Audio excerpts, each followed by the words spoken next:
The ground gym of Qianfeng City, a dojo ranked at the bottom of the Huaxia Alliance. Since Wang Feng took over, the atmosphere has undergone a remarkable transformation. Nidoking, what kind of nonsense is this, claiming to be the champion of the Heavenly Kings? Let's have a word. Swampert, spikes and poison, I'll pursue you relentlessly. Remember my name, Swampert. Upon witnessing Groudon emerge from the dojo, all the champions were momentarily stunned. Wasn't this supposed to be the weakest gym? By the way, it seems that alpacas also possess a ground type, doesn't it? Chapter 1. The Master of Qianfeng City Gym. Huaxia Alliance, Qianfeng Gym. Nidoking used Thunderbolt to finish it. What? How can Nidoking possibly use Thunderbolt? A little girl dressed in a greenish-blue dress widened her eyes in astonishment, and by the time she processed it, the purple behemoth unleashed a thunderous roar, instantly turning the blue Psyduck into a charred figure, its eyes rolling back as it collapsed to the ground. The gym's intelligent robot immediately announced, Psyduck has lost its fighting capability. The victor of this dojo challenge is Mr. Wang Feng, the gym leader. After retrieving Psyduck, the little girl felt a twinge of grievance. The guy clearly stated this was one of the easiest gyms, and that having just one water-type Pokemon would suffice. Wang Feng, a tall and handsome figure standing at 185 centimeters, smiled gently as he placed a reassuring hand on the little girl's shoulder. Do not lose heart. Your Psyduck is already quite strong. You will surely triumph in your challenges against other gyms. Surprisingly, the little girl defiantly lifted her head and declared, No, I must defeat you. With that, she turned and dashed out of the gym without looking back. Wang Feng shook his head, thinking of a youthful tendency to aim too high. After all, this was a Pokemon he had nurtured with all his resources. How could it be so easily defeated? As he spoke, Wang Feng walked over to where Psyduck had fallen and reached into the air. A blue orb of light, visible only to him, seamlessly merged into his body. System, how many elemental crystals do I possess now? Ding. Ground-type crystals 1,000. Other type crystals 12543, totaling 13543. Indeed, Wang Feng is a time traveler who has resided in this parallel world for over 18 years. Here, the history of Pokemon dates back several centuries, having deeply integrated into human society, appearing across various professions, such as Pokemon trainers, breeders, and coordinators, among others. Naturally, the most sought-after role remains that of a trainer. As a time traveler, the loss of his parents and the presence of a system are indispensable conditions. Fortunately, he has an elder sister, 2 years his senior, who has always cared for him. 2 years ago, Wang Wanqing excelled in her studies and was accepted into Kyoto University, leaving Wang Feng alone at the gym. The system he awakened is known as the Elemental System, which allows him to acquire elemental crystals by defeating other Pokemon or completing tasks. Elemental crystals can be used to enhance Pokemon or exchange for items in the system's shop. Thankfully, with the system's assistance, Wang Feng's resources have been sufficient to cultivate Nidoking to its current level. Nidoking level, 62, Heavenly King rank. Gender, male. Type, Poison Ground. Aptitude, Heavenly King rank. Hidden ability, Sheer Force. Skills, Horn Attack, Leer Peck, Focus Energy, Poison Sting, Tackle, Rampage, Toxic Spikes, Double Kick, Fire Punch, Ice Punch, Thunder Punch, Surf Earthquake, Sludge Bomb, Ice Beam, Flamethrower, Shadow Clone, Water Pulse, Overheat, Thunderbolt. Item held, none. Just by glancing at the skill pool, one can discern the extent of Wang Feng's investment in Nidoking. It can be said that he has perfectly exploited its wide-ranging offensive capabilities. Of course, this is primarily due to his parents being former gym leaders, which granted him considerable resources supplemented by the compensation provided by the Alliance. In total, it should amount to just under 10 million, and since Wang Wanqing's expenses are significantly higher, Wang Feng only took 1/3.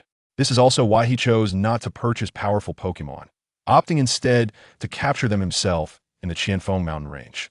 Fortunately, Lady Luck smiled upon him, as he not only encountered a robust Nidoran, but also one with the hidden ability of Vital Spirit. One could say that fate had a hand in this. To restore the glory of the ground type is our noble duty. Buzz. At that moment, his phone suddenly vibrated, indicating a new message notification. Wang Feng opened it to find it was a notification from the Alliance.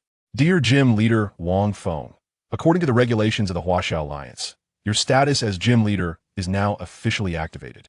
Like other leaders, you will be required to undergo a qualification assessment every 6 months. Wishing you a pleasant day.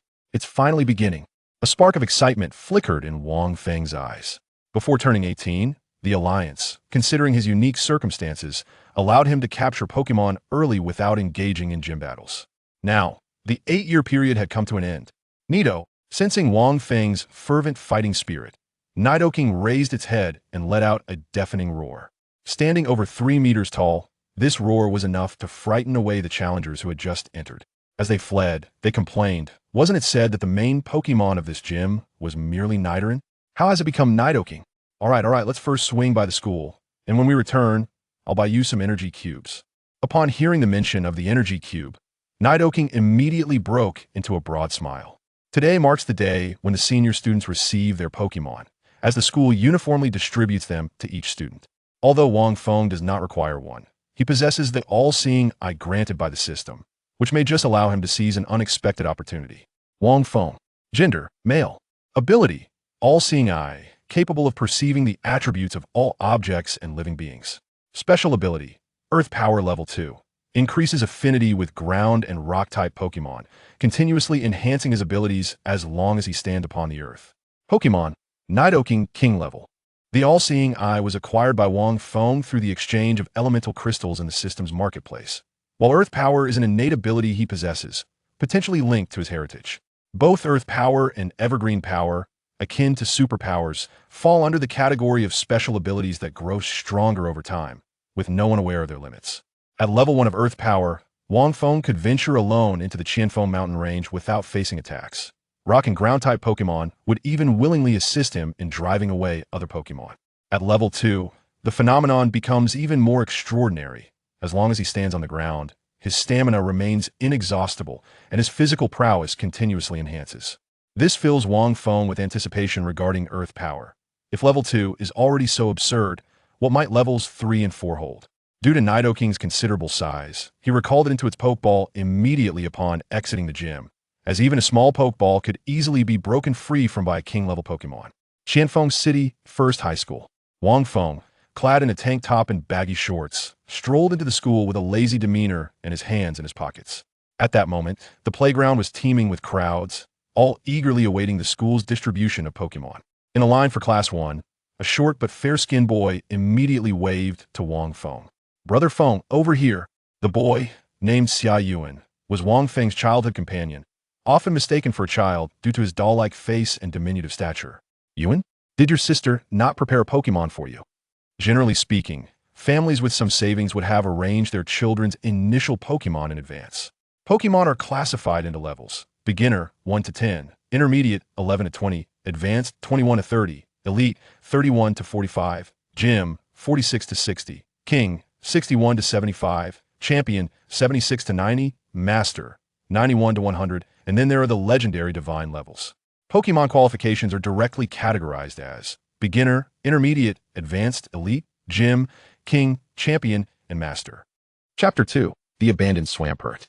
Once the appropriate age is reached, it is time to capture it.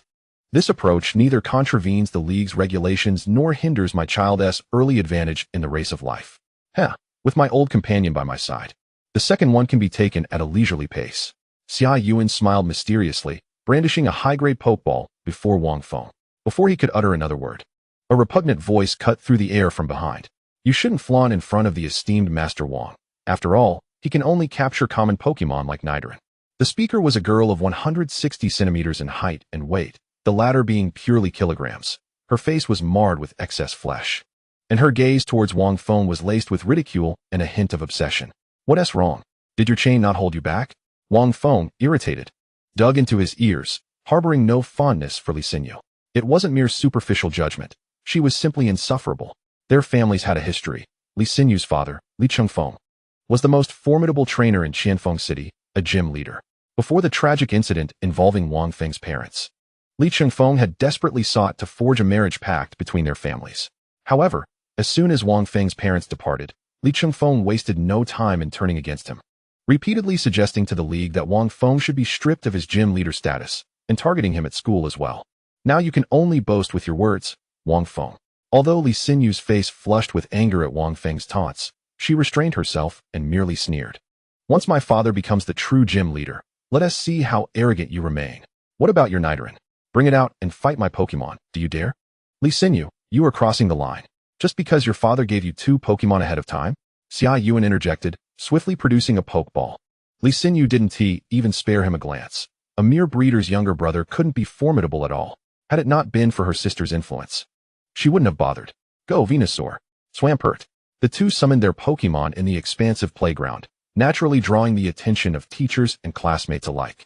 The teachers were particularly observant of these 2 promising students, while the majority of their classmates, lacking Pokemon of their own, were exhilarated to witness a Pokemon battle. Wang Feng, however, looked at Lee Sinyu as if she were a fool. To think she would use Swampert against Venusaur. She truly was a character. It is common knowledge that Swampert is a water and ground-type Pokemon, possessing a quadruple weakness to grass-type moves, and could hardly withstand even a single attack from Venusaur. Venusaur, level 32, elite, gender, female type, grass, poison qualification, champion level ability, overgrow, boost grass-type moves when health is low, moves, vine whip, tackle, growl, synthesis, petal dance, leech seed, leaf blade, poison powder, sleep powder, seed bomb. Held item, none. Swampert, level 25, gender, male type, water. Ground qualification, gym level hidden ability. Simple, ignores opponent's ability changes when attacking, moves, tail whip, water gun, rain dance, mud shot, mist, haze, tackle, yawn, waterfall, recover, charge, reversal. Held item, none. Venusaur held an overwhelming advantage in both level and qualification, compounded by the type disadvantage. Swampert had no chance of victory.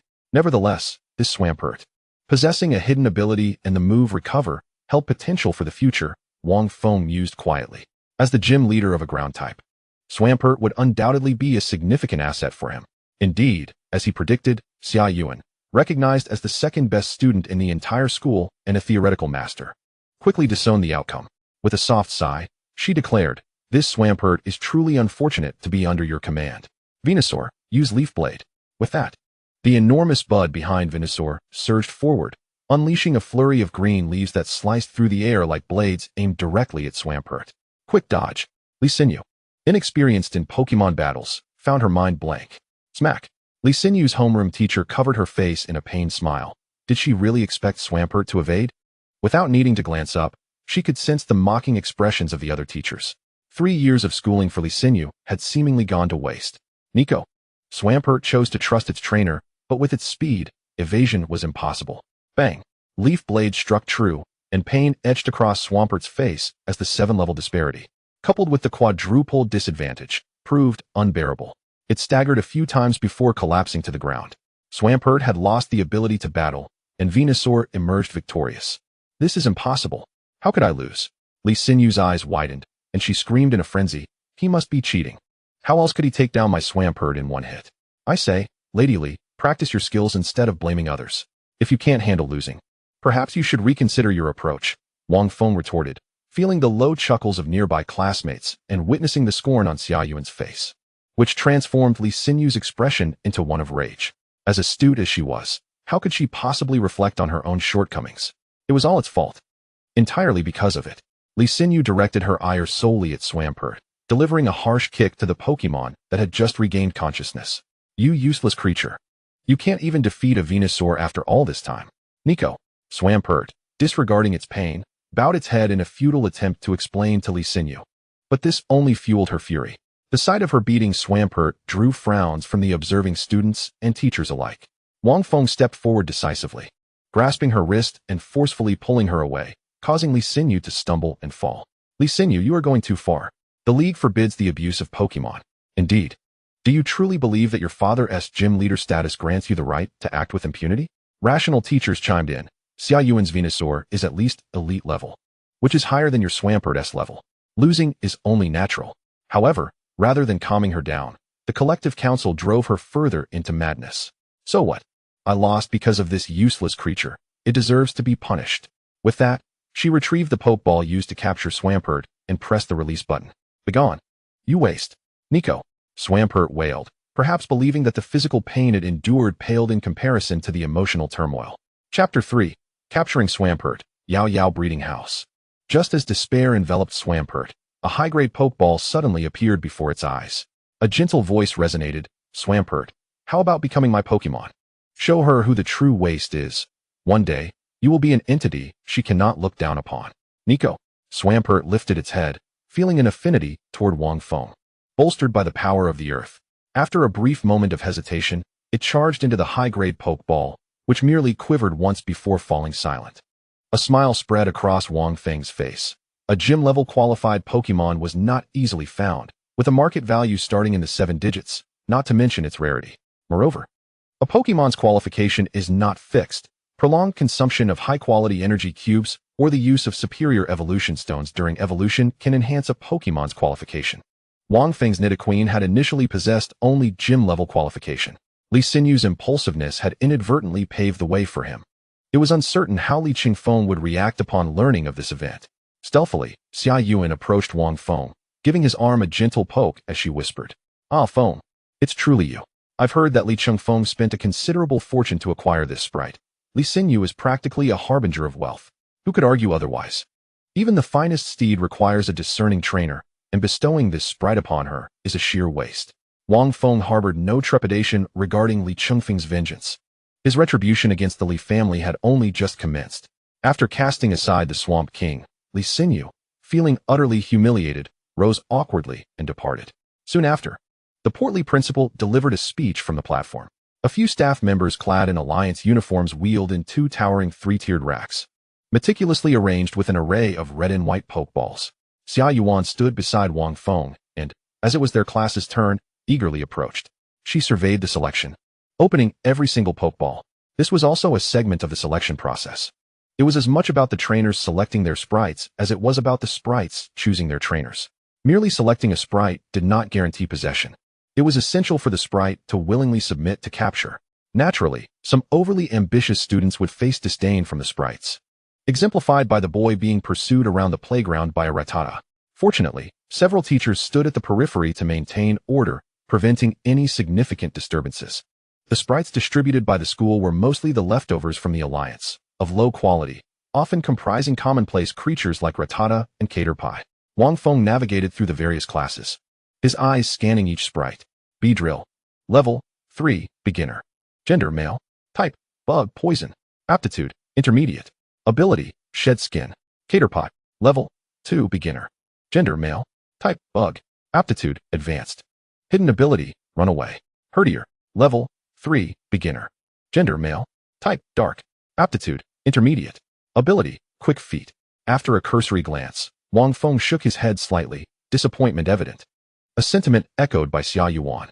Due to his sister being a breeder, he could roughly assess a sprite's quality based on its coloration, physique, and overall condition. "Let us go, Feng," he suggested. "All right." Just as they were about to leave, their homeroom teacher suddenly called them back, instructing them to visit the principal's office. Inside the office, the principal, with a warm smile, was savoring a cup of tea. Upon their arrival, he promptly gestured for them to sit. "Principal, please feel free to express your concerns," Wang Feng stated. Xia Yuan appeared somewhat childish and ill at ease in this atmosphere. Ahem, Zhang Jian's previously cultivated mood was abruptly interrupted. He shot a resentful glance at Xia Yuan before getting straight to the point. "As you are aware, the college entrance examination is merely half a month away. Our school has only 3 students who stand a chance of making a mark this year.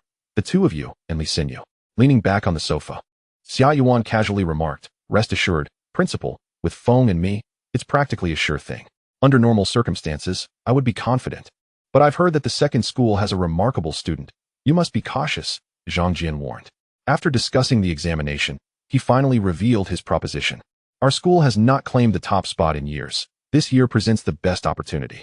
Whoever secures the first place will receive a reward from my own pocket." Zhang Jian primarily aimed this statement at Wang Feng, as even he could not fully gauge Wang Feng's prowess, while Xia Yuan was reliable. Having Wang Feng on board would provide an added layer of assurance. Wang Feng raised an eyebrow, realizing why this old fellow had been delaying his approval. As the master of the Qianfeng dojo, attending university was not an option for him. He had long intended to forego the entrance exam. However, considering the inherent rewards of the examination, and now with the principal personally urging him, it wouldn't hurt to give it a shot. Ultimately, the decision of whether to attend university remained his alone. "Very well, I accept." With gratitude evident in the principal's eyes, the two exited the school together. Xia Yuan instinctively glanced at Wang Feng, a glimmer of hope in her gaze. "Feng, Have you decided to attend university? She inquired. Who said I was going? He responded. Xia Yuan was taken aback, quickly retorting, but you promised the principal you'd participate in the entrance exam. Does participating automatically mean I must attend university? Wang Feng countered. The Yao Yao breeding house, the largest breeding facility in Qianfeng City, not only housed high-quality energy cubes rarely seen in the outside world, but also boasted a senior breeder on site. Breeders are a profession derived from sprites, primarily focused on nurturing, healing sprites, and producing energy cubes as sustenance. The levels of breeders differ from those of trainers, categorized into 4 tiers: beginner, intermediate, advanced, and master. Thus far, the number of master-level breeders has been exceedingly scarce, and even advanced breeders are seldom seen or heard from. Consequently, the status of breeders has always remained elevated. A saying goes, better to provoke a king than to offend a breeder, for one never knows how many trainers a particular breeder has aided. The owner of the Yao Yao breeding house is none other than Xia Yuan's older sister, Xia Yao Yao, a genuine advanced breeder. It is astonishing that even master-level breeders would flock to Qianfeng City, having stayed for several years. Xia Yao Yao is a close friend of Wang Wanqing and has taken great care of Wang Feng, making him feel at home upon arriving at the breeding house. As soon as he stepped through the door, a stunning sprite greeted him, its voluminous skirt dancing gracefully in the air, undeterred by gravity due to its psychic abilities. Chapter 4. Master-Level Gardevoir, Energy Cubes. The Gardevoir, one of the most beloved sprites, affectionately referred to as wifey, first patted their heads encouragingly before using its psychic powers to levitate 2 glasses of milk towards them. Thank you, Gardevoir. Where's Yao Yao? Following Gardevoir's gesture, a tall woman leaned casually against the corner of the second floor, her fair thighs exposed to the air, standing at least 175 centimeters tall. Her long, damp hair cascaded casually over her shoulders, and simply standing there made it difficult to look away. You can tell from your expressions that the sprites at school were rather lackluster, weren't they? Xia Yao Yao gracefully descended the stairs and took a seat on the sofa, her legs crossing naturally. Don't get me started, there was nothing worth mentioning in the grass types. However, Feng managed to snag a Swamp King from Li Xinyu. At this, Xia Yuan couldn't help but chuckle, animatedly recounting the tale to Xia Yao Yao. Wang Feng casually took a seat beside Xia Yao Yao. A Swamp King? It's quite a commendable sprite within the ground types. Xia Yao Yao nodded slightly. Unfortunately, as a breeder with no combat prowess, I can't assist you much. Just make sure to take plenty of energy cubes with you later. No combat prowess? Wang Feng smirked, knowing that if it weren't for his all-knowing eye, he might have believed her jest. Gardevoir. Level, 70, Master Level. Gender, female. Type, Psychic, Fairy. Aptitude, Champion Level. Ability, Synchronize, transmits its own status conditions of poison, paralysis, or burn to the opponent. Skills, Growl, Telekinesis, Magical Flame, Shadow Clone, Misty Terrain, Charm, Voice of Enchantment, Wish, Healing Wave, Hypnosis, Drain Kiss, Teleport, Light Screen, Life Dew, Wish. Meditate, Psychic, Moonblast, Dream Eater, Future Sight. Held item, Gardevoir Megastone. Origin, Psychic Origin 10. Master Level, Origin Power. It is no exaggeration to say that Gardevoir could single-handedly overpower a Nidoking. Upon reaching the pinnacle of the elite level, each advancement for a Pokémon becomes exceedingly arduous, particularly with a daunting gap of 9 levels. Upon hearing Xia Yuan mention that Wang Feng would also be participating in the entrance examination, Xia Yao Yao silently turned her gaze towards Wang Feng, or more precisely, towards the Pokeball containing his Nidoking at his waist. There is no need for a battle. A trophy should simply be awarded to you directly. Based on what you've said, I believe my Venusaur could match Wang Feng's Nidoking evenly. Xia Yuan declared confidently while enjoying the fruits offered by Shinado. Evenly matched? Xia Yao Yao scoffed. I fear that Nidoking would land 5 punches while Venusaur would be knocked out 5 times. She then turned to Wang Feng and asked, You finished the energy cubes I gave you last time, right? Make sure to take more this time. As Shinado handed over a box filled with energy cubes, Wang Feng could no longer contain himself and stood up. Sister Yao Yao, ever since I captured my first Pokemon, you have been providing me with energy cubes. This is far too precious. I must pay you for them. The countless energy cubes consumed since his first Nidoran to the current Nidoking at the elite level were primarily advanced energy cubes, which contributed to Nidoking's rapid ascent and larger stature compared to its peers. Energy cubes are classified into 3 tiers: basic, intermediate, and advanced, each varying greatly in both effect and price. For instance, a basic energy cube is valued at 500 Alliance coins, while an advanced one costs 5,000. Advanced energy cubes can only be crafted by intermediate breeders, and the success rate is low. Over the years, Xia Yaoyao has never accepted a single coin from Wang Feng. Even as a high-level breeder, this represents a substantial fortune. Xia Yaoyao lifted her gaze, her fingers playfully resting against her lips, as if feigning reproach. What is this? Have we become estranged? If I ask you to take them, just take them. If you truly wish to repay me, come over more often to assist me. And don't forget to promote me when you become successful. Faced with Xia Yaoyao's firm attitude, Wang Feng accepted the heavy box, estimating it contained several hundred energy cubes, all of which were of the ground type. He nodded solemnly, committing this kindness to memory. By the way, a batch of tree fruits just arrived today. You too. Go to the back and help me bring them in. Huh. Xia Yuan's small face fell instantly. With his petite arms and legs, unloading the cart would surely exhaust him. Fortunately, Wang Feng released Nidoking.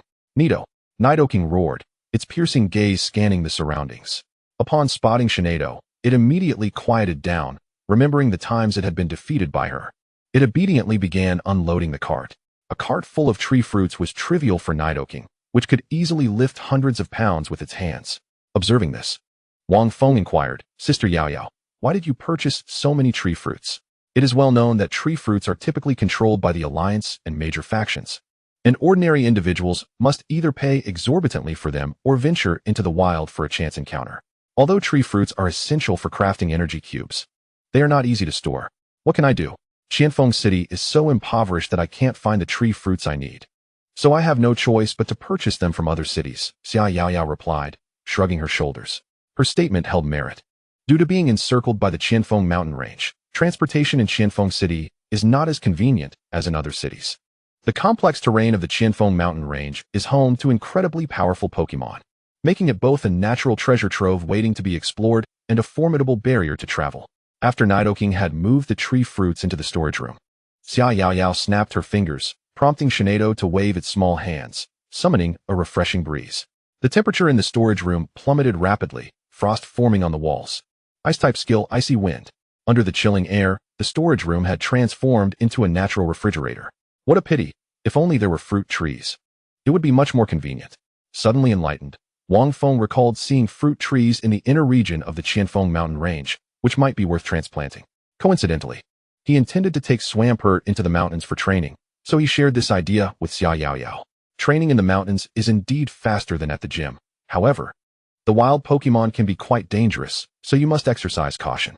Considering Nidoking's strength, Xia Yaoyao felt her concerns were unwarranted.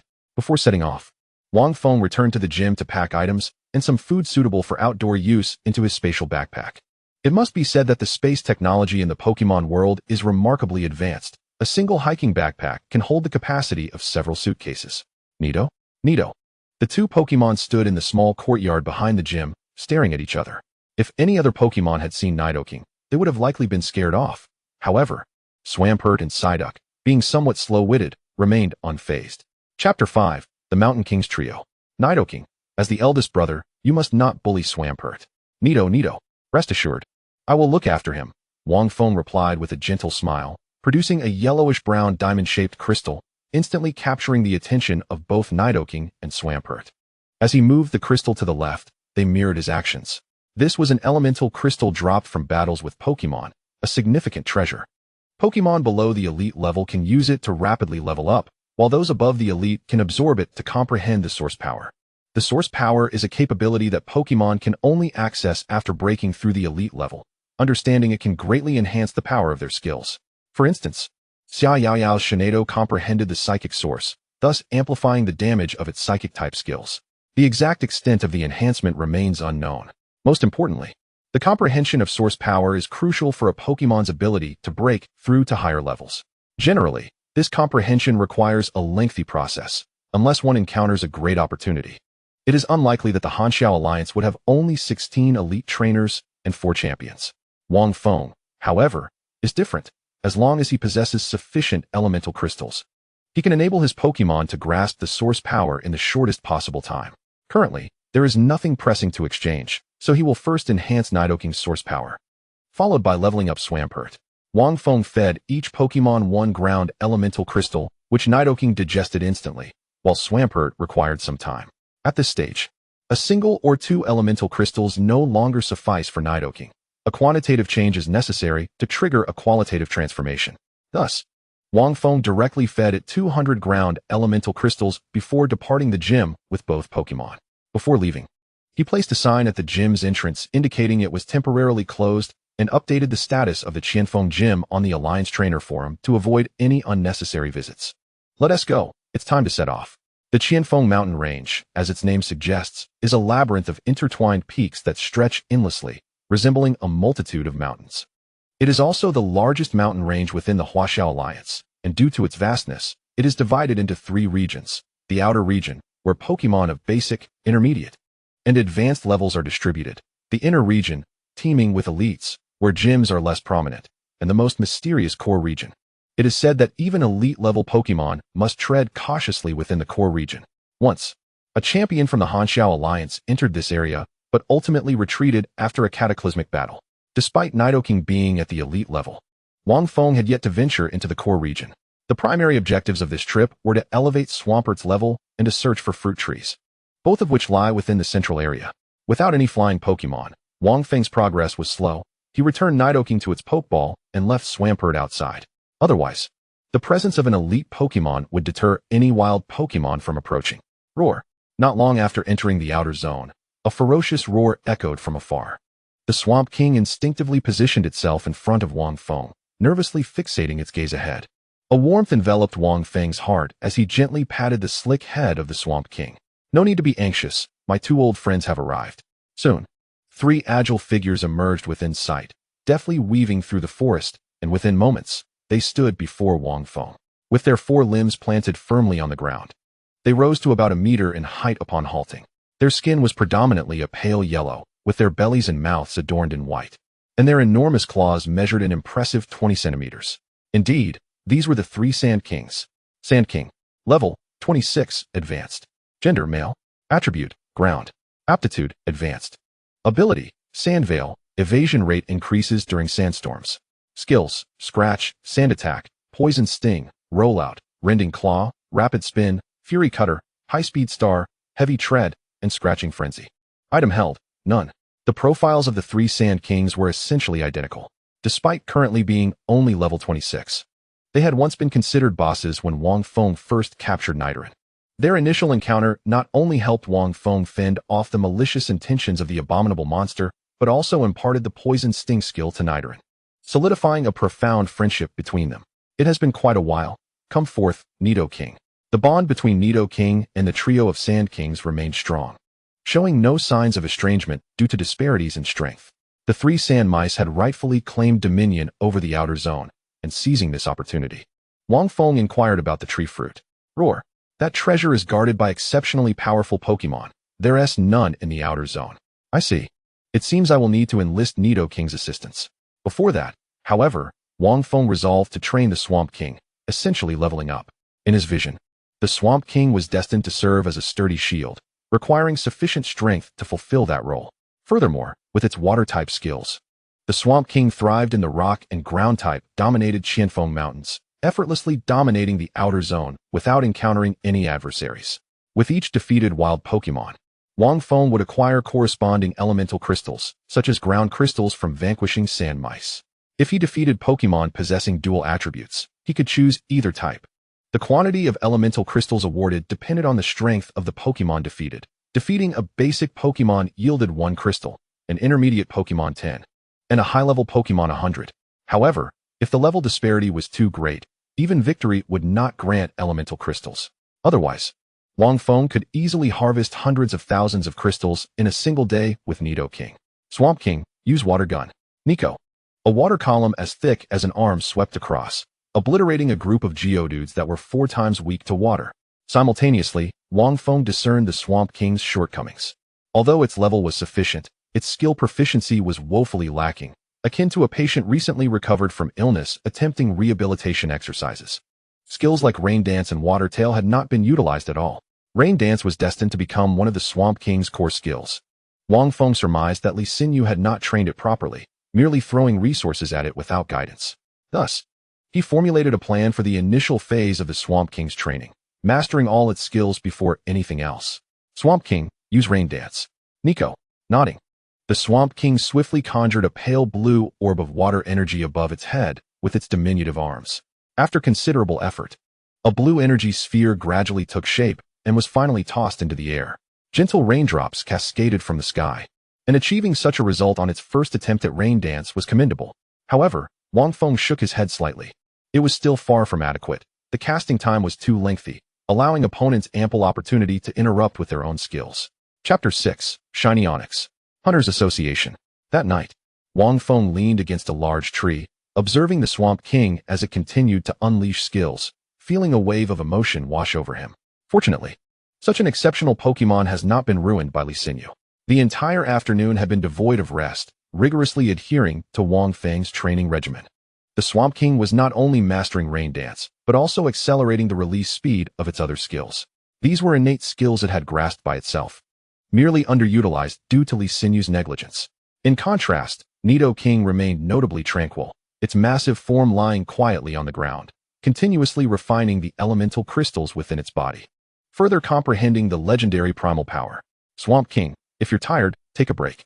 Once the Swamp King was fatigued, Wang Feng used energy cubes to restore its stamina, followed by feeding it elemental crystals, ensuring the fastest absorption rate.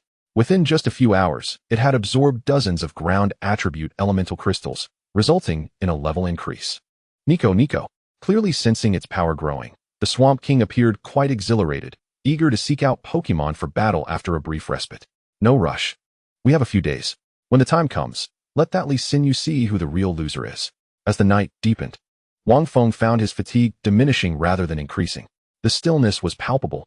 It felt as though no Pokémon inhabited the vicinity for hundreds of meters.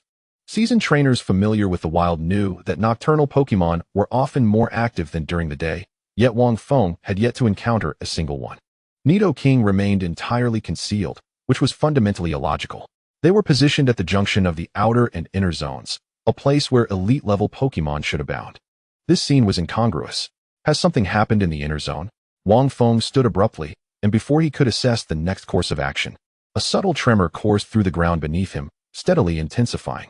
From the distant woods, it seemed as though some colossal creature was barreling toward them, causing trees to topple and hills to crumble. Nico, the Swamp King was jolted into the air, eyeing the darkness with trepidation. Onyx, accompanied by a thunderous roar. A massive golden head, the size of a truck, materialized within Wang Feng's line of sight. Gold. No, wait, it's shiny. After a brief moment of astonishment, a wave of exhilaration washed over Wang Feng. It was as if the universe were delivering exactly what he sought, perfectly aware of his need for Pokémon. Shiny Onyx. Level, 37, Elite. Gender, male. Attribute, Rock, Ground. Aptitude, Champion level. Primary ability, Sturdy, even when hit by an opponent's skill attack. It will not be knocked out in one hit. One-hit KO skills are ineffective. Secondary ability, Hidden Shattered Armor. If damaged by a physical skill, its defense decreases, but its speed increases significantly. Skills, Bind, Tackle, Harden, Mudslap, Curse, Rock Slide, Rage, Stealth Rock, Rock Polish, Knock Off, Dragon Breath, Slam, Roar, Rock Wrecker, Dragon Tail, Dragon Pulse. Dual Chop. Item held, Moonstone, enhances its defense.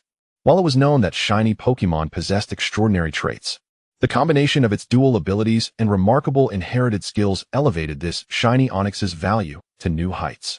It appeared to be fleeing, presenting an opportune moment for capture. Nidoking, prepare. Before Wang Feng could issue his command, an incredibly boisterous voice erupted from behind the Onyx. After dominating the Alliance for decades, who would have thought I would encounter a shiny Pokémon here? Truly, fate has conspired to bestow wealth upon me. Wang Feng's lips twitched, and Nidoking instantly rose to its feet. What is this? How dare you be even more arrogant than I am? Nido, with a powerful strike. The speeding golden Onyx was halted by Nidoking, which then effortlessly tossed it aside. The golden Onyx widened its eyes, and the once cherished advantage of its imposing stature now seemed but a jest before Nidoking. The newcomer was not to be trifled with. Nidoking, no longer concealing its aura, surged forward. A mighty wave of energy swept through, and the previously defiant Onyx immediately wilted under its pressure. At that moment, all the surrounding Pokémon cowered to the ground, trembling with fear and unable to move. Such was the might of a champion. The figure pursuing Onyx briefly hesitated before charging toward them again. Just as Wang Feng had surmised, The opponent was indeed a champion-level powerhouse. Otherwise, they would never dare to rampage through the inner zone. How could such a small outer zone harbor a Pokémon of champion caliber? Soon, a robust, middle-aged man clad in a gray uniform emerged from the shadows. Despite his formidable presence, his white hair betrayed his considerable age. Beside him, a fearsome black canine Pokémon fixated its gaze on Wang Feng. Although classified as a canine, it sported a pair of large, curved horns atop its head, and its neck and back were encircled by pale gray, bone-like protrusions, with a tail resembling an inverted triangle flicking through the air. It was the ominous Pokémon, Houndoom. Houndoom, level 63, champion level, gender, male type, dark. Fire potential, champion level ability, early bird, awakens from sleep at double speed. Moves, glare, ember, smog, howl, trick, roar, bite, incinerate, beat up, fire fong, taunt, revenge, leech seed. Flamethrower, sunny day. Held item, none. Origin, none. Though at level 63, it had yet to master the power of its origin. This posed no significant issue. As Wang Feng appraised the man, he noticed the man scrutinizing him in return, his astonishment growing with each glance. Since when did the Alliance produce such young champions? Could he be a descendant of those few notorious individuals? No, those old-timers had no mastery over ground-type Pokémon.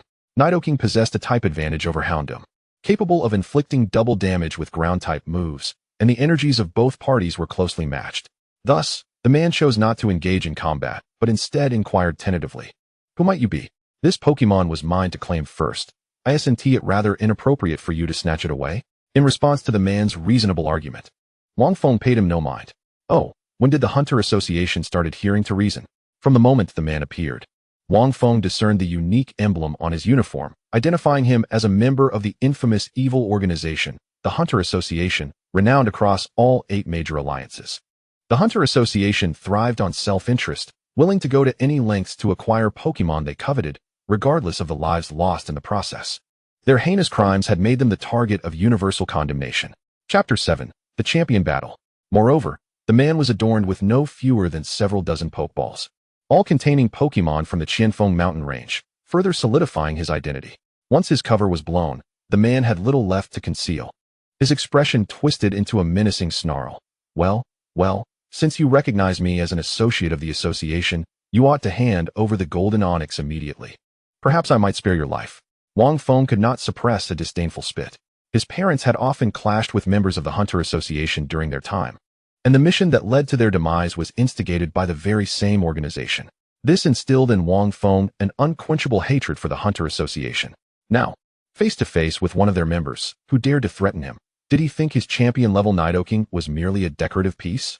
Nidoking, lay down toxic spikes. Then seal off their escape routes with toxic thread. Wang Feng and Nidoking shared an extraordinary synergy, reacting instantaneously. In the real world, toxic spikes did not function as they did in games, only affecting substituted Pokémon. The air was soon thick with a myriad of purple spikes. Should Houndoom dare to move, it would undoubtedly succumb to poisoning. Nidoking. Subsequently, Nidoking opened its maw wide, unleashing a barrage of needle-like purple attacks. For Nidoking, aside from its rich arsenal of skills, its mastery over toxins was its greatest advantage. Before evolving into Nidoking, Wang Feng had been feeding it crystallized elements of the poison type, solidifying its toxic foundation. Houndoom. Use Flamethrower to counter the toxic spikes, then unleash Dark Pulse to clear the field. The man clearly recognized the danger, instructing Houndoom to block Nidoking's toxic spikes at all costs to avoid falling into a toxic state. However, this was not a turn-based game. As soon as Nidoking completed its toxic spike attack, it split into 3, each releasing distinctly different attacks in various directions. Thunderbolt, Flamethrower, and Water Pulse. This was a unique tactic devised by Wang Feng and Nidoking, utilizing the innate ability of division in a creative manner. However, they were still not entirely proficient. Aside from the original, the other 2 duplicates could only reliably execute Thunderbolt and Flamethrower. The man's eyelids flickered. Could this be done? Houndoom dodged quickly. But how could Houndoom evade 3 simultaneous attacks? Leveraging its speed, Houndoom managed to evade Thunderbolt and Flamethrower, but those were merely distractions for the final Water Pulse. Boom. The circular Water Pulse struck Houndoom squarely, and under the effect of double weakness, even the higher-level Houndoom felt the impact keenly. At that moment, a blue figure stealthily approached the edge of the battlefield, swiftly tossing an energy ball that conjured a small cloud above Houndoom. Nico. The fire-type Pokémon inherently despised water. Having just been attacked, Houndoom yearned to tear apart Swampert. Flames erupted angrily from its body, evaporating the cold raindrops before they could even make contact. Humph, I underestimated you. The man scoffed, abruptly producing a black and yellow speckled Pokeball from his pocket. If one cannot subdue you, how about two? Cold Turtle. In the suddenly frigid night, Wang Feng felt an unexpected surge of heat, the pitch-black sky illuminated as if it were midday. The surrounding Pokémon in the outer zone suffered, unable to sleep amidst the clash of two titans. Was this sunny day? The rain secretly conjured by Swampert was instantly consumed, and a turtle adorned with a black shell emerged, its body predominantly orange-brown, exhaling white steam with each breath. Just gazing upon it evoked an intense sense of heat. Cold Turtle, level 61, champion level, gender, male type, fire potential, champion level ability, drought. Upon entering the battle, the weather becomes sunny. Moves: Ember, Smog, Withdraw, Rapid Spin, Smokescreen. Clear Smog, Flame Wheel, Protect, Smokescreen, Heavy Slam, Iron Defense, Flamethrower, Curse, Heat Wave, Last Resort. Held item, none. Yet another champion-level Pokémon. Wang Feng's heart sank.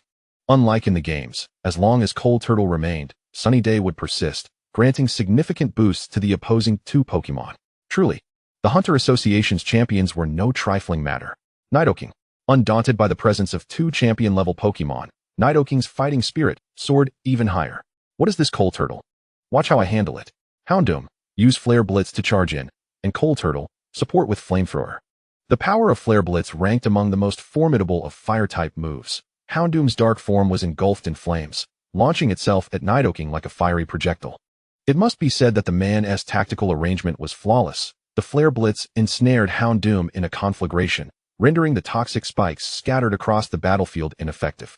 With the presence of Coalossal as a sturdy shield, constantly harassing the opponent, Wang Feng remained utterly unperturbed. You possess clear skies and type advantages. But I have sheer force. Let us see who proves more resilient.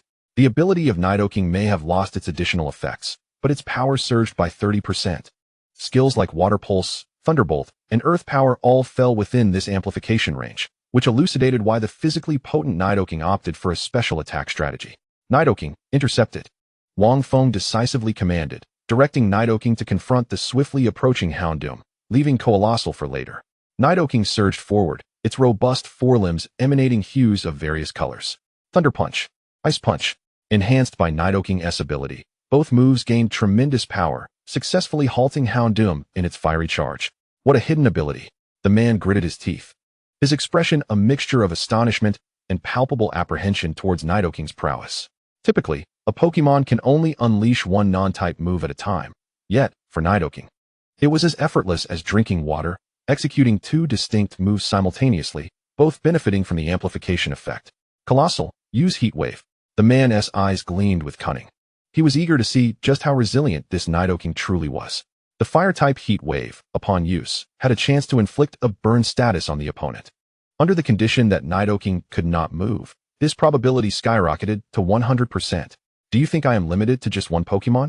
Wang Feng and Nidoking shared a profound connection, understanding each other's intentions without the need for words. Chapter 8. Annihilating Coalossal, Blaziken.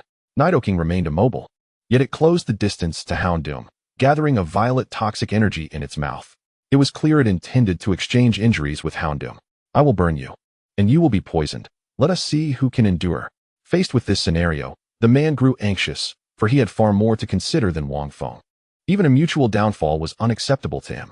The Pokémon of the Qianfeng mountain despised him, and with a bounty on his head, should Houndoom sustain injuries, his fate would certainly be grim.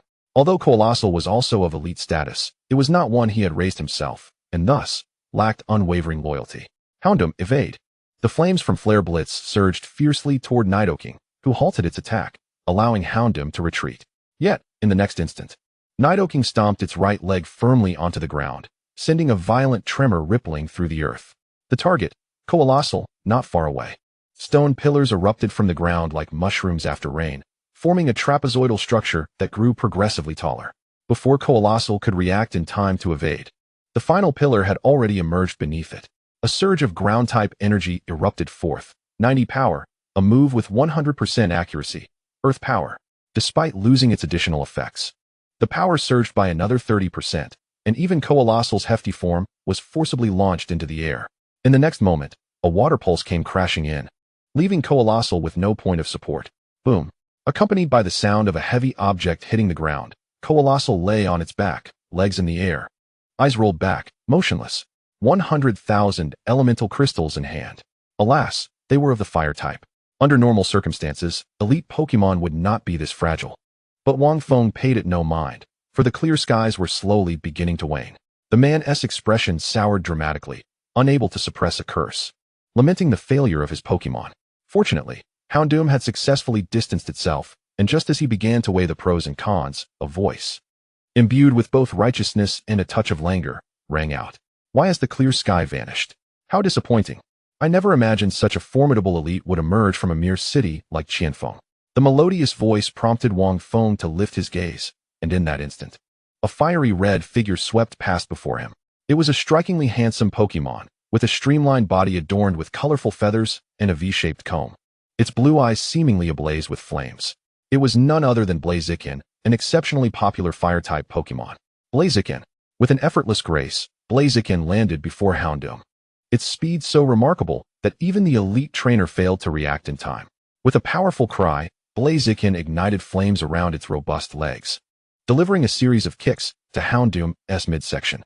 As Houndoom lost control and soared into the air, Blaziken's razor-sharp hand struck with a brilliant white light, crashing down upon Houndoom's head. Even the canine Pokémon, renowned for its toughness, could not withstand the blow and instantly succumbed. All transpired in the blink of an eye, leaving Wang Feng wide-eyed in disbelief. Was it defeated in an instant? An elite Houndoom, just like that? Moreover, it had only employed Flame Kick and Brick Break throughout the encounter. Unable to contain his curiosity, Wang Feng opened Blaziken's status panel to ascertain its level. Blaziken. Level 66, Elite. Gender, male. Type, Fire, Fighting. Qualification, Champion. Ability, Hidden Speed Boost. Increases speed each turn. Skills, Flame Kick, Scratch, Double Kick, Roar, Quick Attack, Feather Dance. Fire Punch, Flamethrower, Ember, Energy Ball, Aerial Ace, Brick Break, Bounce, Focus Energy, Endure, Flare Blitz, Brave Bird. Item, Blaziken Megastone. Fire Origin 5, Fighting Origin 5. At level 66, possessing dual origins. It was no wonder this Blaziken was so extraordinary. The difference between Pokémon that had comprehended their origins and those that had not was akin to heaven and earth, especially when Blaziken harnessed the power of two origins. Generally, it was rare for elite Pokémon to comprehend even a single origin, holding the power of dual origins. It was nearly impossible for any Pokémon of the same level to rival Blaziken. At that moment, a Charizard descended from the sky, and from its back leapt a striking figure. She was exceptionally tall, with cascading golden hair draped over her shoulders, her eyes seemingly tinted gold. A mere glance from her could captivate anyone. Clad in a pale gold long robe, she emanated an aura of nobility that was both commanding and approachable. Qianfeng City is indeed fortunate to have a talent such as you. Qianning smiled softly, leaving Wang Feng utterly mesmerized. The man beside him stood frozen in shock, retreating a few steps in resignation, observing his incapacitated Houndoom slumped on the ground. A core member of the Hunter Association, Yin Feng, elite level strength, and a bounty of 300 million alliance coins from the Huaxia Alliance. She continued, I now represent the Huaxia Alliance and the gym leader of Kyoto in your arrest. The gym leader of Kyoto. Wang Feng's heart raced. Kyoto was the largest city in the Huaxia Alliance, home to 4 gyms, each led by a powerful elite trainer. Surely, she was the legendary fire-type gym leader. Ha ha ha ha ha. You think you can arrest me? Dream on. Faced with absolute power, the man erupted into laughter, furiously removing the spatial bracelet from his wrist, discarding its contents haphazardly. Dozens of ordinary Pokeballs opened simultaneously in the air, releasing Pokémon that bore striking similarities. Blaziken, use Flamethrower. As soon as the man tore off the bracelet, Qianning issued her command. For in dealing with such a ruthless criminal, alive he might hold value, but dead he would serve the same purpose. As Wang Feng beheld the ethereal spirits materializing in the sky, his pupils trembled with shock, and he uttered a desperate plea, no. The entities appeared as colossal orbs encrusted with rock, yet possessed discernible heads and limbs. These were the rock and ground-type Pokémon, Geodude. Though not particularly formidable, they wielded a devastating skill known as self-destruct, boasting a staggering power of 200. As the name implies, This ability resulted in mutual destruction with the adversary. Wang Feng had previously encountered their kind in the inner districts, and it seemed they had all been ensnared by a man using some method. The intent behind releasing them now was unmistakable. He had calculated that Qianfeng would undoubtedly strike first. As anticipated, when the Blaziken launched its assault upon the Geodudes, they collectively activated self-destruct, illuminating the night with a radiant white light, akin to daylight. Chapter 9, Frantic Madness. All Geodudes, ranging from level 50 down to 30 or 40, unleashed self-destruct, creating a scene of sheer awe. The force was potent enough to raise everything within 100 miles, and even the indomitable Qianfeng's expression darkened. She had anticipated some form of resistance from the man, but never expected him to drag everything here down with him in a catastrophic finale. Such reckless madness. With a faint sigh in his heart, Wang Feng strode purposefully to Qianfeng's side, raising his hands slowly amidst her bewildered gaze. A golden light flickered in his eyes, coursing through his body as if alive, ultimately converging at the palms of his hands. This was the full manifestation of the power of the earth. Whether for his own sake or the spirits of this outer region, he had to intervene. Under the current circumstances, his earth power proved even more effective than the power of the ancient trees. The surging force enveloped the Geodudes rapidly, and beads of sweat began to form on Wang Feng's forehead. The Geodudes had likely chosen to self-destruct due to the provocations of the man and the Blaziken's attack. Now that the Blaziken had ceased its assault and the man was no longer a threat without his Houndoom, Wang Feng needed only to calm the Geodudes. He unleashed the earth power to its fullest extent, striving to encompass each Geodude with precision, nearly exhausting all his strength. Yet, he gritted his teeth and persevered. Qianfeng's lovely brows flickered, and she promptly minimized the pokeball in her palm, reattaching it around her neck.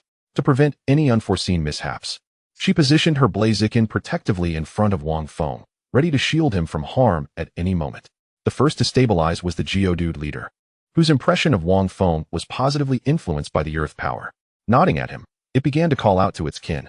After about half an hour, all the Geodudes had essentially calmed, forming a circular formation around the man, eager to crush him into a pulp. Finally, before he could utter another word, Wang Feng could no longer sustain himself and collapsed. In his hazy state, he glimpsed a golden light cascading over his face. At the Qianfeng gym, a golden onyx cautiously slithered in, obediently finding a spot to rest without daring to move. Since Wang Feng had rescued it, it had resolved to become his Pokémon. And witnessing the Nidoking's prowess in a 1 versus 2 scenario further deepened its admiration for him. Before Nidoking and the others returned, the Charizard had already flown Qianfeng and Wang Feng back to the gym.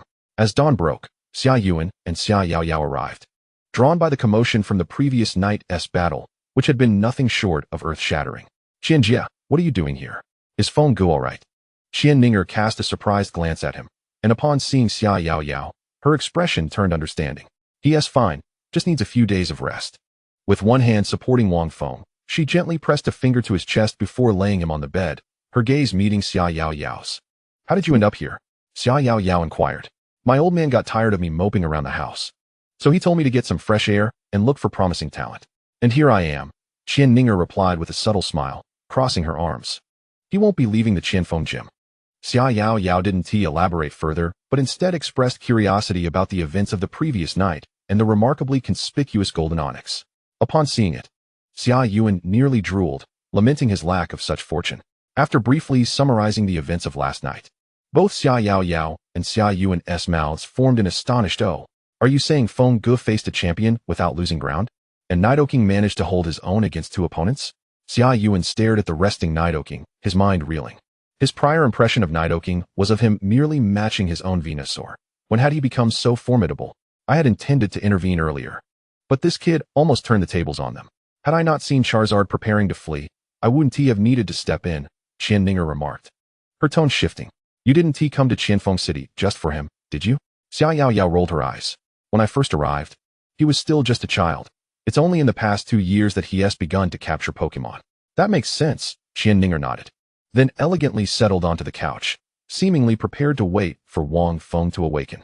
In that case, I'll take my leave, Xia Yaoyao declared, insisting that Xia Yuan stay behind to care for Wang Feng while she returned to her training facility to attend to her duties. Qianjia, you've become even more beautiful lately. The atmosphere in the room gradually thickened. Qianfeng's mere presence exuded an intangible pressure, causing Xia Yuan to awkwardly smile. Feeling somewhat out of place as he sat nearby, he inwardly urged Wang Feng to awaken swiftly. At that moment, Wang Feng wished for nothing more than to regain consciousness. He could distinctly sense his awareness returning, yet his body was overwhelmed by an insatiable fatigue, a sign of having overdrawn the power of the earth. He had hoped to rely on the restorative abilities of the earth power to endure, but ultimately, he was unable to hold on. His earth power was only at level 2, lacking both quality and quantity. However, fortune and misfortune are intertwined. Only by truly reaching his limits could he advance further. Special abilities like the earth power could only be strengthened through relentless honing, barring any fortuitous encounters. Wang Feng steadied his mind, gradually circulating the nearly depleted earth power within him, and a faint yellow light began to flicker to life inside him. It was as if he were parched. Quenching his thirst with the energy of the earth, simultaneously, a warm current flowed from his chest throughout his body, bringing him immense comfort. Have I broken through? Qianfeng lifted her gaze slightly, a glimmer of surprise shining in her eyes. As time trickled by, Xia Yuan busied himself running errands for Qianfeng, bringing her breakfast while also feeding Wang Feng's 3 Pokemon energy cubes. The Golden Onyx, experiencing energy cubes for the first time, nearly shed tears, lamenting the hardships of its past. I'm not going anywhere. I refuse to leave. As time wore on, just as Xia Yuan began to doze off, Qianfeng suddenly stood up and hurried to Wang Feng's bedside. Fengge, are you awake? Wang Feng responded with a series of dry coughs, blinking to find Qianfeng still as enchanting as ever, albeit with peculiar behavior. She propped her chin with one hand while the other rested beneath her arm, studying him as if he were a rare treasure, occasionally pinching him. Feeling his strength gradually returning, Wang Feng struggled to sit up and couldn't help but ask, "What are you doing?" Chapter 10, Earth Power LV3, Capturing the Onyx. Seemingly realizing her behavior was inappropriate, Qianfeng cleared her throat and turned away. Her soothing voice reached him. I simply didn't expect your physical constitution to be so robust. You fully recovered in just 3 hours after such an egregious overextension. Wang Feng rubbed his nose, chuckling lightly. After all, he was a man who would never falter while standing upon the earth. When it comes to recovery abilities, as long as one is not within the confines of the evergreen forest, no extraordinary power can rival the might of the earth's force. In the next moment, Wang Feng touched his chest, feeling a peculiar ability akin to the earth's force that had come to his aid during his moment of exhaustion. He raised his head and softly uttered, "Thank you." This power, of course, emanated from Qianfeng, and the two exchanged knowing smiles before she took her leave. Were you not the gym leader, I would have taken you back to Kyoto right away. However, I can grant you time to ponder. I wish to see you at next week's college entrance examination. You must be there. Without fail. Nido. Just as Qianfeng departed, Nidoking and Swampert rushed in with fervor, the latter being of a smaller stature. Upon witnessing Nidoking sprinting across the tiled floor, Wang Feng instinctively stepped forward to intercept, pressing both hands firmly against its shoulder. In that moment, their gazes locked, and both human and Pokemon were momentarily taken aback. Although Nidoking had not unleashed any skills, the sheer force generated by its several hundred pounds of weight was not something a mere human could withstand, especially considering it was a Pokemon of the elite tier. Wang Feng gazed in disbelief at his own hands, and subsequently opened the system panel. Wang Feng, gender male. Ability, all-knowing eye. Special ability, Earth's Force LV3, increases affinity for ground and rock-type Pokemon, continuously amplifying power while standing on the earth, with a doubling of amplification for ground and rock-type Pokemon. Pokemon, Nidoking, Elite, Swampert, Advanced. With the Earth's Force at level 3. It was no wonder Wang Feng's physical prowess had seen a significant enhancement. Moreover, he had gained an additional unique ability. Amplification. The amplification for ground and rock-type Pokemon was doubled. The exact increase depended on the total amount of Earth's Force within him. Yet Wang Feng surmised it would not amount to much, as his Earth's Force had yet to fully develop. At that moment, a shiny onyx peered curiously from the doorway of his room, clearly eager to enter. No. Wang Feng quickly interjected. One Nidoking was already enough of a squeeze, and adding a larger onyx would necessitate a relocation. Fortunately, the gym's spaciousness allowed for ample room in the backyard, which could comfortably accommodate them, and the ornamental pool built for aesthetics had become Swampert's domain. To his surprise, the shiny onyx had followed him back, presenting a rather fortuitous turn of events. A smile crept across Wang Feng's lips. Not only had his Earth's Force risen to level 3, but he had also captured a shiny onyx of elite caliber. Observing the Onyx's docile demeanor, Wang Feng couldn't help but question whether Nidoking had intervened. Nido? Nidoking widened its eyes. While it was ferocious in battle, it wasn't the type to simply attack anyone, favoring a more diplomatic approach instead. All right, I believe you. Wang Feng produced a great ball, and the Onyx promptly nudged its head against it, its golden form transforming into a white light as it was drawn into the Pokeball. Shiny Onyx, captured successfully. Furthermore, this Onyx boasted commendable battle prowess, saving Wang Feng considerable resources. It seemed its appetite was quite substantial, comparable to that of the elite Nidoking. Swampert is undoubtedly the easier one to care for. Nido? Swampert tilted its head, its adorably clueless expression quite endearing. By the way, I seem to have yet to receive the bounty for Qianfeng. Wang Feng slapped his forehead, suddenly recalling the bounty from the Hunters Association for the elite, which amounted to a staggering 300 million alliance coins. Although Qianfeng had claimed the head, surely he would receive at least 28 or 9 million, right? Oh no, I forgot to ask for a phone number. Xia Yuan appeared hesitant, then took out her phone, saying, Brother Feng, I have her Fei Xian, but I'm unsure if she will agree. What? Is her temperament truly that poor? Wang Feng stroked his chin. If anything, Qianfeng could be described as somewhat aloof. But her temperament was manageable. She specializes in fire-type Pokémon, you know? The more Xia Yuan expressed her fears, the more curious Wang Feng became. And he quickly entered the phone number to dial. The call was answered almost immediately. Gym Leader Wang, have you come to a decision so soon? Qianfeng's voice accompanied the rush of wind, indicating she was likely moving swiftly through the skies. How did you know it was me? Wang Feng, Gym Leader of Qianfeng City, born in the year 842 of the Pokemon calendar, son of the former Gym Leader. Wang Feng's jaw twitched. In the span of merely stepping out, she had uncovered his entire background. Have you decided to join me in Kyoto? Wait, I'll return to fetch you shortly. Before he could finish, he was interrupted. Ahem, that's not what I meant. How do we divide the bounty for Qianfeng? The voice on the other end fell silent, and Xia Yuan sighed in exasperation. Brother Feng, even a straightforward man shouldn't be this blunt. After a moment, Qianfeng's emotionless voice finally responded. Once I verify with the Alliance, I will transfer the entire amount to you. Beep. Staring at the disconnected call, Wang Feng scratched his head. This woman was indeed mercurial. Brother Feng, if there's nothing else, I shall take my leave. All right.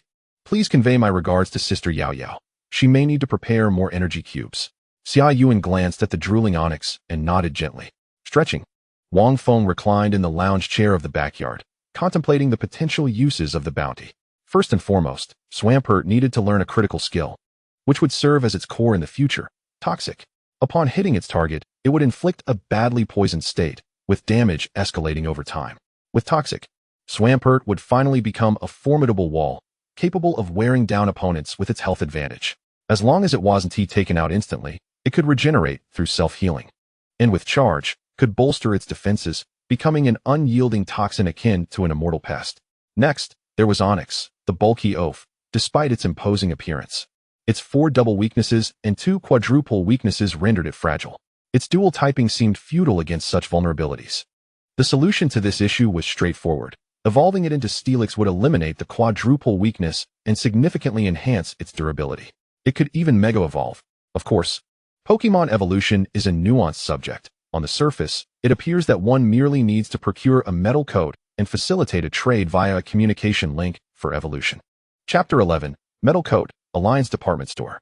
However, in reality, the items used during evolution greatly influenced the resulting Pokemon's qualifications. For instance, Wang Feng's Nidoking had only gym-level qualifications prior to its evolution. He had exchanged all of his elemental crystals for a premium moonstone to secure its passage to elite tier. Evolution stones are categorized into 3 grades, low, medium, and high, with the highest being premium. The effects of evolution stones vary by quality. Low-grade stones carry a risk of failure, medium-grade stones guarantee success, and high-grade stones may enhance the Pokemon's qualifications. The exceedingly rare premium evolution stones possess astounding effects, ensuring a guaranteed enhancement of the Pokemon's qualifications post-use. Nidoking achieved elite qualifications precisely because of this. Moreover, items like the Metal Coat and the Badge of the King are classified by their completeness. Items with 100% completeness will ensure that the evolved Pokemon's qualifications are enhanced. Therefore, Wang Feng would not hastily evolve Onyx. If he couldn't procure a Metal Coat, he would have to exchange for it in the system shop. As for the price, it remained characteristically steep. Metal Coat, 120,000 elemental crystals. When held, it boosts Steel-type move power by 20 and can also be used for specific Pokemon evolutions, guaranteeing an enhancement of the evolved Pokemon's qualifications.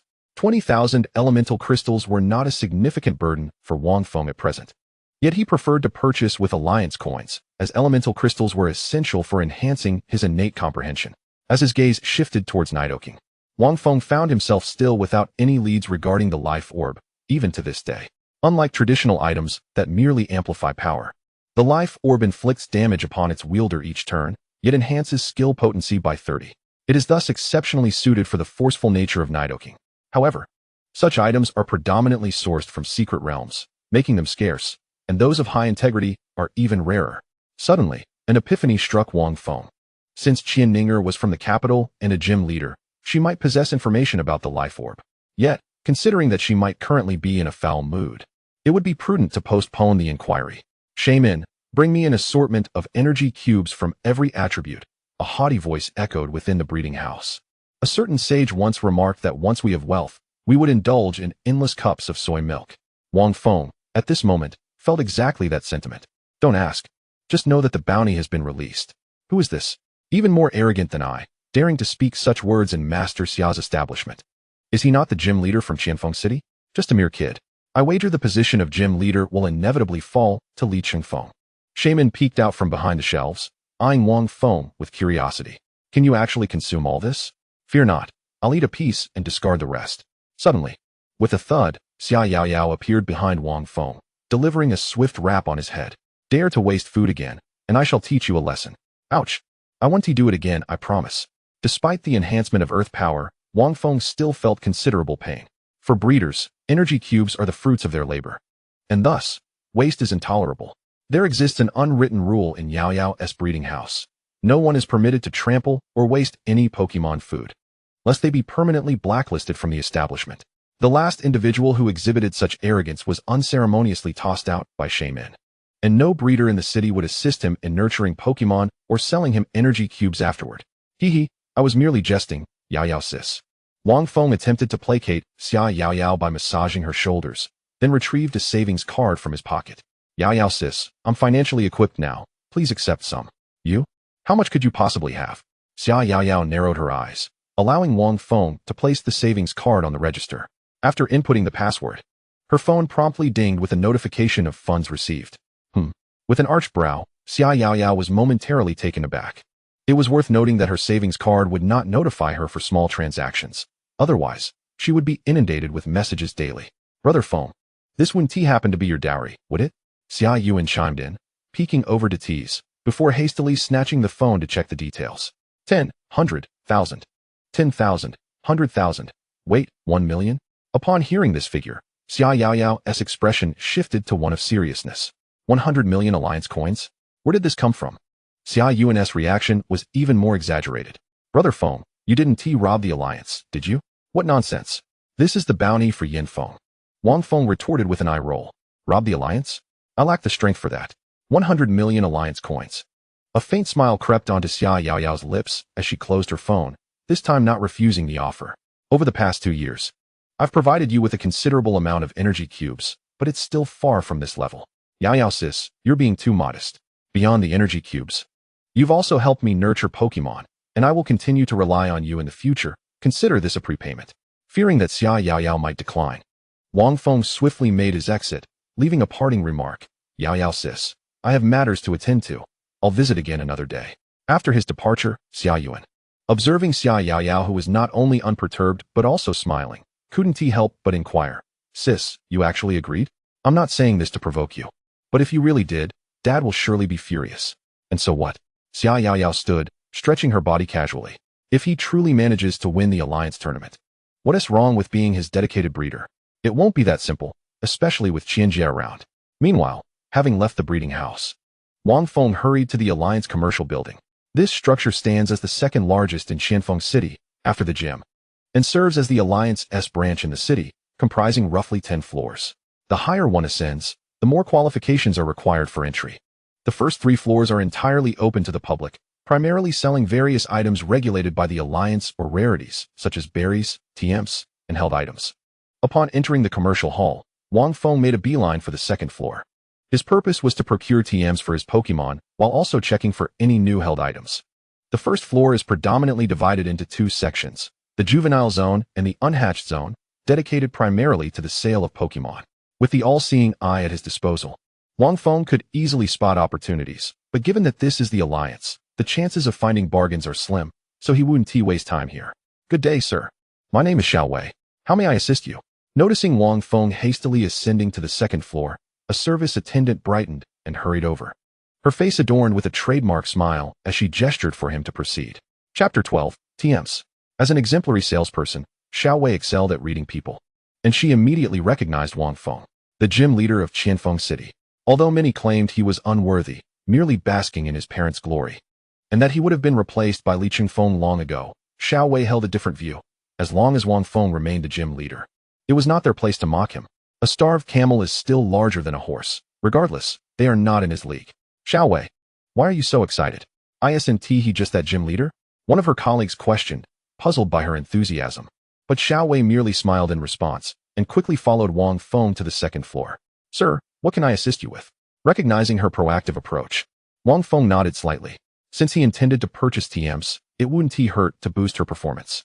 The second floor's layout appeared even more organized, with several rooms tightly sealed on the right side, and rows of glass cabinets sparkling under the gentle yellow light in the center. Each glass cabinet contained different items, yet they all bore a striking resemblance, being square or rectangular boxes. These were the TMs. Each glass cabinet featured a detailed description of the TM within, along with its official price. At a glance, there were dozens of TMs. It would take considerable effort to sift through them all. Please help me retrieve the Toxic and Earthquake TMs, and also 2 Protect TMs, Wang Feng requested. Toxic, the bane of many, and Earthquake, a powerful area attack, are both crucial, while Protect is an essential skill applicable to nearly any Pokemon. Drawing on his previous experience purchasing TMs for Nidoking, Wang Feng promptly headed toward the small room nearby. Xiao Wei appeared somewhat bewildered. Don't you want to check the prices first? TMs can range from several 100,000 to over 1 million Alliance coins, and most buyers deliberate extensively before making a purchase. It was almost unheard of for someone like Wang Feng to buy 4 without batting an eyelash. No need to deliberate. I'll pay directly, Wang Feng replied. Waving his savings card, Xiao Wei said no more and quickly walked to the counter to retrieve the TMs. After securing all 4, she delivered them to the small room. To facilitate immediate learning for the Pokemon post-purchase, the Alliance has established soundproof rooms on the second floor, allowing Pokemon to learn skills without disturbance. As long as you buy TMs from the Alliance, you can use them freely. Subsequently, Xiao Wei retrieved a calculator and began tallying up the bill. You are the master of the Qianfeng dojo, and as such, all items purchased within the Alliance Plaza are eligible for a generous 20% discount. The price for the 2 learning machines is a staggering 800,000 Alliance coins before any reductions. Just as the calculations were still pending, Wang Feng suddenly caught sight of a familiar figure, guided by a service attendant toward the second floor. Wang Feng, a voice, laced with venom, echoed through the air. Wang Feng, slightly bemused, rubbed his ears in disbelief. It seemed he could encounter this individual no matter where he went. No need to shout, my hearing is perfectly fine. Hell, what brings you here? Are you hoping for Xia Yaoyao to cover your expenses again? Li Xinyu sneered, her disdain evident in her eyes. Previously, when purchasing the learning machine for Nidoking, Wang Feng had misjudged the price, leading Xia Yaoyao to lend him some funds, which provided Li Xinyu with the perfect opportunity to belittle him, branding him nothing more than a pretty face. She relished in mocking him whenever the chance arose. Indeed, there is also a dojo master from Kyoto who insists on treating me. Alas, looking handsome is hardly my fault. However, your tendency to bite indiscriminately is certainly yours. A soft giggle escaped Xiao Wei, who struggled to contain her amusement, while another attendant also stifled a laugh. However, upon recalling Li Xinyu's status, they quickly regained their composure. You. Li Xinyu, livid, pointed an accusatory finger at Wang Feng, particularly infuriated after just being reprimanded by Li Changfeng for her impulsive actions, which had resulted in gifting Wang Feng a Pokemon, one that had cost him significantly. Forcing Nidoking into a disadvantageous battle was already outrageous enough, but to abandon it in front of others was not only humiliating but also akin to giving away money. Were it not for the fact that this daughter had always been spoiled, Li Changfeng might have well struck her to relieve his frustration. Wang Feng, I challenge you. Don't think that with Xia Yuan's assistance last time, you can act with impunity. Let us see how you handle it this time. In response to Li Xinyu's challenge, Wang Feng adopted a demeanor of indifference. I wouldn't dare to engage in battle with you, lest someone takes out their frustration on their Pokemon after losing. You're talking nonsense. Due to the disastrous aftermath of their previous encounter, Li Qianfeng had strictly forbidden Li Xinyu from mentioning it again, and even if others brought it up, she was to vehemently deny it. For a dojo master, earning the local populace's respect was paramount. If it were perceived that the Li family could not handle defeat, how could they maintain their standing as dojo masters? Bound by her father's orders, despite her anger, Li Xinyu found herself at a loss for words, her frustration boiling over as she declared, "If I lose, I will cover all your expenses today." "Oh, very well." A triumphant grin spread across Wang Feng's face. Li Xinyu paused, instantly realizing she had fallen into a trap. But retracting now was out of the question. Should you lose, not only must you return Nidoking, but you will also pay for my expenses and come to apologize personally. Agreed. Wang Feng saw no reason to refuse. After all, could Li Xinyu possibly conjure a legendary Pokemon? I'll leave the learning machine here. I shall return shortly.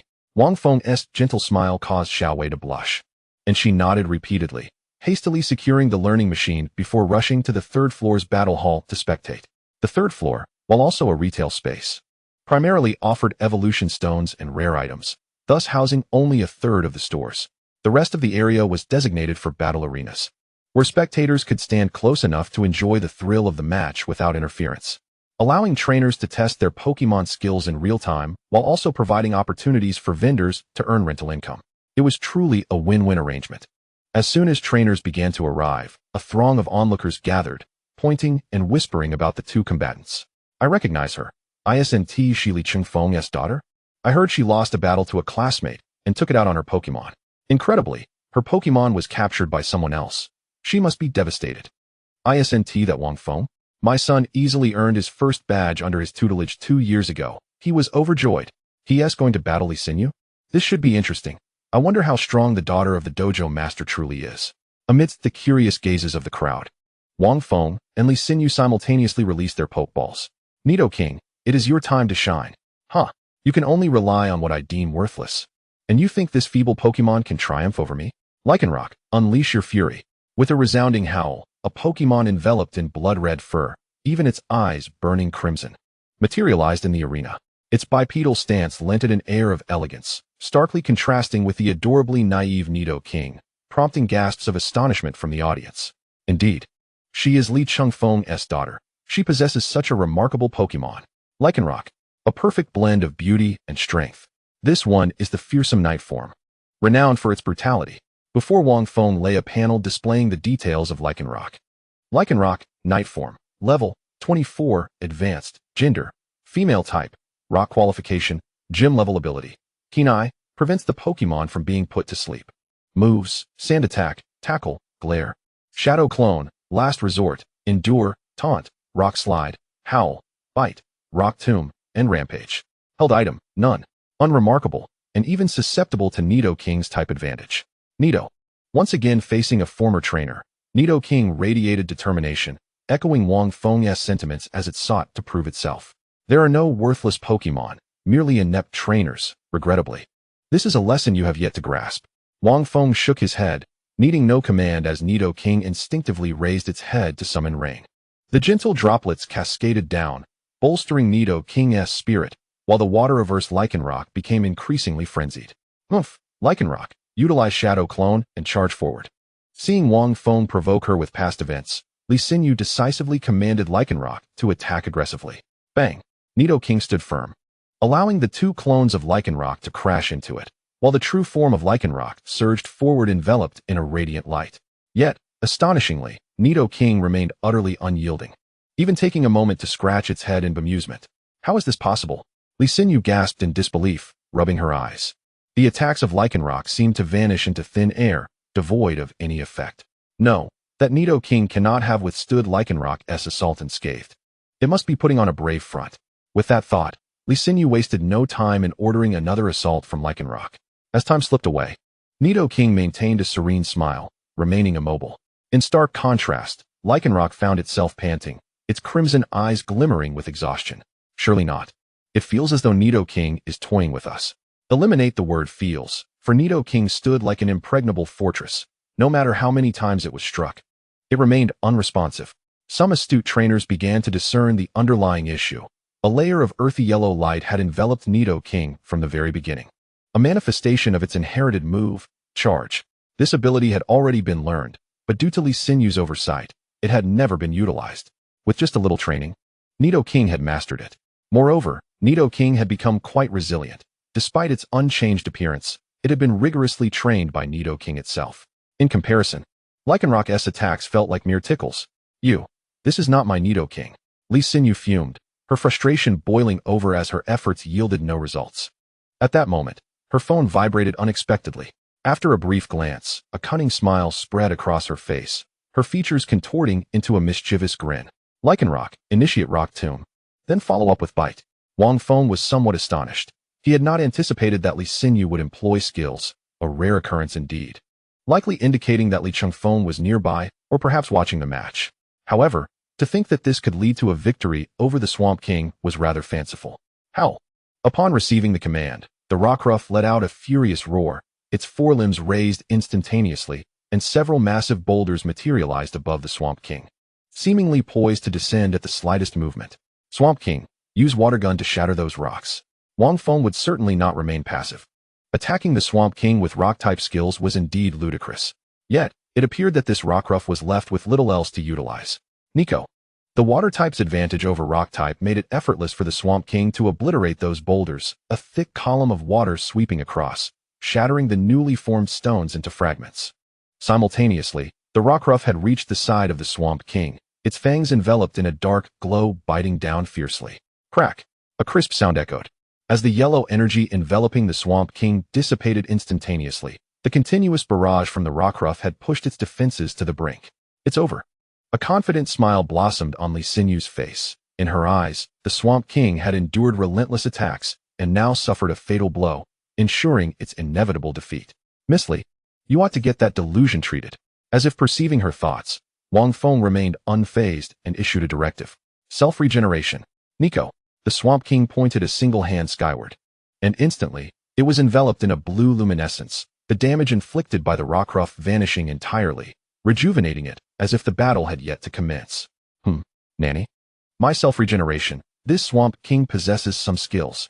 Observing Lee Sinyu lost in disbelief, the Swamp King placed its hands on its hips and began to dance rhythmically. Nico. What-s wrong? What-s wrong? I simply will not fall. Its cheeky demeanor, combined with its adorably naive appearance, provoked laughter in all except Lee Sinyu. All right, Swamp King. Enough of the antics. It's time to get you a learning machine for even more fun in the future. Oh, and this esteemed benefactor is buying you the machine. So be gentle. Wang Feng was undoubtedly rubbing salt in the wounds, causing Lee Sinyu to snap her head up with a sharp cry. No, I have not lost yet. In the next instant, the nearly incapacitated Rockruff was blasted to her feet by a water gun, evidently struggling to rise again. The drone flying overhead promptly announced the match's outcome. Wang Feng rubbed his wrist, and, while ascending to the second floor, reminded, Miss Lee, do not forget your promise.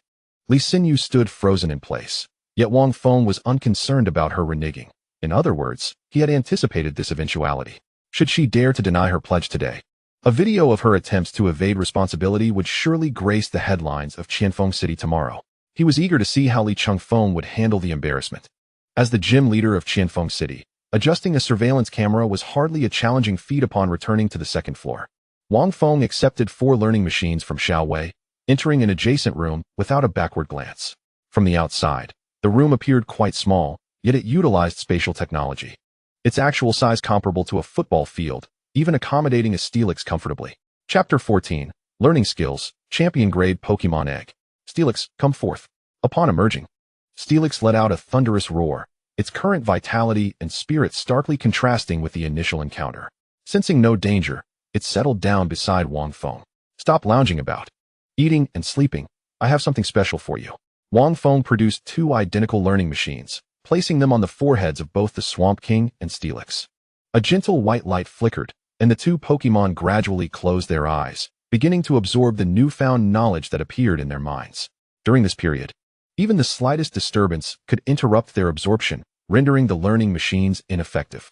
Wang Feng endeavored to remain silent, his gaze fixed on the 2 Pokemon. Time passed slowly, and after approximately half an hour, Steelix was the first to respond. A layer of transparent blue light began to manifest on its golden body, rapidly enveloping it like a parasite. This was indeed the pinnacle defensive skill, Protect. Upon use, it guaranteed the defense against one attack, though the more it was used, the lower its success rate became. However, this was in the real world, when the disparity in strength between the two Pokémon was too vast. Even Protect could not withstand the onslaught. Gently patting Steelix's head, Wang Feng returned it to its Pokeball and shifted his focus back to the Swamp King, where the disparity in potential was evident. Both Pokémon were comprehending the Protect skill, yet the champion-grade Steelix grasped it far more swiftly than the Swamp King. This disparity illustrated why champion-level Pokémon were invaluable. Those beneath the champion tier were mere insects in comparison. Steelix even had the potential for further evolution, which could lead to a champion-grade status.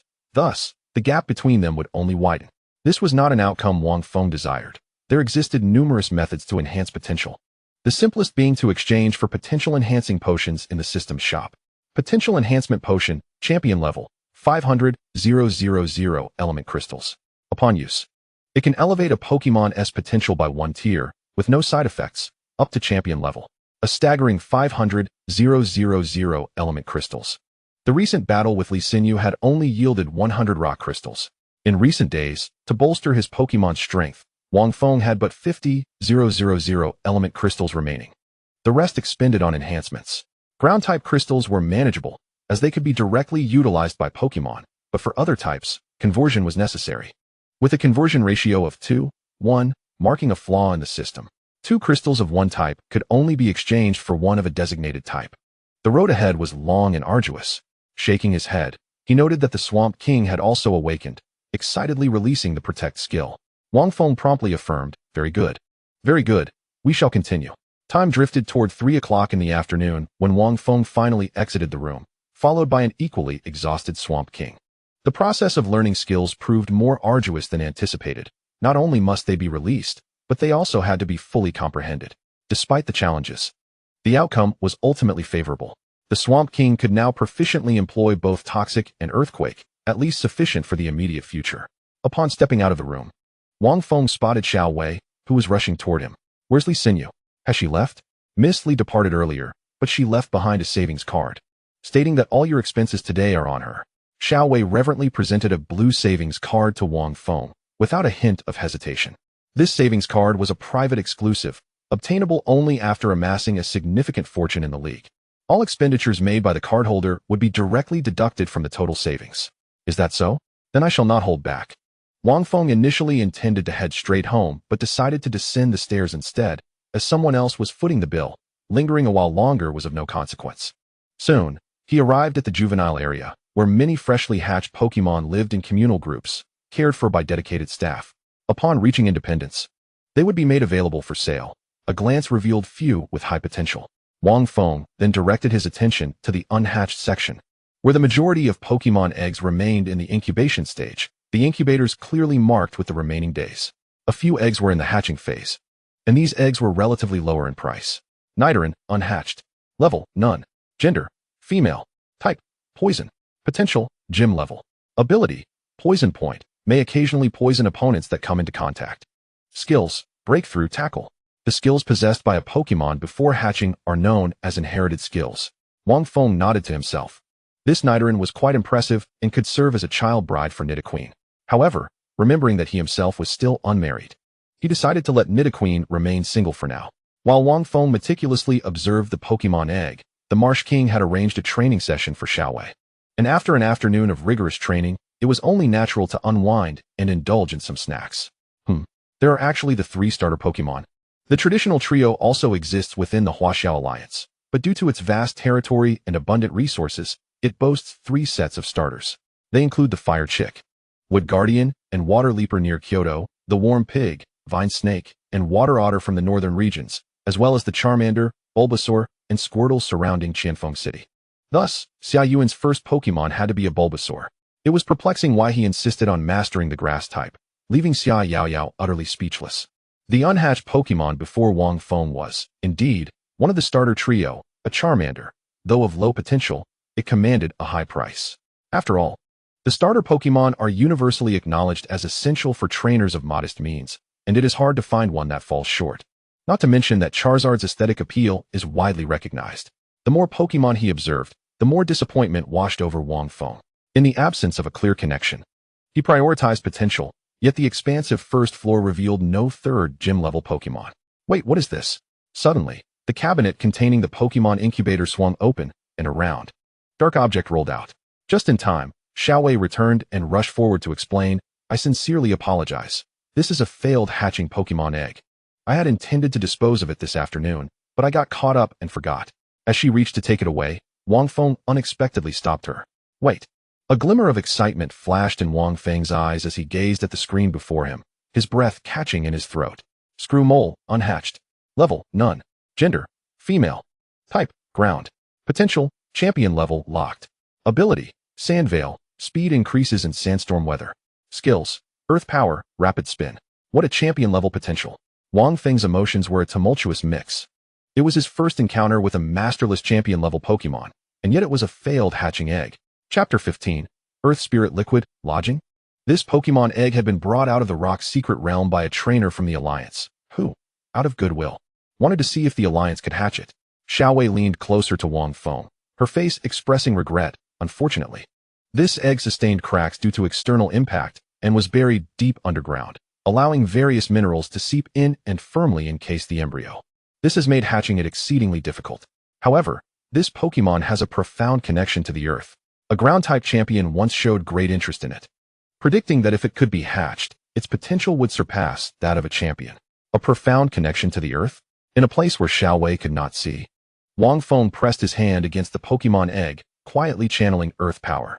As the Earth power flowed into it, a faint rhythmic sound soon reached Wang Feng's ears. Thump, thump, thump.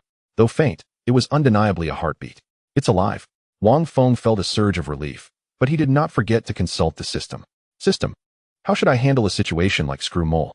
Ding. Simply purchase the Earth Spirit Liquid from the store. The Pokemon's power will significantly enhance when using ground-type moves after hatching, and the more Earth power it absorbs during hatching, the higher its potential will be. Earth Spirit Liquid 1,000,000 element crystals, a liquid condensed from the essence of the Earth, rich in mineral energy, capable of greatly enhancing the Pokemon's physique. Yet it requires the Pokemon to withstand the mineral energy. 1 million crystals? Why not just rob a bank? Complaining aside, at least there was a way to save it. Thus, Wang Feng decisively expressed his desire to purchase the Pokemon egg. What? You want this Pokemon egg? Xiaowei was taken aback and immediately offered to give it to Wang Feng for free, asserting that a failed egg held no real value. Alright, let us settle the payment. Oh, and also give me a Sandstorm TM. With Screw Mole as a future ally, the Marsh King's functionality would increase, especially since it could learn the Sandstorm move. Moves related to weather, like Sandstorm and Rain Dance, typically come at a higher price, but fortunately, there was Lee Sinew, the lucky charm. Alright, including the Sandstorm TM. After discount, the total comes to... Discount? Why is there a discount? I'm not the one paying. Xiaowei quickly realized, her fingers flying over the keyboard. In mere seconds, she completed the transaction. Your total expenditure this time is 3 million Alliance coins. Thank you for your patronage, and please take care. After leaving the Alliance Mall, Wang Feng placed Screw Mole's egg into the incubator. The nutrient solution currently had little restorative effect on it, but it was better than nothing. Marsh King, take good care of it. This will be your future buddy. Nico. The Marsh King securely held it, cradling it in his arms. Seeing this, Wang Feng smiled contentedly and walked towards the gym. The next day, Wang Feng did not continue training in the Qianfeng Mountains, but instead directly initiated a gym challenge. Gym leader, I'm back.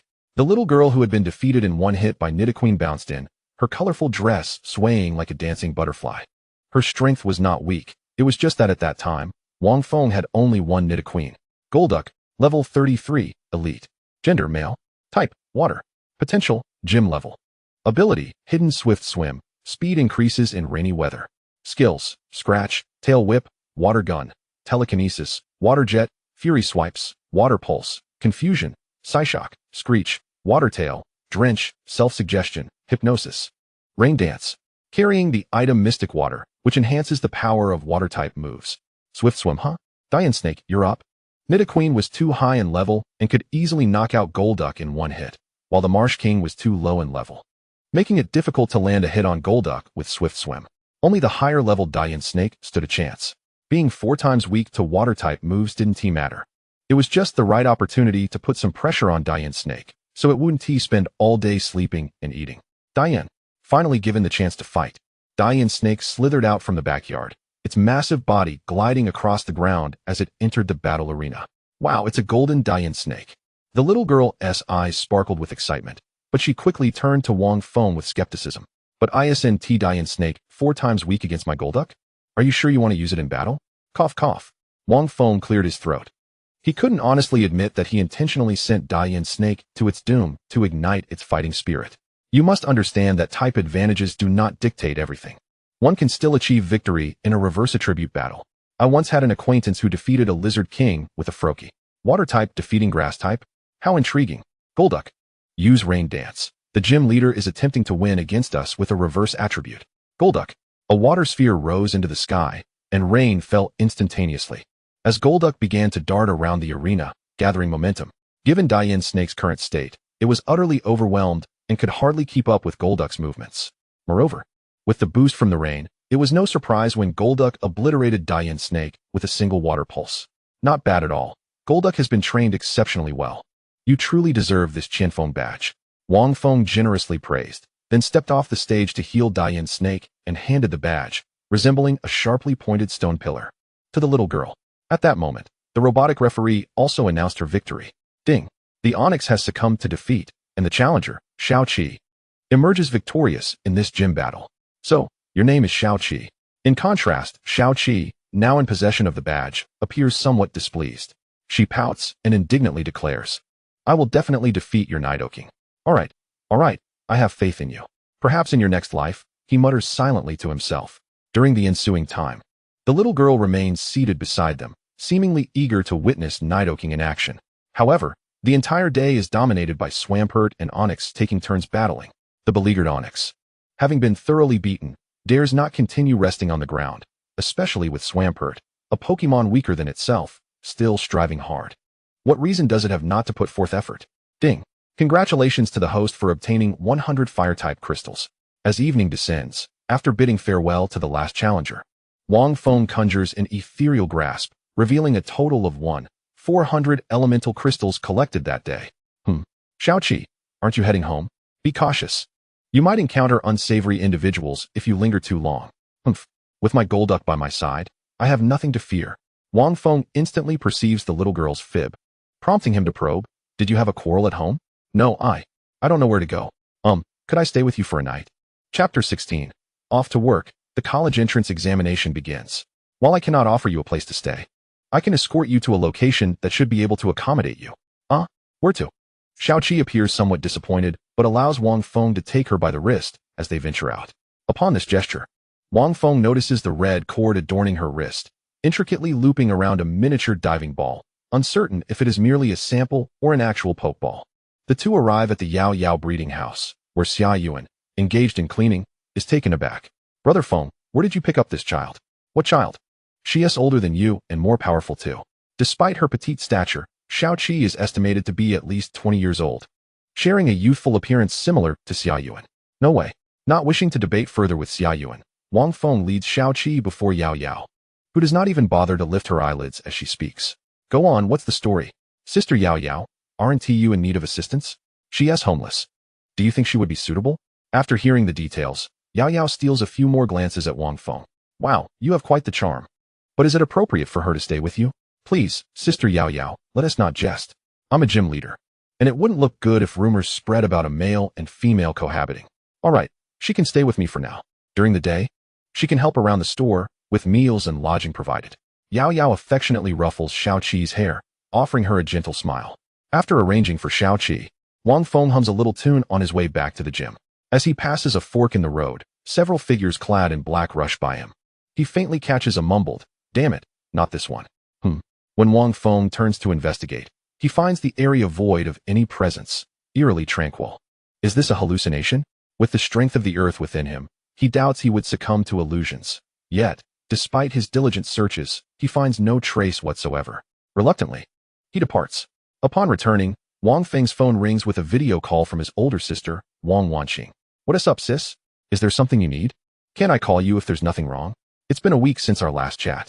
If it weren't for Yao Yao mentioning you yesterday, I would have thought something terrible had happened. Hearing her reproachful tone, Wang Feng quickly apologizes. I've been preoccupied with nurturing Pokémon. That's why I forgot. Here, let me show you the Pokémon I've captured. Nidoking, Nidorino, Onix. Swampert's small face squeezes into the screen alongside Wang Feng, while the other two, due to their size, can only gaze wide-eyed. Oh, it's Swampert. Looks like your nurturing is going well. Following that, Wang Wanqing recognizes Nidoking, whose size leaves her somewhat astonished. Is this still that stubborn little creature? Upon seeing the golden onyx, Wang Wanqing is left speechless, struggling to utter a word until her roommate prompts her back to reality. Lowering her voice, she leans closer to the phone. Qianfeng, it's best to keep Onyx's existence under wraps to avoid attracting any ill-intentioned individuals. Rest assured, sister. I'm aware. After a bit of casual conversation, Wang Wanqing suddenly brings up the college entrance examination. I heard from Yao Yao that you plan to participate in this year's exam? Yes, Wang Feng nods. That is wonderful. Your talent surpasses mine. I've heard that a gym leader from Kyoto is recruiting in our area, and she is also a lecturer at Kyoto University. Make sure to showcase your abilities. Pausing briefly, Wang Wanqing reflects. Yes, Qianfeng has matured, destined for a brighter future. He shouldn't remain in Qianfeng City, having experienced the world's splendor. It's time for her, as an older sister, to shoulder the responsibilities of the gym. Qianfeng, once you get into university this year, I'll drop out to manage the gym. Just remember not to solely capture ground-type Pokémon. Wang Wanqing mistakenly believes that Qianfeng is capturing only ground types for the gym's sake. Sis, must you always bring this up? I'm already a league-certified gym leader. There's no need for you to come back. I'm not going anywhere. What a joke. With this lineup of Pokémon, attending Pokémon University would be futile. It's far more practical to gather elemental types at the gym every day. You child. Under the starry night sky, serene and silent, three figures suddenly appear at the juncture of the inner and outer Qianfeng mountain ranges. The woman on the left lets out a soft sigh. What a remarkable gym leader. He has managed to keep Qianfeng here. Humph. Who would have thought that a mere lad under 20 could possess a Pokémon of the elite level? I say we should just go to Qianfeng Gym and eliminate him. The burly man on the right, with a fiery temper, seems ready to tear Wang Feng apart. Shut your mouth. The woman glares at him. While losing a colleague is regrettable, one must consider the situation in Qianfeng City. Do you wish for us all to perish here? Enough. At that moment, the man in the center speaks, and the other two fall silent. The fact that Qianfeng perished here indicates that the object should be in Qianfeng City. We cannot search directly. Let us observe the situation unfold. The youngest of the Fire Elite, from the Xia family of Kyoto, muses that Qianfeng City is quite lively. In the following days, nothing goes awry. Wang Feng continues to maintain his 9-to-5 routine, occasionally checking in on the little girl, Xiaoqi. Recently, Nidoking has been increasingly drowsy, likely connected to the primal power it is about to comprehend. In addition to nurturing Pokémon, during his free time, Wang Feng injects earth energy into the egg of the drillbur, knowing that hatching it requires patience. Only time will tell.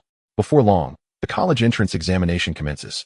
The exam lasts 3 days. The first day is written, followed by 2 days of practical assessments. Given that the written and practical rankings are separate, this leads to varying specializations among Pokémon universities.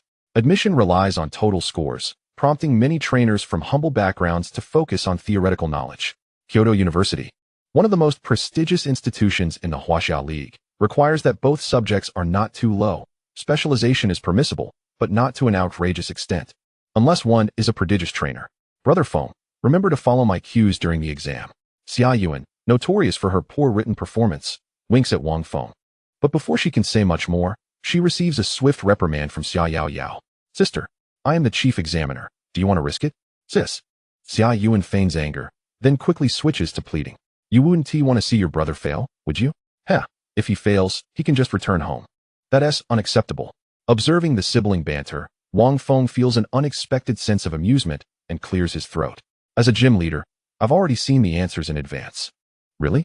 Chapter 17. The unbelievable exam questions the gaze of Xia Yuan, akin to that of a devoted follower beholding a savior, rendered Xia Yao Yao utterly speechless. Such words could only deceive a fool, could they not? Of course, one merely needed to remember.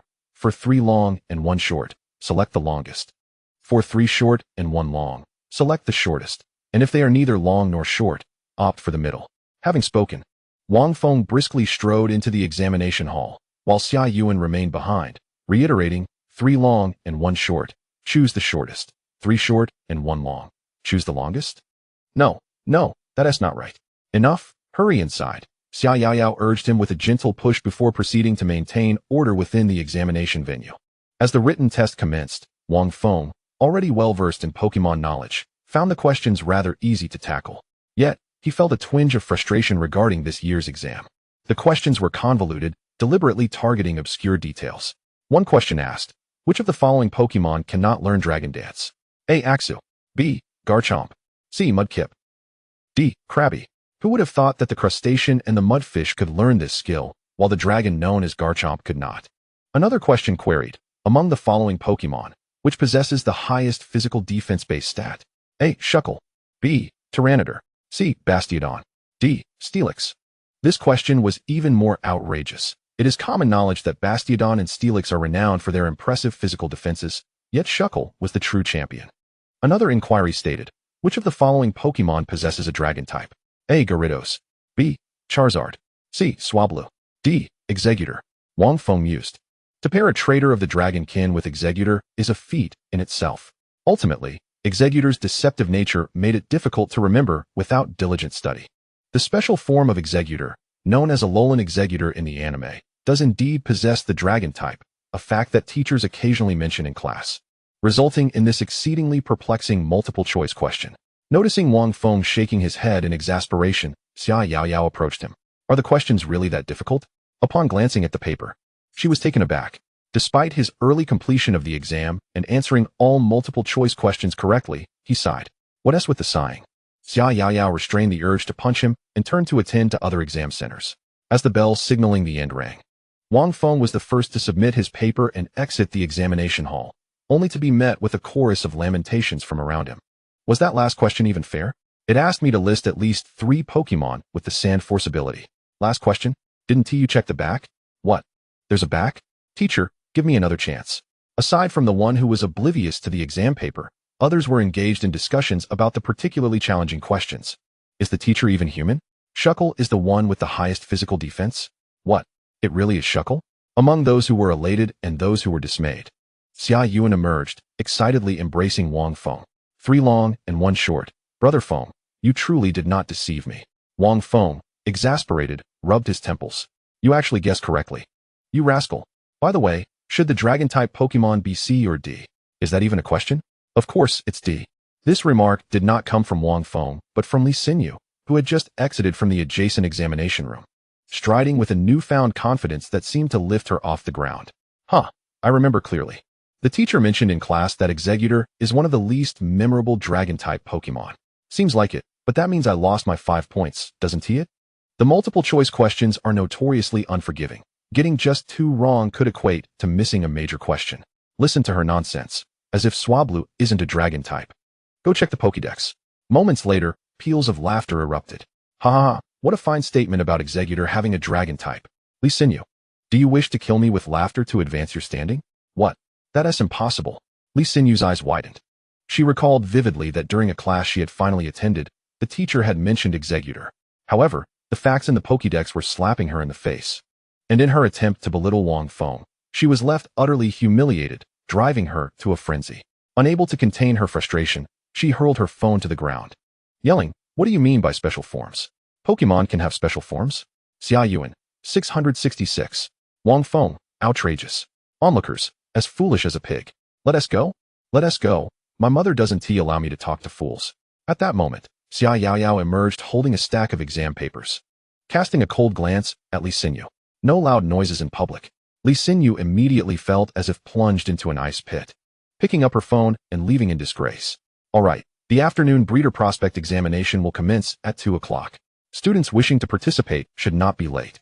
After submitting the exam papers, Xia Yaoyao led the 2 away from the examination center. Wang Feng, your theoretical knowledge is commendable.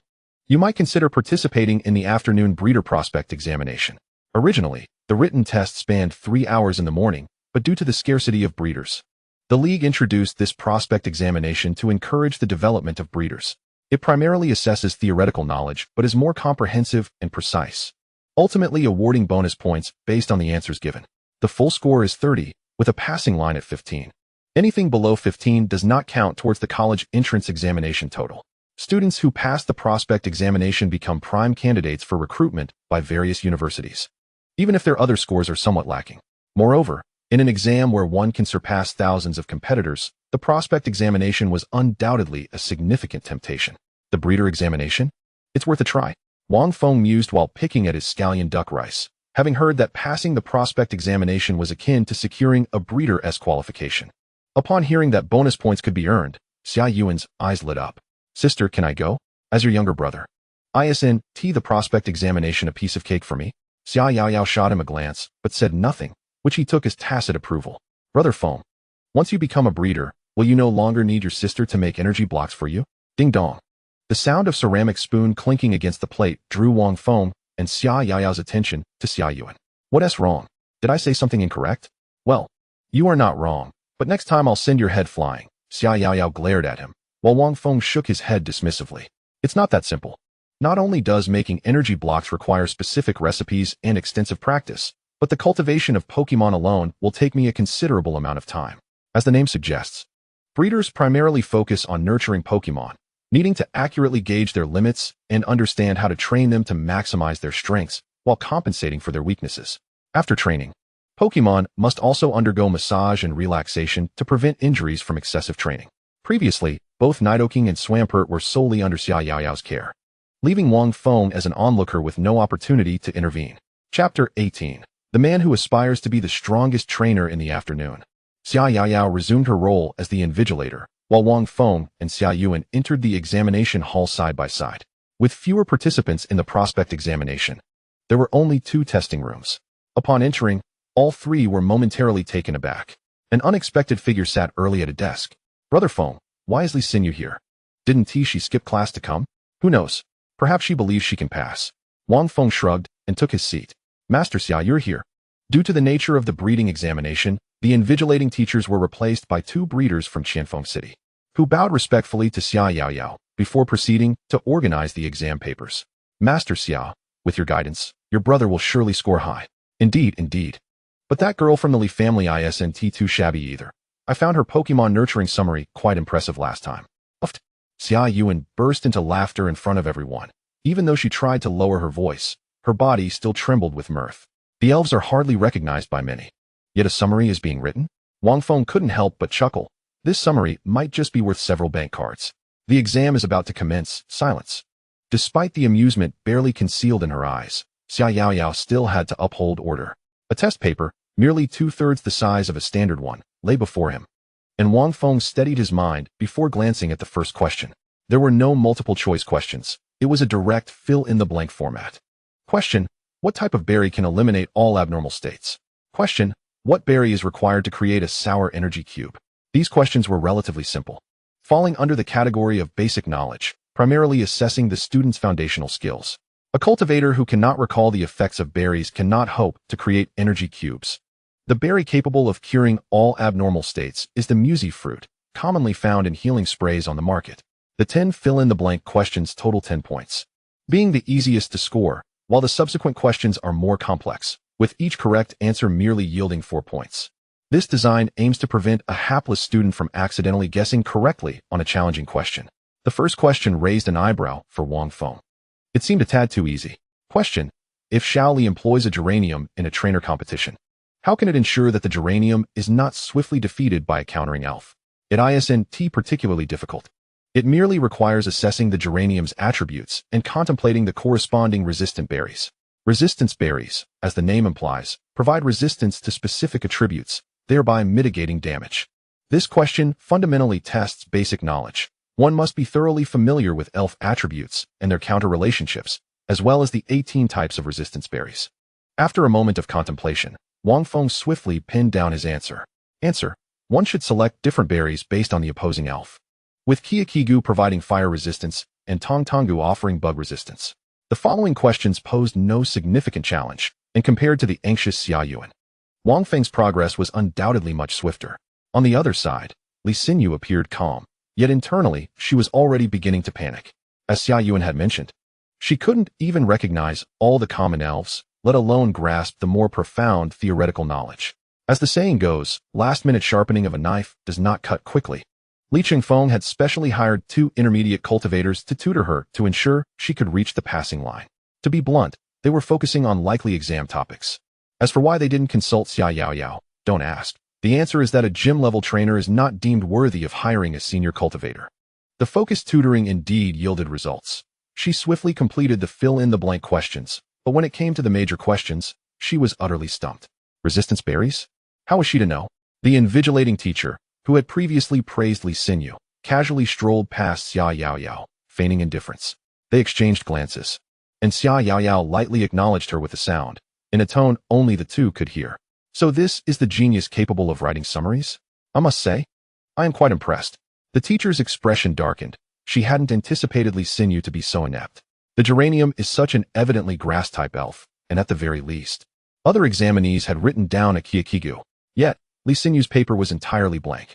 Did she truly believe that skipping the first question would have no repercussions? The subsequent ones are far more challenging.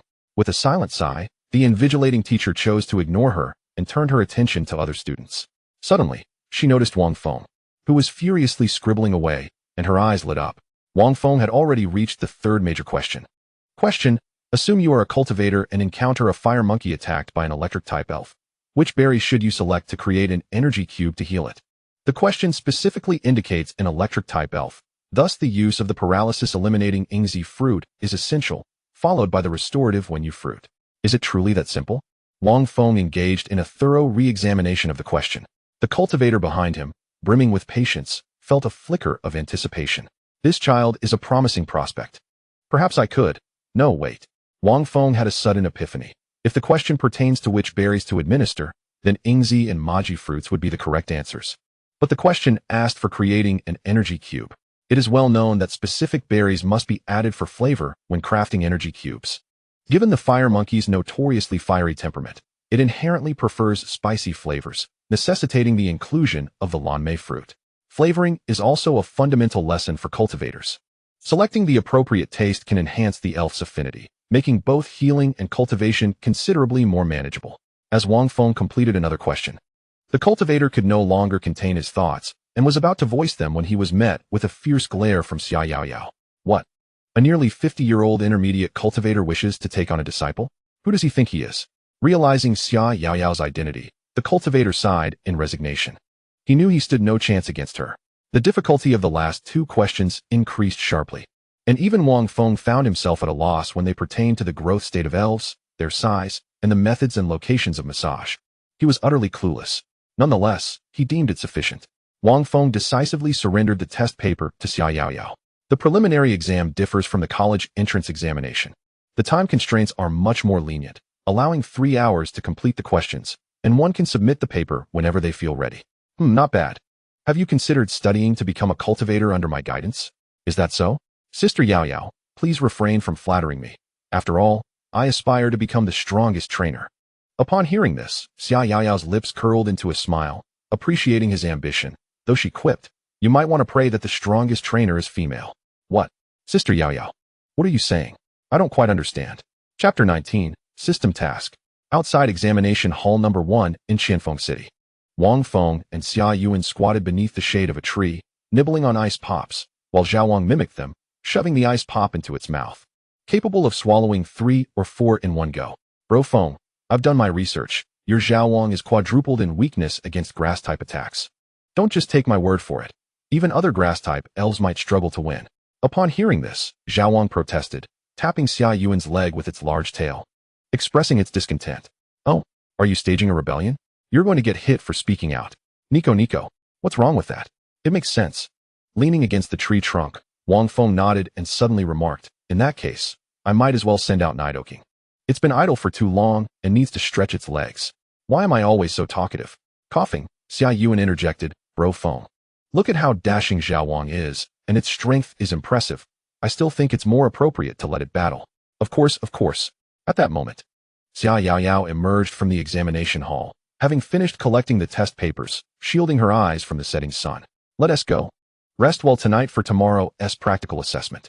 That night, Wang Feng contemplated whether to leave a single elf at home to take his place for the gym challenge, allowing him to participate in the college entrance exam without hindering his acquisition of elemental crystals.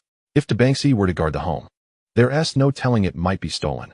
Xiaowang cannot guarantee a win, and Nidoking needs to be carried around. Ding. A new task, the Battle of the Twin Gods Resumes, Stage 1, has been triggered. A task? Wang Feng paused momentarily. The last time a task was triggered was over a year ago, a minor task that nonetheless rewarded him generously with crystals. This time, it appears to be a continuous task. The name sounds quite impressive. Could it be that Zekrom and Reshiram are about to clash once more? I wonder what the rewards will be. The Battle of the Twin Gods Resumes, Stage 1. Please achieve first place in the Qianfeng City College entrance exam. Then proceed to the Rock Secret Realm to investigate the cause of the elves' agitation. Reward: 20,000 elemental crystals. Can specify attribute: 1 high-grade water stone. There are quite a few elemental crystals, but as the ground gym leader, what do I need a water stone for? Though it was a complimentary gift, Wang Feng did not dwell on it too much. The upheaval in the Rock Secret Realm? It seemed that it had yet to commence. Situated on the opposite side of Qianfeng City, the Rock Secret Realm was classified as a B-level realm, with its most formidable Pokémon merely at the gym leader level. Even if chaos ensued, what could it matter? With Nidoking by his side and the even more powerful Shinado of Xia Yaoyao, he felt quite secure. Meanwhile, a guest arrived at the Yaoyao breeding house late at night, her golden hair unmistakably revealing her identity. The fire-type champion, Qianfeng. What brought her here at such an hour? It wasn't exactly an emergency. Qianfeng unceremoniously took a seat on the sofa and gently placed an Ultra Ball on the table. Is your Pokémon injured? Who did this? Without needing to open the Pokeball, Xia Yaoyao discerned the condition of the Pokémon inside, a rather unusual display that Qianfeng had grown accustomed to. I encountered a few troublesome individuals, but unfortunately, they managed to escape. I fear Qianfeng City may not remain peaceful for long. Are you considering returning to Kyoto? Xia Yaoyao paused for a moment, then shook her head. No, Qianfeng City is quite agreeable. As you wish. With a wave of her hand, Shinado unleashed a healing wave, swiftly restoring the injured Pokémon within the Ultra Ball. Qianfeng, smoothing her hair, stood to take her leave. Just as she reached the door, she suddenly halted. What was she contemplating now? I already told you he wouldn't agree, unless... A knowing smile graced Xia Yaoyao's lips, successfully piquing Qianfeng's curiosity. Unless what? Money? Status? Pokémon? Unless you can establish a gym for him in Kyoto. No sooner had the words left her lips than Qianfeng twisted the doorknob and exited, leaving her light-hearted remarks to linger in the night breeze. If he possesses the capability, what difference would it make if the fire-type gym were renamed? Alas! Xia Yaoyao sighed in exasperation. These two were as stubborn as each other. The next morning, Xia Yuan arrived early at the gym, colliding with Wang Feng as he opened the door. Ouch! Brother Feng, why are you so solid? Xia Yuan exclaimed, feeling as though he had bumped into a rock. Who told you to come without a word? And can you refrain from speaking like that? Wang Feng tossed a poison-type energy cube, which the Venusaur eagerly leaped to consume. Its massive form surprisingly agile. Dada! Venusaur greeted Nidoking and the other 3 Pokémon amicably, receiving warm responses in return. After some contemplation, Wang Feng decided to take all 3 Pokémon along. Nidoking would ensure their safety, while Swampert could handle regular opponents. And he was also quite curious about the prodigy from number 2 high school's strength. If it was high enough, he would bring along Onyx. After a quick tidy-up, the two departed the gym, with Wang Feng fastening a gym badge to his collar, signifying his status as a gym leader. Haven't you eaten? As they approached a breakfast stall, Xia Yuan eagerly rushed to order. What? You haven't eaten because Sister Yaoyao's cooking is so delicious? Don't tell me she didn't cook for you. Don't mention it. Upon hearing this, Xia Yuan perked up and beckoned Wang Feng to come closer. Do you know why my sister's cooking is so exquisite? Is it because of her breeding background? Wang Feng speculated. The work of a breeder was intricate, making cooking seem trivial. No. It's because she only knows those 2 dishes. If she had practiced for over a decade and still couldn't cook well, that would be a travesty.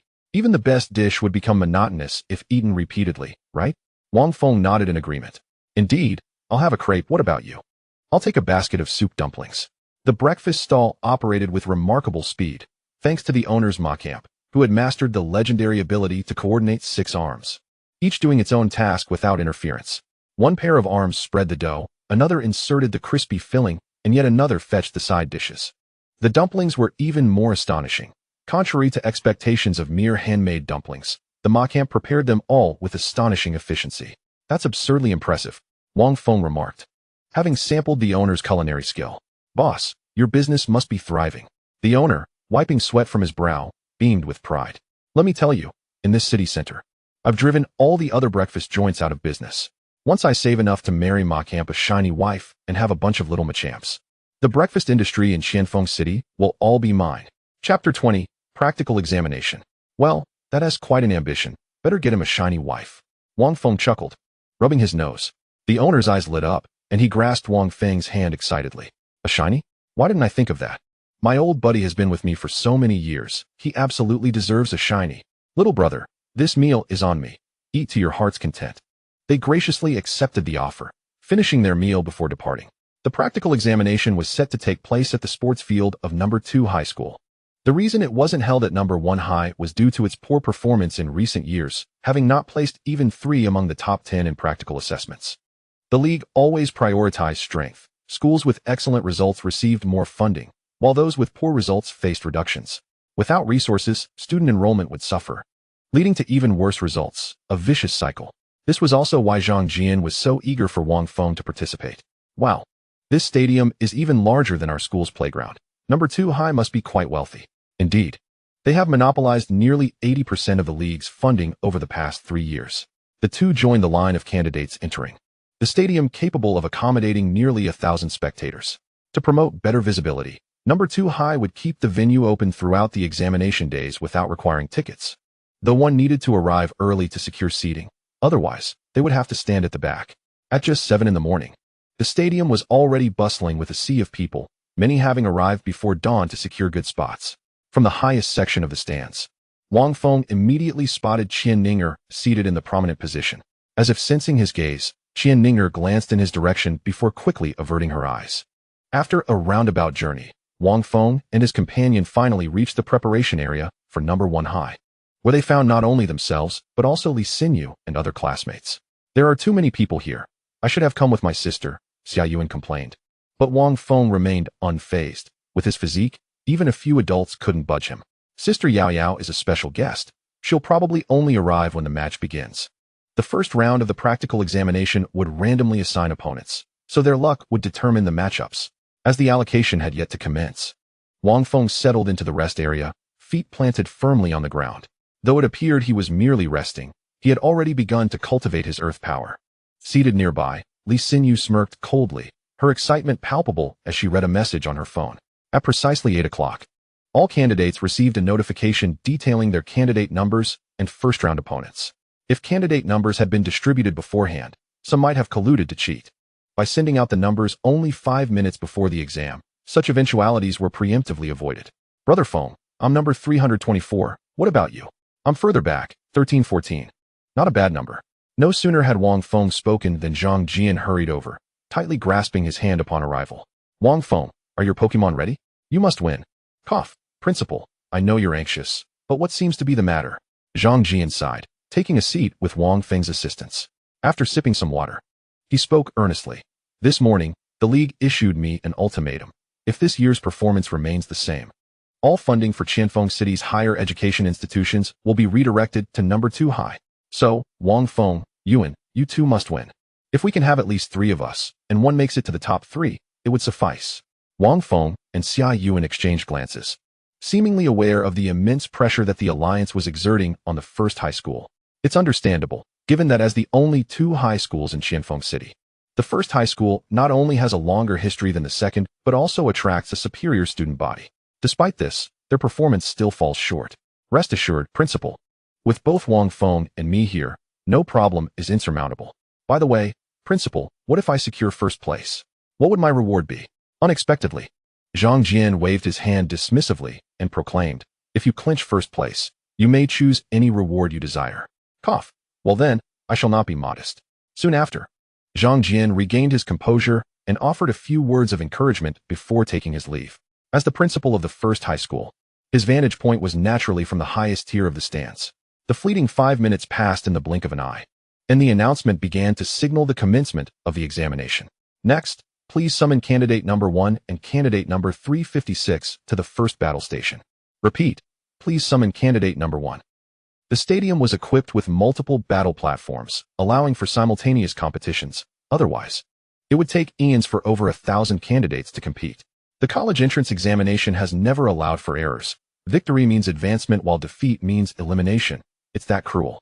Of course, some seed candidates might encounter each other in the first round, resulting in lower rankings. In such cases, the invigilators would score based on performance, and after deliberation, rankings would be adjusted. Otherwise, many promising students could be eliminated in the first round, while less capable ones might advance. Botadai, use Psychic Attack. Beedrill, quickly evade. Numerous candidates utilized Bug-type Pokémon in the arena, which, as representatives of lower-end combat power, stood in stark contrast to demigod-level Pokémon. They could achieve their final evolution at level 10, showcasing considerable power in the early stages. After observing the lackluster exchanges, Wang Feng grew bored and released his Swamp King for some entertainment. Nico. Upon spotting Lee Sinyu, Swamp King became lively, wagging its little waist joyfully. Nico. What's going on? Seeing this scene, Lee Sinyu clenched her right fist tightly, seemingly suppressing her fury, yet her ears perked up to catch Wang Feng's voice. Swamp King. I'll be counting on you shortly. Nico, leave it to me. Moments later, the announcement echoed, candidate number 68 versus candidate number 1314, prompting Wang Feng to rise and head towards the 7th examination venue. The boy opposing him appeared somewhat dazed, wielding a Pikachu. Such a common Pokemon was not frequently seen in the examination, but it seemed a rather ill-suited choice. Even if that Pikachu were to shock for an eternity, it couldn't possibly harm Swamp King, could it? What? You aspire to be a master of reverse attributes? Go home, kid. There's plenty to dream about. After a bit of commotion, Swamp King easily secured victory. In the subsequent rounds, Wang Feng continued to triumph effortlessly. On the stands, Qianfeng remained expressionless. At least Wang Feng had yet to unleash his Nidoking, hadn't he? Xia Yuan also progressed smoothly. His Venusaur had already reached the elite level, standing out among candidates predominantly utilizing mid-tier Pokemon. As for Lee Sinyu, with Li Qingfeng by her side, it was impossible for her to enter the fray with a low-tier Pokemon. Old Zhang, not many from your school made it to the 5th round. Counting the one who got a bye, only 25 remain. After the 4th round, 88 students advanced, including a fortunate student who received a bye. This meant that, including the student with a bye, the probability of the first high school advancing was less than 30. Naturally, the principal of the second high school seized this opportunity to mock. Not bad, old Zhang. At least there's been some improvement compared to last year. You're almost catching up to 30%. Zhang Jian, without lifting his head, spoke in a tone devoid of emotion. It's not about quantity, but about valor. Why don't you understand this principle? Wang Feng and Xia Yuan defeated your second high school with ease, while your students struggled to advance. And what of it?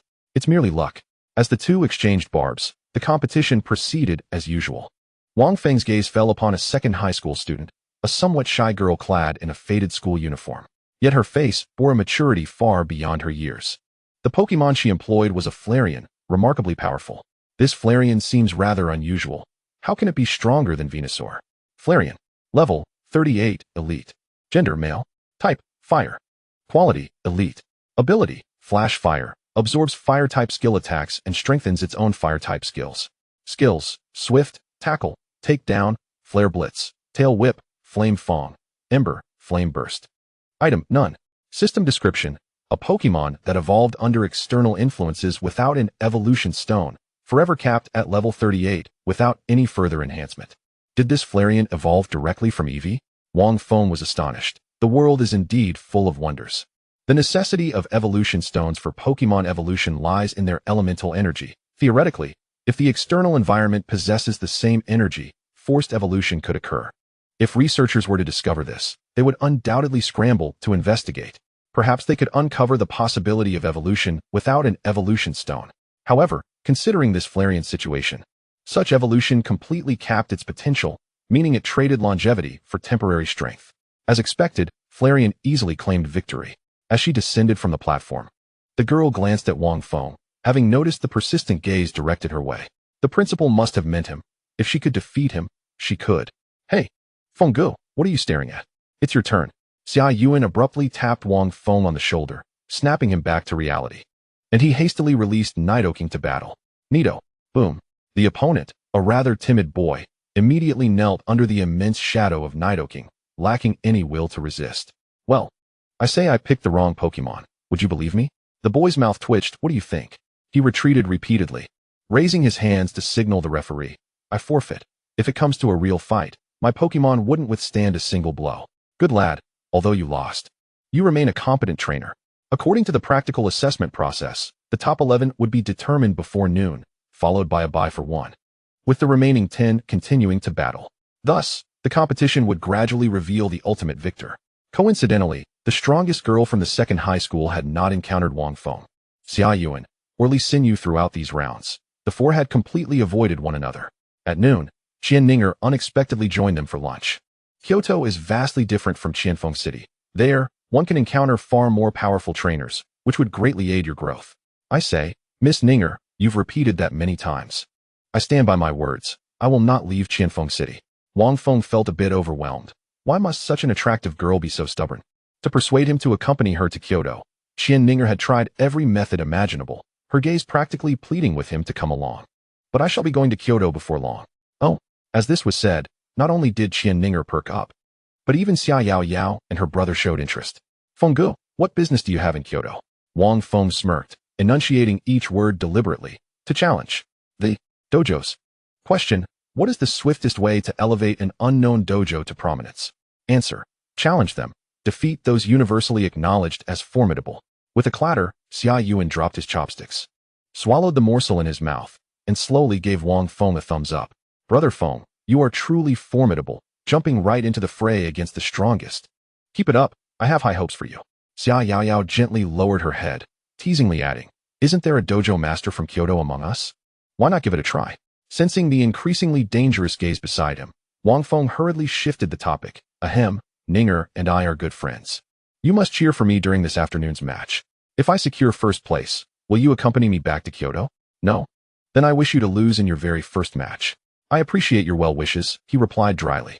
In the afternoon, 11 advancing contestants, including Wang Feng and Xia Yuan, gathered in front of the battle arena.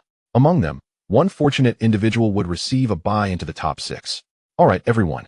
Please prepare yourselves and come forward to draw lots in turn. Drawing lots? This is purely a matter of luck, Wang Feng mused. May Arceus bless me. As long as I can secure a bye, I'll be set. I'll even sacrifice my desk mate's 20 years of singlehood for a chance at that bye. Among the 11 candidates, only Wang Feng, Li Xinyu, and Xia Yuan hailed from the first high school, while the remaining 8 were all from the second high school. Statistically, the chances were undoubtedly in favor of the second high school students. Before long, the slips of paper drawn by each contestant were revealed. Unlike the tension radiating from others, Wang Feng opened his slip without hesitation, and it was no surprise that he was not the lucky one. As expected, though rather than relying on luck, I prefer to crush my opponents outright. Sighs of disappointment wafted through the air as others revealed their slips. To everyone's astonishment, a rare occurrence unfolded. Congratulations to Li Xinyu from the first high school for drawing a bye.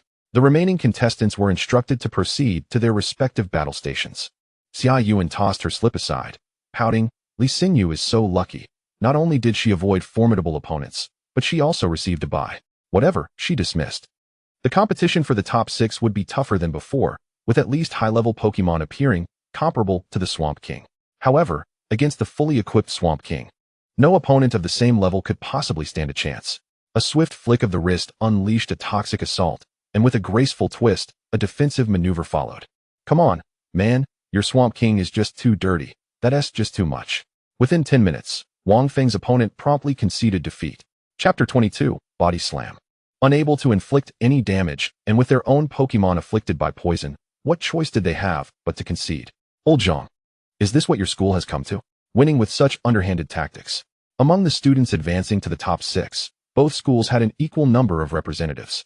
Zhang Jian couldn't help but grin, disregarding any grievances with the principal of the second high school. Ah, yes, you're absolutely right.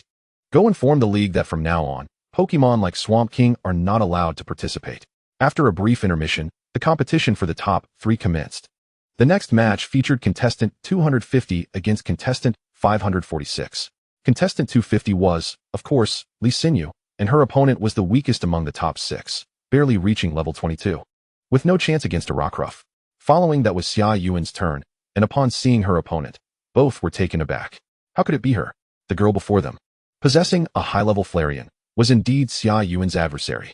Wang Feng could only shake his head and chuckle. If we're talking luck, we were fortunate to avoid each other. But you ended up with a type disadvantage. From both combat experience and level, this Flareon surpassed Xia Yuan's Venusaur, sometimes even acting independently without the girl as command. Not to mention the type advantage. If it were a Mega Venusaur, perhaps there would be a chance. Brother Feng, just watch. We'll send out Venusaur. Wang Feng nodded. His opponent was formidable, ranking second in strength at the second high school, with a Pokemon known as a Masquerain. Masquerain. Level, 28, Advanced. Gender, female. Type, Water, Fighting. Qualification, Elite. Ability, Damp. Prevents the use of self-destructing moves by soaking the surroundings. Skills, Triple Axle, Bubble Beam, Aqua Jet, Hypnosis, Water Gun, Bubble Beam, Body Slam, Rain Dance. Item, None. To possess a Masquerain at such a level so quickly indicated the opponent's affluent background, as the evolution of Masquerain requires a Water Stone. The regular match hadn't even allowed you to step onto the field yet. Now it's your turn to catch a breath. Wang Feng, behaving unusually, produced another Pokeball, causing his opponent to tense up. Giant Onix. The majestic presence of the Golden Onix emerged, its massive form almost brushing against the ceiling of the arena, its shimmering exterior rendering the audience momentarily silent. Even the other contestants engaged in battles couldn't help but glance over. Is this Onix? What is with that color? A shiny. This is a shiny Pokemon. Can we scrape some off it to sell as gold? Unlike the excitement from others, Wang Feng's opponent, after a brief moment of shock, wore a bitter expression. With such a towering figure, was there any need to fight? Masquerain, hold on, let me think of another strategy. Just as Wang Feng commanded Onix to attack, his adversary suddenly shouted, Masquerain, use Body Slam. Wang Feng furrowed his brow. Such an obscure skill held little memory for him. The Masquerain gathered a white glow in its hands, reminiscent of the light emitted upon summoning a Pokemon. As it was in the midst of an offensive action, the white light easily struck Onix, causing its form to momentarily dissolve into a red light and return to its Pokeball. Wang Feng's second Pokeball automatically opened, and Nidoking landed thunderously on the ground. What? Wait, what is happening? Isn't switching Pokemon forbidden during the exam? Doesn't this count as a violation? The audience erupted in chaos, yet no one in the highest stands uttered a word. The principal of the second high school sighed. The intention was good, but regrettably, they brought out an even stronger one. TSK. Ah, this child is just a bit unfortunate, he chuckled heartily. Body Slam. What a Body Slam? Wang Feng suddenly realized that Body Slam was a niche move with only a 90 accuracy rate, more commonly utilized in gameplay. Upon hitting, it forces the opposing Pokemon to exit the field, then immediately substitutes with one from the bench. Clearly, the opponent intended to bring forth the weaker Swamp King, only for the plan to backfire, resulting in Nidoking taking the stage instead. However, being of the same species, it should be comparable. Nidoking? Nidoking expressed a contrasting confusion. Wasn't he agreed I wouldn't have to battle? The recently summoned Onix felt aggrieved. Who understands my plight? Ahem, it's all its fault. Let Nidoking handle it. In the next moment, a surge of thunderbolt erupted. Masquerain didn't even have time to let out a cry before losing its combat capability. Nidoking voluntarily returned to its Pokeball, feeling increasingly drowsy in recent days and lacking energy. Wang Feng collected the water-type crystal that Masquerain dropped, and then turned his gaze to the second battle stage. Venusaur was retreating under Flareon's relentless assault. Sleep Powder and Poison Powder failed to land, as this Flareon was not only swift, but also mastered the Mist skill, adeptly using fog to negate the powders. Venusaur's preferred tactics crumbled under the weight of the level disparity, unable to withstand Flareon's strikes, with its own skills landing almost none. Flareon, use Fire Fong. Venusaur, defend. Crack. Fortunately, it was the first time using the defense maneuver, and Flareon's initial side attack missed its mark. Still a bit off, Wang Feng thought regretfully. To put it bluntly, Venusaur's strategy had yet to fully materialize. At this moment, if only it had a substitute to amplify the poison, it would have made things much easier. As long as Flareon dared to close the distance, they could trade blows, gambling on the poison to land. The moment the lethal poison was deployed, the outcome was all but sealed. Unsurprisingly, the Venusaur succumbed to the relentless flames from the fire EV, losing its combat capability. Thus, the top 3 contenders were officially revealed, 2 from the first school and 1 from the second. Well. Zhang Jian's anxieties were finally alleviated. Regardless of who emerged as the champion, the league would never allocate all its resources to the second school. The principal of the second school wore a grim expression, inwardly cursing. Where on earth did Wang Feng acquire that Nidoking? And that shiny Onix is no slouch either. It's over. Qianfeng spoke with a hint of disappointment. After 3 days of competition, she had yet to witness a true genius. Among the top 3, aside from Wang Feng, the other was merely fortunate. And as for the Fire EV, as the Fire-type champion, How could she fail to perceive the truth? The Fire EV's strength stemmed from its all-in gamble, sacrificing its future to bolster its present power, a ceiling that had been irrevocably set. Brother Feng, you must avenge me, Xia Yuan urged while treating the Venusaur. Before Wang Feng could respond, a familiar figure strode in. Chapter 23, Provocation? The Situation of Nidoking. It was none other than the trainer of the Fire EV. What brings you here? The girl ignored Xia Yuan and walked directly up to Wang Feng, speaking each word with precision. Are you daring enough to face me without your Nidoking? Wang Feng was momentarily taken aback, perplexed by her abrupt entrance and her challenge. You're afraid, aren't you? The girl suddenly smirked, pointing at Wang Feng with a smile. You wouldn't dare, because without Nidoking, you're nothing. You can't possibly defeat me without it. Provocation? That was Wang Feng's initial reaction, though he struggled to comprehend her intentions. Even without Nidoking, could the Fire EV truly triumph over Onix? While the Fire EV could indeed defeat Swampert, given its 10-level advantage, Onix and Fire EV were of equal level. With type resistances to consider, honestly, the odds were heavily in favor of Onix. Wang Feng hadn't intended to use Nidoking, but given her bold assertion, not employing it would seem disrespectful. Little girl, your provocation holds no sway over me. Why should I refrain from using my own Pokémon? Or do you doubt your ability to win against Nidoking, hence resorting to such tactics? Wang Feng advanced step by step, cornering the girl. Under his imposing presence, she appeared somewhat intimidated, yet she defiantly raised her chin. As long as you don't use Nidoking, I will definitely win. Is victory all that you desire? What rewards does the second school offer for winning? Xia Yuan approached after storing away the Venusaur. He wasn't the type to hold grudges. His question struck a chord with the girl, who took a deep breath and softly replied, If I win, the school will grant me an additional 500,000 alliance coins. Is that all? Can there be more with such a sum? The girl looked bewildered, her gaze locking with Wang Feng's in mutual astonishment. Ahem. After a moment, Wang Feng cleared his throat and continued, Are you in dire need of money?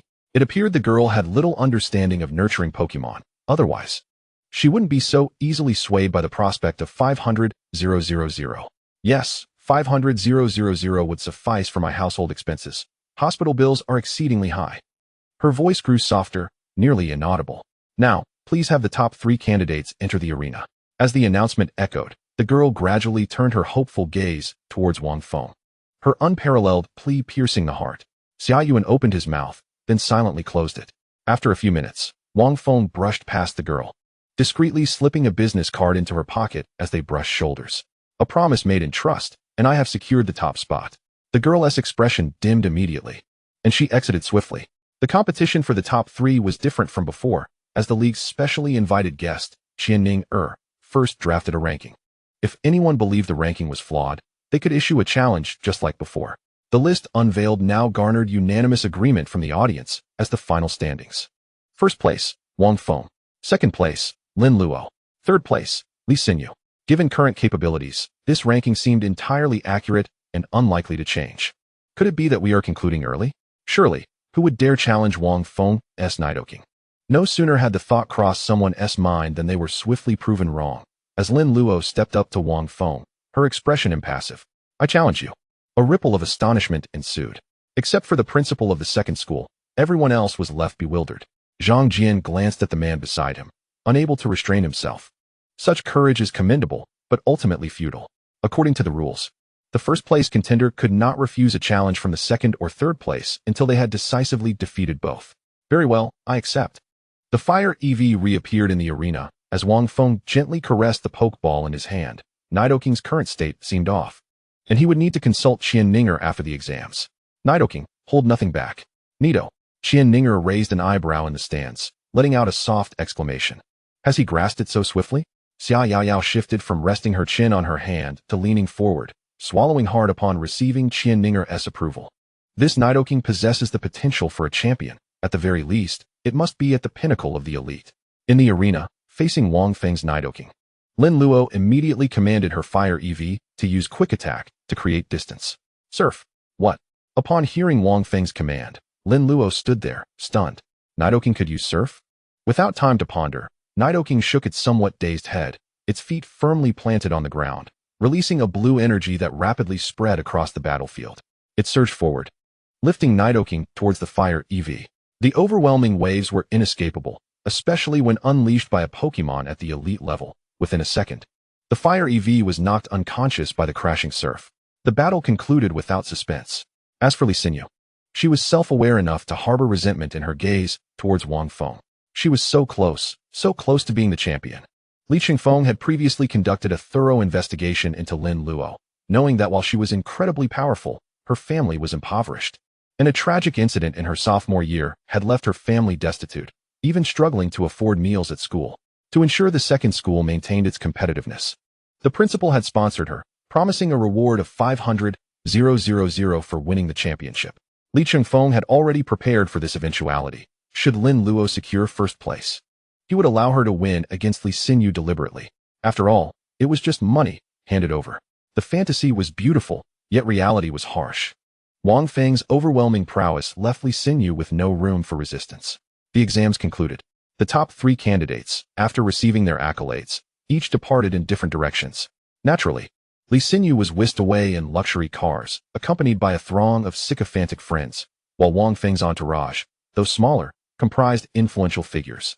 Before leaving the sports hall, Wang Feng noticed Lin Luo departing alone, but after a moment's contemplation, he chose not to follow. His priority was to address the issues surrounding Nidoking. Ninger, my Nidoking. I know. Take it to the Qianfeng Mountain or the Rock Secret Realm. Those are the only 2 locations nearby that can provide the elemental power it requires. Without turning back, Ninger replied, then paused, exhaling deeply before suddenly placing her hand on Wang Feng's shoulder. Her palm was warm and firm. Her magnetic voice whispered in Wang Feng's ear, "You best hurry." Understood. Is Nidoking's condition really that grave? Wang Feng felt a pang of anxiety. No. I fear that I might lose control and knock you out to take you back to Kyoto. Chapter 24. The Rock Secret Realm, Recruiting Apprentices. The Rock Secret Realm. The Secret Realm is nestled beyond the Qianfeng mountain range, accessible by a mere 10-minute taxi ride. A multitude of trainers can be seen honing their skills in this place. After bidding farewell to Qianfeng and her companions, Wang Feng ventured here. He chose the Rock Secret Realm due to its higher safety factor compared to the Qianfeng Mountains, where the strongest Pokémon merely reached the gym leader level. With Nidoking not at his peak, encountering a champion-level Pokémon in the mountains could prove perilous. Moreover, wild champion-level Pokémon possess a fierce territorial instinct. The intrusion of another champion would incite a frenzied assault. To ensure his safety, Wang Feng opted for this locale. As the name suggests, the Secret Realm is predominantly inhabited by rock and ground-type Pokémon, bearing some resemblance to the Qianfeng Mountains. However, lower risks entail lower rewards. The Rock's Secret Realm lacks the abundant resources of its mountainous counterpart. Wang Feng had visited this place several times before Nidoking's evolution, but subsequently shifted his focus to the Qianfeng Mountains. As he delved deeper into the Secret Realm, Zhuan Wang closely trailed Wang Feng, while the large onyx had to remain confined within its Pokeball to avoid unnecessary complications. With the essence of a champion-level Nidoking emanating from him, they encountered no wild Pokémon along the way. At last, Wang Feng halted before a small hill. The scenery was quite pleasant here. Situated at the heart of the Secret Realm, once the territory of a gym-level Dragonite. Initially, he contemplated having Nidoking emerge to assert dominance, but the Dragonite, being gentle in nature, not only relinquished its position, but also positioned itself protectively beside Nidoking. Nidoking lay on the ground, emitting a weak cry. "Don't worry. Rest well," Wang Feng gently reassured, settling beside it and softly patting its head. According to Qianfeng, Nidoking's current state resulted from an overly rapid comprehension of primordial power, which his body could not support. In essence, his foundation was insufficient, even with understanding. He could not manifest it, leading to bodily harm. System: convert all elemental crystals into ground type. Wang Feng inhaled deeply, resolving to act. Ding. The amount to be exchanged is considerable. Do you wish to confirm the transaction? Confirm, he declared. As the words left his lips, the number of elemental crystals diminished rapidly, ultimately settling at 25,000, all of which were ground-type crystals, ready for immediate use by Nidoking. Without hesitation, Wang Feng fed all the energy cubes to Nidoking, the feeding process taking a full half-hour. The earthy power surged within Nidoking, drawing the very essence of the Secret Realm towards him. After casting a deep glance at Wang Feng, Nidoking succumbed to slumber. According to Qianfeng, Nidoking would require several months to recuperate, during which his strength would significantly enhance due to the primordial power. However, with the augmentation of elemental crystals, he would fully grasp it upon awakening. With the elemental crystals depleted, Wang Feng pondered his next steps. Rubbing his chin, a thought crossed his mind. System. Is there a way for others to assist me in earning crystals? After all, relying solely on his own Pokémon rendered the rate of crystal accumulation rather sluggish. Ding. Friendly reminder. Please utilize your identity as a gym leader wisely. By achieving victories in battles under your name at the gym, you can also earn elemental crystals. Upon hearing this, a new vocation slowly emerged in Wang Feng's mind, gym apprentice. As the term suggests, this role involves training under the gym leader to learn Pokémon battle strategies. Often, one must defeat an apprentice to prove their worth before challenging the gym leader. Otherwise, anyone could challenge, leading to the exhaustion of the leader. Generally, the stronger the gym, the more apprentices it attracts. Some even volunteer without pay, eager to learn a trick or two. Clearly, the Qianfeng gym had no apprentices whatsoever. Wang Feng's parents had a few while they were alive, but they eventually left as well. Such is the disparity. Other gyms do not need to search. Apprentices come knocking on their doors. After some contemplation, Wang Feng posted a recruitment notice on the Alliance platform of Qianfeng City. Qianfeng Gym seeks apprentices, meals provided but no accommodation. Generous compensation based on Pokémon strength, ranging from 3,000 to 20,000. Contact number. Speaking of apprentices, Wang Feng suddenly recalled Lin Luo. In every conceivable aspect, she seemed quite suitable. Adequate strength to handle most challengers. He decided to call her later. At the Qianfeng City People's Hospital, Lin Luo approached the first floor with a somewhat withered paper bag to settle the expenses. Hello, I am the family member of Bed 32. Here to pay this month's fees. Certainly, please hold on. After a series of operations on the computer, the nurse printed a bill and stated, Miss Lin, your total this month is 54,675 yuan for treatment, excluding medications and nutritional supplements. Understood. Lin Luo nodded, handing over a neatly counted stack of Alliance currency. After registration, she made her way to the ward and arrived at Bed 32. Mom, we can go home now. The pale-faced woman on the hospital bed turned to her, eyes filled with guilt and sorrow. Luo, you've worked hard. I couldn't be there to cheer you on during your college entrance exams today. It's all right. Lin Luo forced a smile, supporting her mother as she said, I've already decided to attend university here in Qianfeng City. This way, I can avoid tuition fees and receive scholarships while also working part-time. Good.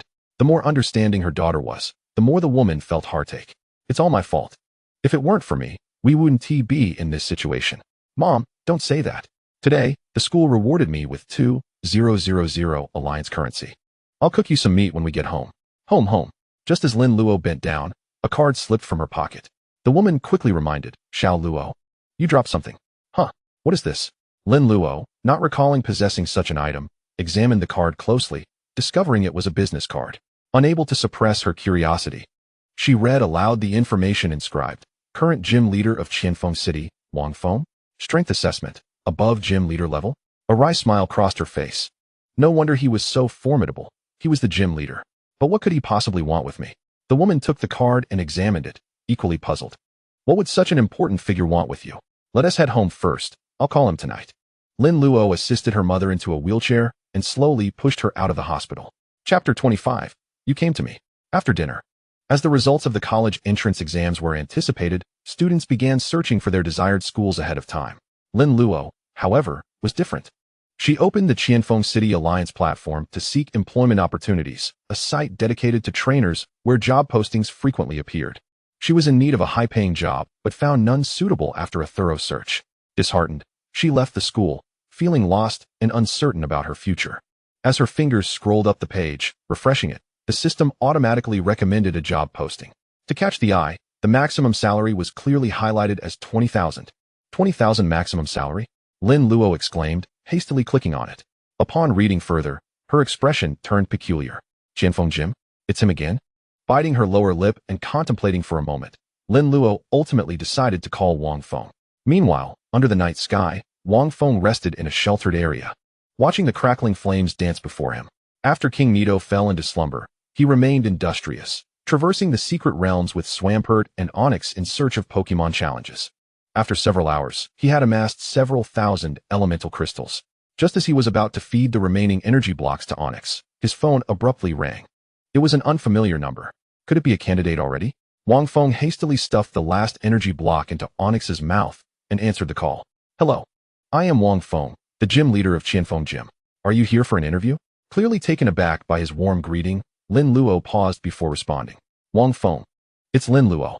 Lin Luo? Wang Feng's heart leaped with joy. She had come to him, saving him the trouble of seeking her out. He feigned ignorance, asking, "Are you here to apply for the position of gym apprentice?" "Yes," Lin Luo replied softly, her cheeks tinged with embarrassment as she inquired about her salary. Wang Feng, no. "Gym leader, how much do you think I could earn given my abilities?" Knowing the girl was in need of funds, Wang Feng pretended to ponder for a moment before saying, "It should be around 11 to 13,000 alliance coins, but if you perform well, there will be bonuses. As your strength increases, so will your pay." Initially excited, Lin Luo's enthusiasm waned upon hearing the last part. She could barely afford to take care of herself, let alone capture other Pokémon. Without capturing additional Pokémon, her strength would remain stagnant, if not decline. Taking it one step at a time, Lin Luo adjusted her demeanor and asked, "When can I start working?" "You can come tomorrow. The hours are from 9 to 6. You'll need to manage your time accordingly. And you can't leave the gym during working hours." "All right." After hanging up the phone, Wang Feng stretched lazily. It seemed he would need to return tomorrow to personally instruct Lin Luo on her duties.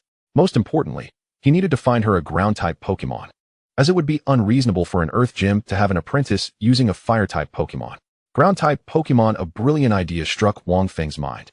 Early the next morning, Lin Luo awoke early, washed up, and donned an outfit she had long coveted but never worn. "You seem particularly cheerful today," her mother exclaimed, beaming as she ate breakfast, having not seen her daughter so happy in quite some time. "Mom, I found a great job. If all goes well, I can save some money every month." "Wonderful." Following a map to Qianfeng Gym, Lin Luo soon realized it was locked from the outside, indicating that Wang Feng was not present. "You arrived quite early at just 8:20. A familiar voice called from behind. Turning around, she saw Wang Feng in casual attire waving at her, with Swampert beside him holding 2 incubators. "Gym leader, no need for such formality. Come along with me inside." Wang Feng opened the gym's large door and stepped in, with Lin Luo closely following. "Here is the battle arena. You can also access the backyard, but the left bedroom is my quarters. You may rest in the room on the right during lunch." Wang Feng then explained the usage of the referee robot and the rules for issuing gym badges. "How does that sound? Do you understand?" "I do." Observing Lin Luo's resolute expression, Wang Feng felt a wave of sentimentality. While other gym apprentices came to learn, Lin Luo was genuinely there to work for him. "All right, I have some matters to attend to over the next few days, so I'm leaving the gym in your capable hands." The weight of such responsibility momentarily stunned Lin Luo, prompting her to ask, "You mean all of it is entrusted to me?" "Yes, I believe in you."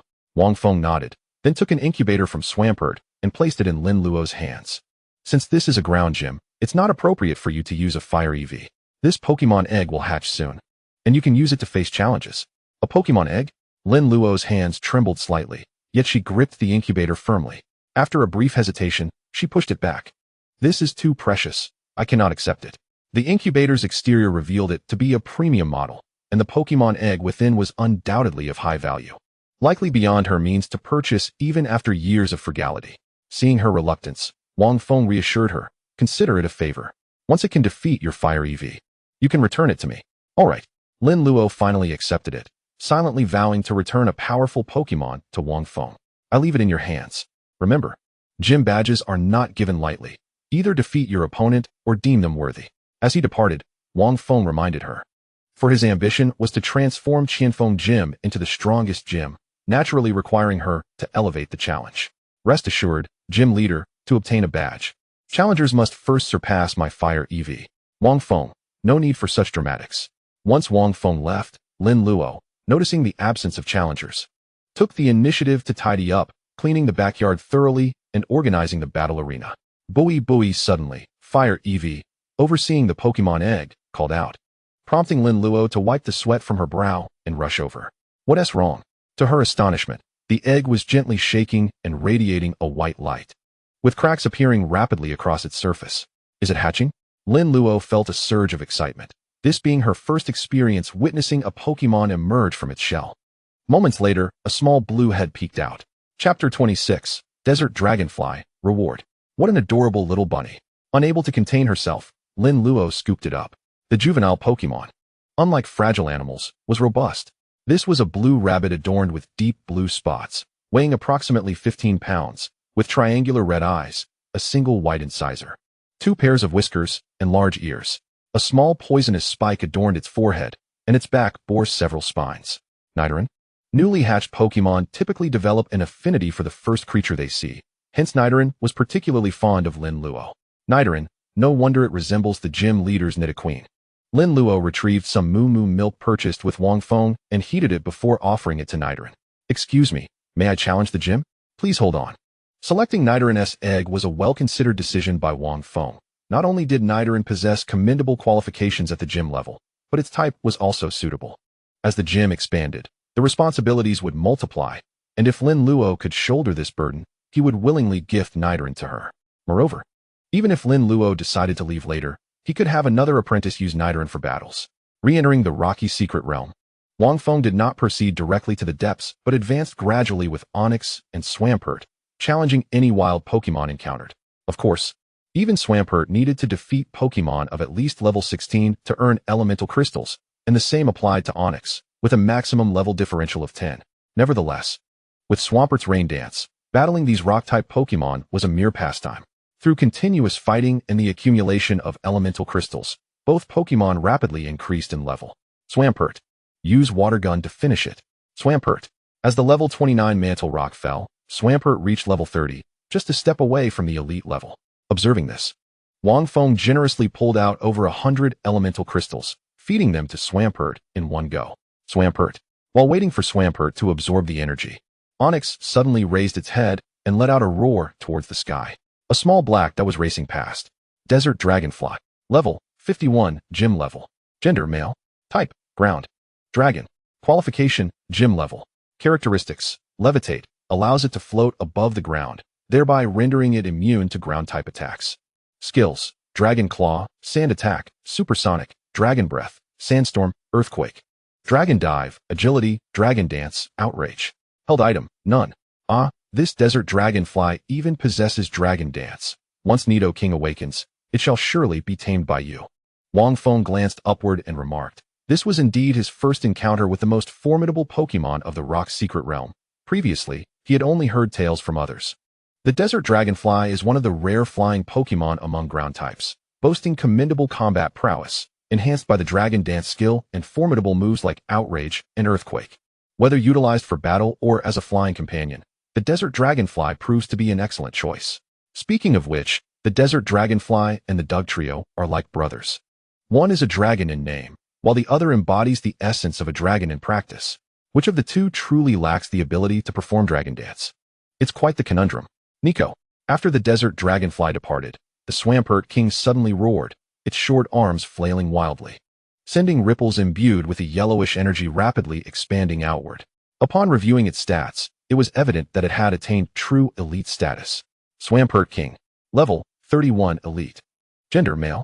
Type, Water, Ground. Ability, Pure.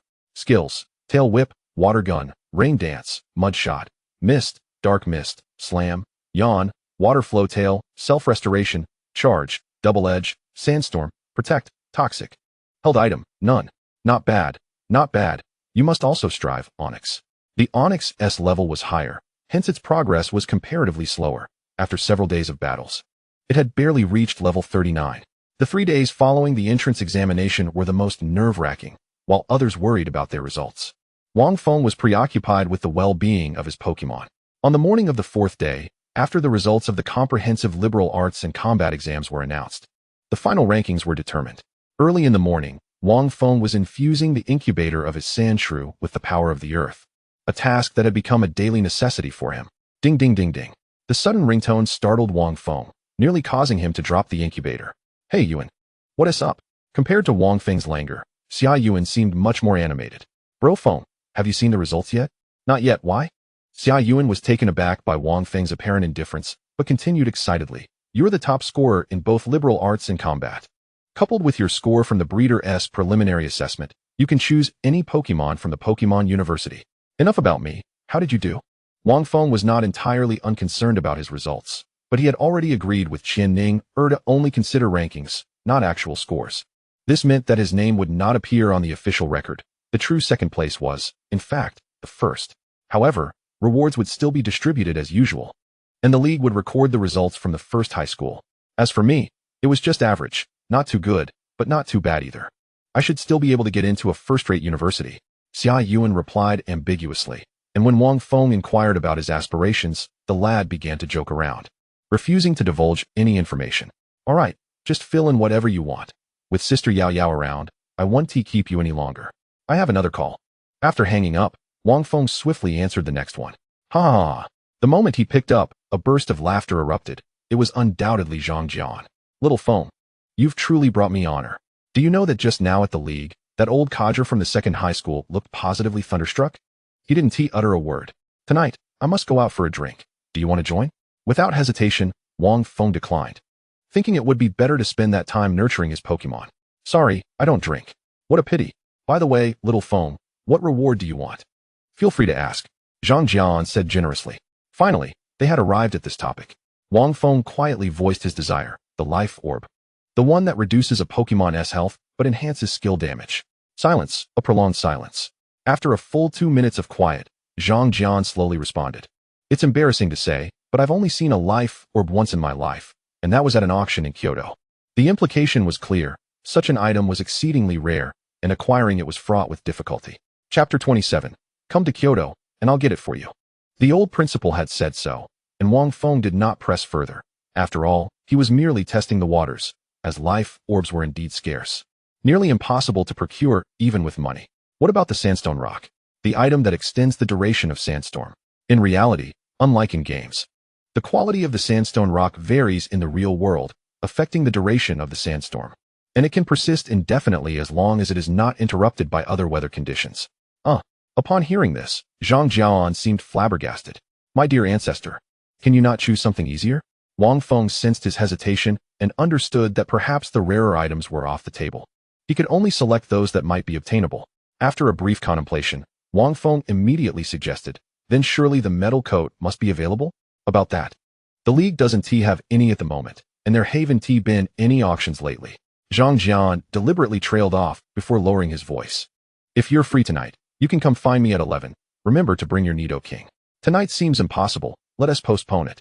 Wang Feng instantly grasped the implications. The league's lack of stock did not mean other places were devoid of it, but the risk was evidently high. Otherwise, Zhang Jian would not have specifically advised him to bring his Nidoking. All right, just come find me then.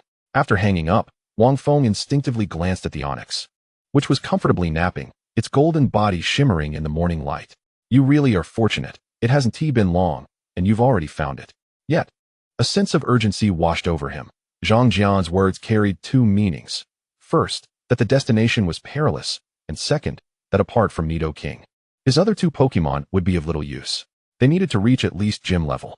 After a light meal, Wang Feng continued battling with his two Pokemon. During this time, he closely observed the Pokemon egg of his Sandshrew.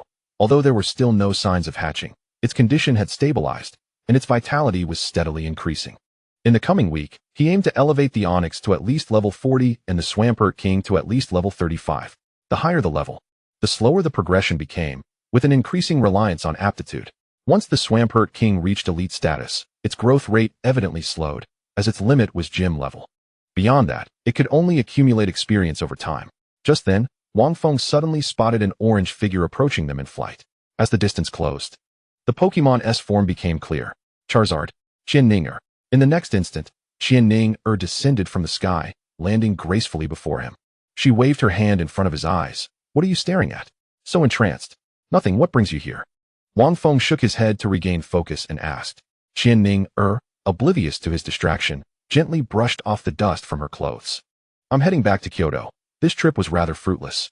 There were only two promising candidates, you and Xia Yuan. As for Xia Yuan, no need to mention him. You still have aspirations of becoming a gym leader. Upon hearing this, Wang Feng felt a bit embarrassed and rubbed his nose. Indeed, Qianfeng had shown considerable sincerity. Yet at present, his foremost priority was to elevate the gym's prestige. All right, take care. Qianfeng chuckled self-deprecatingly, mumbling to herself. I thought you would try to persuade me to stay. As if I could convince you. Noticing his silence, Qianfeng proceeded to mention another matter. You scored first in the college entrance examination in Qianfeng City. Your reward is the opportunity to select any Pokemon from the League's commercial building. So, which Pokemon do you desire? Wang Feng cast a puzzled glance at Qianfeng, wondering if she had made a special trip solely to present him with an elf. That was evidently implausible. As expected, Qianfeng leaned in closer and, in the softest of tones, revealed the good deed she had done. Your reward, I have declined it. For he does not intend to pursue that ranking, and giving it to him would be a waste. Wang Feng felt a surge of anger. Even if the elf offered little assistance to him, and he may not even want it, the distinction between having it and not having it was stark. Making a unilateral decision without even discussing it would irk anyone, wouldn't it? Seeing Wang Feng on the verge of exploding, Qianfeng smiled contentedly and gently pushed against his chest, creating distance between them. Do you not think the gym's qualifications for elves are rather poor? When you arrive in Kyoto, come find me at the fire-type gym, and I will return to you a far superior one. Upon hearing this, Wang Feng raised an eyebrow. Before he could inquire further, Qianfeng had already leapt onto the back of her Charizard and waved goodbye to him. See you in Kyoto, Master Wang. With a whoosh, Charizard took off at incredible speed, vanishing from sight in an instant. A cloud of dust erupted, prompting Wang Feng to cover his mouth and nose. Damn, having a flying elf is quite convenient. Kyoto, just wait. The 4 gym leaders of Kyoto all possessed the strength of a champion, ranking among the top 16 champions in Huaxia. The criterion for being deemed a champion was quite simple, possessing 3 champion-level elves. Currently, Wang Feng owned only a Nidoking. Thus, he resolved to acquire 3 champion-level elves before seeking out Qianfeng in Kyoto, while also checking in on how his sister was faring. Ding! Congratulations to the host for acquiring 1,000 grass-type element crystals. Ever since he had taken on Lin Luo as a disciple, similar notifications had been a daily occurrence. The key detail was that Lin Luo hadn't lost a single match in recent days. 1,000 element crystals indicated that her elves were at the same elite level as his fire EV, yet she had not earned a single badge. Has she perhaps set the bar too high? Wang Feng covered his face, realizing he had merely suggested it in passing. Yet she hadn't managed to earn a badge in an entire week. His fire EV was as if fueled by a stimulant, fiercely enthusiastic, even against unfavorable matchups. It showed no fear, charging ahead while Lin Luo shouted something about not underestimating their bond. In just a few days, the gym's ranking had risen by a level. Gym rankings were determined by votes from numerous trainers, summarizing feedback from challengers to establish a specific order. Hey, Lin Luo, it's Wang Feng. After some thought, Wang Feng decided to call her. On the other end, Lin Luo had just finished a battle and was tending to her fire EV while feeding her Nidoran.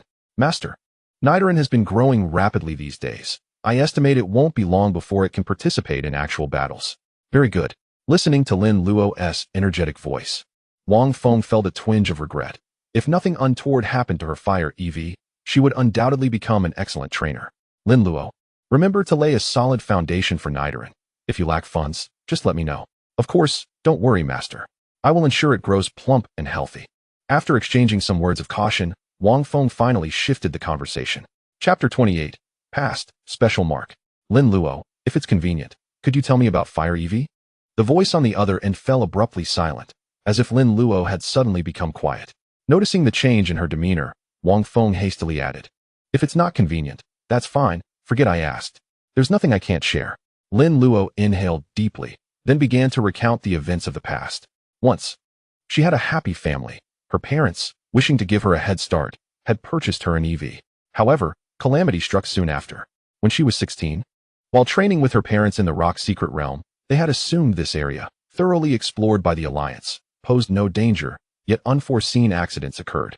In a cave where no elves resided, they intended to rest for the night, but the cave floor erupted with intense heat during the night. To protect us, all of my parents' elves perished inside. Yet, at the last moment, we were still overtaken by the scorching wave.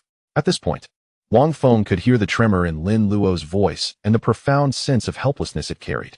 Later, to shield my mother and me, my father forcefully pushed me away, only to be engulfed by flames. EV, in a desperate bid for our safety, evolved into a fire EV, and my mother fell ill from that incident, requiring daily medication for recovery. After absorbing this tale, Wang Feng felt a pang of melancholy. Who could have anticipated such a tragedy in a rock secret realm with a 100 exploration degree? And what happened next? Subsequently, the Alliance dispatched personnel to investigate the rock secret realm, yet they could not locate that cave, nor could I. It seemed to have vanished without a trace. After hanging up the phone, Wang Feng couldn't help but ponder this bizarre occurrence, as the facts before him ruled out mere hallucination. Coupled with the potential for an elf uprising in the near future, Wang Feng furrowed his brow. Yet if the Alliance could not uncover it, how could he resolve the matter? At that moment, an orange-yellow figure streaked past him, its fur remarkably dense, with hair on its head obscuring its eyes. A Growlithe? Wang Feng recognized the elf's profile and exclaimed, Growlithe, special form. Level, 17, intermediate. Gender, male. Type, fire rock. Qualification, gym level. Ability, intimidate. Intimidates opponents upon entering the field, causing them to hesitate and reducing their attack. Skills, glare, ember, howl, bite, flame wheel, quick attack, flamethrower, tackle. Item, none. Chase. Wang Feng recalled his Swampert and, accompanied by his Onix, gave chase, determined not to let such a rare elf escape. Growlithe was a standard Pokémon for the Alliance's police force, brimming with a sense of justice and harboring a deep disdain for all things evil. Remaining fiercely loyal to its trainer. It was also quite a popular choice among trainers. Though the special form of Growlithe was slightly inferior, it remained a rare wild elf. The pursuit led them to a canyon, where Wang Feng sensed something amiss. This Growlithe, at only level 17, could not possibly outrun Onix, who was significantly stronger. Despite Onix's large size, it moved swiftly on the ground, especially given the 20-level gap between them. Onix, be vigilant. There may be a trap. As Wang Feng halted, the Growlithe tilted its head and leapt into a cave. Surveying the surroundings, Wang Feng noted the vast canyon was devoid of any other wild elves. Frowning, he murmured, could this be the cave Lin Luo mentioned? However, according to Lin Luo's description, they had inadvertently wandered in, while it was evident he was being deliberately lured. With Nidoking still asleep, Wang Feng contemplated for a moment before deciding to leave. If it had attracted him once, it would likely do so again. After all, he wasn't leaving the rock's secret realm anytime soon. He could always return once Nidoking awakened to investigate further. Just as he turned to depart, his legs inexplicably moved toward the cave, accompanied by an overwhelming sense of desire. It was as though whatever lay within held an irresistible allure for him. What on earth is happening? Even the earth power feels uncontrollable. With an expression of resignation, Wang Feng stepped into the cave, allowing Swampert to follow closely behind due to its size. Visibility within the cave was low, and each step required utmost caution. The consequences of misstepping could be dire. The winding, serpentine cave resembled a narrow tunnel, and the deeper he ventured, the stronger the sensation of desire became. What could possibly be down here? As he switched on his flashlight, he continued to ponder. According to Lin Luo's narration, the object below should be associated with the fire element, and it shouldn't hold such a strong allure for his earth power. Moreover, there are hardly any Pokémon in the entire Pokédex that possess both fire and ground attributes, let alone divine beasts. Before he could ponder further, a searing wave of flames erupted from the depths of the ground, causing the temperature within the cave to rise rapidly. Soon, beads of sweat drenched his entire body. Gritting his teeth, Wang Feng continued his descent, as ancient runes gradually appeared on the walls. The inscriptions seemed to recount a cataclysmic battle between two divine beasts in ancient times, one that nearly submerged the continent, unleashed floods, drained the seas, and obliterated clouds and rain. The subsequent content had been violently destroyed, suggesting that the owner of this place did not wish for others to witness that scene. Even after countless years, the murals on the stone walls had become indistinct, yet Wang Feng still managed to discern the identities of the two divine beasts through subtle clues. Could it truly be the two of you? If so, it would indeed possess the power of flames. At the cave's end lay a circular, trapezoidal staircase. With the temperature continuing to rise, yet Wang Feng appeared unperturbed. The flames seemed to loathe water-type Pokémon, as he barely took a few steps before they nearly dehydrated the Swampert. Reluctantly, Wang Feng had to recall it, slowly descending the stairs as the earth power automatically emanated from him. Upon sensing this force, the flames ceased their assault, instead exhibiting a sense of affinity. Step by step, he reached the very bottom of the cave, where stood an altar taller than a person, upon which rested a dull gray orb. If his earlier conjectures about the identities of the two divine beasts were mere speculation, seeing this orb solidified his conviction. Although it appeared no different from an ordinary orb, Wang Feng could feel the terrifying power contained within. Particularly, a symbol adorned its surface. He couldn't help but freeze, exclaiming, "Isn't this the symbol on Groudon's arm post-primal reversion?" The Crimson Orb, an essential item for Groudon's primal reversion. Chapter 29, The Crimson Orb. It was likely due to Groudon's slumber that the Crimson Orb had taken on its current dim and lifeless appearance. Crimson Orb unawakened. A fusion of earth power and fire energy, capable of inducing Groudon's primal reversion at level 1, usually slumbering alongside Groudon, with a mutual resonance. Under its unparalleled allure, Wang Feng stepped closer, reaching out to grasp it tightly. As their contact occurred, the crimson orb shattered, unleashing countless crimson rays of light, which swirled around Wang Feng's right arm as if they were alive, rapidly merging into him. The sudden searing sensation caused Wang Feng to cry out in pain. As if engulfed in molten lava, with his right arm feeling especially agonizing. He knelt on the ground, clutching his right arm tightly, and if anyone had been present, they would have seen his body glowing red, akin to a boiled shrimp, continuously emitting steam. This sensation persisted, with the crimson orb continuously releasing energy. As countless red energies roamed and integrated within Wang Feng, absorbed by the earth power. Time seemed to stretch indefinitely. And just as Wang Feng was on the verge of losing consciousness, the crimson orb finally ceased its onslaught, merging its final wave of energy into him. The flames in the cave, now devoid of their master, were left aimlessly wandering. At that moment, the red glow on Wang Feng's body flickered slightly, and the flames promptly surged into his third Pokeball. After a full hour, Wang Feng gradually regained his senses. This ordeal had tested not only his body, but also his willpower. Thankfully, he had endured. Looking around, he noticed that the crimson orb he had just held had vanished without a trace. Curious, he thought, I distinctly remember not letting go. A casual glance revealed that a symbol, Omega, had appeared on the back of his right hand. Could it be? Wang Feng sensed the power within him and quickly opened the system panel. Wang Feng, gender male. Ability, all-seeing eye. Special ability, Earth Power LV4. Increases affinity for ground and rock-type Pokémon, providing a continuous boost while standing on the earth, capable of enhancing Pokémon's abilities.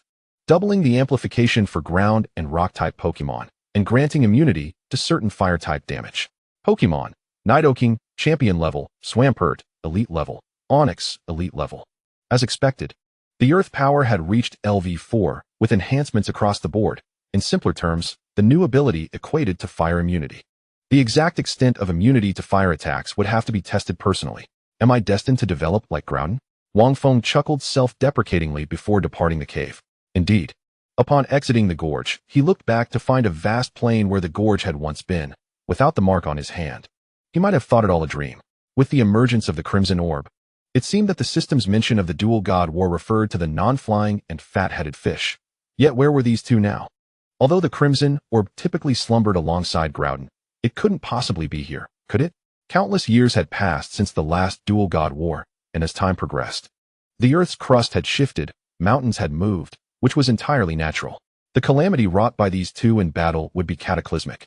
He needed to enhance his strength swiftly, as only a full team of champions would stand a chance in combat. Even in the anime, the champion-level Daigo could merely withstand one strike from a divine beast. It seemed that being a champion was inadequate. One step at a time, then. Onix, Swampert, you come out first. Wang Feng approached a small river, raising his hand to release the two Pokémon. Swampert had nearly been dehydrated by the flames and needed to soak for a while to recover. Onix appeared behind Wang Feng, and upon emerging, let out a wail. Onix. Startled, Wang Feng turned sharply to find Onix collapsed on the ground, wailing. Its golden body engulfed in a thick layer of flames. Even with his fire immunity, Wang Feng felt a strong burning sensation upon touching it. This was undoubtedly the same fire released by the crimson orb earlier. Since it was the fire from the crimson orb, I should be able to recall it. Although he was unsure how the flames had entered the Pokeball, he could not afford to ponder it further. Wang Feng attempted to activate the mark on the back of his hand, but to no avail. He then tried infusing earth power into it, which elicited a response. However, the crimson orb clearly indicated that it would not retract the flames. Wang Feng felt a surge of anxiety, while Onix had double fire resistance. Suffering only half the fire-type damage, this was still the fire released by the crimson orb. With no other options, he called out to the system in his mind. System, will Onix be in danger? Ding. Host, how did you score 147 on the written exam? What does that have to do with my perfect score? Wang Feng frowned. The system did not respond directly, but instead said, Ding, please contemplate Onix's evolution conditions seriously. Wang Feng's brow furrowed even deeper as he sat cross-legged, carefully recalling. Theoretically, Onix could evolve into Steelix by using a metal coat and then trading, but ancient texts recorded another method. It was said that before the metal coat was discovered, someone had unexpectedly encountered a Steelix. Through research, it was speculated that this might have occurred due to Onix living for extended periods underground, causing its body composition to change after absorbing sufficient iron elements, thus leading to its evolution. In other words, the Onix possesses an alternative evolution method. which is to undergo sufficient physical training coupled with an adequate intake of minerals to evolve into Steelix. Upon realizing this, Wang Feng let out a sigh of relief. He had not anticipated that this crimson jewel, with its somewhat proud demeanor, would assist him without explicitly stating so. A gentle reminder to the host. The flames emitted by the crimson jewel have enabled Steelix to complete its physical training in the shortest time possible, although it still requires a metallic membrane for the evolution. Once evolved, its capabilities will surpass those of other Steelixes in every aspect. TSK. Its current form is already quite substantial. Post-evolution, it could exceed 20 meters. Coupled with Mega Evolution, Wang Feng could hardly contain his excitement at the prospect of procuring a metallic membrane for the Onyx. Yet, that was not feasible. Being his first Pokémon capable of Mega Evolution, he needed to exercise utmost caution during the process. Now, with the refinement provided by the Crimson Jewel, perhaps the Onyx could surpass even the qualifications of a champion during its evolution. Chapter 30, Pokémon Uprising, Attack. As time flew by, evening descended, and the Swampert floated gracefully on its back in the water. The Onyx, now quiet, found solace as time passed, with its pain gradually subsiding, not due to a diminishment of the flame's potency, but rather because its body had undergone significant enhancement. While waiting, Wang Feng remained diligent. His earth power grew stronger and more enduring, capable of providing more energy to the Pokémon egg in one go. Unfortunately, the crucial earth essence was still a distant prospect. As the sky darkened, Wang Feng lost his appetite, feeling utterly fatigued. Once the Onyx's condition stabilized, he slowly closed his eyes. The earth served as his bed, and with the Pokémon egg cradled in his arms, he drifted into slumber. Nidoking, the Swampert peeked its head above the water, gradually moving beside Wang Feng, stretching its limbs before succumbing to sleep as well. As for the Onyx, after a day of intense heat, its body had become incredibly resilient, with the remaining flames merely tickling its surface. However, the good times did not last long. Just as both human and Pokémon were enveloped in dreams, a thunderous roar erupted from the distance, shaking the very ground. Following this, a cacophony of roars ensued, resembling the anguished cries of thousands of Pokémon. Wang Feng awoke with a start, sleep instantly evaporating. His expression darkened. There was only one possible explanation for this situation: a Pokémon uprising. Damn it, of all times. A glance at his phone revealed the time to be 3:50 a.m. At this hour, most people were sound asleep. Should the rampaging Pokémon burst forth from the secret realm into the city, the consequences would be dire. Without a moment's hesitation, Wang Feng sprinted toward the entrance of the secret realm, where at least some members of the Alliance could be found to fend off the initial wave of chaos. Onyx. At that moment, the Onyx crawled to the front, signaling for Wang Feng to stand atop its head. The Onyx has recovered? That is splendid. Wang Feng leaped, instantly gaining a vantage point 3 meters above the ground. After recalling the Swampert back into its Pokeball, the Onyx swiftly slithered across the terrain. Meanwhile, the rampaging Pokémon had already burst forth from the forest, charging toward the exit of the secret realm in unison. From a considerable distance, Wang Feng witnessed the vast cloud of dust and felt a tightening in his chest, urging the Onyx to accelerate. Just as the Onyx emerged from the plains, a streak of azure light approached silently from the left, catching even Wang Feng off guard. Scyther, use Fury Cutter. The greenish silhouette darted toward the Onyx, striking it with the force of a razor-sharp blade. Onyx. The Onyx let out a cry of pain, its body uncontrollably tipping to the side. Fury Cutter? The Onyx braced itself to withstand the next wave of assault. Fury Cutter, being a consecutive move, increases in power with each successful hit. For example, the base damage of 40 would escalate to 80 upon the second hit. The first strike was already difficult to endure, let alone the doubled damage. Despite the Onyx valiantly attempting to use Protect, the pale blue barrier shattered within a second. Wang Feng, quick on his feet, recalled it just before the impending hit. The green silhouette momentarily paused in midair, its sharp gaze sweeping downward. Scyther. Level, 57, Gym level. Gender, male. Type, Bug, Flying. Qualification, Gym level. Ability, Technician, increases the power of weaker moves. Moves, Leer, Quick Attack, Fury Cutter, Endure, Wing Attack, Double Team, Double Hit, Cut, Focus Energy, Agility. Item, None. Evidently, such a Pokémon would not typically appear in a rocky secret realm, indicating it must belong to a trainer. No need to search further, I'm right here. A voice tinged with allure echoed from above, belonging to a woman clad in a black cloak, her snow-white long legs exposed, while her face remained shrouded in darkness. She rode a Pidgeot, maintaining a distance from Wang Feng. This attire instantly reminded Wang Feng of the fiery foe he had previously vanquished. It was clear both were members of the Hunter Association, and with the current circumstances favoring them, Nidoking was absent from his side. Wang Feng had no choice but to feign ignorance of her identity, bowing slightly and inquiring, "May I ask why you are obstructing my path? If I have caused any offense, I humbly apologize." Hee. The woman covered her mouth, emitting a melodious laugh, then teasingly remarked, "What's this?" The esteemed gym leader of Qianfeng City, quaking at the sight of a gym-level Pokemon? Who doesn't know my status as a gym leader is merely for show?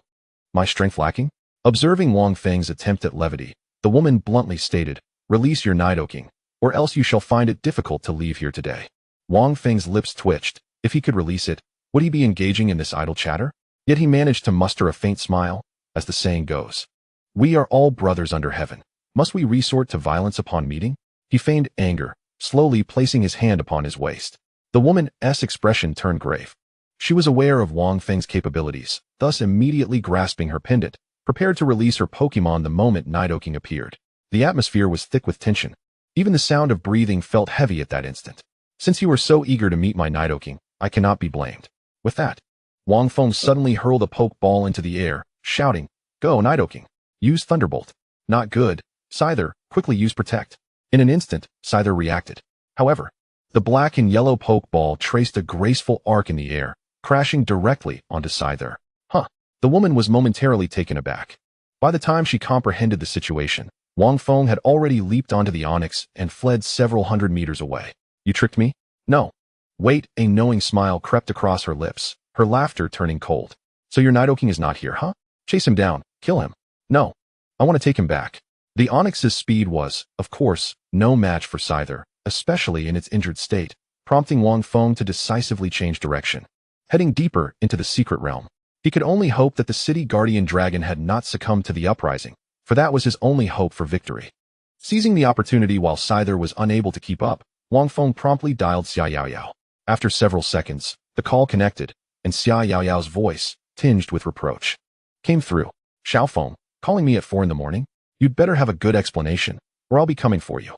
There's no time to explain, Yaoyao. The rocky secret realm is in chaos, and the Hunter Association is involved. With a succinct statement, he conveyed the gravity of the situation. Chapter 31, Fierce Battle, City Guardian Dragon.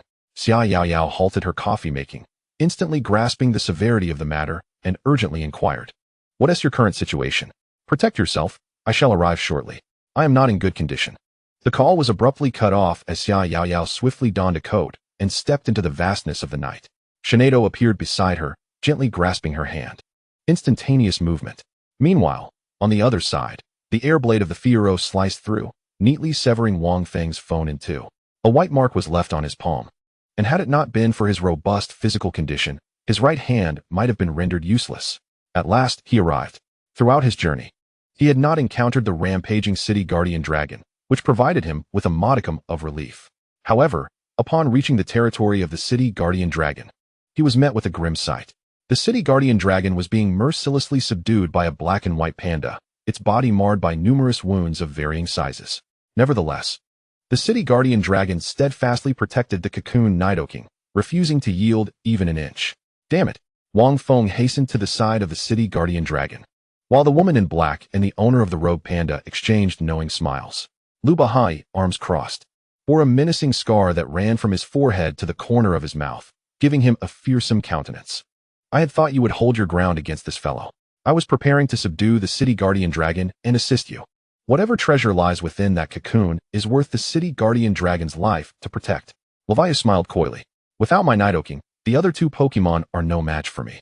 Lu Bahai's interest was piqued by her words, a sinister smile stretching across his face. "What a fortuitous opportunity. This brat is destined to die today. Once we eliminate him, how shall we divide the spoils without his Nidoking? Enough chatter. Let us eliminate him first. Those Pokemon have already breached the secret realm. Do you wish to wait for the Alliance members to arrive?" Simultaneously, Wang Feng was scrutinizing the panels of the City Guardian Dragon and the Rogue Panda. City Guardian Dragon level, 55, gym level, gender, male type, rock, steel qualification, gym level ability, sturdy, it cannot be knocked out in one hit. And one-hit KO moves have no effect. Skills, block, tackle, protect, taunt, metal sound, wide guard, Heavy Slam, Iron Defense, Bluff, Origin Pulse, Rock Slide. Held item, none. Rogue Panda, level 56, gym level, gender, male type. Fighting, dark qualification, gym level ability. Iron Fist, increases the power of punching moves. Skills, Bullet Punch, Tackle, Scary Face. Force Palm, Hammer Arm, Sky Uppercut, Bulk Up, Drain Punch. Held item, none. The Rogue Panda, at level 56, and the Scyther, at level 57, posed a significant challenge for the City Guardian Dragon, which was the lowest level at 55.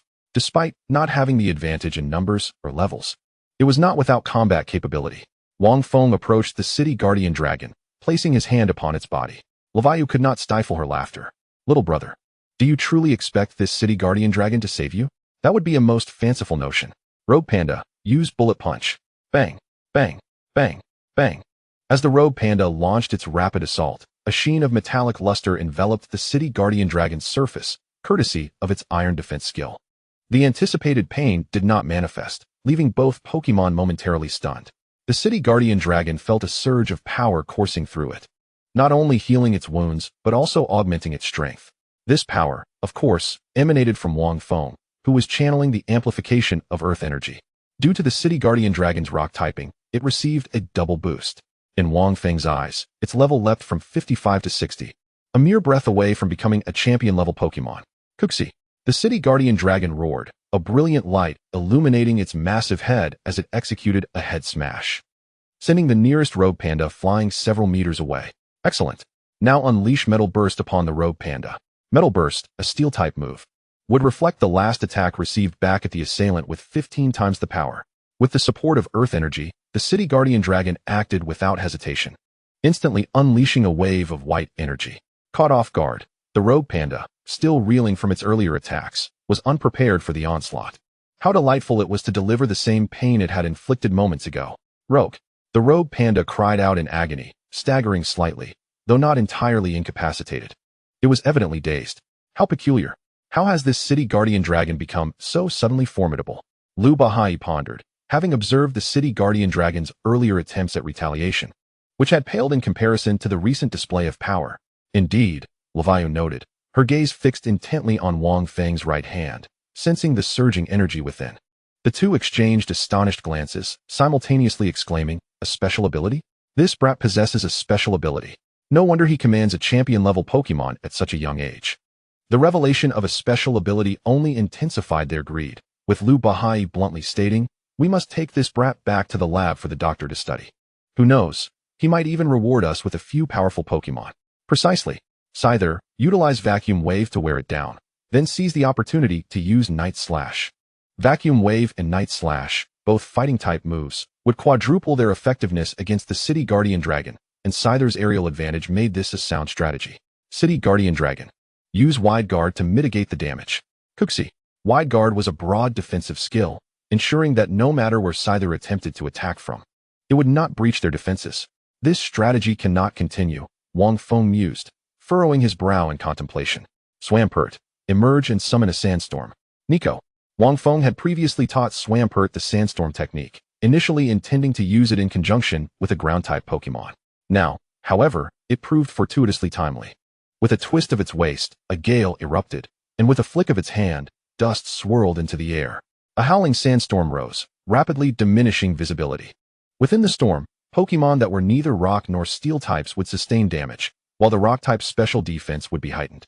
However, Swampert's level was too low for the sandstorm to inflict substantial harm on Scyther, yet it was sufficient to obscure vision. Moreover, the sandstorm affected not just Pokémon, but humans as well. Levayu and Lu Bahai squinted against the wind, shielding their eyes and mouths. Seizing the opportunity, Wang Feng promptly commanded the City Guardian Dragon to launch an attack. Chapter 32. The battle resumes at champion level. City Guardian Dragon, unleash Rock Slide. This City Guardian Dragon, being a wild Pokémon, possessed few rock-type skills beyond its natural instincts. Quagsire.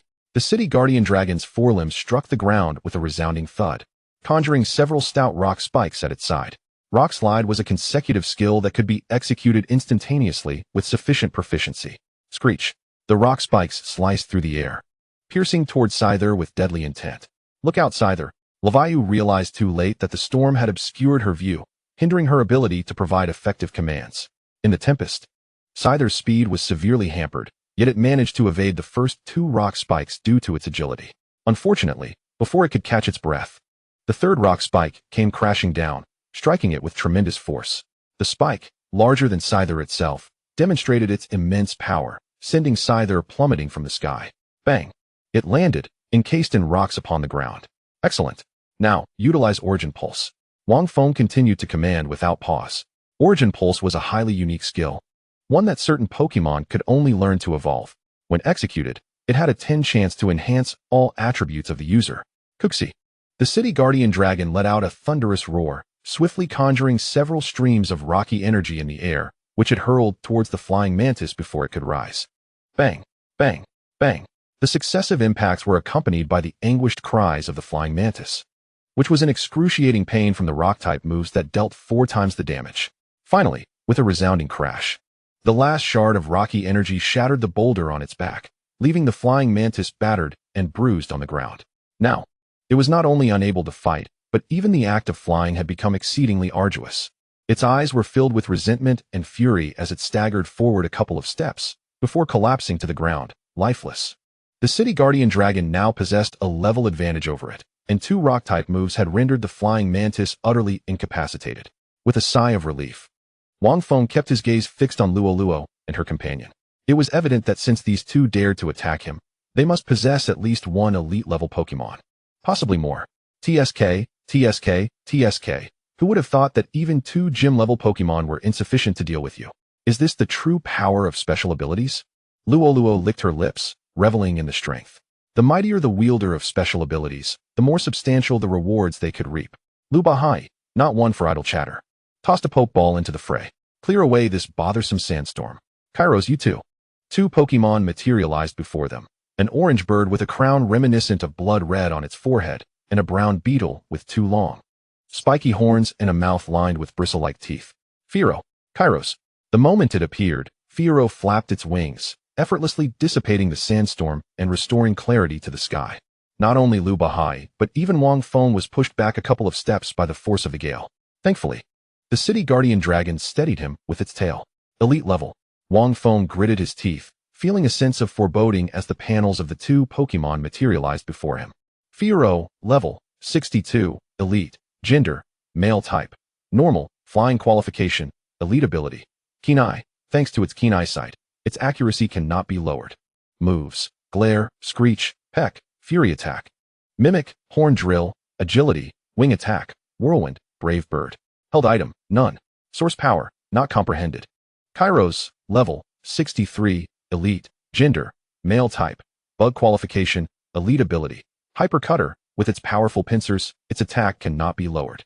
Moves: vice grip, seismic toss, guillotine, focus energy, harden, cut, swords dance, hyper beam, quick attack. Held item, Kairos Mega Evolution Stone. Source power, not comprehended. Wang Feng instinctively narrowed his eyes. Claiming he was not anxious would be a lie. With 1 Pokemon at level 62 and another at 63, and Kairos even possessing a Mega Evolution Stone, victory for the City Guardian Dragon seemed unlikely, even with his own enhancements. All he could do was hope for Xiaoyao's swift arrival. What? Waiting for reinforcements? Luo seemed to read his thoughts, immediately commanding Kairos to attack, and Lu Bahai followed suit. Kairos, unleash Hyper Beam.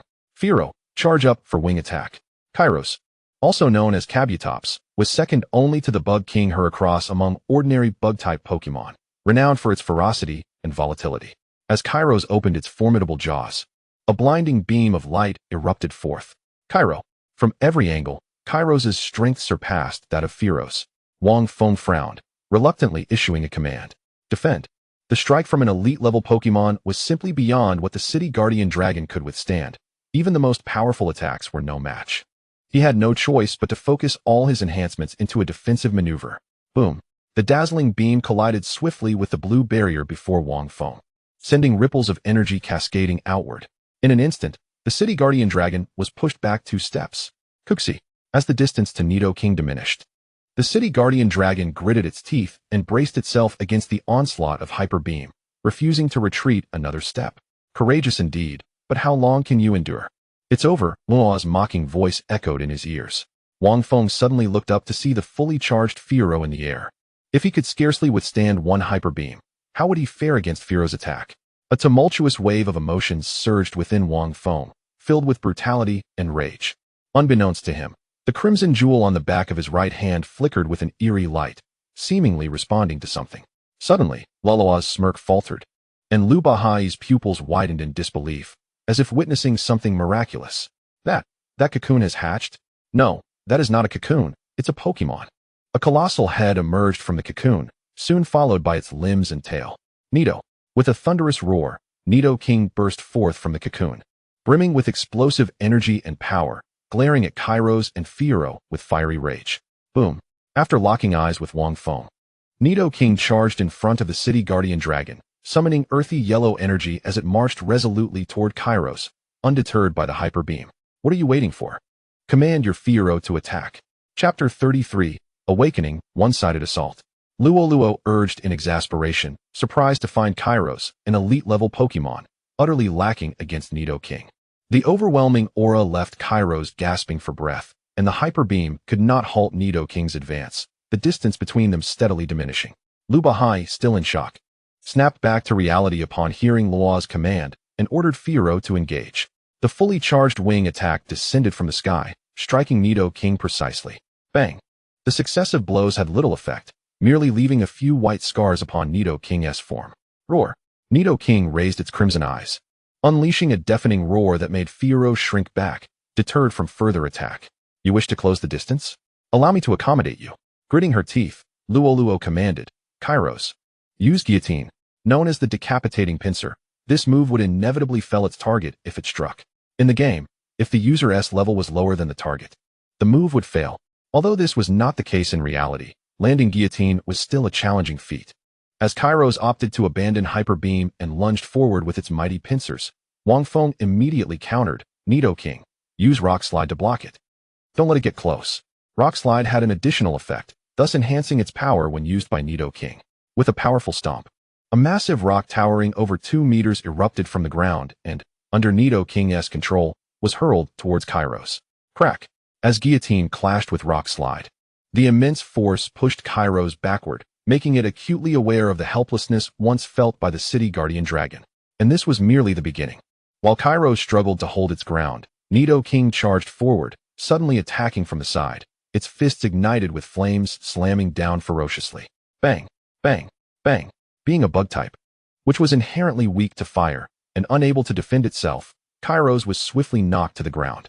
Nidoking, not yet satisfied, seized Kairos' pincers and hoisted it effortlessly into the air. Kairos suddenly felt a surge of dread, struggling with all its might. Yet, its power appeared so feeble in the presence of Nidoking. The searing heat erupted from Nidoking's mouth, enveloping Kairos in an instant. The aroma of roasted meat swiftly permeated the air. What are you waiting for? Do you truly believe it will spare you if you do not make a move? Green Ivy shouted in exasperation, demanding to know why Lu Bahai allowed the Fiero to merely spectate. Lu Bahai found himself at a loss for words. Firstly, Fiero's strength paled in comparison to Kairos, and the sense of pressure was even more pronounced. Secondly, Nidoking's roar had utterly terrified it, rendering it unable to act. Soon, the barely breathing Kairos was cast to the ground, its body charred by the flames. Wang Feng's mouth gaped in astonishment. This was exceedingly fierce. He eagerly opened Nidoking's panel. Nidoking, frenzied state. Level, 63, champion level, type. Poison, ground qualities. Champion level hidden ability, forceful skills, horn attack, glare, peck, charge, toxic spikes, tackle, rampage, poison sting, double kick. Fire punch, ice punch, thunder punch, surf, earthquake, toxic, ice beam, flamethrower, shadow clone, water pulse, overheat, volt tackle. Held item, none origin, ground origin 5, poison origin 1. Hiss. Its level has surged directly to 63, with a ground origin of 5. No wonder it is so formidable. The disparity between Pokémon imbued with origin and those without is stark. They can absorb elemental forces from the world to enhance their abilities. Though Kairos and Nidoking were both level 63, Kairos stood utterly defenseless before Nidoking. This is the might of origin. Indeed. Wang Feng nodded repeatedly, his lips curling into a wild grin. All the time, an effort invested over these past days had been worthwhile. He strolled forward and remarked to Green Ivy, "You are correct. It is time to conclude this." Seeing Wang Feng's arrogant demeanor, Green Ivy clenched her teeth, unable to utter a single harsh word. Her strongest Kairos had already been defeated. What could she rely on for a comeback? This fellow's Nidoking was simply monstrous. It was no wonder that Qianfeng, possessing 2 champion-level Pokémon, had fallen to him. There was no point in lingering. It was best to retreat. As Lu Bahai hurriedly called down Fiero, preparing to escape at a moment's notice, he reasoned that given the current information, Wang Feng had no flying Pokémon, rendering them not a threat. The next moment, just as Fiero began to descend, Nidoking pivoted, retracting its right arm to gather energy, and a dazzling yellow lightning bolt shot forth, striking Fiero with the force of a sword. Bolt tackle. GUH. Fiero shrieked, plummeting from the sky at a speed surpassing flight, crashing directly in front of Green Ivy. Lu Bahai's mouth twitched, and Green Ivy nearly succumbed to fury. You don't fight, and when we need you, you're as useless as ever. What good are you? Having consecutively defeated 2 champion-level Pokémon, Wang Feng's mind was filled with the sound of elemental crystals being credited to him. Surprisingly, the 2 gym-level Pokémon defeated by the City Guardian Dragon also counted towards this total. Ding! Congratulations, host, you have obtained 220,000 elemental crystals. Sigh. Had I known it would come to this, why did I let them pursue me so relentlessly? Wang Feng shrugged. Since they were so enthusiastic, he might as well accept the bounty. No, I haven't lost yet. Green Ivy suddenly shouted, yanking down a pendant from around her neck, adorned with a rainbow-hued stone. At its center was a symbol reminiscent of a genetic chain. It was indeed the necessary item to activate Mega Evolution, the evolution keystone. Lu Bahai, with a grave expression, retrieved a vial of red potion from his spatial ring. He understood that even if Kairos underwent Mega Evolution, the odds were still slim. Moreover, with the presence of the League members outside, survival would necessitate some sacrifices. Old friend, help me once more. The half-conscious rogue panda was released. It weakly opened its eyes, attempting to call out to its master, but alas, it lacked any strength. Farewell, old friend. With that, Lu Bahai pried open rogue panda's mouth, preparing to administer the magma-like potion. Stop! A voice rang out in unison beside them, causing Wang Feng to pause in surprise. Before he could turn, a graceful figure approached him with nimble steps, her green arm waving lightly.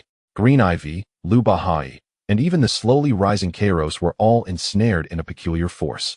Rendered immobile. Chapter 34, Blood Red Potion. The blue psychic power manifested like an invisible hand, rendering them unable to move despite their struggles. This is psychic power? Who is it? In contrast to the shock of the two, Wang Feng remained remarkably composed, even harboring a hint of resentment. Sister Yao Yao, where did you learn this timing? Cough, cough. Xia Yao Yao cleared her throat and stepped closer to his side. This isn't exactly a timing issue. When I arrived, Shinado sensed Nidoking's condition, which is why I did not act immediately. Since her arrival, Xia Yao Yao's gaze had been fixed almost entirely on Nidoking. This Pokémon, having recently ascended to champion status, had grasped the power of origin so swiftly, leaving her astounded. From the moment Wang Feng captured Nidoran, Xia Yao Yao had been providing him with energy cubes. One could say she had watched Nidoking grow.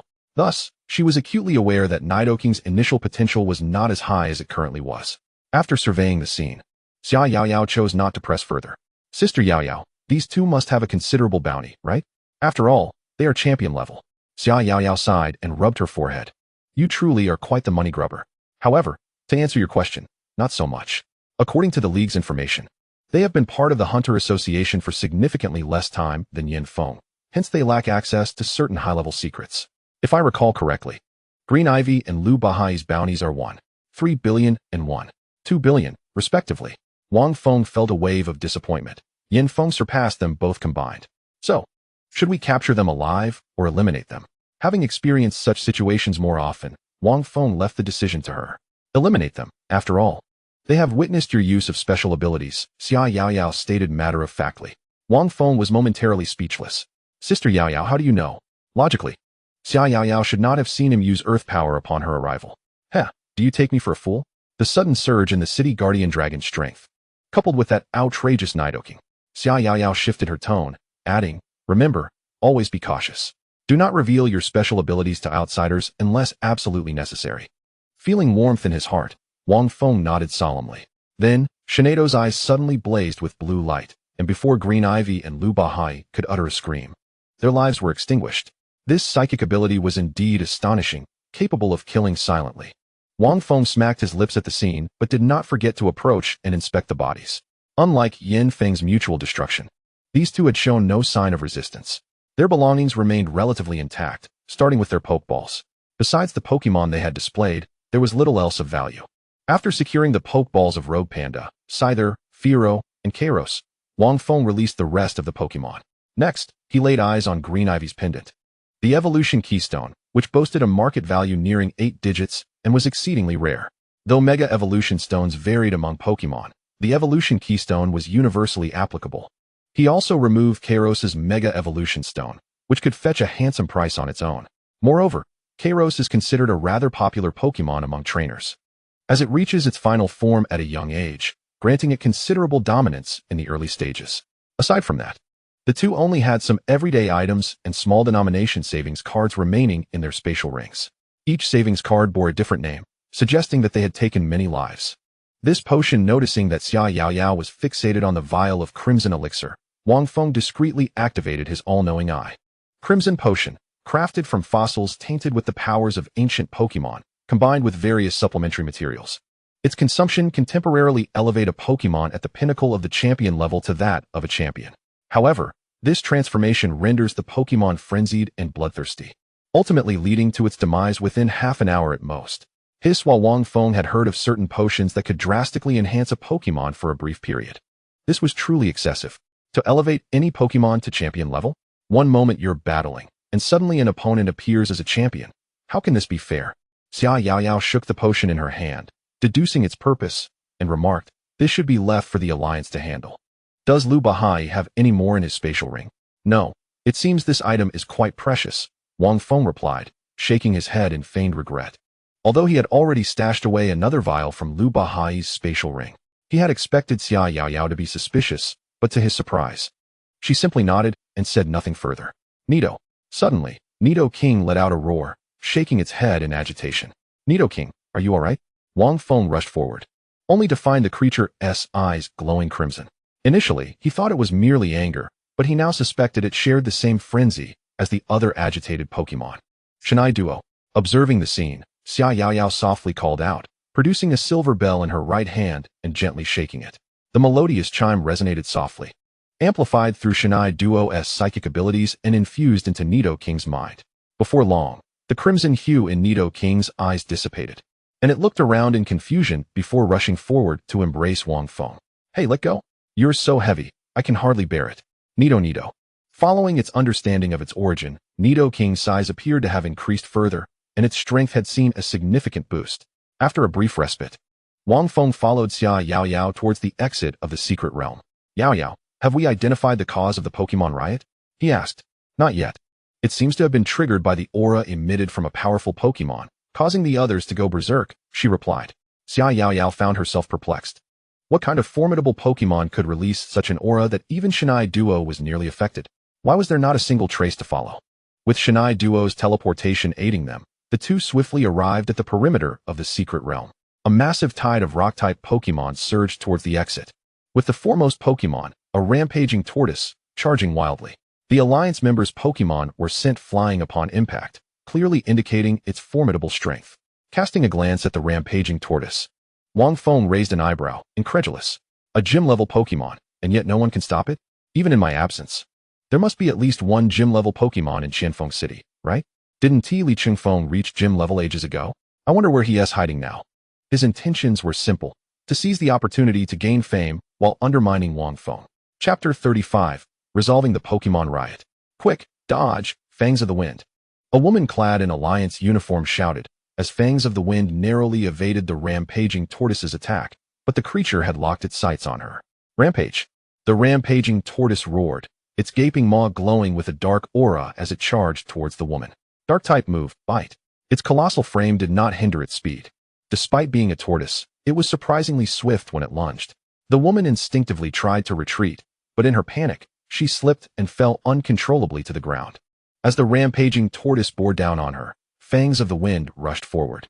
Despite its incredible speed, being an elite-level Pokemon, it was unable to halt the rampaging tortoise. Just at that critical moment, a figure appeared like a specter in front of the woman, hurling a high-grade Pokeball. "Nidoking, subdue it." "Nido." With two powerful thunder punches, the rampaging tortoise's eyes cleared, lowering its massive head in submission. Thank you. The woman glanced at the newcomer's chiseled, handsome face, feeling a blush creep upon her cheeks.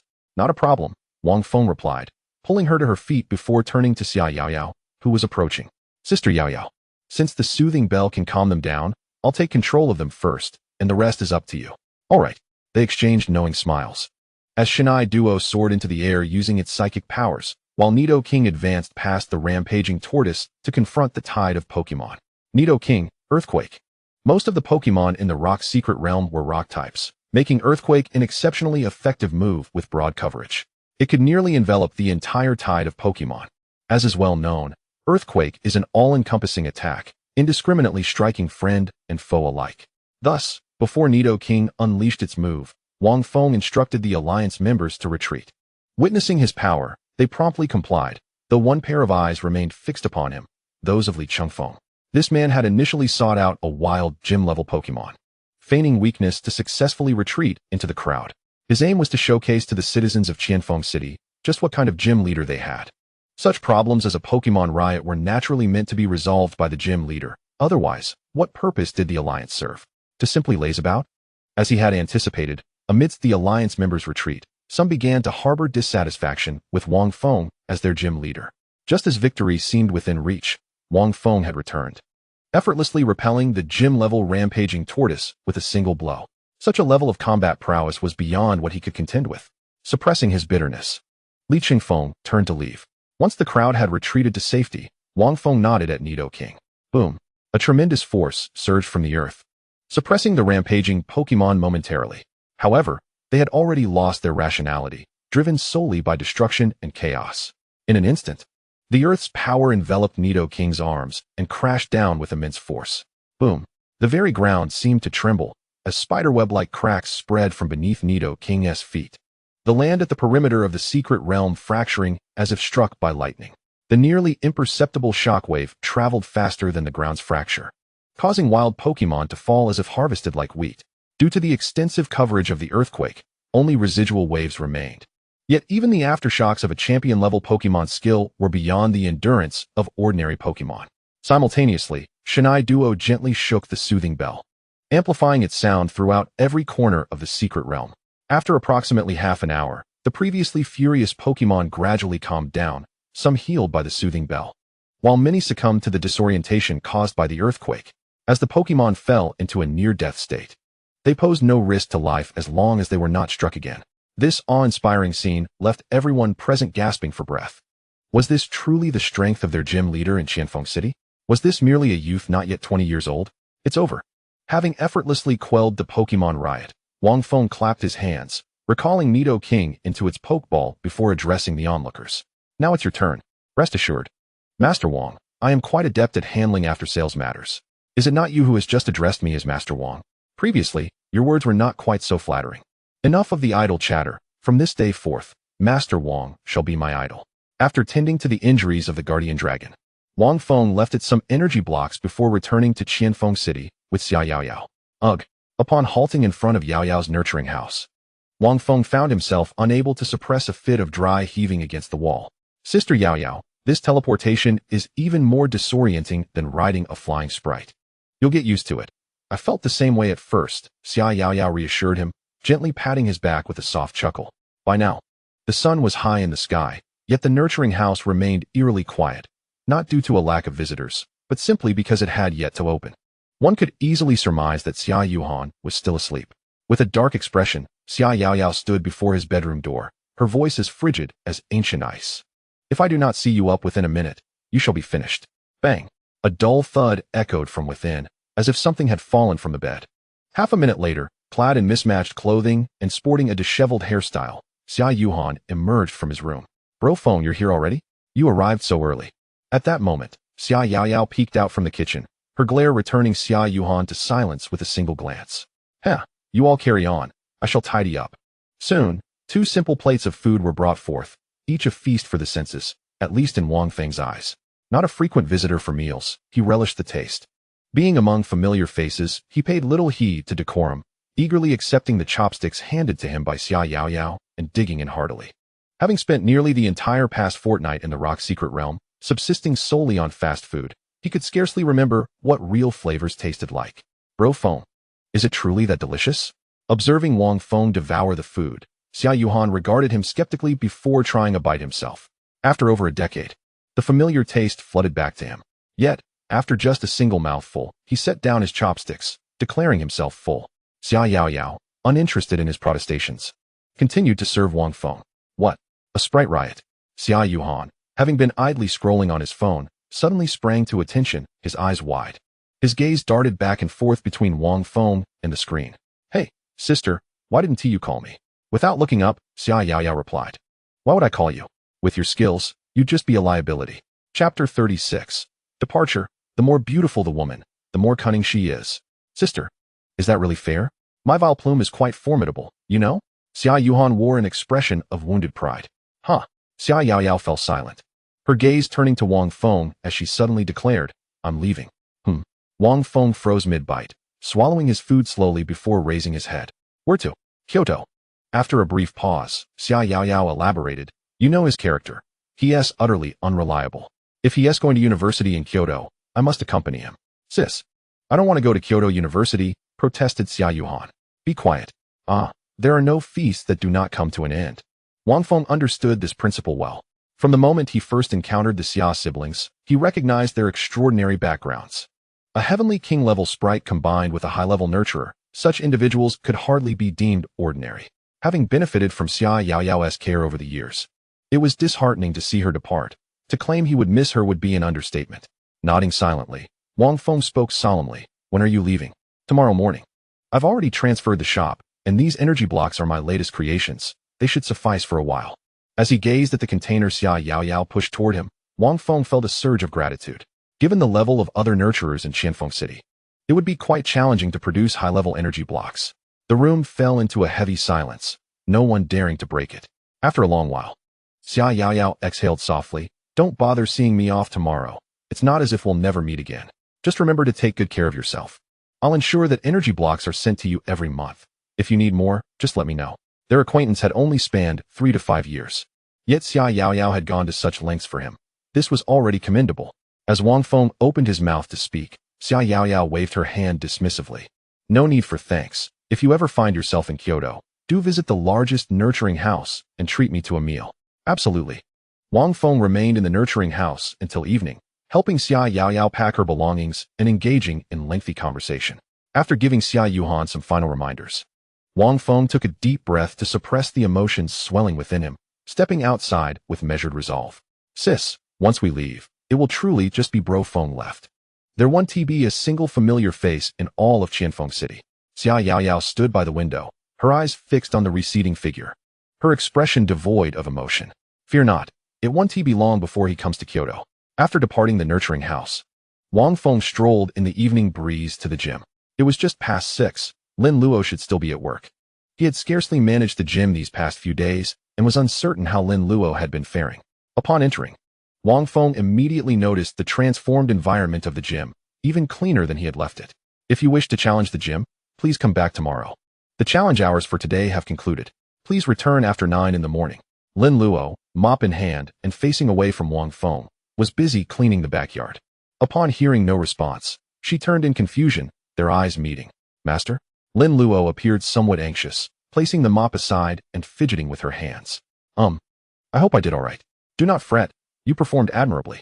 Wang Feng smiled warmly before inquiring about the distribution of badges. Over the past 2 weeks, only one person has claimed a badge. Her sprite was quite strong and had a type advantage over my Flareon. With a thought, Wang Feng blurted out. Could it have been a Golduck? Yes. How did you know? Without answering Lin Luo's curiosity, Wang Feng's gaze fell, realizing it was indeed that child, Xiaoqi. According to Xia Yaoyao, Xiaoqi had left a farewell letter a few days ago and had since vanished from Qianfeng City. He hoped she had arrived home safely. After arranging for Lin Luo to finish her shift, Wang Feng dialed Zhang Jian's number. Principal, it's Wang Feng. Are you free tonight? Xiao Feng, you finally called. I was about to reach out to you. They quickly arranged a meeting time, agreeing to meet at the school gate at 8 in the evening. Zhang Jian specifically reminded Wang Feng to prepare 2 items, a full-body black cloak with a mask and an anonymous bank card. After Wang Feng gathered everything, He transferred 100 million Alliance coins. Even then, his balance remained over 300 million. The Alliance had deposited the bounty long ago without inquiring about the whereabouts of Green Vine-S sprites, meaning Wang Feng could dispose of the 4 sprites as he wished. If that were the case, then the sprites belonging to Qianfeng. They included 2 Heavenly King-level sprites, a Meg-revolving Houndoom, and an impressive weather-controlling Torkoal. Surely, they had not been appropriated by Qianning. The more he pondered, the more plausible it seemed. After all, she was a Fire-type Heavenly King. Both sprites would serve her well. Indeed, the more beautiful the woman, the more cunning she is. Upon arriving at the agreed time, Wang Feng spotted a figure clad in black sitting in a taxi. Judging by the physique, it could only be Zhang Jian. Get in. The journey was marked by silence, halting only at a narrow alley. After disembarking, Zhang Jian strode purposefully inside, leading to a convenience store at the alley's end, an unlikely establishment in such a location. Knock. Knock knock. Despite the closed for business sign hanging in front of the convenience store, Zhang Jian seemed oblivious as he approached, rhythmically tapping 3 times on the glass with his right hand. Shortly thereafter, the door swung open from within, revealing a burly, bald man who peered out with a menacing gaze, scanning the duo. After exchanging a few cryptic signals with Zhang Jian that Wang Feng could not comprehend, the man stepped aside to allow them entry. From the outside, it appeared to be an ordinary convenience store, but inside lay a hidden world. Pushing past the shelves, they uncovered a concealed door, revealing a long, dimly lit corridor. Zhang Jian turned and offered Wang Feng an affirming glance before leading the way. Without hesitation, Wang Feng followed closely behind. The corridor was permeated with a damp odor, and visibility was low, illuminated only by a few dim, yellowish, incandescent bulbs. The path did not lead straight. After countless turns, Wang Feng finally set foot on a solid concrete floor, though a sense of calm washed over him. It was short-lived as he furrowed his brow. The air here was even more foul than in the corridor, a noxious blend of smoke and alcohol wafting through the space, producing a nauseating stench. The narrow street bustled with people, yet an eerie silence enveloped the area. Only the occasional haggling over wares broke the stillness. The stalls lining the roadside were rudimentary, merely pieces of cloth spread on the ground, yet they displayed items of astounding rarity. Evolution stones, Pokemon eggs, technical machines, and even live Pokemon confined within cages. It could be said that whatever the Alliance had, this place possessed as well, and even more that remained elusive to the mainstream market. Amidst the stalls, Wang Feng's eyes widened as he spotted a Dragonite's initial form, Dratini. However, its condition was deplorable, covered in scars, seemingly subjected to frequent torment. The term black market flashed through Wang Feng's mind. He was astonished to discover such a place existed in Qianfeng City. The black market functioned as a clandestine trading hub, primarily dealing in items unseen in the public domain or of dubious origin. Hence, prices fluctuated wildly, and opportunities for bargains abounded. Zhang Jian lowered his voice to caution Wang Feng, emphasizing the need for discretion. The black market was rife with sinister individuals, especially those wanted by the Alliance. If they were to uncover Wang Feng's identity, it could lead to unnecessary complications.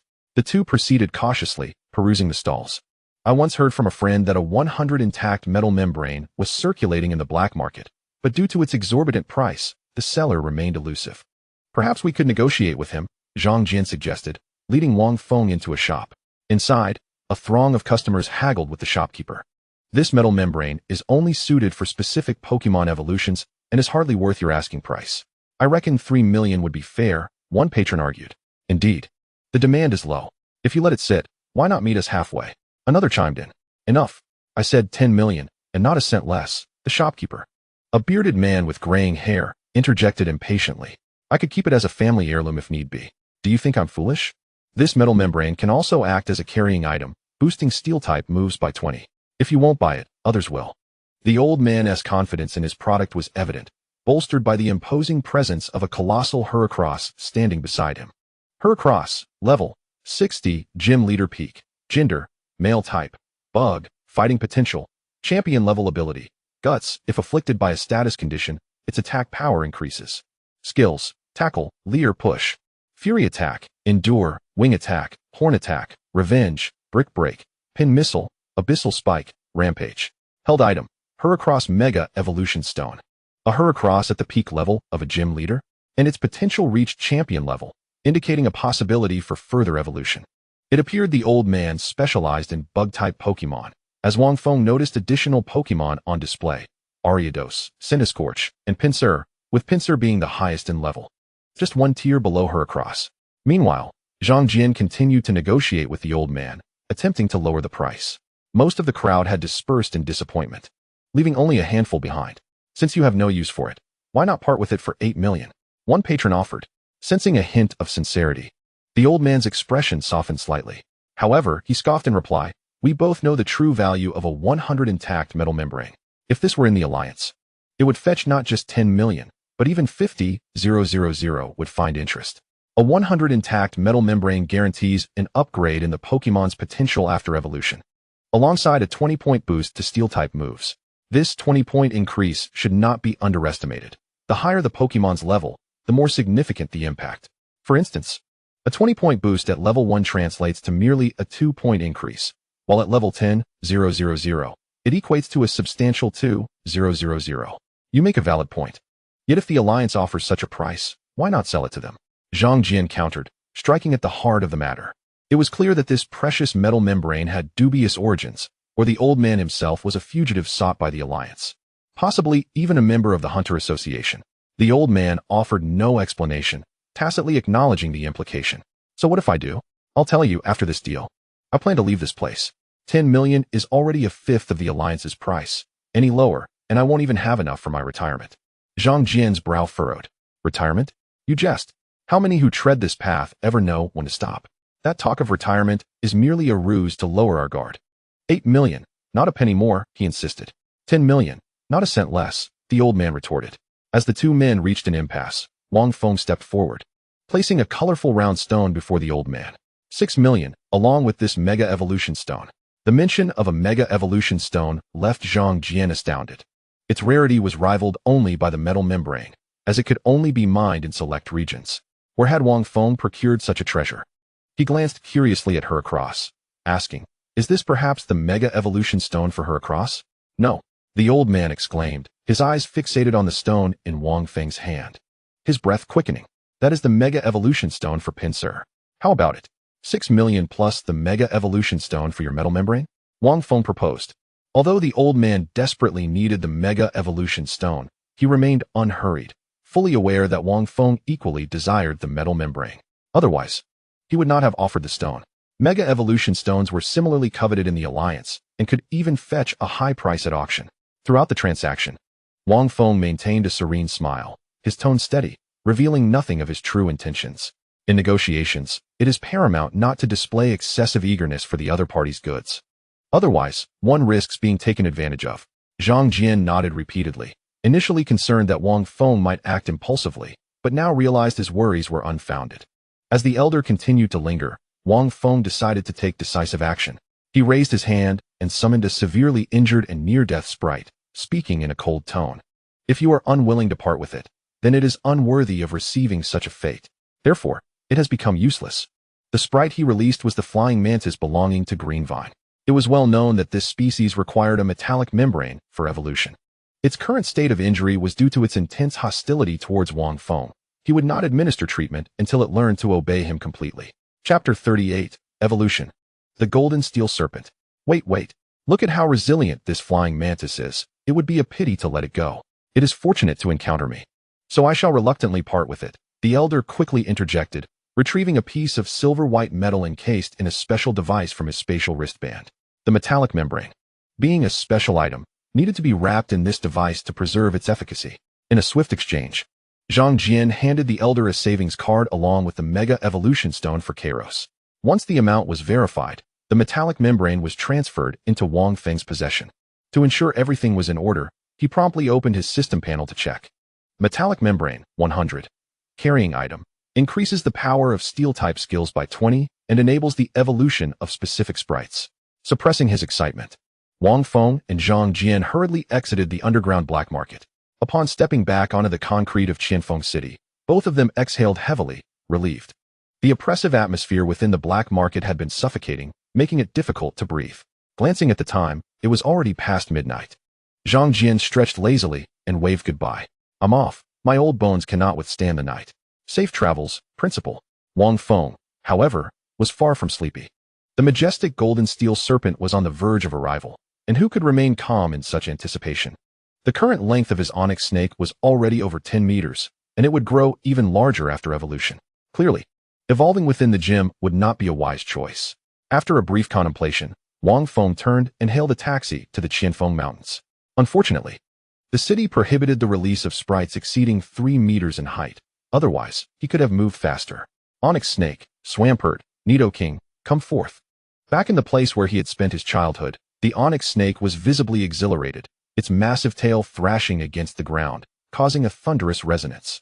The smaller Swampert was sent flying by the tremors, giving the Onyx Snake a disgruntled squirt of water. All right, calm down. Let's find a suitable place in the Qianfeng Mountains for your evolution. Upon hearing the word evolution, the Onyx Snake let out an excited roar and led the way. Half an hour later, Wang Feng selected a location within a desolate canyon, which not only offered shelter from the wind, but also had ample space to accommodate the evolved Onyx Snake. Let us begin. Wang Feng solemnly extracted the metallic membrane and dismantled its protective device. Almost instantaneously, the originally cylindrical metallic membrane transformed into a shimmering pool of silver. Had Wang Feng not reacted quickly to place it atop the Onyx Snake's head, it would have likely adhered to his hand. The moment it touched the Onyx Snake's body, the metallic membrane rapidly spread out. The luminous silver was supported by the Onyx Snake's own golden hue, creating a peculiar sight. The Onyx Snake did not feel any pain. Instead, it experienced an indescribable sensation of euphoria. In mere moments, the silver metallic membrane enveloped the Onyx Snake completely, defying imagination that such a small object could achieve this. At the moment the metallic membrane fully integrated, a brilliant white light pierced the night sky, enveloping the Onyx Snake in the radiance of evolution. A tremendous roar reverberated throughout the Qianfeng Mountains. Many powerful wild sprites peered out, gazing in this direction. Upon sensing the Onyx Snake's elite-level aura, some wild sprites contemplated sneaking in for an ambush. Nido, another thunderous roar erupted, and the unique aura of a champion level surged forth like a tidal wave, instantly silencing the entire Qianfeng Mountains.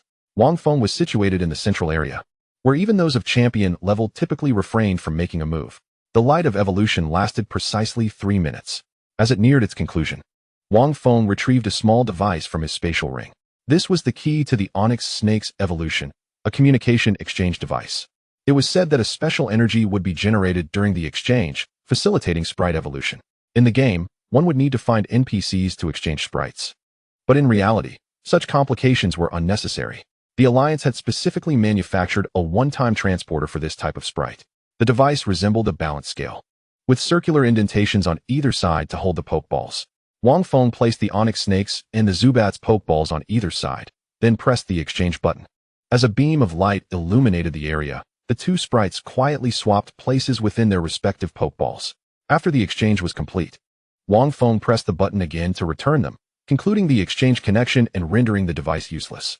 When he reopened the Pokeball, the Onyx Snake size visibly surged by several meters. Its tail emerged first, resembling a nail, followed by its segmented golden body, and finally, its massive head. The long horns atop its head vanished, replaced by 2 shorter horns on either side. Compared to the Onyx Snake, the Steel Serpent's body was even more robust and smooth, reflecting glimmers of light under the moonlight. Thud! A black stone with circular patterns fell from it, picked up curiously by Swampert. This was once the Onyx Snake's held item. Sprites of its kind instinctively sought special stones to embed within their bodies for enhancement. For instance, carrying a moonstone could bolster their defensive capabilities. Steel. Feeling the surging power within, the newly evolved Steel Serpent lowered its head towards Wang Feng. The evolved Steel Serpent was now even more colossal, measuring at least 20 meters, more than double the size of a typical Steel Serpent. Its weight was surely in the hundreds of thousands of pounds, nearing the limits of 100 tons. Of course, it was not merely its size that had increased, its overall strength had also been enhanced. The change in attributes resulted in a reduction of its weaknesses from 4 double weaknesses and 2 quadruple weaknesses to just 4 double weaknesses.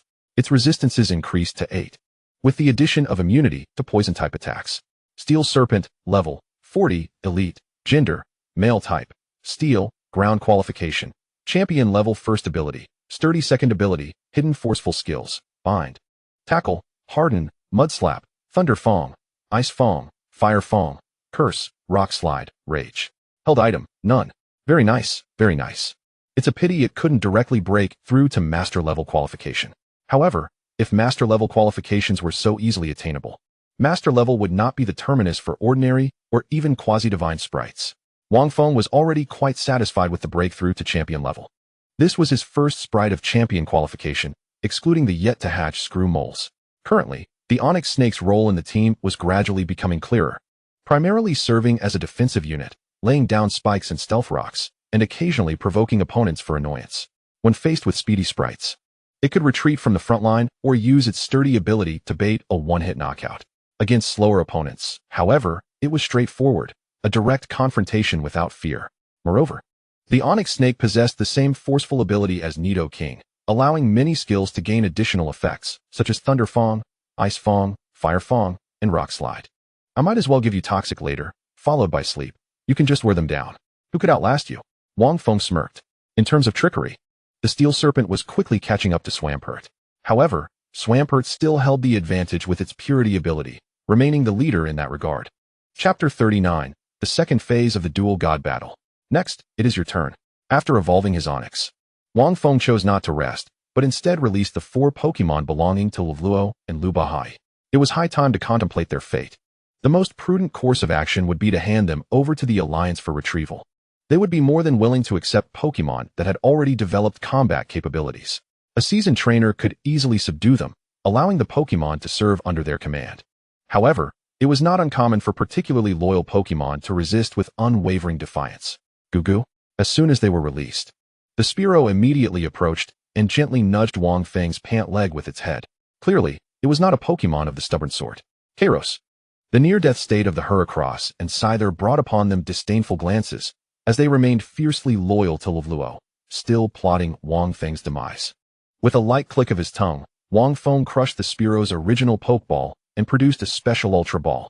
This particular Ultra Ball was exclusive to gym leaders, akin to the Pokeballs of Nidoking and the others, ensuring that the Pokémon data contained within would not be recorded by the Alliance.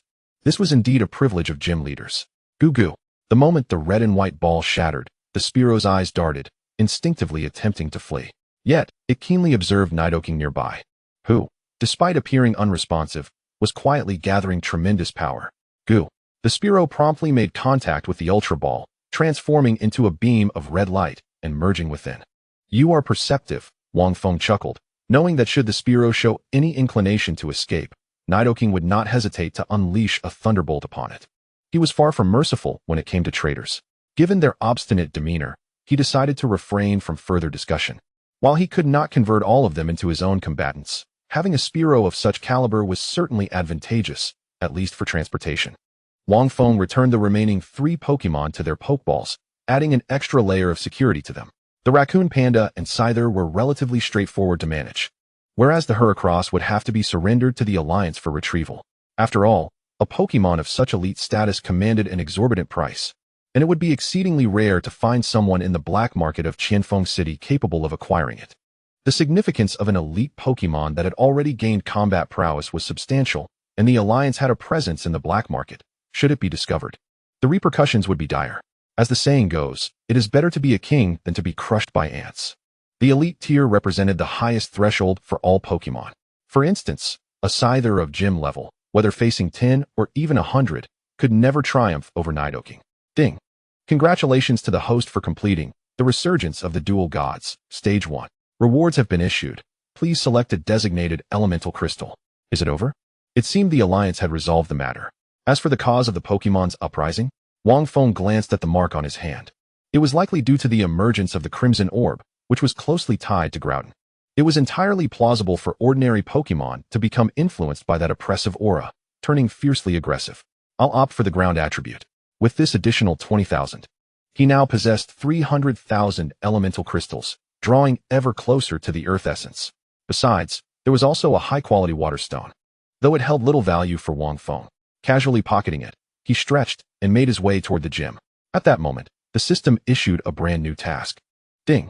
Congratulations to the host for triggering the next stage of the task, the Resurgence of the Dual Gods, Stage 2. The Resurgence of the Dual Gods, Stage 2. Please rationally handle the captured Pokémon and investigate the frequent appearances of the Hunter Association in Qianfeng City. Reward: 200,000 elemental crystals, specifiable attribute, and a recipe for a random attribute energy cube. A recipe for an energy cube? Wang Feng's interest piqued. But upon seeing it was random, he smirked. From his experiences with the system, he knew it would likely not yield what he desired. Upon returning to the gym, Wang Feng flopped onto his bed, carelessly tossing the million-value high-quality water stone onto the table. A night passed in silence. Wang Feng was awakened by his Nidoking's gentle nudges. Upon glancing at the clock, he realized it was already noon. Goodness, have I really slept so long? Wang Feng rubbed the back of his neck as he exited his bedroom, immediately greeted by an enticing aroma. Upon closer inspection, he discovered a spread of 4 dishes and a soup laid out before him. You're awake, gym leader. I figured since Nidoking was here, you must have returned. So I prepared a bit more, Lin Luo said, wiping the sweat from her brow while eagerly urging Wang Feng to eat. You can cook all this? Wang Feng picked up a chopstick and sampled the food, finding it rather delightful. Yes, I learned to cook from a young age. One could easily deduce that after the passing of her father and her mother's serious injury, the young Lin Luo had to learn to fend for herself in the kitchen. It seemed her circumstances had been even harsher than his during his childhood. By the way, after finishing the meal, Wang Feng released the raccoon panda, Scyther, and the others. Please treat them, just use the cheapest spray. The condition of these 3 Pokémon was deteriorating day by day, and Wang Feng feared they might perish before they could even be sold. Nidoking naturally stayed close by, prepared to take action against any who dared to resist. After a brief rest, Wang Feng retrieved several bills from his drawer, amounting to over 1,000 Alliance coins. Here, you've done well these past few days. This is your bonus. Keep up the good work. Thank you, gym leader. Lin Luo exclaimed excitedly as she accepted the money and promptly rushed off to feed Nidoran. Nido? Nidoran and Nidoking exchanged glances, and out of admiration for their powerful kin, Nidoran's eyes sparkled with adoration as it dashed forward. Nidoking basked in the attention, his tail nearly curling skyward in delight. Indeed, the recognition of one's peers was the ultimate boon. Nido. Generously, Nidoking shared his energy cube with Nidoran.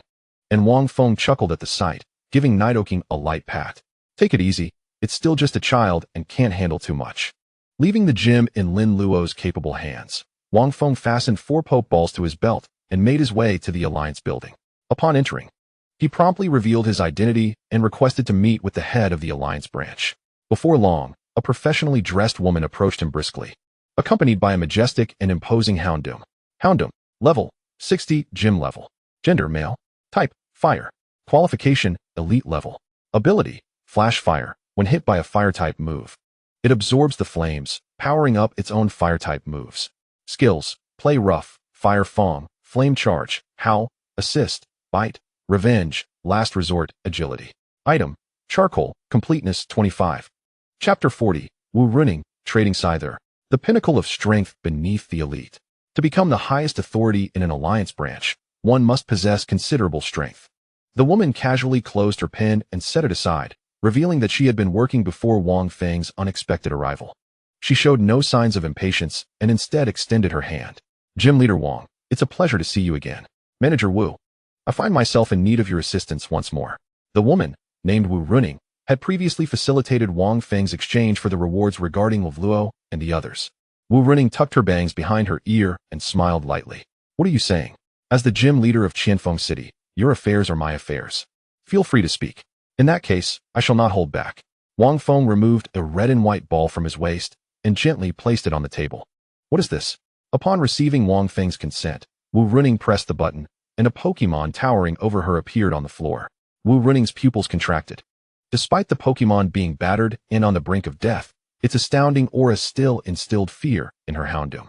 Had it not been for its unwavering loyalty, it might have fled long ago. Wang Feng took a delicate sip of tea and spoke softly. Do you remember those 2 scoundrels from the Hunter Association that I reported?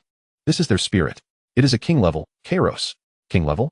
Wu Running swallowed hard, realizing that she did not possess a single king level spirit. Yet Wang Feng was already capable of commanding one. When had the gym leader of Qianfeng City become so formidable? So what do you intend to do with it? Wang Feng shrugged, revealing no intention of suspense. I cannot tame it as its attributes do not align with mine. It would be more prudent to surrender it to the Alliance for retrieval in exchange for Alliance coins or other resources. What would you like in return? What is your valuation? It was disingenuous to claim she was not tempted. After all, this was a king-level spirit that could be combat-ready without any need for cultivation. What do you mean you can't subdue it? Have you considered the great memory recovery technique? If you have items like the Life Orb or the Mega Evolution Stone, I could contemplate it. Otherwise, I'll place it at auction for the highest bidder.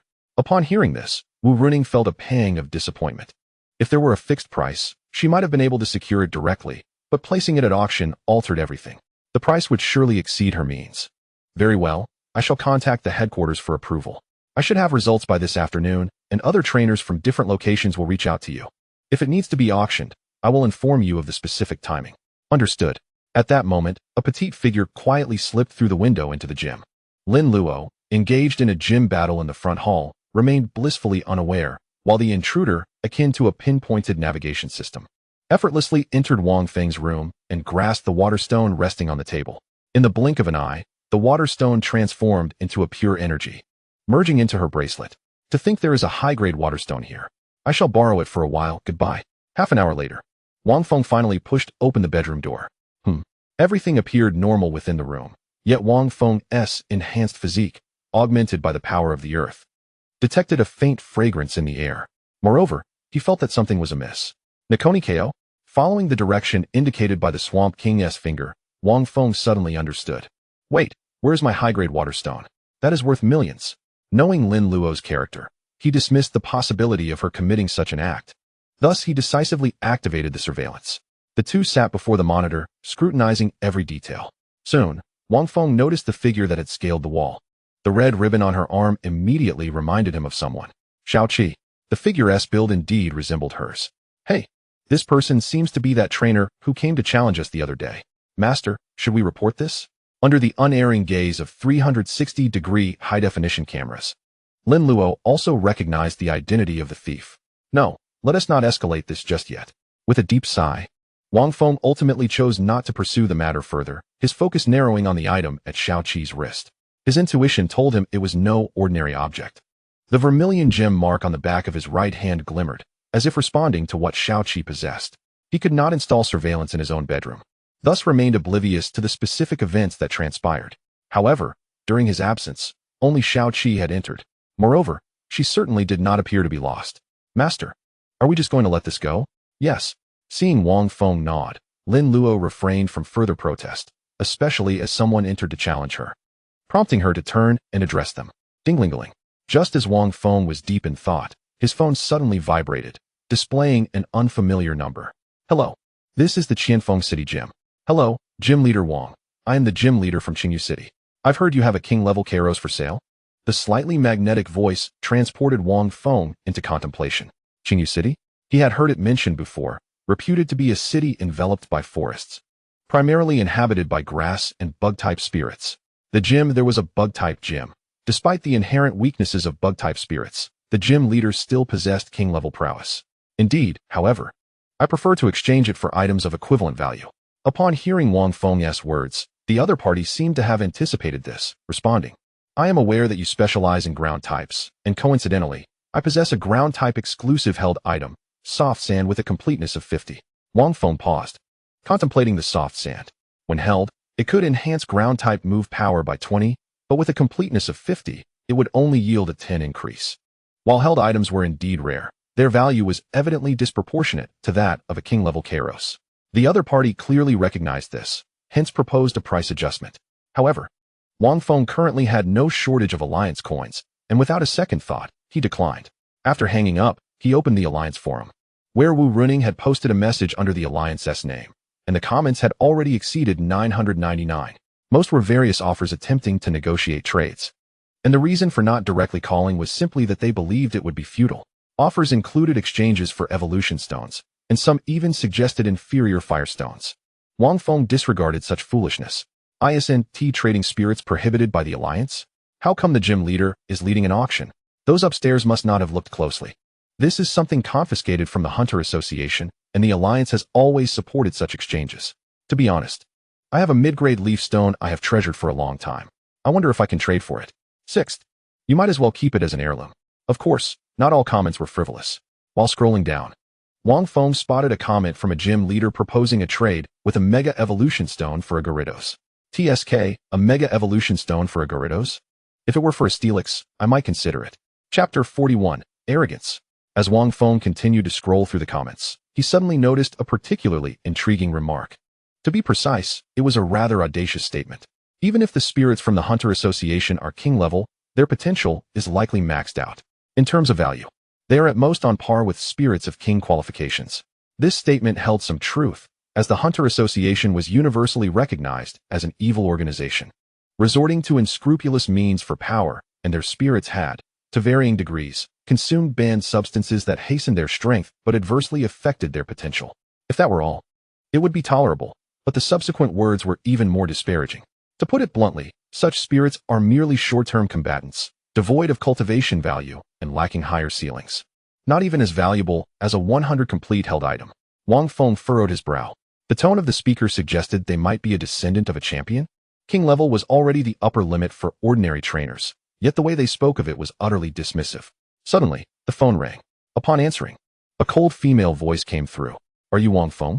The indifference in her tone ignited a flame of anger within Wang Feng. Yet he managed to suppress it and responded, that's me. Oh, you might as well keep your king-level Kairos for now. My friend has taken an interest and will come to collect it in a few days. That is quite unfortunate. I have just sold it to someone else. The other party paused, seemingly taken aback by Wang Feng's unexpected response. After a moment, she let out a cold laugh. Very well. As long as you don't regret it, I can offer more than anyone else. And don't you desire the life orb? Wang Feng's breath hitched at the mention of the life orb, the final piece he had been searching for to forcibly evolve Nidoking. Had she truly obtained it? If you genuinely possess it, bring it within 3 days. After that, the opportunity will be lost. The flippant tone of the speaker left Wang Feng with no favorable impression, prompting him to hang up decisively. How absurd. Had it not been for her mentioning the life orb, Wang Feng might have given her a piece of his mind. How could one speak so brazenly? Truly, in such a vast world, one encounters every kind of bird. The audacity in her voice made Wang Feng recall that comment. Could she be the same person? Meanwhile, far away in another city, a woman with a curvaceous figure and striking beauty furrowed her brow as she gazed at the disconnected phone in her hand. Beside her, a slightly older woman sighed in exasperation, unable to restrain herself from speaking. Qingwu, haven't I told you before? When we initiate a transaction, can't you adopt a more amiable tone? The woman addressed as Qingwu remained unfazed, her tone exceedingly cold. And what of it? Am I to beg him? Besides, does he even deserve it? With a resigned sigh, the older woman added, all right, just refrain from saying anything when we get there. Oh, a gentle breeze swept through, causing the woman's ice-blue hair to flutter. The city they were in was quite distant from Qianfeng City, so even with the aid of flying Pokémon, it would take a full day to reach their destination. The next day, Lin Luo stated, today, we should primarily let Nidoking take the stage. I suspect it will be evolving soon. Sure thing. Just as Wang Feng and Lin Luo were busily organizing the gym, the door was suddenly pushed open. A figure entered first, and Wang Feng instinctively looked up to behold a woman who appeared to have stepped out of a painting. Her features were exquisite, her skin fair, and her figure epitomized the golden ratio, captivating anyone who laid eyes on her. Her high, straight nose framed a pair of eyes that sparkled like sapphires. But what was most astonishing was her cascade of ice-blue hair. She emanated an aura of frigid coldness, suggesting a demeanor that was unapproachable. Compared to Qianfeng, this woman was the epitome of aloofness. Her indifferent gaze seemed impervious to anything that might capture her attention. Hello, are you here for a gym challenge? We haven't opened yet. We start at 9, Lin Luo began, but her words were swiftly interrupted. Without so much as a glance in Lin Luo's direction, Murong Qingwu's disdainful voice cut through the air. Who is Wang Feng? One might mistake her for someone intent on a confrontation, with a suspicion regarding the woman's identity. Wang Feng stepped forward. If there's no other Wang Feng in Qianfeng City, then that would be me. Humph, quite the silver-tongued one. Where's Kairos? Hand it over. As the woman extended her hand toward him, Wang Feng wore an expression of incredulity and disdain. What? Did no one inform you that before making a deal with others, you ought to present your own bargaining chips? What do you mean by that? Murong Qingwu raised an eyebrow, resembling a spoiled princess. At that moment, another woman, somewhat less striking yet still remarkable, entered the gym. She hurried past Murong Qingwu and approached Wang Feng, apologizing profusely. My apologies, Qingwu has been a bit impulsive. Hello. Gym leader Wang, I am Chen Shi, the bug-type gym leader from Qianfeng City. Not wishing to be rude, Wang Feng shook her hand briefly before they sat down. After some pleasantries, Chen Shi laid bare her intentions. She was indeed there for the king-level Kairos. While the two conversed, Murong Qingwu wandered around the gym, and the Pokémon showed little fondness for her. King Nidoking, clutching a basket of ice cream, distributed one to each. But not a single glance was cast in Murong Qingwu's direction. Humph, it seems the character of a person reflects in their Pokémon. Nico. What's wrong? Not for you. Nidoking opened its eyes fiercely, glaring at Morong Qingwu. King level? Quite intriguing. Slightly surprised, Morong Qingwu returned to Qianxi's side. Wang Feng gently tapped his fingers on the table and spoke softly. As I mentioned, I require an item of equal value or a Mega Evolution Stone. If you possess either, you may take the Kairos.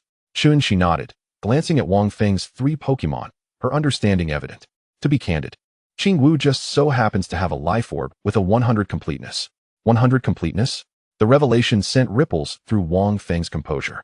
Such an item, of that caliber, was exceedingly rare throughout the entire league, let alone one that was exactly what he needed, a life orb. The shiny Steelix appears impressive, though its power is somewhat lacking. Morong Qingwu remarked nonchalantly, crossing her legs adorned in gradient white silk, casually tossing a round stone onto the table as though discarding refuse.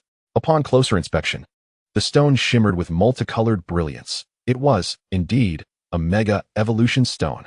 Shiny Steelix Mega Evolution Stone, also known as a Mega Stone, allows a Steelix to forge a link with a trainer's keystone, enabling it to undergo a super evolution beyond standard evolution. It's merely a stone. Should you agree to my terms, I wouldn't mind gifting it to you. Chapter 42. You are unworthy of battling me. Transformation. Judging solely by her tone, the conditions she proposed were unlikely to be straightforward. Wang Feng glanced at her, preferring to engage in a battle with the Hunter Association rather than acquiescing to Morong Qingwu's demands. No need. You may keep it. Wang Feng flicked the shiny Steelix Mega Evolution Stone back to her, and then turned his attention to Qianxi. The value of Kairos surely pales in comparison to the life orb with 100 completeness. What do you intend to offer in exchange? Well, Qianxi smiled, nudging Morong Qingwu with her elbow, urging her to speak. Allow me to reintroduce myself. I am Morong Qingwu, the Ice-type gym leader from Kyoto. Ice-type gym leader? The Morong family of Kyoto. Wang Feng's pupils dilated. Compared to other factions within the league, the Morong family's reputation was significantly greater. This was partly due to their status as a top-tier force and partly because they specialized in treasure hunting and commerce, effectively monopolizing half of China's megastone business.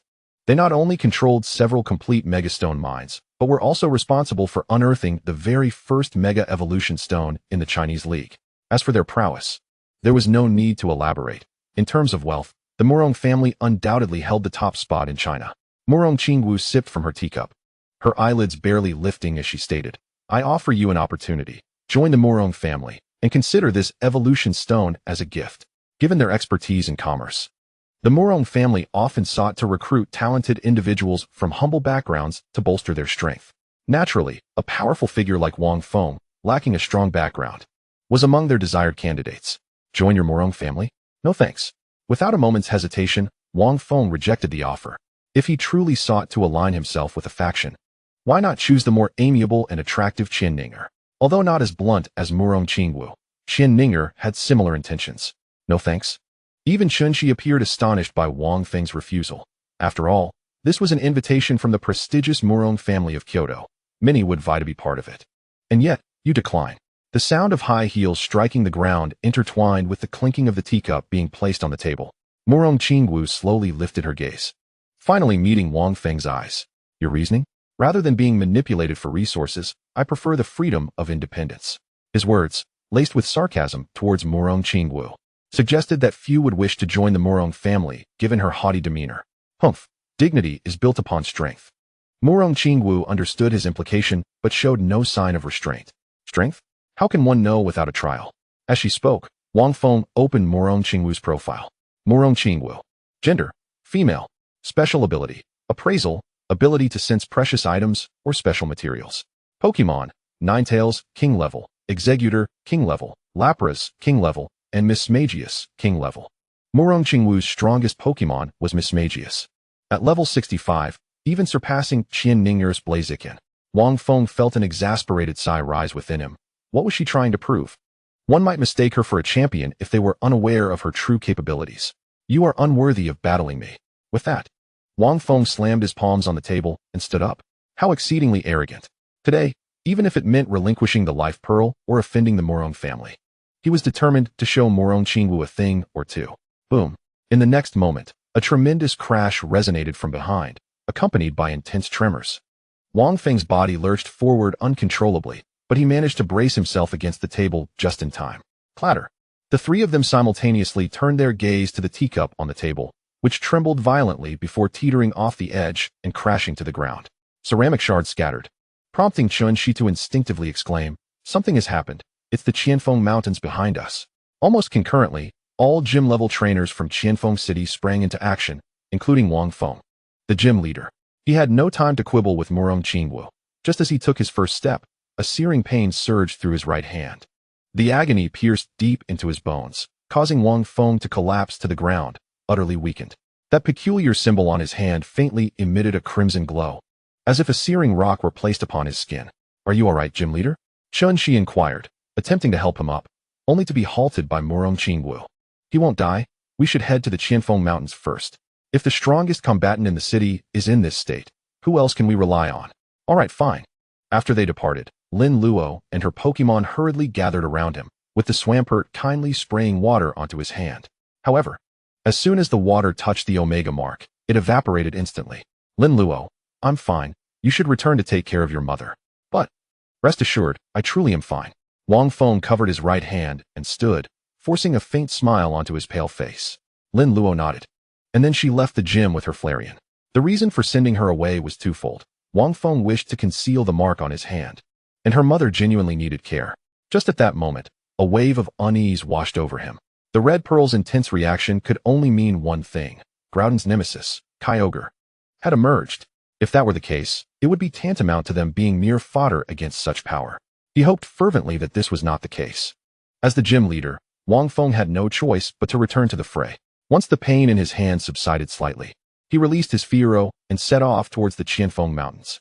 Along the way, he encountered numerous trainers, but those below gym level were promptly dismissed to avoid any potential repercussions. Among the crowd were Li Chengfeng and Zhang Jian, both renowned in Qianfeng City for their prowess. After a brief exchange, Zhang Jian climbed aboard Fiero alongside him. "Xiaofeng, what exactly is happening?" "I'm not sure. The battle seems to be occurring deep within the inner region of the Qianfeng Mountains. I can only hope it's just two Pokémon fighting." Before long, they arrived at the inner region. The scene before them was one of utter devastation. Not a single area appeared intact, and many wild Pokémon lay on the brink of death. Some were merely unconscious from the overwhelming force, while others exhibited ominous purple markings on their bodies, signs of poisoning. When had a powerful poison-type Pokémon emerged in the mountains? To ensure the safety of Qianfeng City, the Alliance had previously dispatched personnel to investigate the mountains, compiling a list of formidable Pokémon in the inner and outer regions. None of them had reported any poison-type Pokémon. "Principal, you should refrain from venturing too deep. Return and notify the Alliance to seal off the mountains. Trainers below gym level are prohibited from entering." Boom. As he spoke, another violent shockwave erupted ahead, causing Zhang Jian's expression to falter as he concurred with Wang Feng's suggestion. "All right, Xiaofeng, please take care of yourself." Chapter 43. Collecting Your Remains, the distressed Murong Qingwu. Just before Wang Feng reached the battlefield, he suddenly noticed a figure in the distant corner. With a thought, he commanded Fiero to descend there. Xiaoqi, the small figure, curled beneath the rubble, slowly lifted her head, revealing a dirty face with two distinct wounds. "Brother Gym Leader?" Xiaoqi appeared somewhat flustered, seemingly fearful that Wang Feng would discover something amiss. In light of the current situation, Wang Feng feigned ignorance, gently wiping the dirt from her face. "What are you doing here in such a dangerous place?" I don't know. I was training my Pokémon in the mountains when a bad person suddenly appeared and tried to kill me, so I ran here." Clearly, Xiaoqi was not being truthful. The moment Wang Feng grasped her wrist, the recently alleviated pain surged back, causing him to instinctively slap the back of his hand. "If you're angry with Kyogre, that's one thing, but what does this child understand?" The Crimson Pearl protested, radiating an intense heat, but Wang Feng had no time to attend to it. Instead, he swiftly led Xiaoqi away from the Qianfeng Mountains. Once they reached a safe area, Wang Feng solemnly instructed, "Xiaoqi, stay here and don't move. I need to help inside." "Okay." Just as Wang Feng prepared to leave, he heard Xiaoqi softly say, "Brother Gym Leader, be careful. That person's Pokémon is very strong." The big fish said it's not even a match for it. Big fish. Before Wang Feng could process her words, an explosion erupted, followed by the sound of something heavy crashing down. A scyther, accompanied by Chun-Shi, swiftly approached him. As soon as its feet touched the ground, Chun-Shi gasped for breath, her eyes wide with terror. "Wang, Gym Leader, contact the Alliance immediately." "What happened?" Wang Feng asked, dialing the number while steadying Chun-Shi. The response he received left him utterly shocked. Peak Champion. The last member of the Hunter Association's operation possesses a Pokemon at the Peak Champion level. A level 75 Sloth King. Isn't that sister in danger? No, I must go save her. Wang Feng acted quickly, grabbing hold of Xiaoqi. Then taking a deep breath. You stay here, I'm going to rescue her. His intentions were not to save Murong Qingwu. In fact, he would rather see her perish here. Yet, he had no choice. Without Murong Qingwu, he would stand even less chance against the Hunter Association's powerful members. Moreover, due to the magnetic field generated by the formidable Pokemon, his phone had no signal. By the time the Alliance's reinforcements arrived, she might already be lost. With two powerful champion-level Pokemon at his side, Wang Feng ventured deeper into the inner region, finally spotting Murong Qingwu, kneeling in shock. Even now, she maintained her aloof persona. Expressionless as she gazed at the two incapacitated Pokemon on the ground, retrieving them into their Pokeballs. What are you here for? To collect your remains. Wang Feng retorted coldly before turning his attention to the Hunter Association's champion. The man was an ugly, diminutive figure, weighing no more than 100 pounds and appearing skeletal. His Pokemon resembled a baboon and a gorilla, sporting a pink nose and beige skin. Standing upright at over 3 meters in height, comparable to Wang Feng's Nidoking. Sloth King? Wang Feng could hardly believe his eyes. The Sloth King was notoriously lazy, known to lounge about until all the grass within reach had been consumed before reluctantly moving. This was inextricably linked to its lazy characteristic. Are you telling me that this lively monkey before me is a Sloth King? The creature, with its staggering base stats comparable to a legendary Pokemon when not hampered by its ability, was indeed fearsome. Sloth King. Level 75, Champion level. Male. Normal type. Champion grade potential. Ability. Lazy. If it uses a move, it will rest the next turn, becoming ineffective. Moves. Grab. Try again. Yawn. Lazy. Ambush. Instant amnesia. Desire. Sacrificial charge. True Chi punch. Destructive light. Carrying a general item. The ordinary gem. Once equipped, the power of skills related to general attributes will be enhanced. Origin. General origin. 20. Truly the king of absences. But what on earth is this state of invalidation? Wang Feng's gaze burned with intensity as he noticed the grotesque grin on the man's face directed at him. Ah, the master of the Qianfeng dojo has also arrived. You've taken the lives of 3 of my subordinates. It's time to settle this score. Compared to Wang Feng, Yurang's gaze lingered more on Murong Qingwu, his eyes blending boundless hatred with a considerable dose of desire. First, there was Qian Ninger, and now you. Since you are so eager to interfere, then let us have you all stay. Yurang's voice was a frenzied roar, reflecting his immense resentment towards the dojo masters of Kyoto. At that moment, Wang Feng realized the reason behind the king of absences shedding his lazy traits. It was 2 gas balls growing together, one large and one small. Significantly smaller than the usual double gas balls. Even the larger one was only the size of a basketball. Its body was covered with protrusions of various sizes, exuding toxic gas, with its top resembling both a chimney and a high hat, the gas at its mouth forming what looked like a gentleman's mustache. A special form of double gas ball. Double gas ball, special form. Level 60, dojo level. Gender, female. Attributes, poison, fairy. Qualification, dojo level. Ability, chemical change gas. The effects of all Pokemon's abilities in the field disappear or cannot take effect.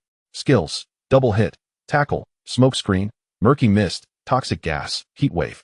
Magical steam, clear smog. Item held, none. What a remarkable chemical change gas. Wang Feng inhaled deeply, wondering why he hadn't thought of this.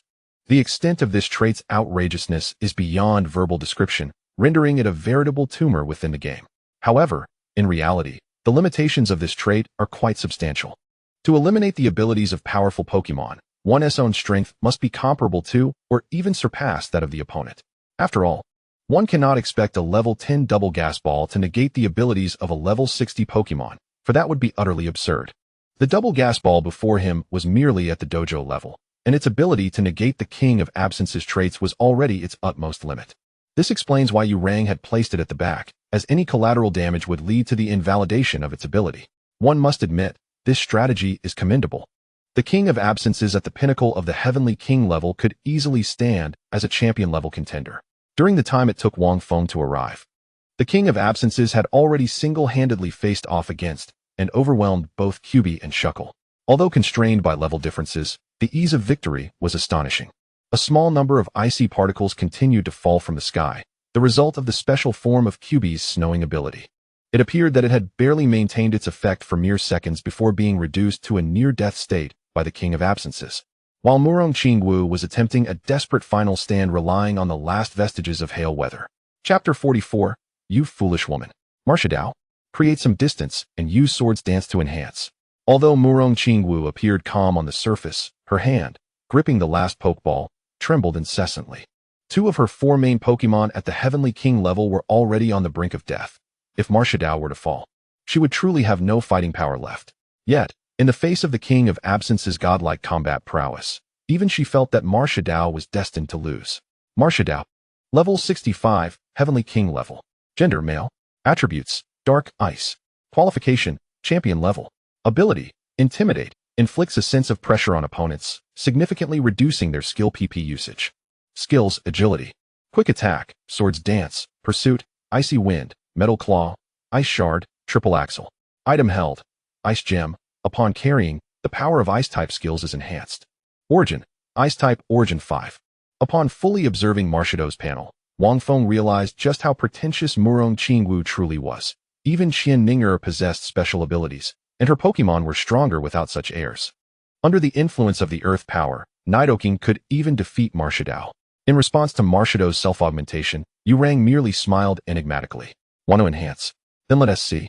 King of Absences, use Aura Sphere. Aura Sphere, a fighting-type skill with a staggering power of 150, requires prior charging before striking. If damaged beforehand, it would fail. Almost simultaneously, Wang Feng threw out Nidoking's Pokeball. Nidoking, use Brick Break, and Pidgeotto, disrupted in the sky. Boom. The massive body crashed to the ground.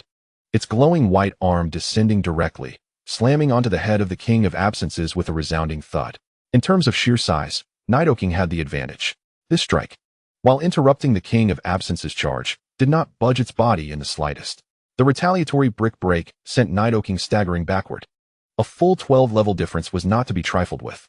Witnessing this, Wang Feng frowned and turned to extend a hand toward Murong Qingwu. What are you doing?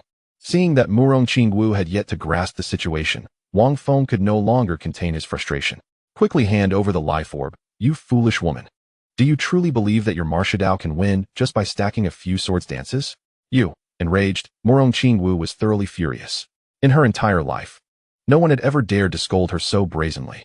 Before she could retort, the King of Absences suddenly beckoned towards Marshadao. A provocation. It incited the opponent, compelling it to use only damaging moves. Marshadao. This maneuver directly interrupted the Swords Dance enhancement, and Marshadao let out a furious roar. Charging forth like an arrow released from a bow, Yurang revealed a cunning smile. Just like that, King of Absences, use Fire Punch. The seemingly bulky body delivered punches with astonishing speed, the fists enveloped in blazing flames cutting through the air with a thunderous sonic boom. Bang! Marshadao was sent flying, only to return in a straight line. Were it not for the hail weather negating its ice-type weakness, that blow could have easily obliterated Marshadao. Marshadao. It retreated to Murong Qingwu's side, slightly swaying before half-kneeling on the ground. Murong Qingwu gritted her teeth, snorting coldly as she retrieved a purple orb from her spatial ring. The orb bore a yellow circle in its center. The life orb. Once equipped, it boosts the power of offensive skills by 30, with the side effect of deducting 10 health points with each hit on the enemy. However, Nidoking, with its forced ability, would ignore the side effect. With a slight pause in her breath, Wang Feng tightly grasped it, quickly handing it over to Nidoking. The moment the life orb touched Nidoking's body, it melded into him, causing his pupils to contract as he let out a series of roars. The life orb, interesting indeed. King of Absences, use Hammer Arm. Nidoking, use Shadow Clone. Wang Feng employed the same tactic he had used against Qianfeng, utilizing 2 clones along with the original to execute 3 skills capable of receiving forced augmentation. Volt Tackle, Flamethrower, Water Pulse. As the 3 formidable moves enveloped the King of Absences, the Hammer Arm landed squarely on Nidoking. Boom! The massive form dissipated like bubbles. As the Shadow Clones were not merely for attacking, but could also confound the opponent. With a missed strike, the King of Absences let out a furious roar. Under the augmentation of forced ability and the life orb, various wounds appeared across its body, primarily burn injuries.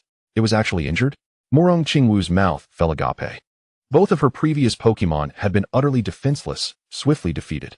Not to mention inflicting injuries on the King of Absences. Even leaving a mark was an unattainable goal. While the situation seemed favorable, Wang Feng dared not relax in the slightest. The King of Absences had merely sustained superficial wounds. It was far from the point of losing combat capability. To defeat it, one must first deal with that double gas ball. With this thought in mind, Wang Feng immediately raised his right hand, slowly closing his eyes. As he released the earth power, he connected his thoughts with Nidoking. Nidoking, without the need for commands. Nidoking's arms ignited with different elemental energies, crashing down onto the King of Absences. Excuse me, King of Leave. We shall also employ the Flame Fist. The King of Leave, lacking professional training, could not wield both the Flame Fist and Thunder Fist like Nidoking, thus could only unleash one. Boom, boom, boom. The two colossal beasts relentlessly assaulted each other, causing the very earth to tremble, prompting wild Pokémon to flee in all directions. Despite numerous amplifications, Nidoking was steadily retreating. While the King of Leave grew more courageous with each battle, its eyes turning a fervent red with excitement. Mawile, employ Triple Kick. Triple Kick is a high-capacity skill that delivers 3 flying kicks to the opponent. Each successful strike doubles the power of the next. In other words, if all 3 hits land, it can inflict a total damage 7 times greater than the original. Mawile. The petite Mawile leapt into the air, its feet transforming into a dazzling icy blue as it aimed a kick at the King of Leave, which was engrossed in battling Nidoking, resulting in the first strike landing squarely. Roar. The King of Leave staggered slightly, and Nidoking seized the opportunity to deliver a Flame Fist. King of Leave, disregard it. Continue your assault on Nidoking. To Murong Qingwu's astonishment, Yurang actually allowed Mawile to continue attacking. Soon, the second flying kick came crashing in, once again striking the King of Leave. Bang! This time, the damage was significantly amplified under the combined onslaught of the two Pokémon. The King of Leave was struggling to maintain its footing, its hind legs crashing down on the ground, leaving a crater. No, something is amiss. As Mawile prepared for its third flying kick, Yurang shockingly failed to react, prompting Wang Feng to furrow his brow. The third kick would deal double the damage of the second, and a trainer of Yurang's caliber would never allow it to land. Could it be? Do not allow it to execute a third attack. By the time Wang Feng grasped the situation, it was already too late. Mawile's third flying kick landed fiercely on the abdomen of the King of Leave. Chapter 45, Double Return, Champion Level. No, King of Leave, use Double Return. In that instant, Yurang finally unveiled his true intentions. Double Return. This technique reflects physical damage back at double the potency, and Mawile's third flying kick was indeed physical damage. If the King of Leave could withstand this blow, the retaliatory damage would be nothing short of terrifying. Roar. The King of Leave's abdomen suddenly radiated a brilliant white light, absorbing Mawile's kick, then contracting its core, causing Mawile to feel as though its legs were mired in quicksand. Bang! The King of Leave puffed out its chest with tremendous force, sending Mawile hurtling away. Yurang smirked, commanding, attack Nidoking with the return damage. Roar!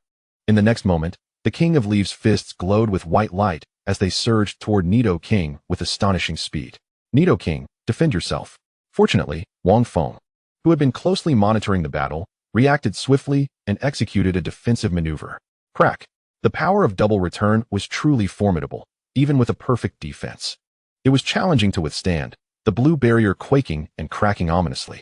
Thankfully, it had not exceeded its maximum threshold, and the strike was successfully blocked. TSK. Yurang shook his head in regret. Had the defense failed, that blow would have certainly cost Nidoking half its health. 1,000,000-ton punch.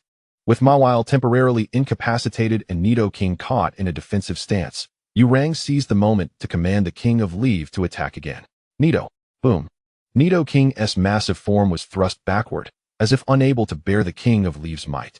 Witnessing this, Yurang felt a surge of elation and hastily ordered the King of Leave to pursue the advantage. As long as Nidoking was defeated, Murong Qingwu would pose no threat. The impending joy of victory lulled Yurang into a false sense of security. Just as the King of Leave ventured 10 meters away from him, a shadow suddenly descended from the sky. No, King of Leave, come back. Despite Yurang's quick reaction, it was too late. The Fiero descended like a meteor, its body resembling a steel drill, spinning as it targeted Weezing. Although Fiero was the weakest among all the elite-level Pokémon present, it was still an elite, easily overpowering a gym-level Pokémon. Without the timely support of the King of Leave, Weezing was sent flying from the blow, twitching on the ground, completely devoid of battle capability. Damn it! Yurang cursed angrily as the King of Leave, affected by its ability, rolled over on the ground and yawned in boredom. It's over. Wang Feng gently stroked Fiero's feathers. having deliberately avoided amplifying Nidoking to clash directly, all for this moment. Without Weezing's ability, the King of Leave could not hinder them. Mawile could simply hide behind and continuously stack Sword's Dance, as the King of Leave would not be able to reach it. Phew! Murong Qingwu sighed in relief. Turning to walk towards Chunxi and Xiaoqi. All is well. After softly reassuring, Murong Qingwu seized Xiaoqi's ear, scolding, "You'll be in trouble later. We agreed to train in Kyoto, yet here you are." "Hee, sister, let me explain." Suddenly, the smile on Xiaoqi's face froze, and she exclaimed urgently, "There's danger." "Master, run." "Huh."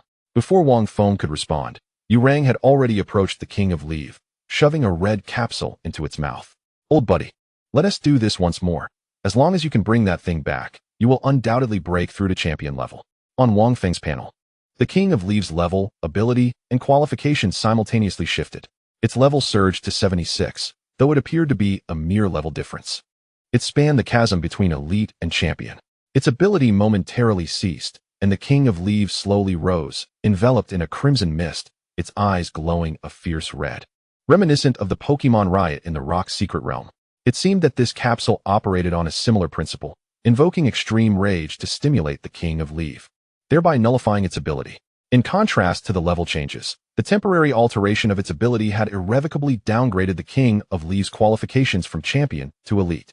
This change was irreversible. Henceforth, it would never aspire to champion level again. Roar!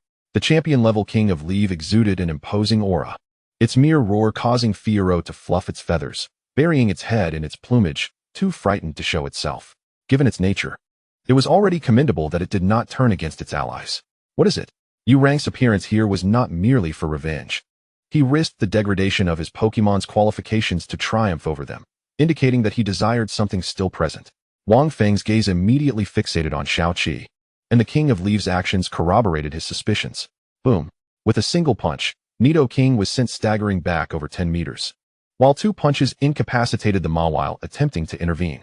Subsequently, it leaped toward Murong Qingwu and her companions, seizing Xiaoqi as if lifting a chick, bringing her before Yurang.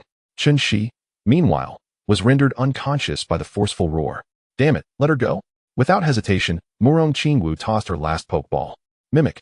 This Pokemon is still weaker than Mawile, newly entering elite level. Lapras, also known as Seadra, unleashed a barrage of ice shards, which the King of Leave effortlessly shattered. Following that, the King of Leave grounded its feet, building up power before releasing a devastating beam of destruction. Destructive beam. Boom. The ground was blasted into a deep pit dozens of meters wide, sending both Wang Feng and Murong Qingwu hurtling away from the shockwave. Unlike Wang Feng, who possessed a robust physique, Murong Qingwu lacked any special ability enhancements and coughed up blood upon landing, promptly fainting, while Lapras succumbed to battle incapacity amidst the destructive beam. Dust swirled everywhere, obscuring visibility. Wang Feng released Swampert, commanding it to invoke Rain Dance. Once the dust settled, he beheld Yurang tightening his grip around Xiaoqi's neck, yanking off her bracelet with his other hand. At last, it was finally in hand. In an instant, Xiaoqi was tossed back, but Wang Feng swiftly caught her and gently placed her on the ground. "Brother Guanju, hurry. We cannot allow him to take away the big fish." "What big fish?" "It wouldn't be in your wristband, would it?" Faced with the situation, Xiaoqi saw no reason to continue concealing the truth. She lowered her head and murmured affirmatively. "The big fish is one I caught after I emerged. I have tamed it. I have never encountered such a sprite before. It can speak, but forbids me from disclosing its existence to others." Wang Feng's lips twitched. "The big fish you speak of isn't a deep blue sprite, is it?" "Indeed. If it truly is, then we have a solution at hand." A weight lifted off his heart. If it were Kyogre, wouldn't he that resolve the issue? A formidable Tier 1 deity facing a champion level would be an effortless endeavor. Chapter 46. The Overwhelmed Fathead Fish, Amplification. Meanwhile, Yurang displayed a triumphant smile and immediately activated the diving ball. A sound akin to that of a whale reverberated through the heavens and earth, echoing in the ears of the onlookers. The crimson jewel on the back of Wang Feng's hand pulsated violently, as if it had encountered a mortal enemy. The sky, which was supposed to clear, was once again engulfed in dark clouds, shrouding the sun. The afternoon was darker than midnight, with torrential raindrops cascading down, striking him with a faint sting. Within mere seconds, a deluge poured forth, the sound deafening. Wang Feng wiped the rainwater from his face, gazing incredulously at the figure above. "Unbelievable, it really is Kyogre."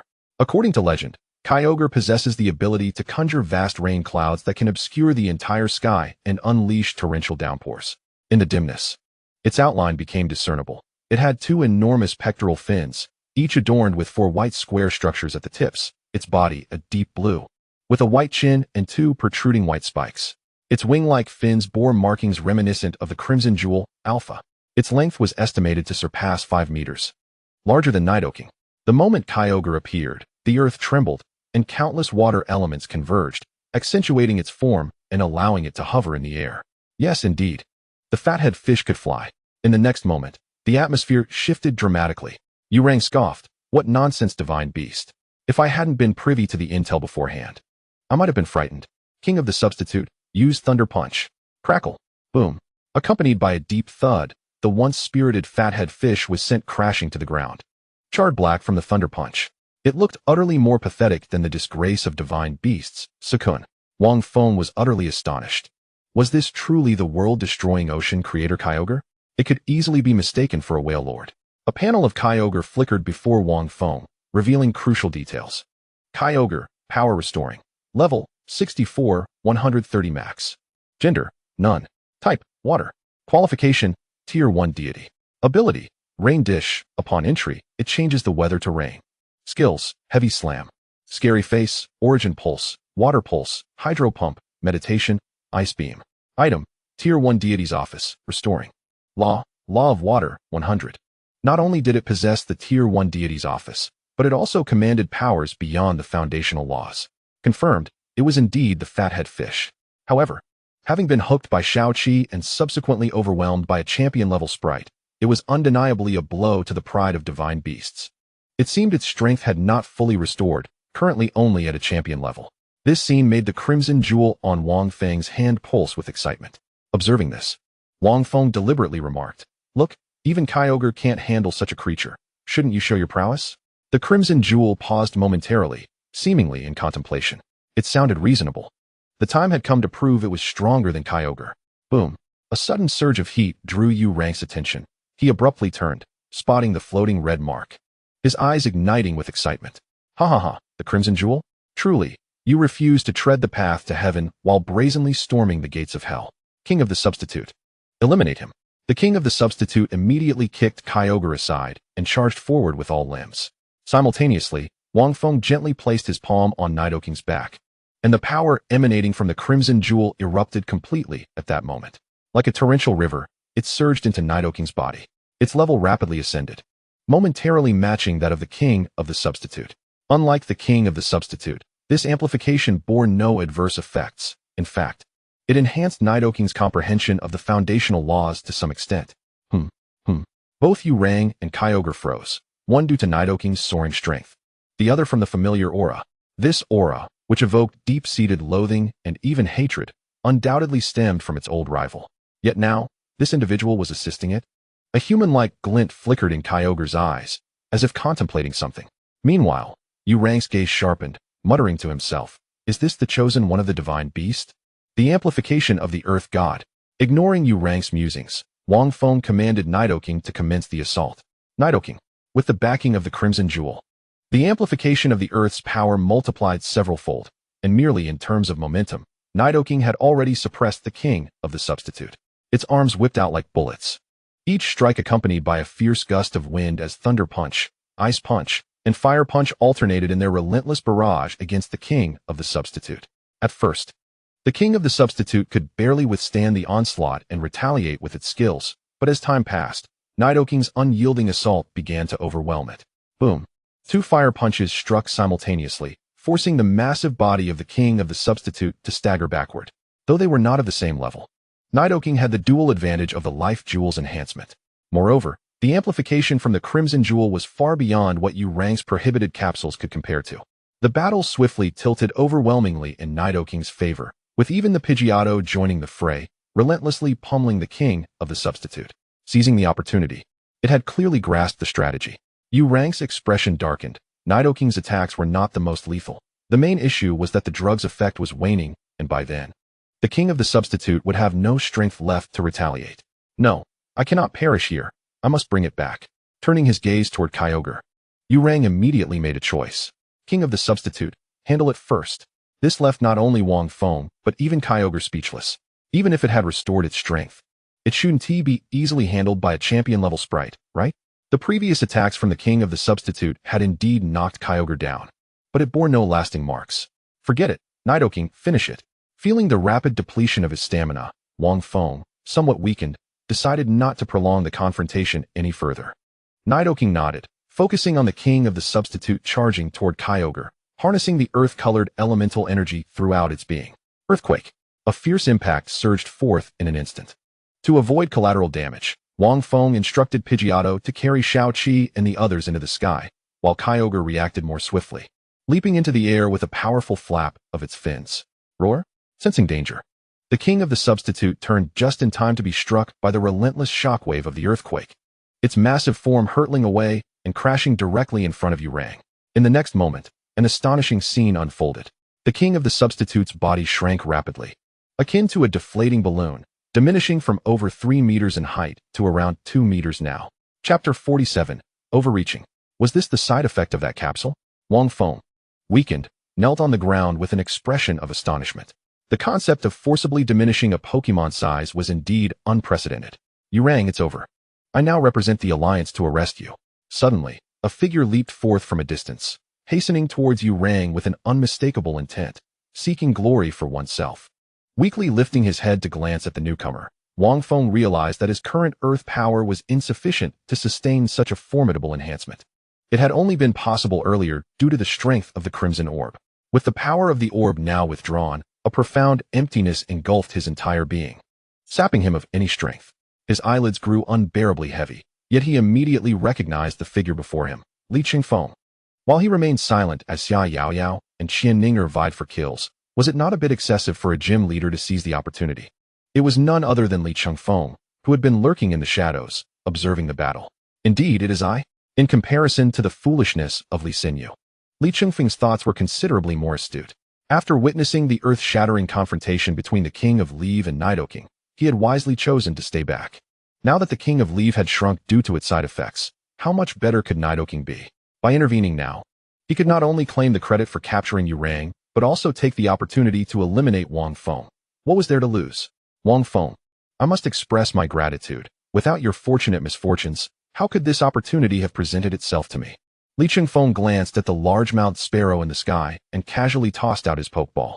The creature within possessed a massive, flat shell resembling a type of armored dinosaur, adorned with an oak-like tree and 3 gray triangular stones atop its back.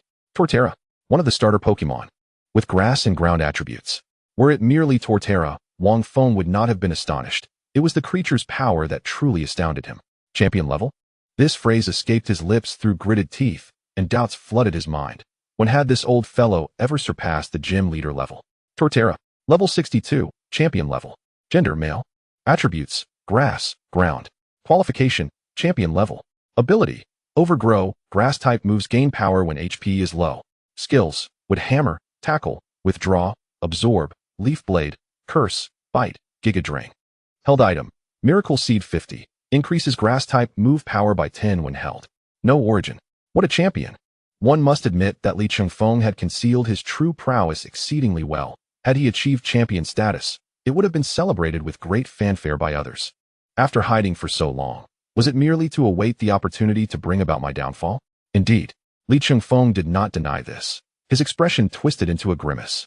If it weren't for Xia Yaoyao's interference, the position of gym leader would have rightfully been mine long ago. He took deliberate steps toward Wang Feng, shifting his tone to speak to himself.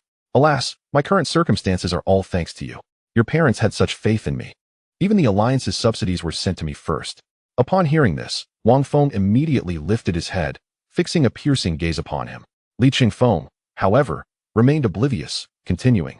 Your parents had even prepared 2 Pokémon for you and your sister to be claimed when you turned 18. What? Wang Feng was completely unaware of this. It was evident that Qianfeng had taken them for himself. Oh dear, I thought you and your sister were struggling, and with Pokémon being so costly to care for, I reluctantly took it upon myself to capture them for you. So this Torterra. Wang Feng clenched his fists, forcing himself to stand despite his discomfort. Indeed, this is one of the Pokémon left behind by your parents. The other I have already given to someone else. Rest assured, they will live better. Li Qianfeng patted Wang Feng's shoulder with feigned sympathy, believing that nothing could thwart his plans now. After all, it was all coming to an end. So revealing this was of little consequence. Bam! Li Qianfeng's falsely smiling face was abruptly struck aside as Wang Feng's chest heaved violently, unable to contain the fury within. Pointing at him, he gritted his teeth and commanded, "Nidoking, kill him. No, first incapacitate him." Humph! Does your Nidoking still possess the strength to fight? Li Qianfeng spat blood. Though Wang Feng was utterly exhausted, the force behind his punch was still considerable. With a sinister grin, he turned around, locking eyes with a pair of crimson orbs. Nidoking roared, and despite having just battled the King of Leave, how could it be challenged by Torterra, who wielded the power of the Origin? With two powerful fire punches, Torterra sank halfway into the ground, dazed and disoriented. Before it could retaliate, its hefty form was lifted effortlessly, flames scorching its face. Torterra let out a cry, teetering on the brink of unconsciousness. At that moment, the large-mouthed sparrow descended from above, as Xiaoqi indignantly pointed at Li Qianfeng, exclaiming, "What is wrong with you? Do you truly believe no one is watching?" Assisting the Hunter Association in attacking a gym leader. This accusation left Li Qianfeng utterly flustered.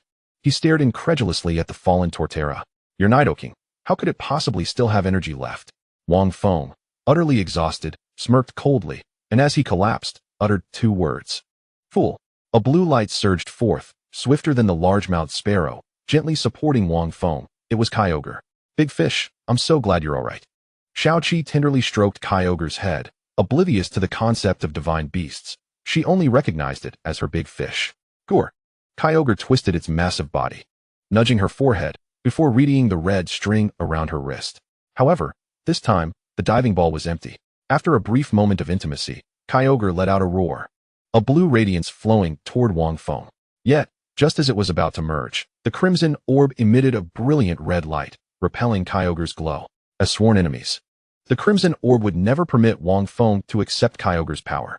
With its target lost, the light flitted like a headless fly, eventually arriving before Swampert. "Nico."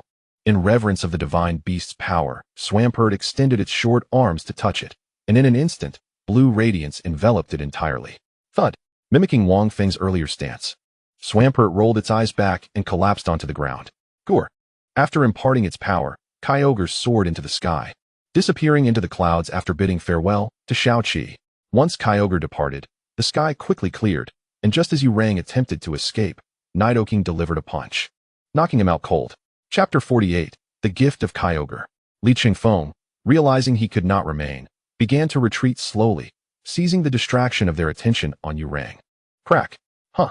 Trying to run? Nidoking blocked his path. Xiaoqi shouted, and Nidoking leaped, delivering a blow to Li Qianfeng. Thud. Another one down. As time passed, Xiaoqi surveyed the chaotic battlefield and the unconscious figures around her, feeling utterly at a loss. She could only sit and wait. Before long, the lightly injured Chun, she was the first to awaken. She hesitated for a moment, then hurried over to Xiaoqi. "Xiaoqi, are you all right?" "Sister Chun-Shi. We won. We won." Chun-Shi turned in shock, her expression instantly frozen, especially upon seeing the near-unconscious King of Leave and Yurang, her pupils dilating. "Is it truly that Nidoking?" "Yes, here's what happened." Xiaoqi not only concealed Kyogre's existence, but also cleverly masked Wang Feng's special ability. "I see. First help Gym Leader Wang onto the large-mouthed sparrow. I'll check on Qingwu." Unaware of the situation, Chun-Shi rushed forward as soon as she caught sight of the scene. The blood at the corners of Murong Qingwu's mouth had long since dried. Yet the remnants of her earlier plight were still evident, and a tentative check of her breath revealed it to be exceedingly weak. This revelation caused Chun-Shi to feel an immediate surge of anxiety, prompting her to disregard everyone else and hastily place Murong Qingwu upon the back of the great-mouthed sparrow, making her way back to Qianfeng City without delay. "Sister Chun-Shi, I haven't even gotten in the car yet," Little Chi exclaimed, bouncing up and down in the dust, but alas, Chun-Shi did not hear her. "Alas, Sister Chun, she is truly something else," Little Chi sighed as she plopped down onto the ground, cradling her chin in her hands. Suddenly, a purple claw gently nudged her. Turning around, she found it was Nidoking. Nido. With one hand, Nidoking hoisted the barely conscious Yurang and Li Qianfeng, storing their Pokémon into Pokeballs before gesturing for Little Chi to climb onto his back. "Thank you, Nidoking." The 5-meter-tall beast lumbered out of the Qianfeng mountain range, returning to the gym amidst the bewildered gazes of the city's inhabitants. "Nidoking, How did you come back by yourself? Aren't you that thief? Lin Luo, who had just laid Wang Feng onto the bed, turned around and pointed at little Qi. This is actually a misunderstanding. I have a good relationship with the gym leader, little Qi explained. Is that so? Lin Luo expressed skepticism, yet refrained from further inquiry upon seeing Nidoking had brought her back. By the way, where are Sister Qin Shi and the others? Little Qi asked as she scanned the surroundings. Are you referring to that bug-type gym leader? She mentioned she was looking for a place to settle down to treat someone else. Oh well, that's fine then. Little Qi wandered around the gym and, for reasons unknown, found herself tidying up another bedroom. Wow, it's quite clean. How could it not be? I usually rest here around noon. If you're tired, you can take a nap. Lin Luo replied, leaning against the doorframe. Her curiosity piqued as she eyed little Qi. Though the two were of similar age, their attire was markedly different. Little Qi's clothes, though somewhat tattered from battle, still suggested a considerable price, while Lin Luo appeared rather humble in comparison. I may be imposing, then. Little Qi scratched her head and continued to survey the gym, confirming that this was indeed the only spare bedroom. I plan to live here from now on. If you don't mind, I'll take the left side, and you can have the right. What? Lin Luo's eyes widened, a sense of gossip awakening within her. The gym leader discovered her thievery, yet chose not to report it, and now she intended to reside here, not to mention her close relationship with Nidoking. Could it be? As the answer slowly dawned on her, Lin Luo silently congratulated herself. Indeed, it must be so. Lin Luo, you are truly clever. Thus, she promptly stepped aside and said, It's fine. I'll sleep on the sofa at noon. You can stay here. Thank you so much. 2 days passed in the blink of an eye, and when Wang Feng finally awoke, it was already the third day. Glancing at the date on his phone, he rubbed his neck with a hint of exasperation. TSK, the side effects of overusing the power of the earth are indeed considerable. As he stepped out of the room, he saw Lin Luo engaged in battle with a challenger. Not bad.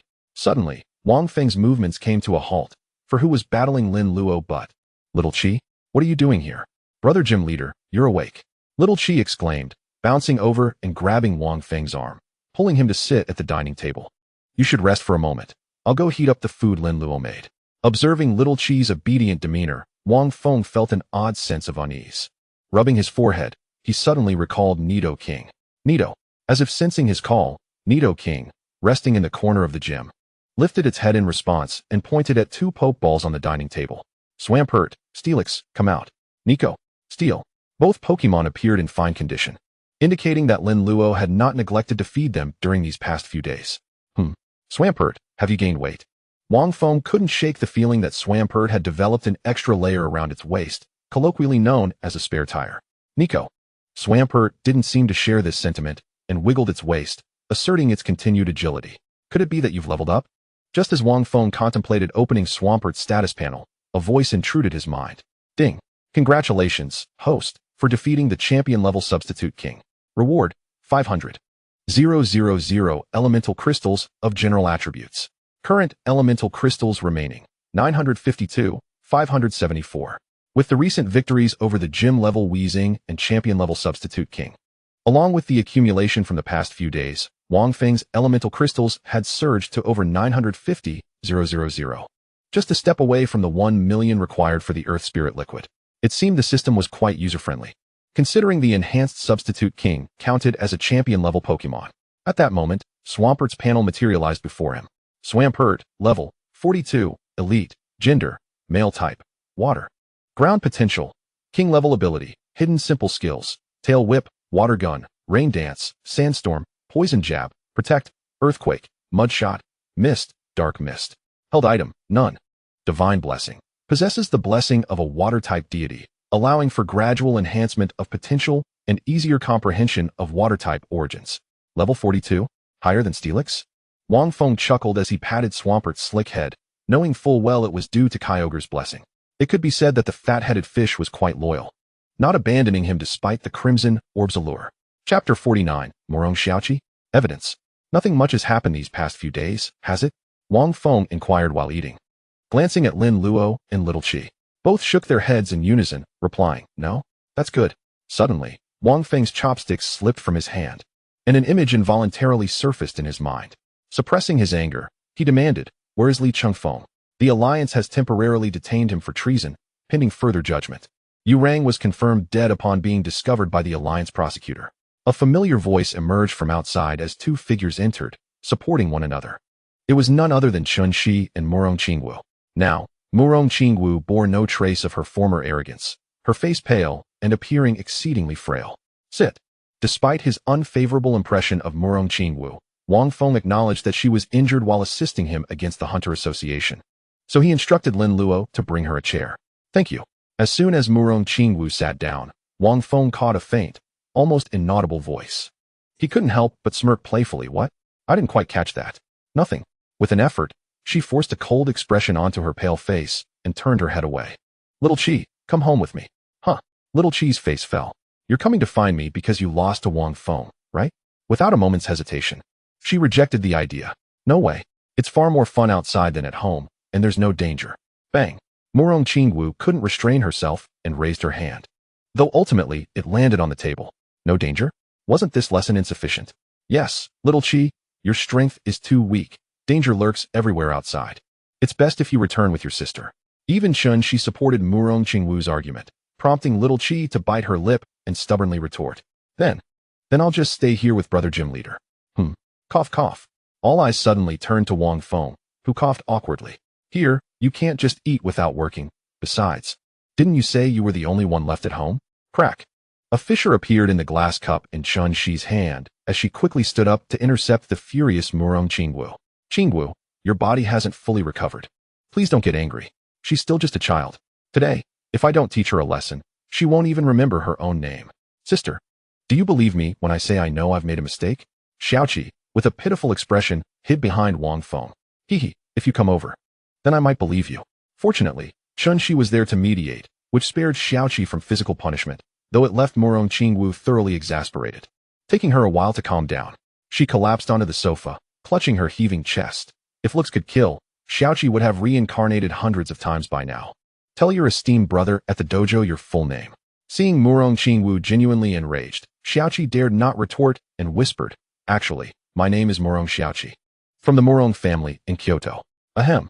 Wang Feng, who had only taken a few bites of food, coughed lightly again, surprised. So, a scion of a prominent family has come out to train, has she?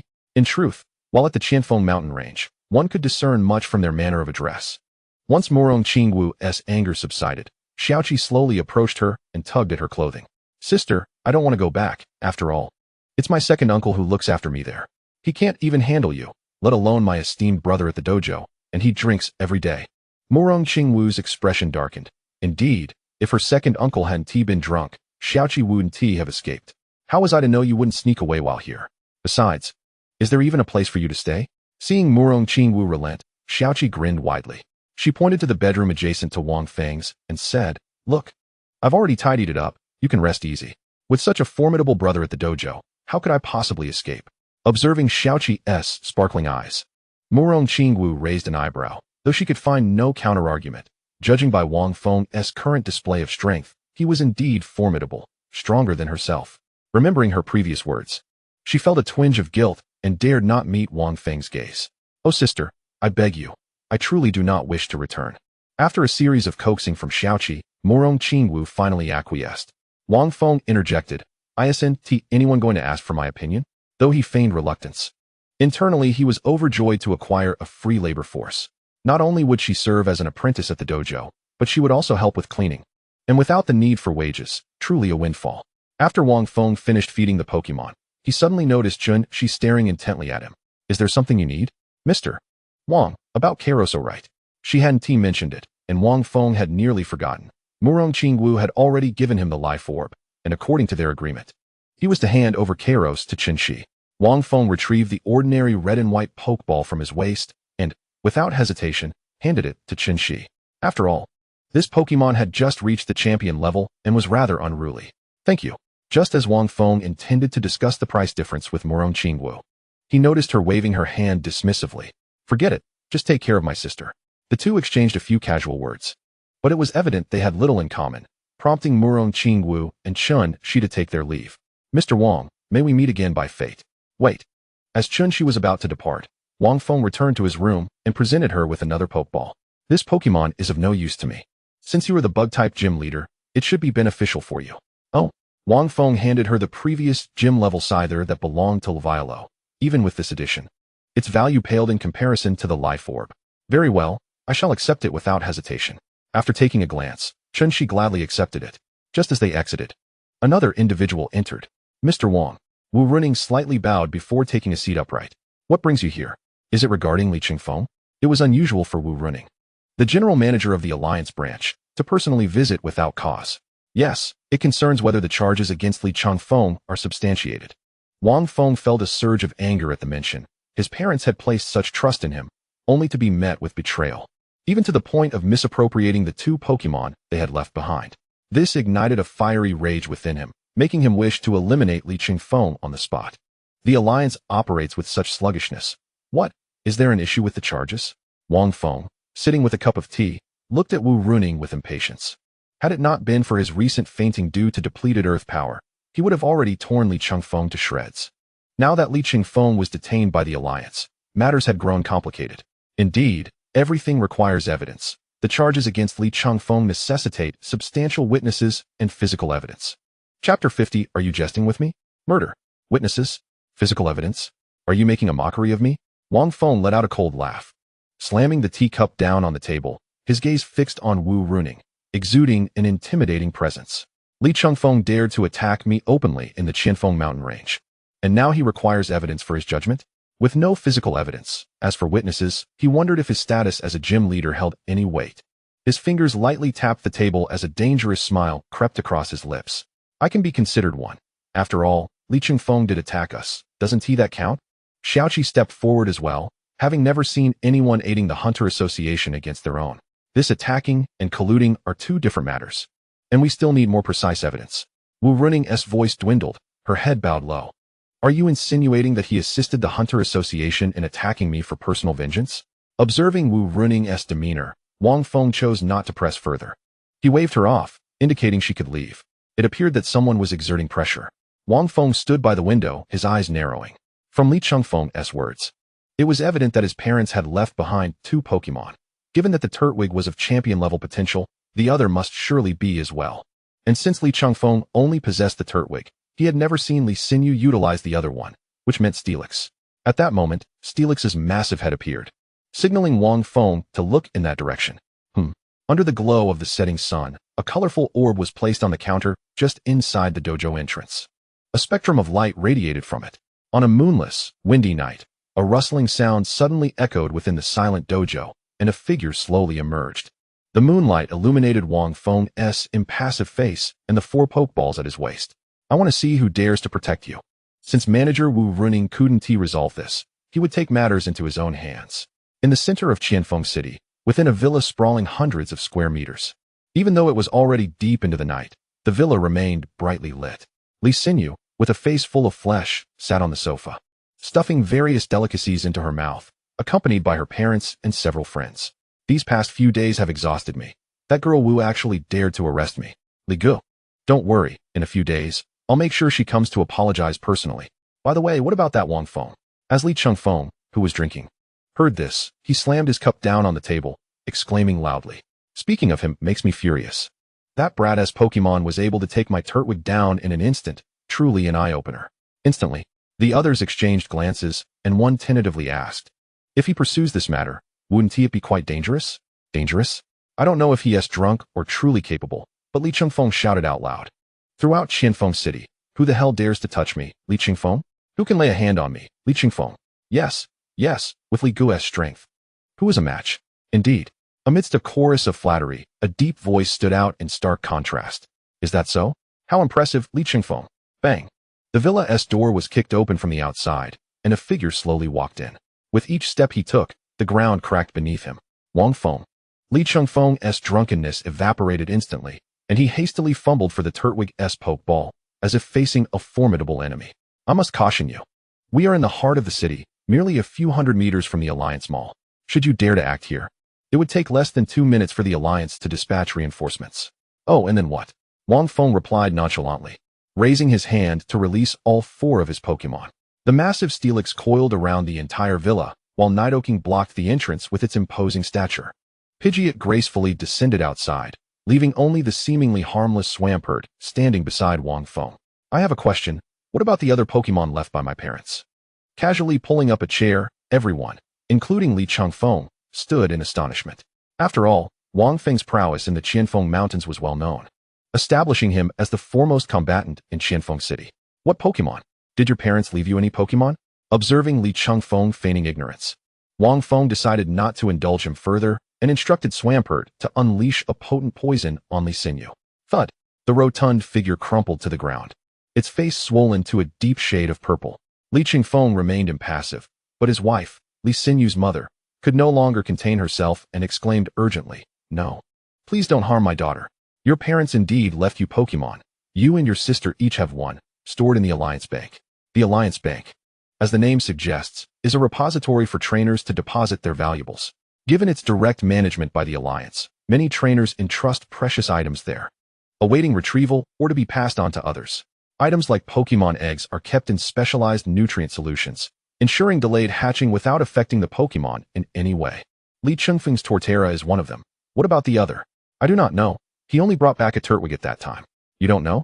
Observing the woman's terrified expression, Wang Feng felt no pity, responding coolly, "In that case, let us administer a dose of poison to help you reflect on this." "No. Please." The woman struggled backward until she was at Li Qianfeng's feet. As she watched her husband continue to feign ignorance, her repressed emotions erupted. "Li Qianfeng, you bastard. Are you even a man? You took the Pokemon for yourself, leaving us to suffer." Slap. To her surprise, Li Qianfeng raised his hand and struck her, the force nearly causing her to faint. He then pointed at Wang Feng, speaking deliberately, "You may be strong now, but heed my warning. There are always stronger individuals out there, some of whom you cannot afford to provoke." "Are you implying that the person who took the other Pokemon is formidable? A gym leader from another city? Or perhaps a member of the Elite Four?" A faint smile lingered on Wang Feng's lips. With his current Pokemon lineup, it wouldn't be long before he reached true elite status, possessing the power of the earth. He feared no one, not even the Elite Four. Seeing that he was unfazed, Li Qianfeng decided to lay everything bare, recounting the events of that year. "Don't blame me. Blame your parents for taking what they should not have. The shining Pokemon of elite caliber is not something you were ever meant to possess. They could safeguard it while they were alive, but once they were gone, it became impossible." Raising an eyebrow, Wang Feng deduced that the Torterra was not a shining Pokemon, implying that the other one was a shining elite caliber. Such rare Pokemon are indeed susceptible to greed. Chapter 51, The Rock Elite and the Hatching of Pokemon Eggs. "So, that person found you, and you two split the spoils?"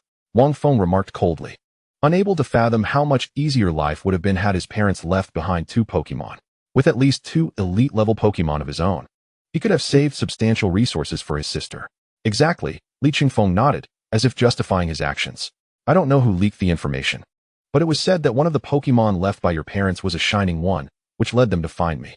However, Wang Feng was no longer interested in the details. He abruptly stood and seized Li Qianfeng by the throat, with overwhelming strength rendering Li Qianfeng incapable of resistance. He was hoisted effortlessly into the air. "Tell me, who was it?" "Cough. Even if I tell you, you cannot contend with him." Li Qianfeng's face flushed red as he gasped for breath, yet he managed to force a mocking smile. "One more word from you, and I will kill her first." "Fine." It was Chang Huishui, the Rock Elite, one of the 16 members of the Alliance's Elite Four. Bang! Wang Feng casually tossed him to the ground. Disdain etched on his face. A commendable Rock Elite. He had no fear of deceit from a man on the brink of death. Once he found the Rock Elite, the truth would inevitably come to light. Nidoking, conclude this here. Nidoking. The Torterra, still attempting to intervene, unwittingly contributed 10,000 elemental crystals to Wang Feng. Excellent. With a slight smile, he noted that his collection of elemental crystals had surpassed 1 million, and he promptly exchanged them for Earth Essence. Ding. Congratulations to the host for a successful exchange. Earth Essence has been dispensed. Balance, 56, 321 elemental crystals. The Earth Essence appeared as a bottle of unremarkable yellow liquid. However, one could sense the immense energy contained within upon closer inspection. Spending 100,000 elemental crystals was not without its pangs of regret. Li Qianfeng possessed numerous Pokemon, but Wang Feng only took the Torterra, perhaps unable to suppress the complex emotions that lingered within.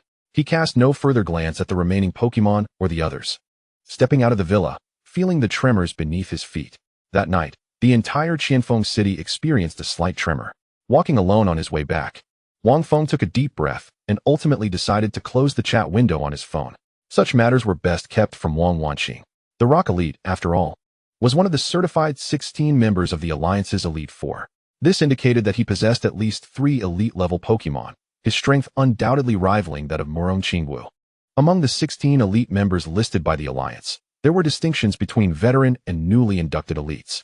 If memory served him correctly, the Rock Elite was one of the veterans, ranking among the top in terms of power. This meant that his Pokémon were not merely 3 elite-level creatures. Since you chose to provoke him, even a veteran elite would be of no consequence. Resolute in his resolve, Wang Feng turned and entered his bedroom. The next day, a shocking piece of news rippled through Qianfeng City. Qianfeng, possessing gym-level strength, had perished, and with him, the entire Li family was obliterated. The villa reduced to rubble with no survivors. Well, look at Qianfeng now. With his strength, there was no one in Qianfeng City who could rival him. Surely, this could not be a mere natural disaster? A natural disaster? Have you ever witnessed a gym-level trainer die in an earthquake? Moreover, last night's tremor barely registered at a magnitude of 3. How could it possibly cause such destruction? While other areas experienced a tremor of 3, Qianfeng's villa seemed to have endured the force of a 10. If this were a natural disaster, it would indeed be laughable. Meanwhile, at the gym, Xiaoqi was engrossed in watching videos. Upon seeing the trending news, she gasped and hurriedly called Lin Luo over. Lin Luo, come look at this. Ah, what? Qianfeng is dead? Lin Luo was equally astonished. Indeed, it echoed the saying, there are always greater powers beyond our own. Though she had long heard of Qianfeng and the arrogant Li Xinyu, it was shocking that someone of gym-level strength could meet such an ambiguous fate. Xiaoqi was no stranger to such scenes. Reflecting on Qianfeng's past actions, she harbored some suspicions. Yes, but it serves him right to be dead. What are you two whispering about? At that moment, Wang Feng emerged from his bedroom, cradling an incubator, unable to contain the smile on his face. Nothing. But why is your egg shattered, gym leader brother? This was the first time Xiaoqi observed Wang Feng's incubator up close, and was astonished to discover a crack on the surface of the Pokémon egg within. Ahem. Wang Feng stumbled slightly, wondering why that sounded so peculiar. Is it about to hatch? Lin Luo also gathered around, watching as the egg began to emanate a soft white glow. Indeed, earlier in the bedroom, Wang Feng had poured the earth essence into it, assisting its absorption with the power of the earth. Now, the moment of hatching had arrived. Despite having witnessed numerous Pokémon hatching events, both Xiaoqi and Lin Luo were filled with excitement, as Nidoking, Swampert, and Flareon all approached to witness the birth of this new life together. For safety reasons, they quietly took a few steps back. After all, young Pokémon tend to develop a fondness for the first creature they encounter, and since this was Wang Feng's Pokémon, they felt it best not to intrude too closely. Observing their actions, Wang Feng remained silent, knowing they were overly concerned. After prolonged nurturing with the power of the earth, he had already forged a profound bond with the creature even before its birth. The white light intensified, and soon a paw, gleaming with vitality, emerged from the fissure. Following closely was another paw, which exerted a bit of force to completely tear the eggshell apart, revealing a small white head. Its face featured an elegantly upturned nose, the tip tinged with pink. Its body was cloaked in black fur, adorned with dark blue stripes. A ground-type Pokémon, it was the Drillbur. Drillbur? The little creature immediately leaped into Wang Feng's embrace, affectionately nuzzling against him. It turned out to be the initial form of the Drillbur. Xiaoqi instantly recognized Drillbur, while the nearby Swampert curiously reached out to touch it. Nick? Drillbur. Strangely, the two little creatures seemed to share a feeling of having met too late. And in no time, they were playing together. As Drillbur had just hatched, it was not yet time for training. First, they would feed it some elemental crystals to elevate its level. With that thought, Wang Feng retrieved a ground-type crystal. Drillbur? After gulping it down, Drillbur patted its belly, looking at Wang Feng with a hint of longing. It could still eat? Had he known that a young Pokémon could be filled with energy after consuming just one, he would have given it more. Is this the hallmark of a high-potential Pokémon? Chapter 52. Training, the Dragon Master. Drillbur. Level 2 Beginner. Gender, female. Type, ground. Potential, master level. Ability, Sand Rush, speed increases in sandstorm weather. Skills, Earth Power, Rapid Spin, Scratch. Item, none. Master level potential? Wang Feng nearly gasped in astonishment. Indeed, this Pokémon, having absorbed millions of crystals, boasted potential that could be described as transcendent. As long as it developed steadily, becoming a champion, a master, that day would soon arrive. Even the pinnacle of trainers, the master level, could be within reach. Excluding the oversized Noctowl, among his 4 Pokémon, Nidoking, the elder brother, surprisingly had the lowest potential. Swampert and Steelix both possessed champion-level potential, close to master level, while Drillbur was born with master-level potential. Only Nidoking remained at the champion potential. However, with the earth power and the system at his disposal, Wang Feng was not overly concerned. Since it could still eat, he decided to give it another. After consuming 5 in total, Drillbur finally patted its belly in satisfaction and nestled against Swampert's soft belly, shifting comfortably. Young Pokémon primarily focus on accumulating strength, as their bodies are not yet capable of supporting the release of various skills. Eating and sleeping are their usual routines. Swampert, I leave Drillbur in your care. You must look after it well. Nick, leave it to me. Days passed quietly, during which the alliance seemed peculiarly silent, almost ignoring the death of Li Chengfeng. Wang Feng was pleased with this turn of events, as fewer troubles meant he could elevate his Pokémon's strength more swiftly. As the gym's prowess increased, challengers came in droves, but fortunately, Xiaoqi and Lin Luo took turns battling. Only by defeating one of them could challengers qualify to face the gym leader. Under such rules, Wang Feng hardly had to contend with many challengers, allowing him ample time to cultivate his Pokémon while the elemental crystals continued to multiply. Life was indeed comfortable. Drillbur, use Metal Claw? In the rock's secret realm, amidst swirling sands, a figure darted swiftly. Upon hearing Wang Feng's command, Drillbur's body hesitated briefly before dashing forth like lightning. Its claws glimmered with a silvery light as it struck at the opposing Pokémon. Bang! The headbutt Pokémon, which was twice the size of Drillbur, was sent flying, skidding several meters across the ground. The skill execution was seamless, with high efficiency and rapid response. The more Wang Feng observed Drillbur, the more he appreciated it. Was this truly the hallmark of master-level potential? Within just a month, Drillbur's level skyrocketed to 40, evolving into an elite Pokémon. An astonishing rate of 1.5 levels per day. This remarkable growth was undoubtedly attributed to the elemental crystals, but even more so to Drillbur's inherent potential. As for why it had not yet evolved despite reaching level 40, that remained a mystery. Wang Feng had checked its body using earth power and contacted Xia Yaoyao for clarification. After a series of examinations, the conclusion was reached. There were no issues whatsoever, and its size was a third larger than its peers, with all its statistics surpassing those of similarly leveled Pokémon. Bastiodon.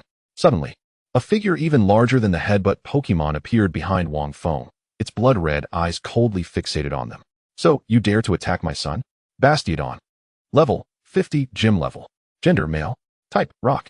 Potential, gym level. Ability, overconfidence, can use skills unaffected by the opponent's abilities. Skills, tackle, headbutt, glare, focus energy, rock smash, ram. Frightening face, pursuit, throw, primordial force. Item, none. Boom. A colossal figure overshadowed Bastiodon, a purple claw resting upon its head. Nidoking. So, you're the one called Bastiodon? Quite arrogant, aren't you? Let's see how you fare. Whoosh. With a powerful thrust, Nidoking lifted Bastiodon entirely and hurled it toward the sky. Drillbur waved its little arms excitedly. Ever since witnessing Nidoking's strength, it had been tirelessly striving to improve.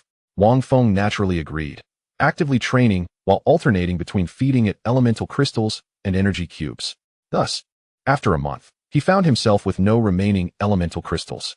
Of course, the levels of his Pokémon had also increased, except for Nidoking, who was focused on comprehending its essence without an increase. Swampert and Steelix had both ascended to gym levels. Swampert at level 47, Steelix at level 46. Over these days, to train Drillbur, every Pokémon in the rock secret realm, aside from those few at the gym level, had been thoroughly defeated. Just as Wang Feng was contemplating his next training plan, a phone call suddenly came in. Hello, gym leader brother. Someone from the Alliance has come specifically looking for you. You should return right away. After that, Xiaoqi leaned closer to the phone and whispered, Gym leader brother, this guy is even more arrogant than my sister. You need to come back quickly. I can hardly resist the urge to give him a beating. More arrogant than Morong Qingwu? Then I must witness this for myself. A smile crept across Wang Feng's lips as he released Noctowl and hurried back to the gym. Upon entering, he immediately spotted a tall man in a black trench coat standing with his back to him. The man was tall, approximately 1.85 meters, arms crossed. His head tilted at a 45-degree angle as he gazed skyward. An intangible aura emanated from him. Wang Feng's lips twitched slightly. This young man was no longer merely pretentious, but seemed to exhibit a hint of youthful exuberance. Sensing someone behind him, the man swiftly turned, revealing a sharply defined visage. His hair deliberately dyed a fiery red. Dancing atop his head, are you the dojo master of Qianfeng City? If there is no other dojo in Qianfeng City, then that would be me. His eyes, imbued with a subtle pressure, swept across the room, before Wang Feng pulled out a chair and seated himself. The man was momentarily taken aback. It seemed this individual was even more ostentatious than he was. However, he could not afford to lose in terms of presence. So he plopped down across from Wang Feng and began his self-introduction. Allow me to introduce myself. I am Du Xian, one of the 16 champions of the Alliance. The Dragon-type champion. Dragon-type champion? The Dragon-type is synonymous with power and rarity among Pokémon, as many demigods possess dragon attributes, such as Dragonite and Salamence. Similarly, Dragon-type Pokémon are exceedingly rare, requiring vast resources for their cultivation. Therefore, a Dragon-type champion represents not merely strength, but also the formidable forces backing him. Du Xian. Gender, male. Abilities, none. Special abilities, none. Pokémon, Gyarados, champion level. Charizard, champion level. Aerodactyl, champion level. Xerneas, champion level. Dratini, intermediate level. Wang Feng, 6 Pokémon. 3 of which are faux dragons, and 1 a dragon-type trader. Your status as a dragon-type champion seems rather dubious.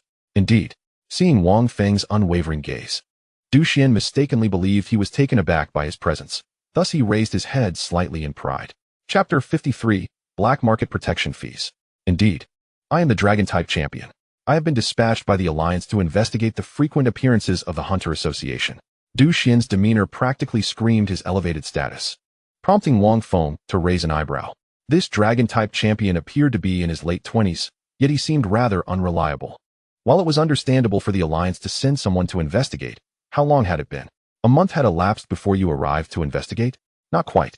At this juncture, Du Xian appeared somewhat embarrassed. He scratched the back of his head, feigning calmness. The Alliance had indeed dispatched me earlier, but I found it exceedingly dull. So I wandered around other cities for a while. Is that so? Xiaoqi cast a skeptical glance at him, a playful smile gracing her lips. Is that so? I can't shake the feeling that someone got lost. Impudent. Du Xian, upon hearing this, immediately became agitated, standing up to assert, how could I, the illustrious dragon-type champion, possibly get lost? Then what have you been doing for the past month? Well, of course, I was investigating the Hunter Association's purpose for being here. Wang Feng, intrigued, inquired. And what are your findings? The task issued by the system, the War of the Two Gods, Phase 2, included an investigation into the Hunter Association's motives for coming here. Initially, he believed that defeating Yurang would unveil the truth, yet the system had not provided any prompts. This indicated that he had yet to uncover the Hunter Association's true intentions. Well, I can tell you. Du Xian straightened his posture, slowly uttering 2 words, divine beasts. Sigh. Xiaoqi facebombed while Wang Feng sighed. What kind of result is this? Many had witnessed the silhouette of the enormous fish soaring among the clouds, and they had seen it with their own eyes. Wang Feng even possessed a crimson orb, and the Swamp King bore the power of Kyogre. Uncle, can you say something useful? What kind of secret is this? Uncle, I've just turned 30 and you call me uncle? How old are you? Just turned 18. Realizing he could extract no valuable information from Du Xian, Wang Feng decided to inquire about his purpose for being here. Naturally, I am here for you. Me? Wang Feng was taken aback. There was something amiss with this statement. Indeed, you have slain 4 champions of the Hunter Association within these 2 months. So I am here to seek some clues from you. Clues, you say? Here. As Wang Feng opened his phone to display something, Du Xian looked on in confusion. The screen revealed a photograph of a blue whale-like Pokémon. This isn't. Having perused ancient texts, Du Xian recognized it immediately and couldn't help but exclaim. So the rumors in Qianfeng City are true? Was it truly Kyogre? Seeing Wang Feng nod, Du Xian's breathing became rapid, filled with shock and a hint of regret. This is a divine beast. Ordinary people spend their entire lives without ever encountering a divine beast. How has he not encountered one? If Wang Feng could read his thoughts, he would undoubtedly burst into laughter. If he were to truly encounter a complete Kyogre, he would likely be obliterated in an instant. Divine beasts are not gentle beings. What are you planning to do now? What else can be done? I shall continue the search. Du Xian shrugged helplessly. The Alliance had directly issued him this task, and he could not return without completing it. As he spoke, Du Xian leaned closer, a mischievous grin appearing on his face. I am much older than you, so I shall call you Xiaofeng. Xiaofeng, are there any fun places around here to explore? Fun places? Does the black market count? As soon as the words left his mouth, Wang Feng regretted them, for both Xiaoqi and Lin Luo had overheard, their eyes gleaming with curiosity. Lin Luo was fine, but Xiaoqi immediately bounded over. What black market? I want to go too. Not a chance. You and Lin Luo stay here to keep watch. Learn from Lin Luo and refrain from being so boisterous all the time. Well, I want to go too. Lin Luo shyly chimed in, scratching her head. Wang Feng. The black market? Sure, bring them along. After all, there's no danger. No danger? Wang Feng shot him a sidelong glance. Are we speaking of the same place? Du Xian appeared perplexed. You are the dojo master here. What is there to fear? You must be unaware of the operational rules of the black market. Upon recalling Wang Feng's background, Du Xian hastily explained. From his words, Wang Feng finally grasped what he had overlooked. The alliance could not simply turn a blind eye to the black market, a gray area, but they could not suppress it entirely either, as that would be counterproductive. Thus, the alliance acted as a middleman, ostensibly maintaining order in the black market while actually surveilling individuals and collecting a certain tax. This is colloquially known as protection fees. As long as one pays on time, no one in the black market can touch them. Otherwise, weaker stall owners would find it difficult to even ensure their survival, let alone conduct transactions. Typically, this responsibility falls upon the local dojo master. Then, how much protection fee can be collected in a month? A pang of pain surged within Wang Feng's heart, yet he held on to a glimmer of hope. What if the protection fees were minimal? Well, it varies by city, but it is at least in the 8 figures. Cough, cough, cough. Wang Feng nearly spat blood, internally screaming. My millions. Are you alright, Master Dojo? I just wish to be alone for a moment. During dinner, unable to resist Xiao Qi's persistent pleas, Wang Feng decided to take her and Lin Luo to experience the sights, while also collecting the protection fees. Yay, your cooking skills are quite impressive, rivaling those of Sister Lin Luo. Of course, I am quite the domestic culinary master. Then why are you still single? Du Xian's smile instantly vanished, his expression turning wounded as he lowered his head. One must admit that Xiao Qi was quite articulate. Her attacks were too potent. Why have you fallen silent? Is it because you think she is out of your league?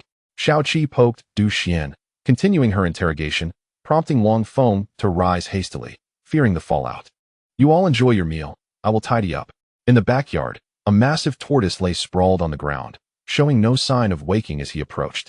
This was the earth turtle belonging to Li Qianfeng. Wang Feng had already conveyed the events of that day to it through the power of the earth. However, the meaning of the turtwig is abundantly clear. It does not know who brought it back, but from the moment of its birth, it has only seen Li Qianfeng, who has nurtured it to this day. Regardless, it will seek vengeance on behalf of Li Qianfeng. With a faint sigh, it laments that such a loyal spirit is regrettably not its own. After all, you were brought back by my parents, and I cannot bring myself to harm you. You may leave. Chapter 54. Are you truly going to leave? Turtwig? Turtwig was taken aback, lifting its head to see Wang Feng genuinely returning Nidoking to its Pokeball, clearing a path to signal its departure. It is worth noting that ever since Wang Feng brought it back and placed it here, it has never ceased its attacks on him. Frequently, it would unleash its skills in the dead of night, had it not been for Nidoking's presence. Wang Feng would have likely been ambushed long ago. Yet, despite this, Wang Feng still intends to let it go. Turtwig raised its gaze, its eyes fixated upon him. Sensing a conspiracy, undoubtedly a conspiracy. The moment it takes a step forward, Nidoking will undoubtedly strike without hesitation. Hypocritical humans. Realizing that remaining would lead to its demise, Turtwig decisively took a step forward. No attack? Turtwig boldly sprinted towards the exit, and as it neared the threshold of the gym, Wang Feng remained motionless, quietly standing in place. Bang! Just as Turtwig was about to step out of the dojo, it halted. Its head slowly turned, for even having come this far, it still could not believe Wang Feng would permit its escape.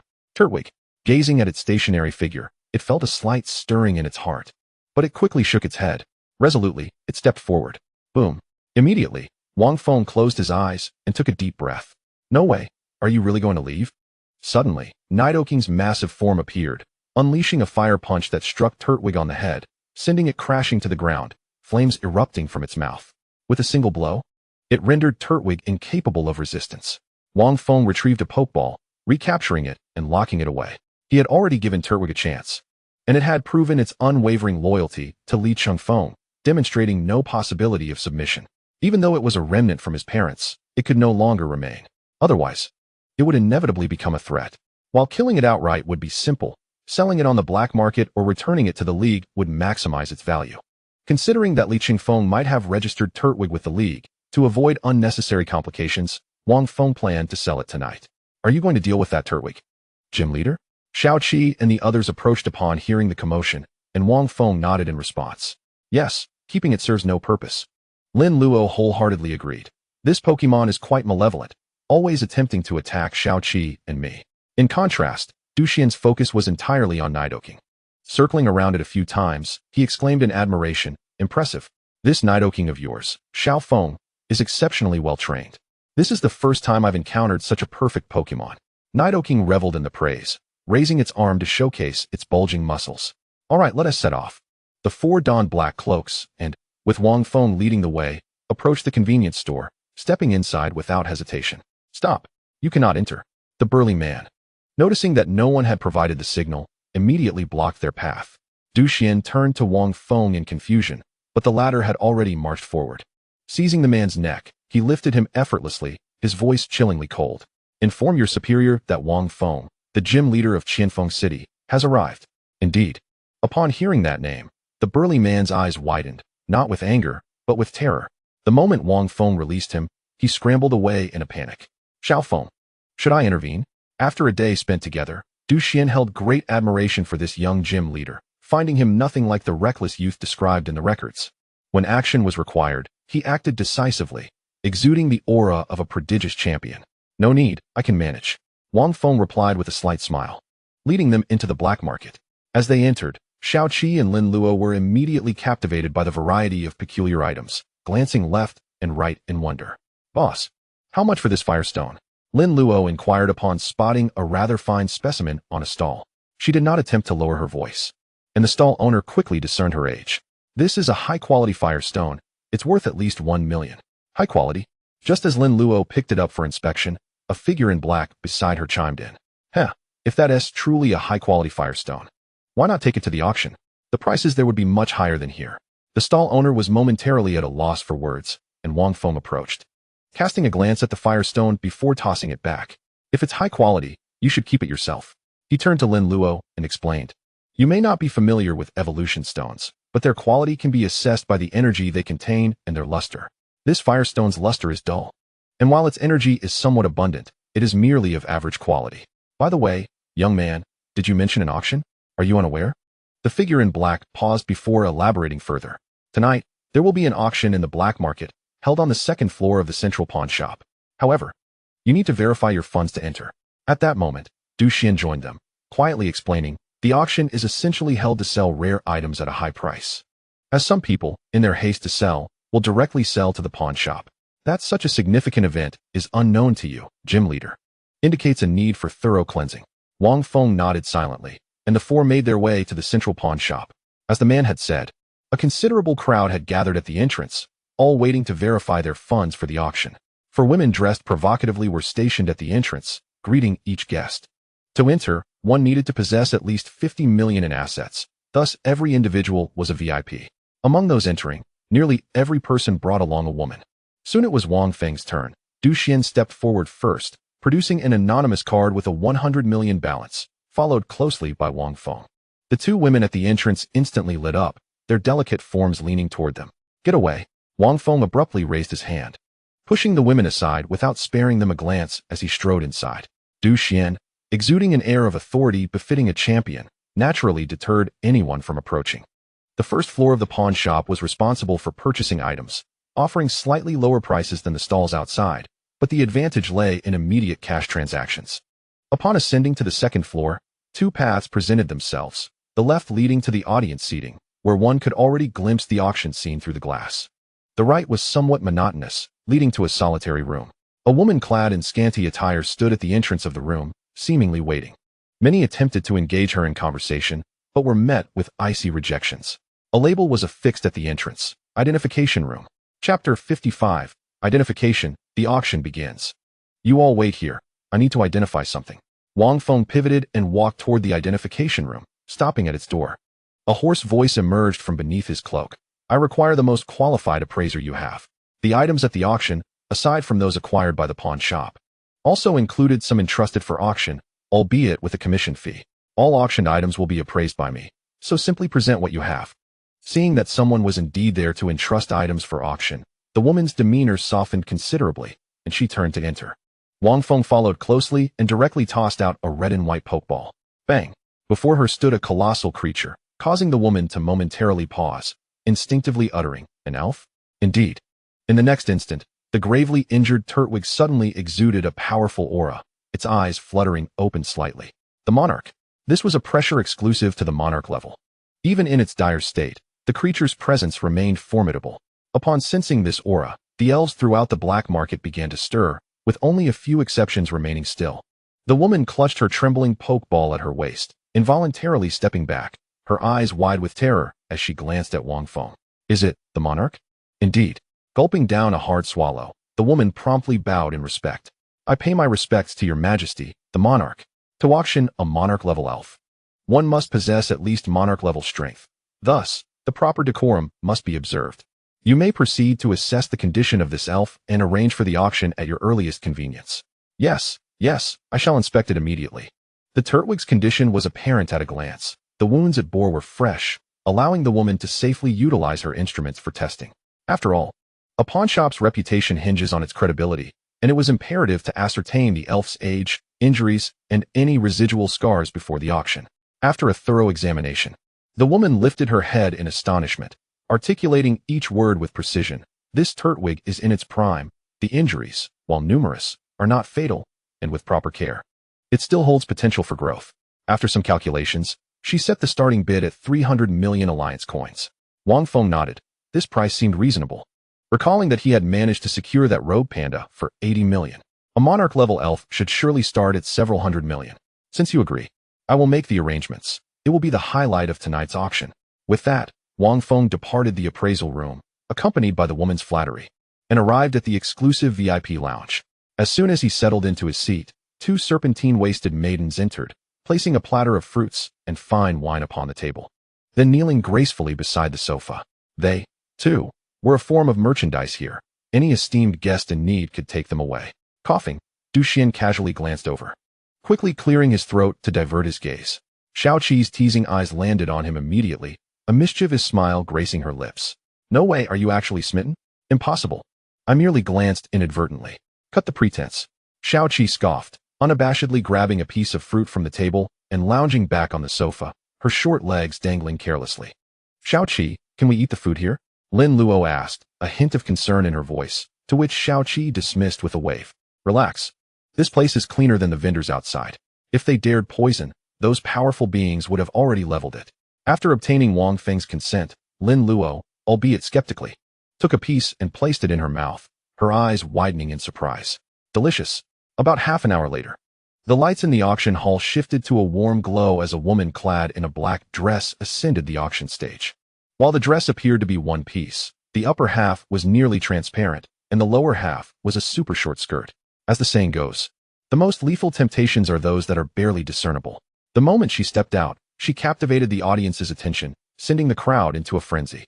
With her hands resting on her waist, she leisurely stood at the podium. Good evening, esteemed guests. I shall once again host tonight's auction. The rules remain unchanged. Whoever places the winning bid shall claim Miss Yar tonight. Haha, Miss Yar, your charm is as ever. Enough chatter, let's get started. Tonight, I must take you home. You? First, find your way to the VIP room. What woman or no woman? Just hurry and bring out the goods. I came here for the piece de resistance. After a cacophony of voices, Yar cleared her throat, slightly nodding to the individuals below. They promptly brought forth a tray, unveiling a black stone akin to the depths of night beneath a red cloth.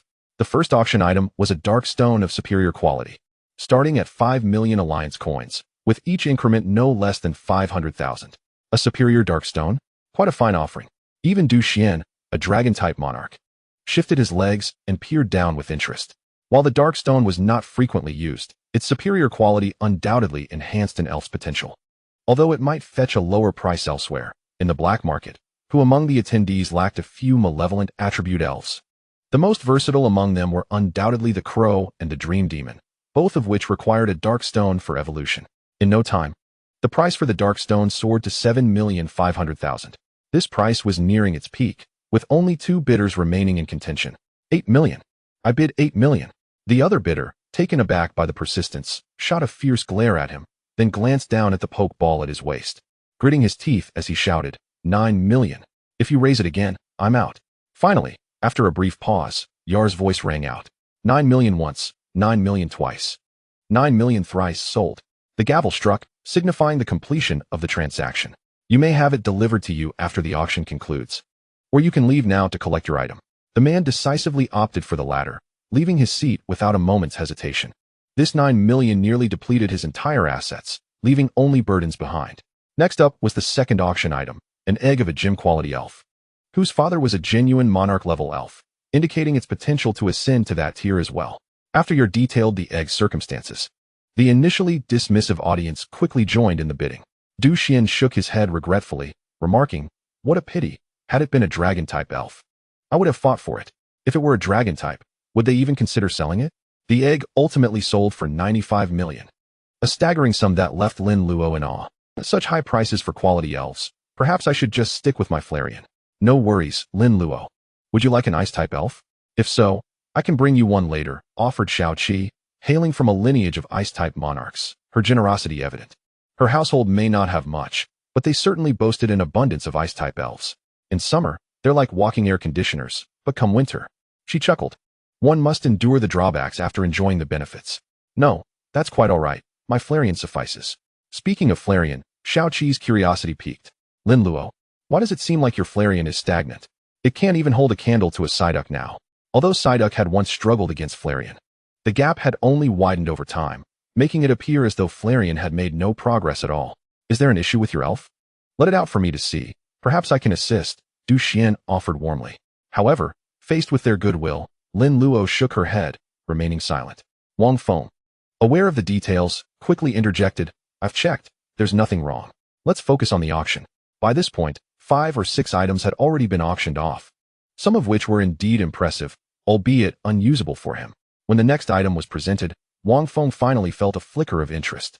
It was a meteorite the size of a head, its surface pockmarked and seemingly unremarkable. Yar, however, took the rare opportunity to elaborate on the meteorite's origins. The meteorite in question was brought back by a trainer from the Ashen Mountains. Although it is referred to as a meteorite, it was unequivocally excavated from the depths of the earth, possessing such formidable hardness that even the attacks of gym-level Pokémon could not budge it. Upon hearing this, a chorus of jeers erupted from the audience. Humph, what good is it if it can't be opened? Are they planning to keep it as a family heirloom? Clearly, the pawnshop was able to bring it for auction, which indicates they haven't opened it either. If they can't, then our chances are even slimmer. Let us hear what Monsieur has to say. It might truly be a treasure. Ignoring the din from the crowd, Yer continued. Our tests indicate that it contains a rich concentration of fire-type energy, suggesting it could be a high-quality firestone. Therefore, we are putting it up for auction, starting at 1 million alliance coins, with each subsequent bid not less than 100,000. Could it be? So even the pawnshop is uncertain about what lies within? Sighing, someone remarked, this is entirely a gamble, but only if it can be opened. In the private room, Wang Feng raised an eyebrow, glancing at the panel displayed before him, and instinctively asked, what exactly is the Ashen Mountains? Du Xian picked up the thread, having expressed confusion several times that day. You don't know about the Ashen Mountains? It's the mountain range that merges with the secret realm near the Eternal Ash Market. It is rumored to be the source of numerous mineral veins, where many have struck it rich overnight by finding high-grade evolution stones. Hearing the name of the Eternal Ash Market again, Wang Feng squinted, realizing that the person conspiring to seize the 2 Pokémon left by his parents was none other than the gym leader of the Eternal Ash Market. Taking a deep breath to cast aside his distractions, Wang Feng turned to Du Xian and inquired, what are your plans for your Charizard? Are you going for X or Y Mega Evolution? The system panel revealed that all of Du Xian's 4 main Pokémon could Mega Evolve, including his Aerodactyl and Gyarados, which were both equipped with Mega Stones. How do you know I have a Charizard? Du Xian exclaimed in disbelief, his eyes widening. Why the surprise? It's not like I haven't seen you on your phone. I know you also have a Gyarados. Before Wang Feng could formulate a response, Xiao Qi chimed in. Du Xian nodded, realizing the truth. Indeed, as a Dragon-type champion, I am a notable figure. Humph. Du Xian straightened up, responding without a moment's thought, naturally. It will be X, otherwise, they wouldn't call me the Flying Champion. Well then, that is settled. With that, Wang Feng pressed the bidding device beside him. 1 million. Is there really a fool willing to bid? The speaker turned to look around, only to realize that everyone else was silent. And it dawned on him that the bid had come from the private room.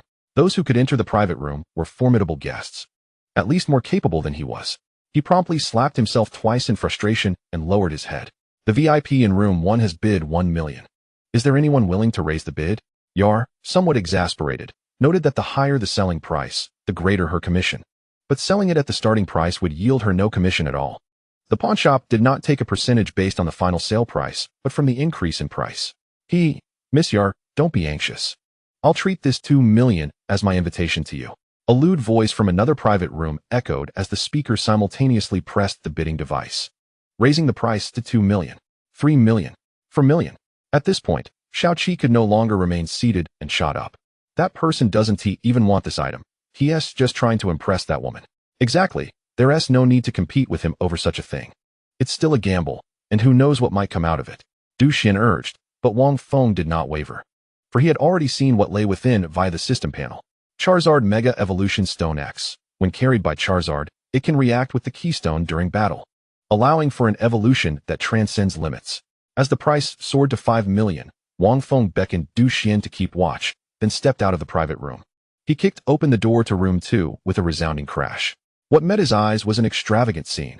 A slightly pale youth was frolicking with 2 maidens. One hand already venturing into forbidden territory, poised to escalate to the next stage. The sudden noise startled him, causing him to flinch. On the other side, the appraiser, upon seeing Wang Feng, immediately stood up, bowed, and said, "Young master, this is the formidable champion I mentioned." "Young master?" "Yes. He is the son of the Black Market Grand Leader." Before the words could fully escape, Wang Feng approached, seizing the youth by the throat and lifting him up, a sinister smile creeping onto his face. "How fortuitous to stumble upon you so effortlessly. I presume all those years of protection fees have been pocketed by your esteemed father. And now his son has drawn my ire." Without hesitation, Wang Feng unleashed a series of resounding slaps across the youth's face. "Robbery, indeed. You've been given face. Yet you still act like a fool. You dare strike me, Xiao Chusheng? Indeed, I strike you, you little wretch." Chapter 57. Just say that the champion of Qianfeng Gym has arrived. Stop. I won't dare again." The youth, now sprawled on the sofa, wailed for mercy. Wang Feng turned to the 3 stunned onlookers, tearing off his black cloak. His exceptionally handsome face left the maidens momentarily awestruck, and he strode out of room 2, leaving behind a brazen proclamation. "Convey to your grand leader that the champion of Qianfeng Gym, Wang Feng, has arrived." Wang Feng, champion of Qianfeng Gym? Repeating the name. The appraiser suddenly came to a realization, her eyes filled with terror as she hurriedly helped the youth to his feet, ushering him out. "It's over. It's all over." "What's over? When I return, I'll tell my father, and he'll come to eliminate him immediately. That scoundrel dared to strike me." The youth cursed as he stormed off. Meanwhile, with no one to disrupt him, Wang Feng ultimately acquired the meteorite for 5 million and instructed the maid to immediately retrieve it. In the midst of Du Xian and the others' bewildered gazes, Wang Feng paid and tossed the meteorite to the ground, gesturing for Du Xian to release his Charizard. "Roar?" The Charizard, adorned with a bow, surveyed its surroundings, casting a puzzled look at Du Xian. Although it was female, its fierce demeanor was no less intimidating than that of Qianning or S. Soon, Charizard's gaze fixated on the meteorite on the ground. After receiving Wang Feng's consent, Du Xian commanded Charizard to break open the meteorite. Green dragon-type energy enveloped Charizard's arm, a torrent of power surging forth as it struck the meteorite with great force. Crack! Following the crisp sound, the 4 of them rushed forward to inspect the fragments, revealing a colorful round stone embedded within. Connecting the dots between Charizard's reaction and Wang Feng's earlier inquiries, Du Xian gasped, This is the Charizard Mega Evolution Stone X." With the confirmation in hand, Du Xian grasped Wang Feng's hand tightly. He knew that Mega Evolution Stones were already scarce on the market, and those for popular Pokémon like Charizard were even rarer. Even as a Dragon-type champion, he could not procure one. To have obtained it today was a tremendous boost to his strength. "Xiaofeng, I cannot express my gratitude enough. Let me offer you 5 million, no, 50 million, as my token of appreciation." "No need." After much back and forth, Wang Feng ultimately declined the offer. For what he desired was not cold, hard alliance coins, but rather the favor of a Dragon-type champion. The auction continued to unfold with fervor, and after approximately an hour, Yar wiped the sweat from her brow, glancing down at the audience with a sense of relief. Only 2 items remained among all the auctioned goods, and the maid swiftly brought the last tray to the stage. "Ladies and gentlemen, we are now approaching the penultimate item of this auction, the Sandstone Rock, which has the remarkable ability to extend the duration of sandstorm weather." The Sandstone Rock? Isn't that supposed to be the grand finale? Why has it been brought forth prematurely? Could it be that a treasure even more precious than the sandstone rock has been acquired? One must reserve some funds, in case it turns out to be something extraordinary. In the private room, Wang Feng's eyes sparkled with excitement. This was precisely what he needed. With the growth rate of the drillbur, it wouldn't be long before it could evolve into a formidable Pokémon. The sandstorm summoned by the Swampert would perfectly complement it. As a portable item that prolongs sandstorm weather, the sandstone rock was a must-have for Wang Feng. The value of the sandstone rock hardly requires elaboration. The starting bid is set at 30 million alliance coins, with each increment not to be less than 1 million. 40 million. As soon as the words left his mouth, Wang Feng eagerly pressed the bidding button. 42 million. 44 million. 45 million. Surprisingly, even with Wang Feng's substantial increase of 10 million, there were still numerous bidders willing to compete. Clearly, the majority of attendees had come specifically for this final sandstone rock. Were it not for Wang Feng's Terrakion, the sandstone rock would undoubtedly have been the piece de resistance. Is this item truly that sought after? Observing the audience members fervently competing for bids, Lin Luo couldn't help but inquire. Certainly, when two opponents possess comparable prowess, having favorable weather can be the pivotal factor. Du Xian continued from Xiaoqi's remarks. I once battled a water-type champion whose strength was inferior to mine. It was a guaranteed victory, yet under the advantage of rain, their cheerful Seismitoad managed to secure a 4-win streak against me. A champion-level 4-win streak. The weather extended by the sandstone rock is a sandstorm, and there are numerous Pokémon that thrive in such conditions, including Garchomp, Drillbur, and Tyranitar. Moreover, even without traits that synergize with sandstorms, one can still benefit from the continuous damage inflicted by the storm. As the conversation unfolded, the price soared beyond 100 million alliance coins. Wang Feng lifted his gaze, directly elevating the bid by half. 150 million. A sharp intake of breath echoed throughout the room. Who was this affluent individual? The most delighted of all was Yar, who excitedly tapped her hammer. The esteemed guest from room 1 has placed a bid of 150 million alliance coins. Does anyone wish to counter? A brief silence enveloped the gathering. 150 million alliance coins. This amount is sufficient to nurture a gym-level Pokémon. If the Pokémon's potential allows, reaching champion level is not out of the question. Yet, this sum merely secures a portable item. Items like the sandstone rock, classified as portable but lacking completeness, tend to command a higher price than other portable items. As it became evident that no one was willing to speak up, Yer promptly swung her hammer. 150 million once. 150 million twice. Wait. 152 million.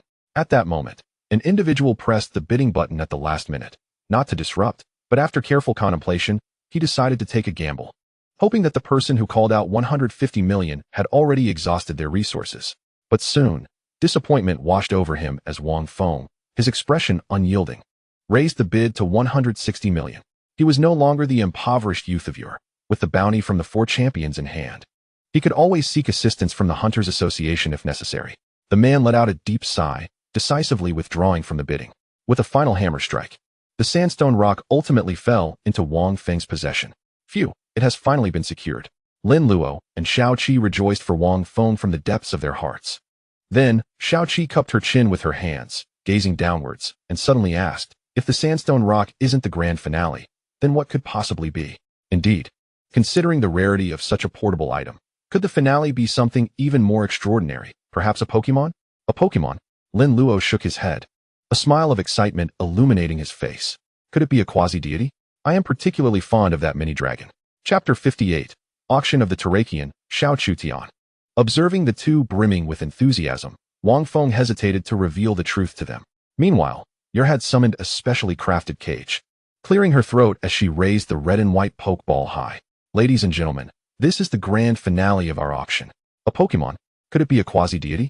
It's highly probable, for the auction house to place it in the final position, regardless of whether it is a quasi-deity. Its potential must undoubtedly reach champion level. Quasi-deities are merely rarer than ordinary Pokémon, and their potential varies. If it possesses gym-level potential, even as a quasi-deity, its price would not be exorbitantly high. Du Xian, a dragon-type champion, narrowed his eyes and raised an eyebrow. A champion-level Pokémon? This is no coincidence. Du Xian's gaze shifted toward Wang Feng, and the two exchanged knowing smiles. Ladies and gentlemen, this Pokémon has been entrusted to our auction house by a champion-level powerhouse. Those who understand know what it means to be a champion-level powerhouse. A champion-level powerhouse? Does this imply that this Pokémon is likely a fully matured one? Indeed, Emphasizing its champion-level status raises the possibility that it could be a champion-level Pokémon. Yar, no longer withholding information, promptly opened the Pokeball. Bang! The massive form of the Terrakion emerged from the cage, exuding an indescribable aura. A single stone stirred up countless waves. The audience erupted into a fervent commotion after a brief silence, akin to a drop of water hitting a boiling pot of oil. A champion. This is a champion-level Pokémon.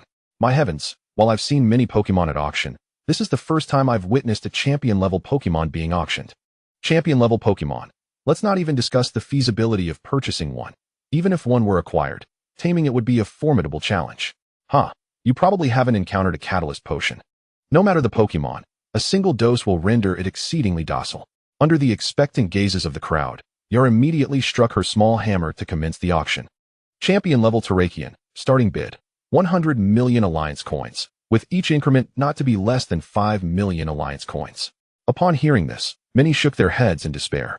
After all, their total assets barely exceeded 100 million, rendering them entirely uncompetitive. Those with the capacity to bid did not rush to place their offers. Instead, they all turned their attention toward Room 1. They understood that once that influential figure decided to act, others would have little chance of competing. So it was wiser to concede early. Amidst the anxious gazes, a maid, at Wang Feng's gesture, spoke up. The esteemed guest from Room 1 will not participate in this auction. Please feel free to bid. Phew. Thank goodness. Otherwise, we would have had no chance at all. Do you think the individual in the private room might be the champion-level powerhouse behind this? Who cares? Let's secure the Terrakion first. Among all present, very few possessed a champion-level Pokémon. For them, acquiring one was of paramount importance. It represents not only a symbol of status, but also a testament to strength. No matter how many Alliance coins one possesses, they are merely a string of numbers. Without the ability to translate that wealth into power, it remains mere talk. As the saying goes, wealth is but an external possession. True power is the ultimate path. As the fervor of bidding escalated, the price of the Terrakion swiftly climbed to 300 million Alliance coins. At this point, only 5 or 6 individuals remained in contention, each owning at least one champion-level Pokémon. This great tortoise is quite valuable. It was worth the month I spent feeding it. Du Xian, however, disagreed, shaking his head and stating succinctly, the true contenders for this Pokémon are still far too few. If it were placed in a more prosperous auction, the price could rise even higher. By the way, Qianfeng, if you come across a powerful dragon-type Pokémon in the future, remember to set it aside for me. He did not inquire about the source of the Terrakion. After all, who doesn't have a few unsavory secrets? Sure, under the watchful eyes of the four. The price ultimately settled at 470 million Alliance coins. However, just as Yor was about to strike her hammer for the third time, a resounding voice rang out. 500 million. The individual who had just raised the bid to 470 million suddenly darkened in countenance, seemingly intent on causing trouble by waiting until the very last second to make his offer. The crowd, taken aback, turned their gazes towards him. Lord Xiao? What brings you here? The newcomer was a gaunt middle-aged man with graying hair, an aquiline nose, and squinting eyes that exuded an aura of cunning, resembling a typical and scrupulous merchant. Nothing much. I merely heard that a king-level Pokémon was up for auction and thought I would join the fray. Is there anyone willing to raise the bid to 500 million Alliance coins? He jested. What a joke, now that the major players from the black market are involved. Who would dare to bid further? Regardless of one's financial standing, would you risk provoking a powerful figure? As silence fell over the gathering, Xiao Chutian unceremoniously ascended the stage and withdrew the tortoise Pokémon into its Pokeball. If that is the case, I shall take this Pokémon. I shall extend my gratitude to all present. Subsequently, he strode confidently towards the private room, accompanied by the appraiser, and directly entered Room 1, where Wang Feng was situated. You must be the esteemed Master Wang Feng. My apologies for the intrusion. I am Xiao Chutian, the overseer of the black market in these times. He introduced himself. Wang Feng's respectful demeanor elicited a slight surprise from him, yet he was no stranger to such skilled performances. He merely nodded in acknowledgement without uttering a word. Noticing Wang Feng's reticence, Xiao Chutian, wearing a smile, remarked, My incompetent son inadvertently offended Master Wang. I hope you will forgive him with this modest token of goodwill. The appraiser promptly presented 2 golden savings cards with great reverence, subtly revealing his substantial capital, accompanied by flirtatious glances. Each card bore a value exceeding 100 million Alliance coins, and upon picking one up, Wang Feng sneered dismissively. Since this is a gesture of apology, I shall accept it. However, I have a question for you, Lord Xiao. Please, go ahead. After the passing of my parents, the black market's revenue has surely fallen into your hands over the years, has it not? How much exactly? Well, Xiao Chutian chuckled awkwardly, pondering before stating. It should be around 60 to 80 million. At this, Du Xian could not suppress a laugh. Ah, a mere 60 to 80 million? Considering there are at least 500 vendors in the black market, the protection fees alone would conservatively exceed 100 million alliance coins annually. Furthermore, the auction's commission stands at a staggering 15%. Just the commission from the Sandy Rock Pokémon amounts to 24 million. As Du Xian exhibited an intimate knowledge of the black market, Xiao Chutian could not help but inquire, and who might you be? A direct descendant of the alliance. The Dragon-type King. Xiao Chutian's heart sank, and the appraiser nearly collapsed. A direct descendant of the alliance? The Dragon-type King. Each of these titles, when considered separately, represented a pinnacle beyond the reach of ordinary mortals, yet to have them embodied in one individual was even more daunting. The designation of a direct descendant from the alliance indicated a lineage of true nobility, while the title of Dragon-type King unequivocally affirmed his prowess. Indeed, what you say holds some truth. However, the proceeds from the black market do not solely belong to me. The alliance takes its share, and Qianfeng also claims a significant portion. While Xiao Chutian's response appeared plausible, Wang Feng sensed an amalgamation of truth and deception. It was common knowledge that Qianfeng was dead beyond any doubt, and attributing responsibility to him was merely a futile exercise in deflection. Is that so? Wang Feng feigned trust, shifting the conversation's direction. Since you claim to manage on behalf of the alliance, I must verify with them whether such an arrangement exists. Of course. Xiao Chutian visibly relaxed, seemingly unconcerned about Wang Feng's inquiry. Du Xian furrowed his brow, sensing something amiss, but before he could voice his thoughts, he suddenly observed Wang Feng advancing with purpose. In a swift motion, he grasped Xiao Chutian by the throat, slamming him against the wall with tremendous force. Ugh! Xiao Chutian let out a muffled grunt as the wall crumbled behind him, blood uncontrollably spilling from the corner of his mouth. Wang Feng's voice, akin to a devil's whisper, echoed in his ear. Do you know where the tortoise Pokémon you just acquired comes from? Do you take me for a fool? With a resounding thud, Wang Feng struck Xiao Chutian's abdomen, the excruciating pain causing him to curl inward, his stomach convulsing violently. The moment Wang Feng released his grip, Xiao Chutian collapsed to the ground, gasping for breath while continuously spitting blood. I shall grant you another chance. Speak. At this juncture, Xiao Qi, intrigued, glanced up. Brother Master, how can you be so certain he is lying? It is simple. How could a city's black market be entrusted to someone from another city? Even if the alliance were to appoint an agent, he ranks low among the dojo-level trainers, lacking the qualifications to manage the black market. From the moment Xiao Chutian appeared, Wang Feng had discerned his lack of strength. The strongest Pokémon he possessed was merely level 50, let alone being a king-level trainer. He might not even stand as a match against a dojo level 1. Among those attending the auction, several could easily overpower him. If Xiao Chutian had no backing, it was likely he would have been eliminated long ago by the ruthless denizens of the black market. So how could he possibly ascend to the position of the head of the organization? To entertain a hypothetical, would Qianfeng ever relinquish such a lucrative position to someone of dojo-level caliber? Cough, cough. It has been said that Master Qianfeng achieved fame at a young age. A prodigious talent indeed. Today, I see firsthand that he is indeed extraordinary. Xiao Chutian coughed a few times, with the assistance of a nearby maid, barely managing to stand. Wiping the blood from the corner of his mouth, he sneered coldly. So, you are the one who killed Qianfeng, correct? Indeed. Yet it appears he was more prudent than you. Ha ha. Xiao Chutian, rather than expressing anger, laughed heartily, his gaze fixed intently on Wang Feng as he bellowed. Do you think I am as foolish as Qianfeng? Do you truly believe you can kill me? Why not? Wang Feng's eyes glinted with coldness, a fierce murderous intent radiating from him as he placed his hand on the pokeball at his waist, poised for action. Xiao Chutian appeared taken aback that Wang Feng could so casually mention the rock-type king, and instinctively narrowed his eyes. Did that scoundrel Qianfeng divulge everything to you? Super armor. Almost simultaneously, before Wang Feng could respond, a massive surge of energy suddenly emerged, rushing toward them at an astonishing speed. An enormous figure had inexplicably materialized within the auction hall, enveloped in rocky energy, its colossal form pressing against the second-floor ceiling. Its skin was composed entirely of unknown minerals, adorned with a horn-like drill several centimeters in length, emanating an intimidating presence. The ground and rock dual-type Pokémon, Super Armor Rampart, also known as Super Iron Tyrant. Boom. Wang Feng instinctively released his Nidoking's Pokeball, swiftly pulling Lin Luo and Xiao Qi away. I must say, you truly underestimate me, the Dragon-type king. Du Xian scoffed coldly, daring to stir trouble in his presence, as if he did not understand the meaning of peril. The Gyarados and Charizard roared forth, with Du Xian first placing Lin Luo and the others upon the back of Charizard before commanding Gyarados to assist. Thud. Under Wang Feng's direction, Nidoking delivered a powerful strike to Super Armor Rampart's head. Fighting-type moves could inflict double damage. However, Super Armor Rampart merely shrugged off the blow, and in return, unleashed a counterattack on Nidoking. Nidoking, possessing resistance to fighting-type moves, let out a muffled exclamation as he involuntarily staggered back a step.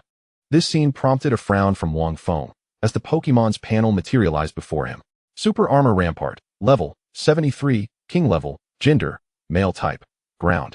Rock qualification, King level ability, hard rock. When receiving exceptionally effective attacks, its power can be diminished. Moves, tackle, arm hammer, fling, stomp, brick break, frightening face, horn attack, rock smash. Drill rush. Held item, Earth Source Crystal. When held, it allows the Pokémon to absorb energy from the Earth, facilitating rapid leveling up, though at the cost of shortening its lifespan. Source, Earth Source 15. Sensing something amiss, a familiar burning sensation surged through Wang Feng's hand, indicating the Crimson Jewel's ire. It relentlessly communicated to him the imperative to vanquish this armored Rhydon. Could it be that the Rock King had arrived, bringing with him a champion-level armored Rhydon?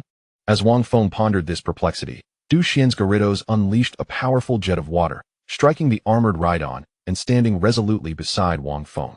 No, the Rock King's armored Rhydon is a shiny. This one is merely a standard variant. Moreover, even if he were here, he would undoubtedly refrain from making a move as long as I am present. The notion of a shiny Pokémon stirred memories of Li Qianfeng's last words, which suggested that this very creature ought to have been his. Shaking his head to dispel such thoughts, Wang Feng turned his attention back to Gyarados.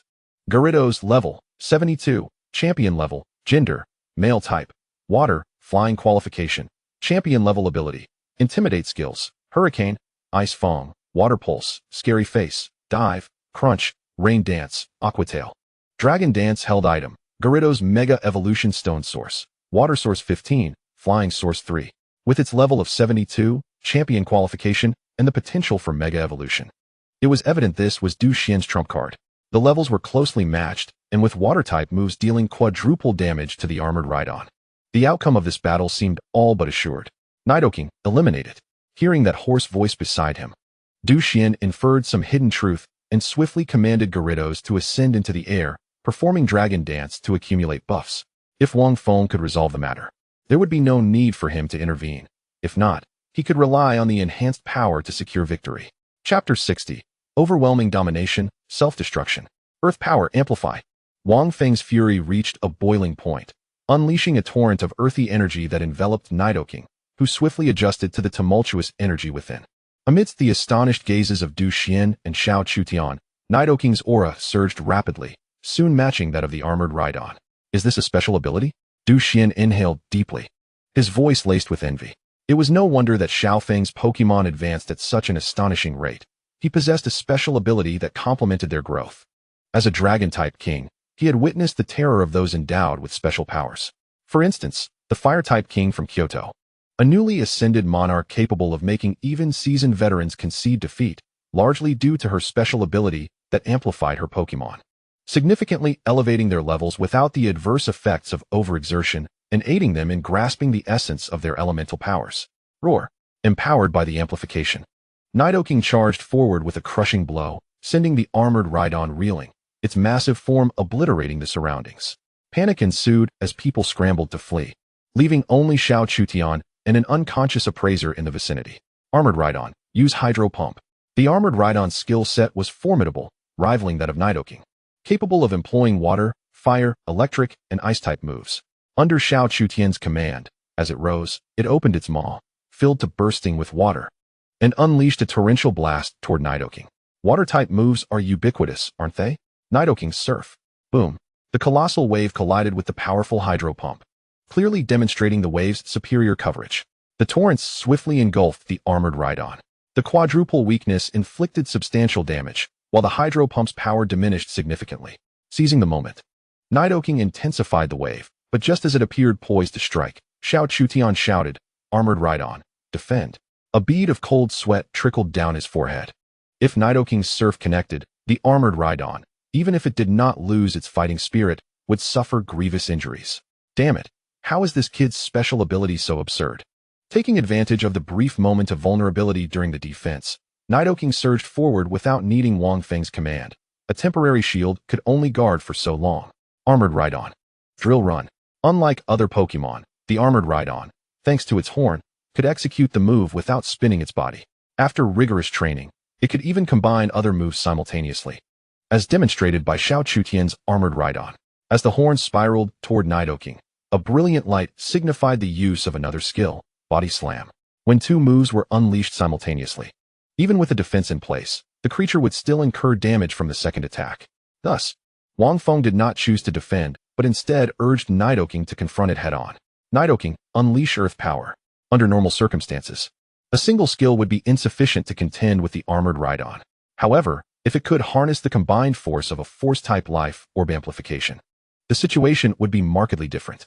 As Nidoking brought its arms, charged with Earth Power, crashing down onto the ground, the very earth trembled, causing chaos among those who had lingered to witness the spectacle, many of whom were buried beneath the rubble.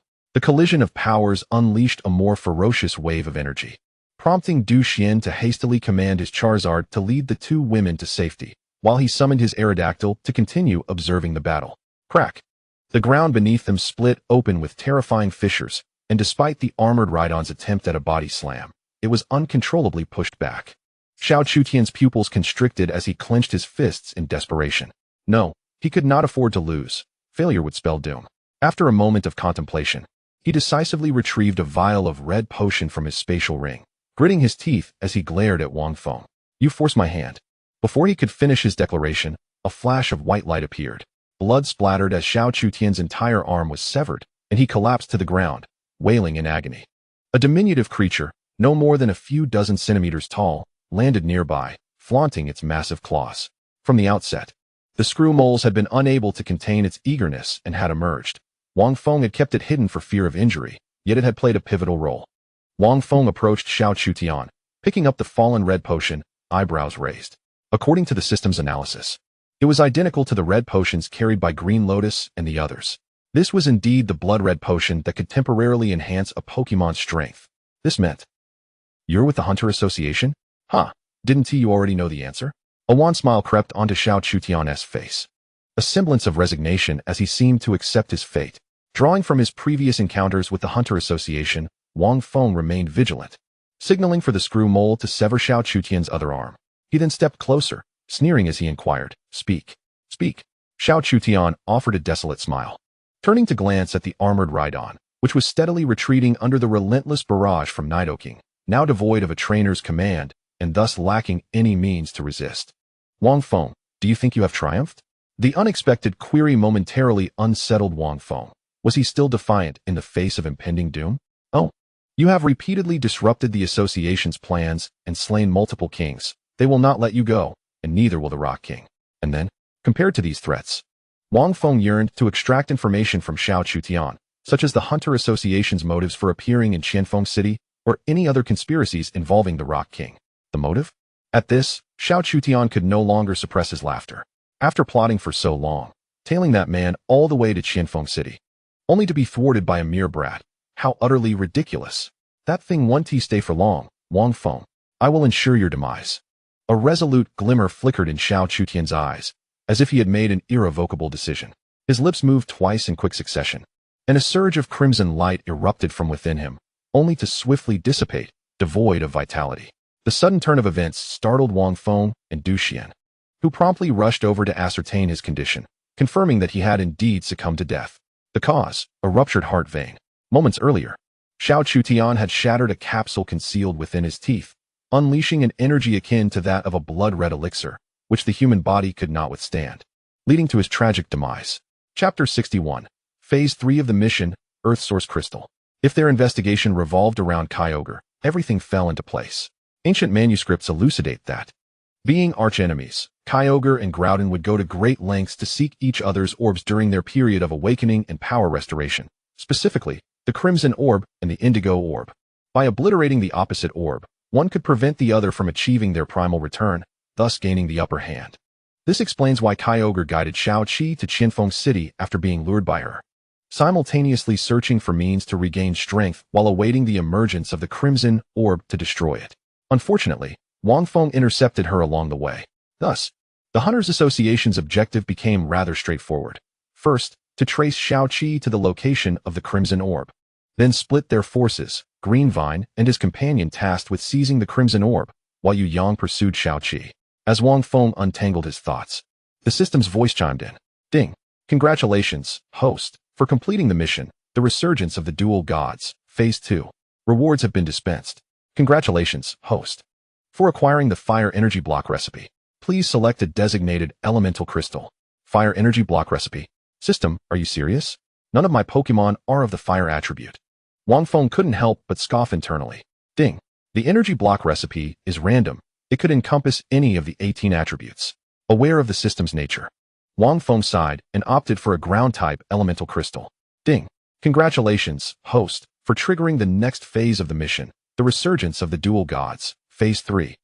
The Resurgence of the Dual Gods, Phase 3. Please uncover the truth of the past and seek the Indigo Orb. Reward: 1 million elemental crystals, attribute selectable, Dragon Dance TM. Wait, system, do take a look at this reward, will you? 1 million elemental crystals is acceptable, but what on earth is this Dragon Dance TM? Can I not even afford a TM? Ding! Please remain calm, host. The TM provided is a special one, regardless of whether the Pokémon's skill pool contains Dragon Dance. It can learn the skill upon use. Upon hearing this, Wang Feng was taken aback, and a wicked thought crossed his mind.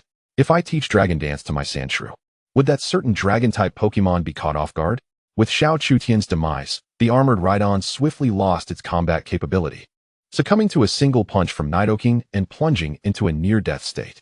Exhaling deeply, Wang Feng refrained from delivering the final blow, choosing instead to recall it into its Pokeball, along with the Groudon, which had just been sold but returned to Wang Feng's possession.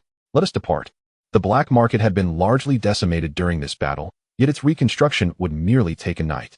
Wang Feng immediately called Wu Runing, recounting the events, to which she readily agreed. Of course, this position rightfully belongs to the gym leader. Rest assured, I will arrange for the reconstruction at once. After ending the call, Wang Feng did not leave immediately. Instead, he sought out Xiao Chusheng, who still clung to life amidst the ruins. Xiao Chusheng's eyes widened in disbelief. He never anticipated that, despite being so severely beaten and concealed so meticulously, he would be discovered. A strained smile twisted his face as he opened his mouth to plead for mercy. But a flash of white light enveloped him, and his consciousness swiftly faded away. This man was inextricably linked to the Rock King and was a member of the Hunters Association. However, without evidence, he could not be reported to the Alliance. Wang Feng nodded in agreement with Du Xian's sentiments. The influence of an established champion could not be toppled by mere allegations. By the time the two returned to the gym, it was already deep into the night. Lin Luo, having settled her mother at home, came to wait outside the gym. Brother gym leader, are you alright? Do not worry, I am fine. You should return and rest. After Lin Luo departed, Du Xian stretched lazily and waved as he walked toward a nearby inn. Staying in the gym would mean sleeping on the couch, which did not align with his status as a dragon-type champion. Xiaoqi, you should also head off to rest. Wang Feng rubbed his temples, feeling fatigued. The events of the evening were indeed quite gruesome, and whenever matters concerning his parents arose, he became exceptionally irritable, perhaps linked to the Crimson Orb. No, I cannot sleep.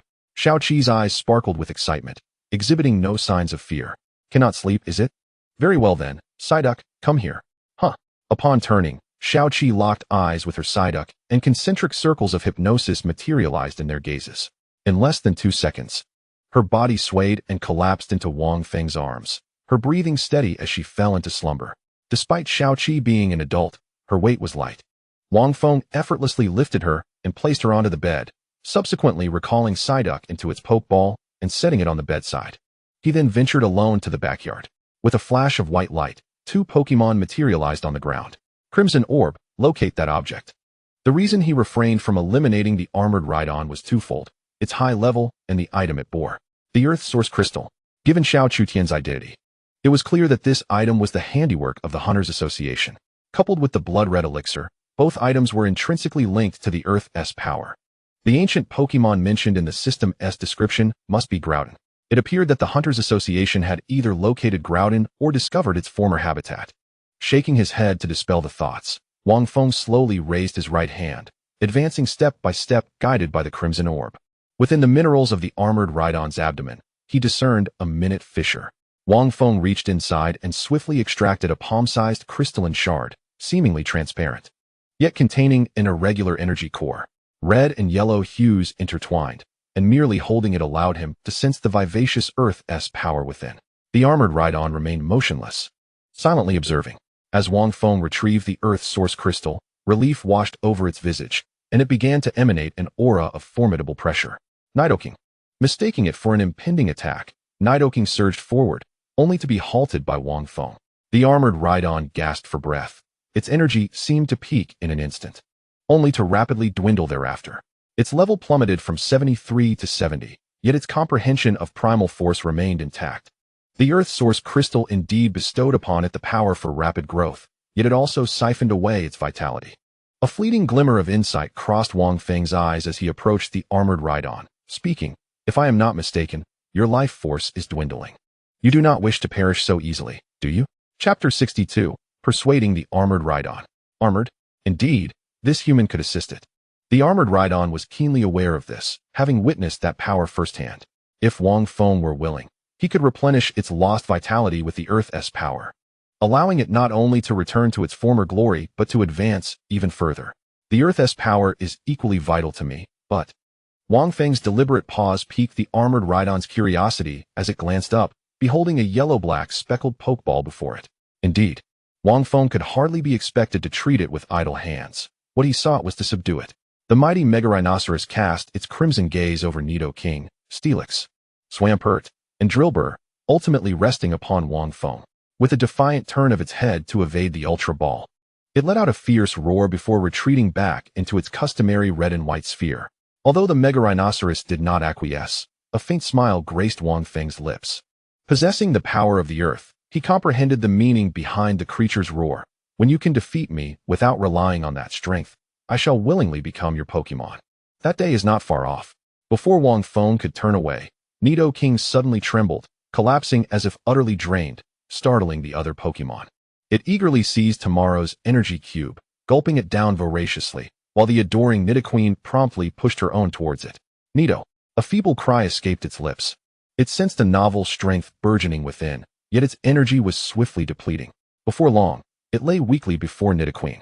Nido, Nido!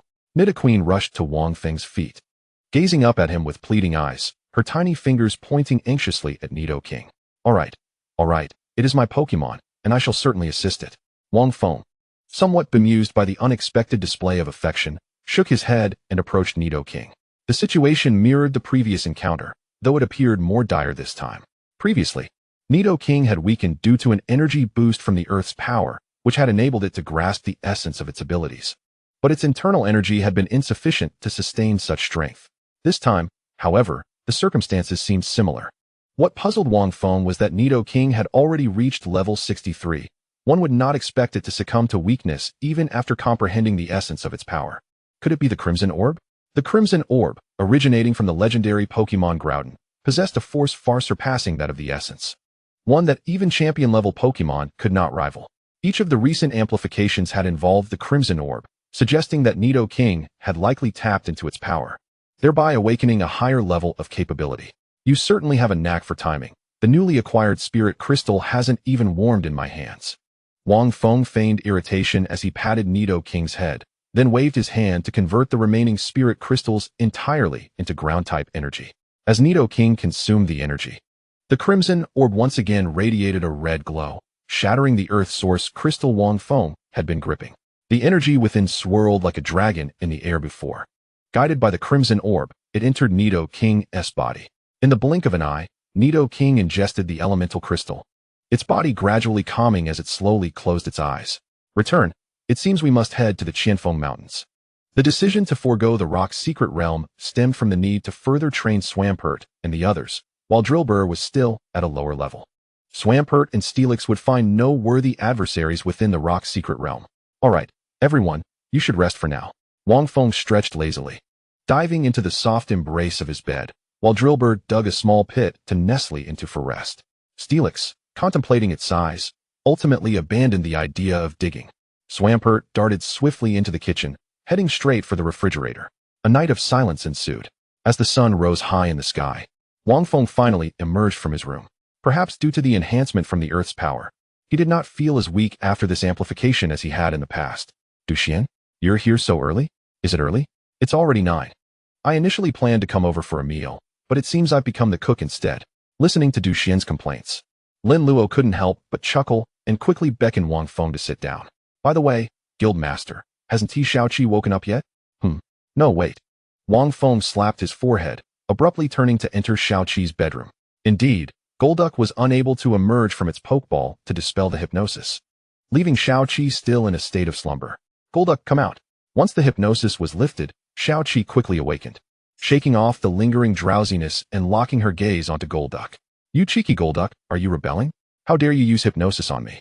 Golduck silently lamented, relieved it could not voice its thoughts. Ahem, all right, Xiaoqi, let us go eat. Thankfully, Wang Feng intervened just in time, discreetly handing Golduck a high-grade energy cube. During the meal, Duxian cast a curious glance around, counting before asking, Xiaofeng, where is your Nidoking? Is it injured? No, it's about to break through. Huh, it's breaking through right after an amplification? It would be a lie to say I'm not envious.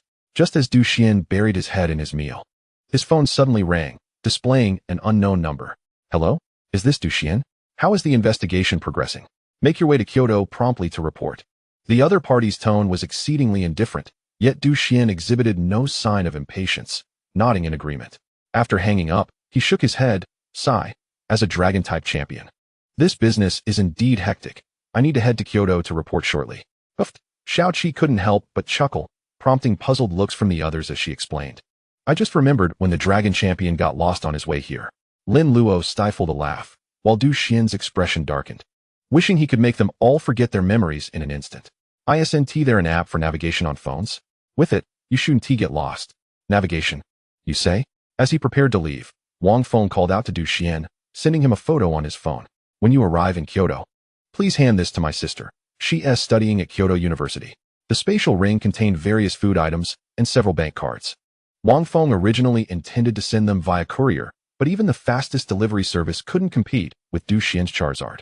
Oh, Duxian glanced at his phone, nodding while commenting, not to mention, your sister is quite beautiful. Does she have a boyfriend? Get lost. My sister is only 20, and you're over 30.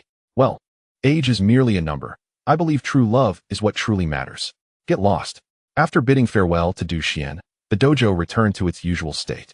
Wang Feng delegated all matters to Lin Luo and the others, then set off towards the Qianfeng Mountains. Chapter 63, Training in the Toxic Fog Secret Realm. The yellow sands raged, and the winds roared. A fierce gale swept across the outskirts of the Qianfeng Mountains, causing numerous wild Pokémon to seek shelter. Some, unable to escape, were directly swept into the sky. However, as the storm reached deeper into the heart of the mountains, it seemed to encounter an invisible wall of air, unable to advance a single step further.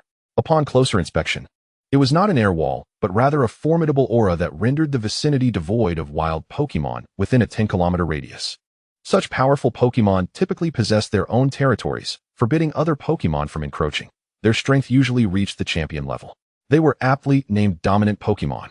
In the central area of this domain, a solitary figure appeared on the ground, a human clad in black shorts, wearing a straw sun hat, with his upper body bared to reveal a chiseled 8-pack. Surprisingly, despite being exposed to the glaring sun, his skin remained flawless and pale. This individual was none other than Wang Feng, who had now spent 2 full months within the Qianfeng Mountains. Aside from returning to the dojo once a week, he had remained here the rest of the time. This location lay at the boundary between the inner and central zones. As long as he did not venture into the central zone, he would generally not encounter champion-level Pokémon. The small mountain-like Pokémon resting nearby was none other than the slumbering Nidoking, having not awakened in 2 whole months. Wang Feng might have thought it had perished were it not for the steadily increasing aura surrounding it.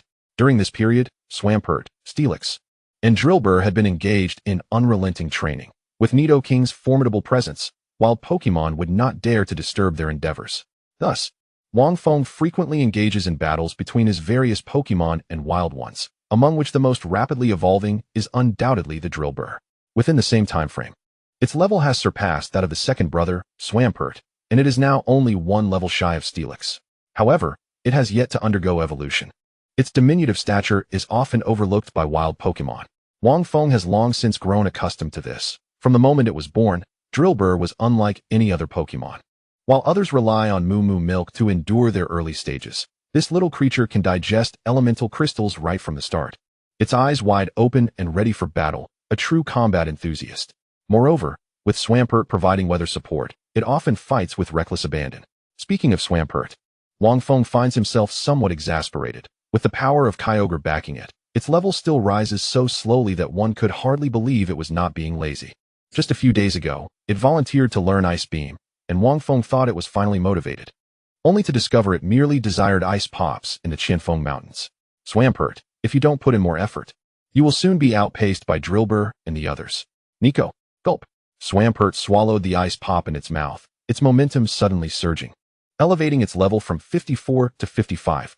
Wang Feng remarked, "Well, it seems you were just being lazy, weren't you?" On the other side, the battle between Drillbur and Steelix had intensified.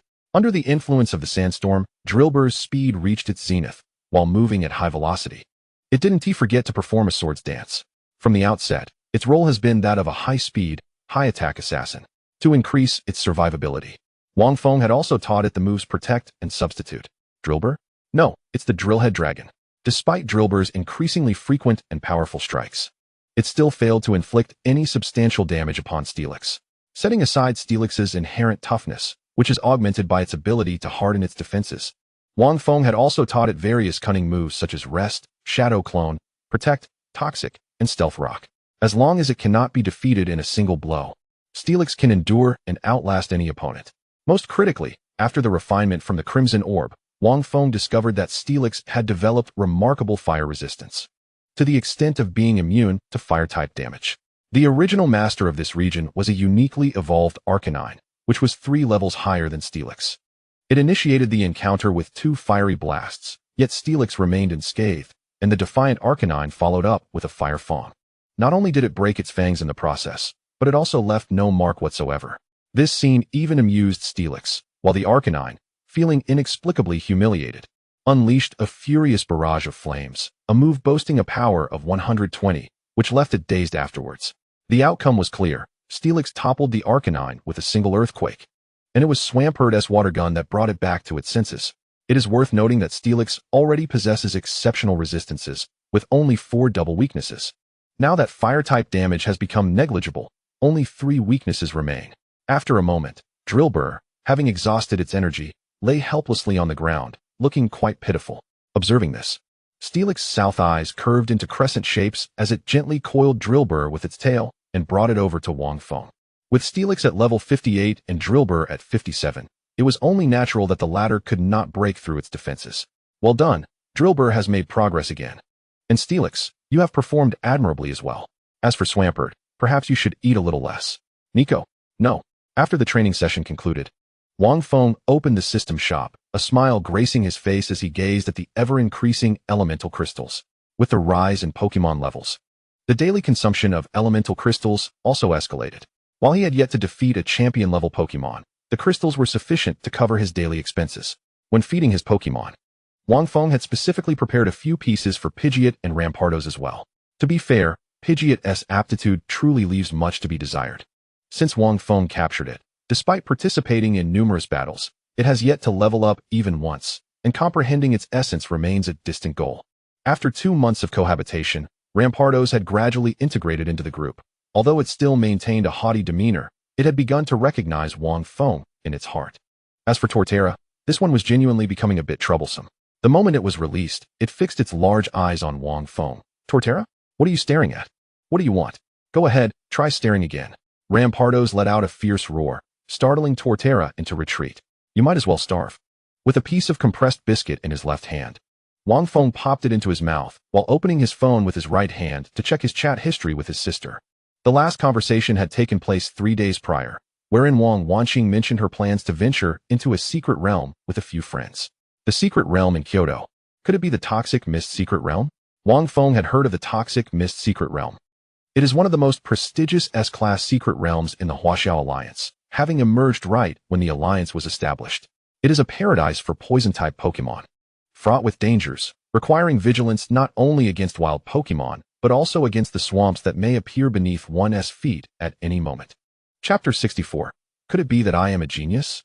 The berry mixer is an essential tool for crafting energy cubes, however, for advanced breeders. The finest energy cubes are crafted by hand rather than produced by machines. For beginners, the berry mixer can quickly grind berries and allocate them according to proportions, making it relatively convenient, but it may foster a sense of dependency. Under the blazing sun, Wang Feng sat beneath a large tree, shielding himself from the sun while earnestly flipping through a somewhat worn book. The title read, Fundamentals of Breeding. Ever since acquiring the fire-type energy cube, Wang Feng had begun self-studying how to create them during his spare time, diligently reviewing this book almost every day. As the saying goes, one must lay a solid foundation. Otherwise, a 1,000-mile dam can be destroyed by an ant hole, leading to inevitable failure. According to the book, breeders who rely on berry mixers to produce energy cubes can only achieve a maximum level of proficiency at the intermediate stage. To progress further, one must return to the basics. Only by personally controlling the proportions can one create exquisitely refined advanced energy cubes. Energy cubes can be viewed as a mixture of berries. Thus, the quality of the berries significantly influences the quality of the energy cubes. Wang Feng cautiously retrieved several different types of berries from his spatial ring.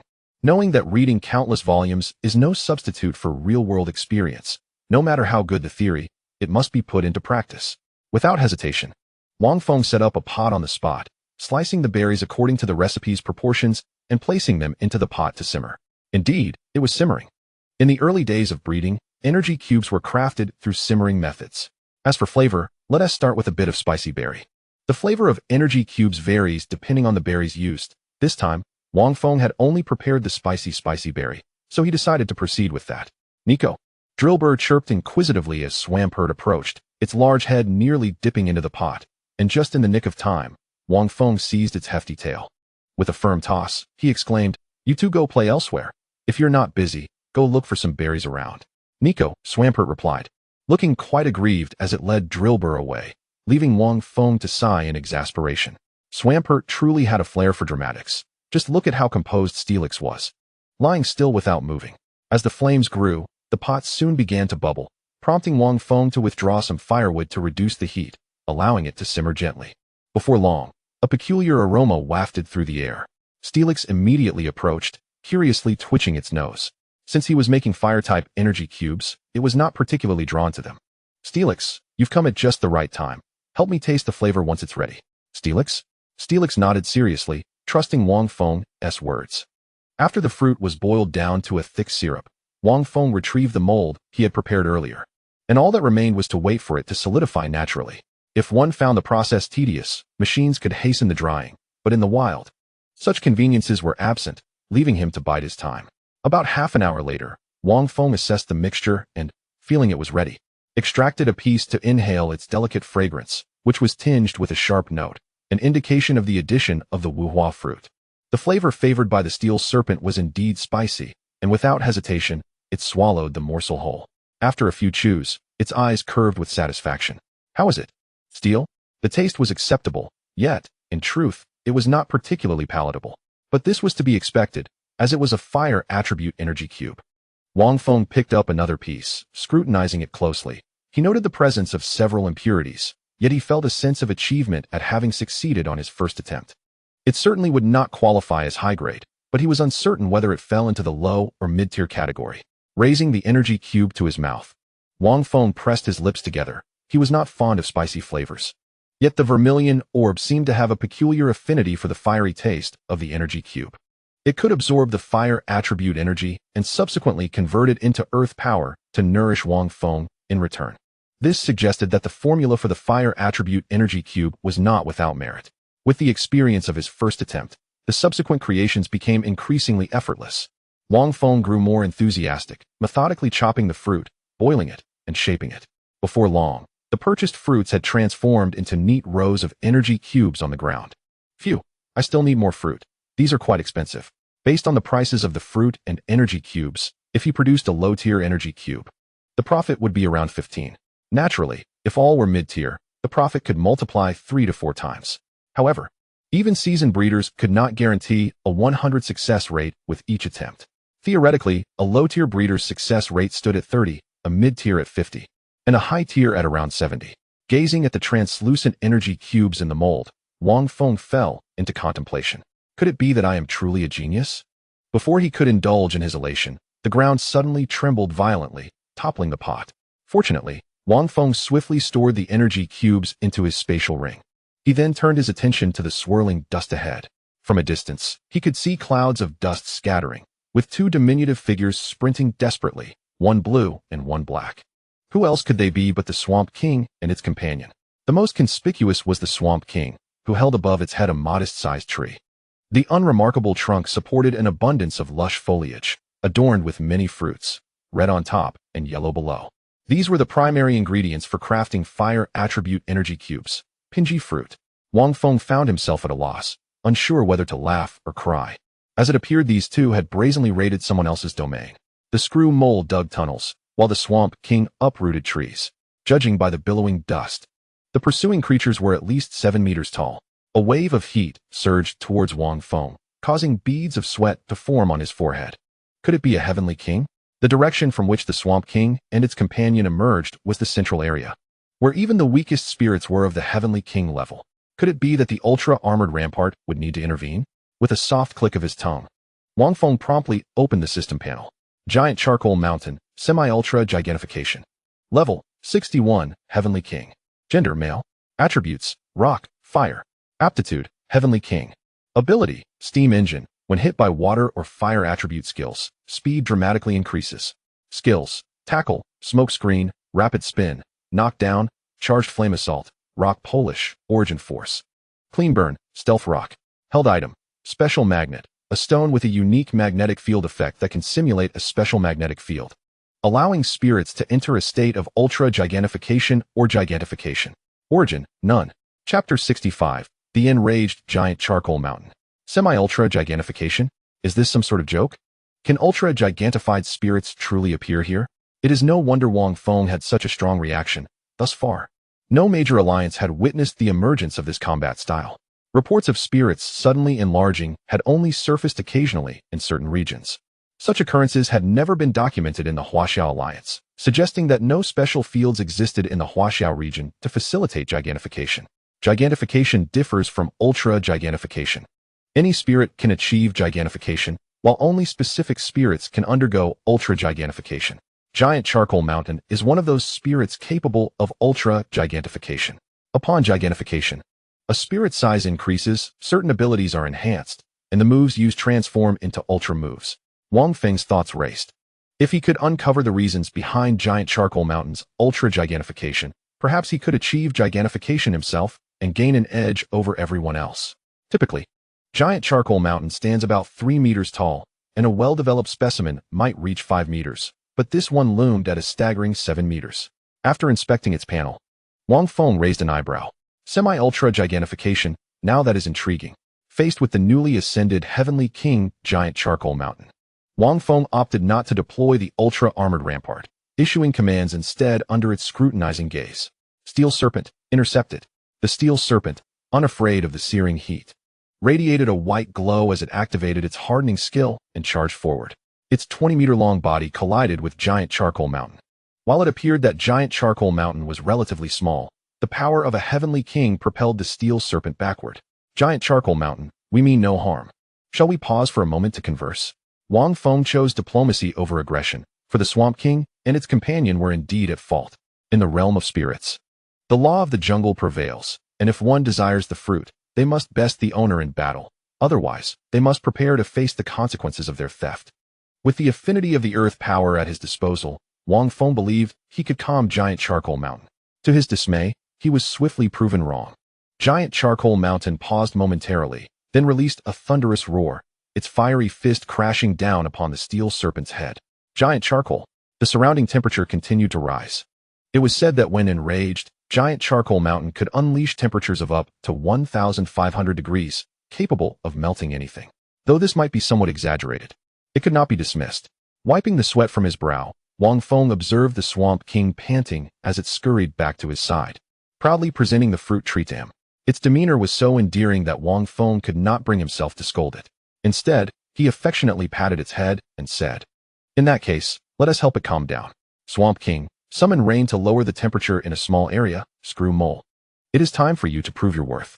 Screw. With Wang Feng present, the Screw Mole felt emboldened and immediately began to perform its blade dance. Wang Feng refrained from allowing the Swamp King to use Sandstorm for assistance because Giant Charcoal Mountain possessed rock attributes and could similarly benefit from the Sandstorm while enhancing its special defense. After closely observing Giant Charcoal Mountain's reactions, Wang Feng astutely discerned that its rage had escalated beyond mere anger. It was a frenzy stemming from a failed ultra-gigantfication attempt. It desperately sought an outlet for its frustration. Ultra-armored? As the steel serpent struggled against Giant Charcoal Mountain's assault, the ultra-armored rampart voiced its concern, questioning whether it should intervene, feeling somewhat guilty for consuming so many of Wang Feng's resources. No need. It is merely a spirit newly initiated into the Heavenly King tier. Wang Feng strode confidently forward, retrieving a pendant from his spatial ring to hang around his neck. Originally worn around his neck, he had tucked it away due to the inconvenience of it swinging about while he was bare-chested. Gently grasping the colorful orb, Wang Feng raised his voice. "Let us showcase the bond we share, Steelix, Mega Evolution." Steel. The massive form of Steelix came to a halt, its formidable presence gradually asserting dominance through sheer power, while a blinding white light caused the imposing Gigalith to instinctively take a step back. Within that radiant glow, the already colossal figure elongated further, expanding as a ring of floating metallic fragments emerged around its neck, divided into 6 groups, rotating in a clockwise manner. Its pupils transformed from a blood-red hue to a profound blue, the entirety of its being metamorphosed into a crystalline material reminiscent of diamond, achieving an even greater hardness. Roar. The mega-evolved Steelix had undoubtedly breached the threshold of the elite tier. Overwhelmed by its newfound strength, it could not help but unleash a series of thunderous roars. Sensing a comparable aura emanating from its adversary, Gigalith exhibited no fear, only boundless fury. The trait of the mega-evolved Steelix shifted to Sand Force, enhancing the power of rock, ground, and steel-type moves by 30 during sandstorm conditions. With no reservations, Wang Feng immediately commanded Swampert to summon a sandstorm. Dust swirled violently, casting a shadow that obscured the sky as Steelix raised its robust tail amidst the tempest. The Mega Steelix now surpassed 30 meters in length, equivalent to a 10-story building. A flash of white light, representative of steel-type energy, shimmered along its tail before it descended with tremendous force. Iron Tail. The sound of the wind howling accompanied the strike. Even Wang Feng, standing at a distance, could distinctly feel its impact. While ordinary Pokémon would scramble to evade such an assault, Gigalith had completely lost its rationality. Its body engulfed in flames as it charged once more. Thud. The combination of its inherent skills and the amplification from its trait resulted in an 80 increase in power. And with the sandstorm bolstering the special defense of rock-type Pokémon, what concern did it have for physical attacks? The gargantuan tail struck down, nearly shattering the coal atop Gigalith's head. Yet the onslaught was far from over. Mega Steelix swiftly adjusted the trajectory of its tail, delivering another sweeping blow that sent Gigalith flying. Before it could regain its footing, a rapidly spinning figure appeared behind it like a ghost, descending like a sharp sword through the sandstorm. Crack! The coal that Gigalith was hoisting shattered upon impact, amplified by 4 times the effectiveness and layered with multiple swords dances. Even an elite would be forced to kneel. Boom! As its massive form collapsed to the ground, the surrounding heat rapidly dissipated. Well done. Wang Feng voluntarily reverted from the mega form. Just as he was about to step forward, he suddenly halted. His gaze traversed past Steelix, fixating on the rear. The recently victorious Dugtrio landed with grace, erupting in a dazzling white light, as if it were releasing a reservoir of long-held energy. Ding! Congratulations, host, on defeating the elite-level Gigalith, earning 100,000 essence crystals. Please select an attribute. Whatever, convert it to ground attribute crystals. Chapter 66. Evolution. The light of evolution arrived swiftly and departed just as quickly, soon revealing an entirely new Pokémon before Wang Feng. It stood approximately 0.8 meters tall.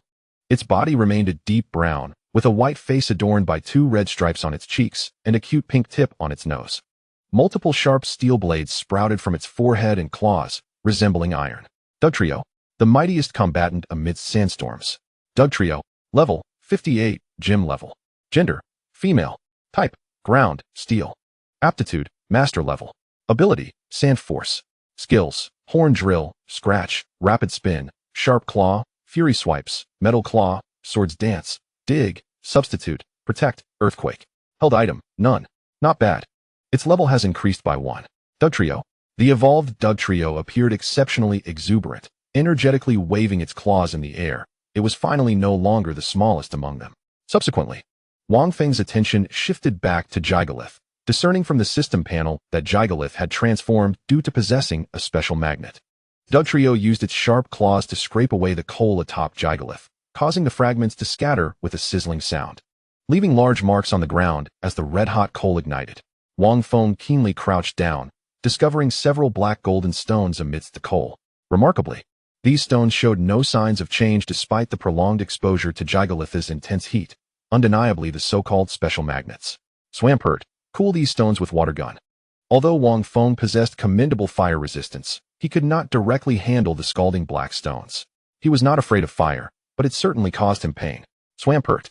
A stream of water surged forth, splashing onto the coal and generating a significant amount of white steam. Once the temperature subsided, Wang Feng gathered the black golden stones together, observing that they seemed to possess a magnetic attraction, automatically aligning themselves. Confirming that no remnants remained atop Gigalith. Wang Feng raised an eyebrow at the incomplete round stone in his hand. It was evidently irregularly shaped, roughly the size of a basketball, yet missing half, explaining why Gigalith could only partially Gigantamax. It seemed he would have to wait for it to awaken before proceeding. The 4th level Earth power lacked the ability to heal Pokémon. Thus Wang Feng resorted to using healing spray for its recovery. Approximately an hour later, Gigalith gradually stirred awake, bewildered as it scanned its surroundings. Gigalith, shaking its head, it plopped down on the ground, quickly recalling the preceding events. Gigalith. It was apologizing to Wang Feng for its sudden aggression, as the latter had promptly expressed regret. The rage induced by Gigantamax had clouded its judgment. No worries, Gigalith. You should be back to normal now, right? Wang Feng signaled to Swampert to return the fruit tree first, then produced the half-magnet. Gigalith. Upon seeing the magnet, Gigalith shot upright. Yes, that was the item. It couldn't be destroyed by fire, and once placed among the coal atop its head, it could not be removed. Do you know where to find more of these stones? Gigalith nodded, indicating for Wang Feng to follow. To be cautious, Wang Feng left his Mega Steelix and Fiero behind to safeguard Nidoking while he trailed Gigalith toward the central area. The central zone was relatively small, yet the Pokémon within held formidable power. Rare elite-level Pokémon were abundant, with nearly every location occupied by one. The territory Gigalith led him to was a desolate expanse connected to the inner region. From a distance, a dormant volcano could be seen at the edge of the desert. Appearing somewhat ancient, its vast greenery thoroughly enveloping it. This was Gigalith's usual habitat. Compared to forests and caves, the dead volcano was evidently more suitable for its existence. At the base of the volcano, there was an entrance over 3 meters high, and Wang Feng followed closely behind Gigalith as they entered. You certainly know how to indulge. Upon entering the volcano's interior, a beam of sunlight streamed down from the apex, and Wang Feng looked up to see the enormous opening at the top. So it is open air? Gigalith. As it spoke, the coal atop Gigalith turned a fiery red, gesturing angrily. The gist was that a few months prior, the opening had not been so vast. One fateful night, a colossal dragon-shaped energy had descended from the heavens, precisely landing in this desert, nearly causing a catastrophic explosion at its home. A dark stone had been shattered by energy fluctuations, with fragments cascading into the dormant volcano. Thus, the subsequent transformation of the Great Charcoal Mountain into a semi-super giant occurred. Dragon-shaped energy? Could it be the legendary Rayquaza? It is widely acknowledged that Rayquaza differs from Groudon. While Groudon succumbs to slumber, Rayquaza vigilantly protects the atmosphere. The dragon-shaped energy descending from the heavens is likely its famed signature move, the Dragon Ascent. If indeed it is Rayquaza, with the might of a level 1 deity, the entire Qianfeng city should be affected. As Wang Feng pondered this, Great Charcoal Mountain presented a fragment of the black stone before him. This is it. Without needing to take it, the shard willingly integrated into a half-finished magnet.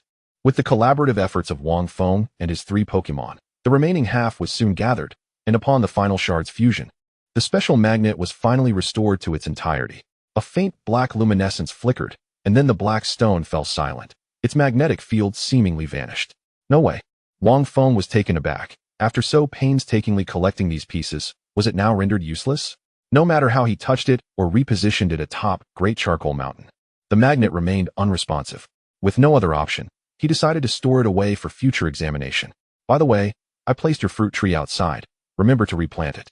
Before departing, Wang Feng did not forget to return the fruit tree, having already acquired the invaluable magnet from Great Charcoal Mountain. Taking the tree as well would be rather uncouth.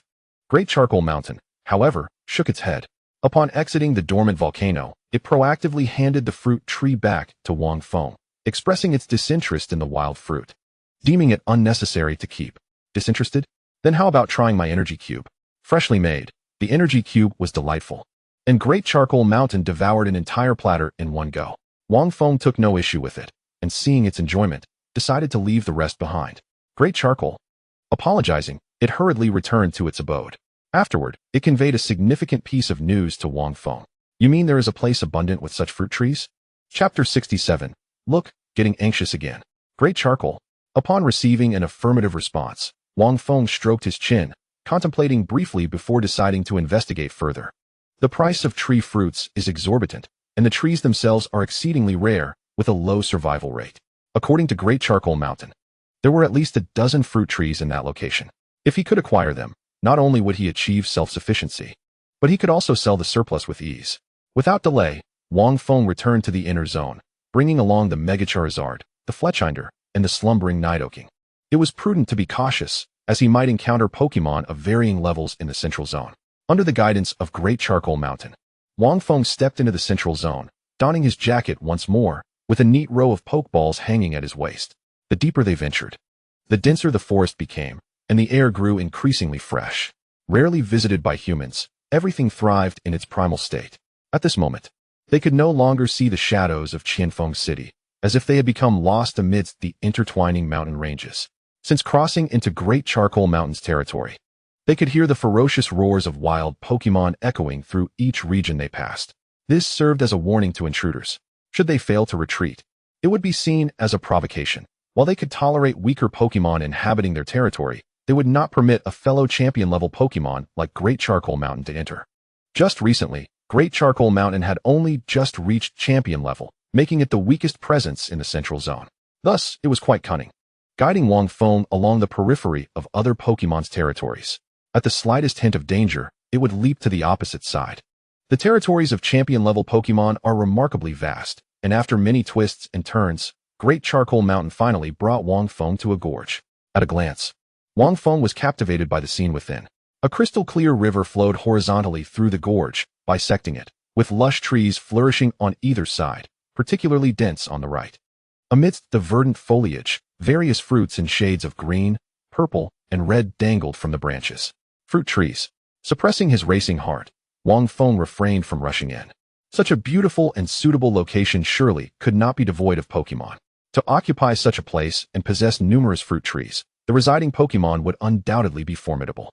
The next moment, just as Wang Feng anticipated, a Pokémon emerged from the cave at the gorges and upon sensing Great Charcoal Mountain's presence. It was a deep gray Hippowdon. Its nose, eyelids, feet, and back adorned in black, with 6 protruding nostrils on its back and a short, small tail. A Hippowdon? This Hippowdon differed from those depicted in the Pokédex due to the significant sexual dimorphism. The brown Hippowdon in the Pokédex represents the male, while the one before him was female. As the Hippowdon emerged, a fierce gust of wind howled, rustling their garments violently. This was no ordinary wind. It bore the hallmarks of an impending sandstorm. Sand swirled around them, yet it never encroached upon the river's right side, perhaps explaining the sparse trees on the left. It appeared this Hippowdon possessed the Sandstream ability. Hippowdon. Level, 65, champion level. Gender, female. Type, ground. Qualification, gym leader level, champion level. Ability, Sandstream. Upon entering the field, the weather becomes a sandstorm.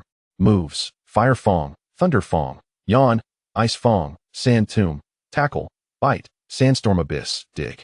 Item, Soft Sand 75, increases the power of ground-type moves when held. Hippowdon is a fairly common Pokémon, quite popular in the market, often found in many sandstorm teams. Capable of initiating weather conditions and serving as a meat shield while laying down spikes. Upon viewing its stats, Wang Feng was genuinely astonished. Firstly, its qualification marked gym leader level, indicating its current status, while the champion level notation in parentheses revealed it had once attained champion qualification, only to have fallen to gym leader level for some unknown reason. Secondly, It's held item, soft sand at 75 completeness. This enhances ground-type move power by 15. If this were given to a Gible, having absorbed Wang Feng's earth power since before hatching and being nourished by the legendary earth spirit liquid, the Gible would naturally possess an innate affinity for ground-type moves upon birth, resulting in amplified damage output.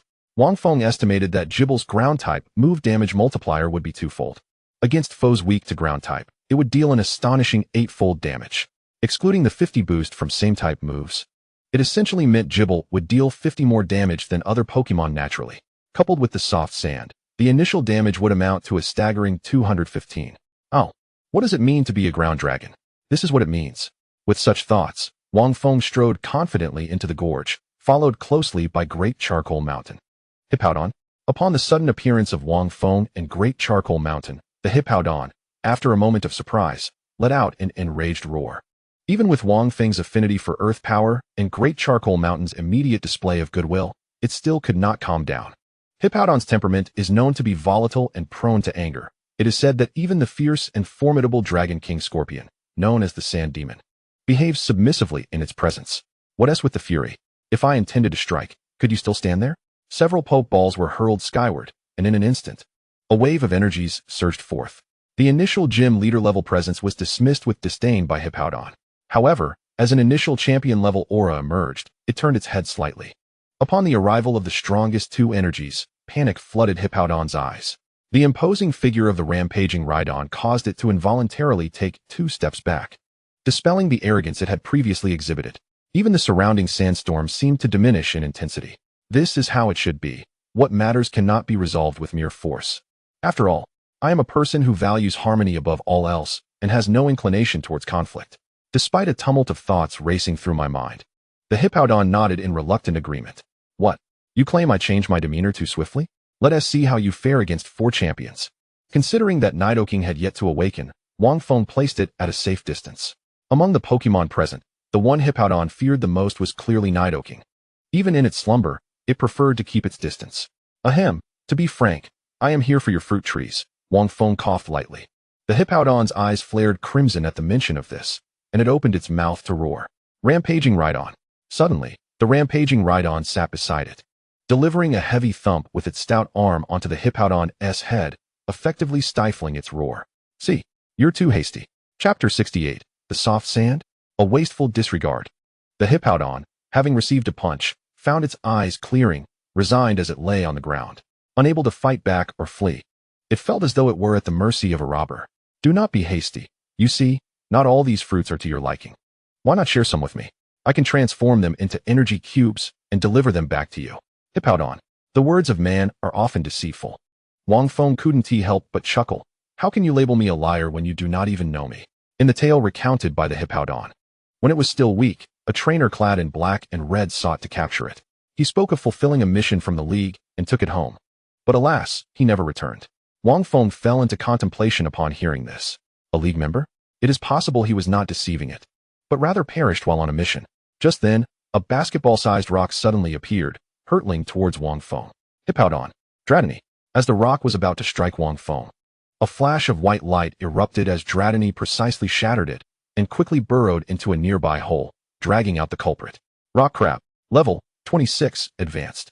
Gender, Female. Type, Bug Rock. Aptitude, Elite. Ability, Hardshell Armor. Protected by a tough shell, opponent's attacks cannot strike vital points.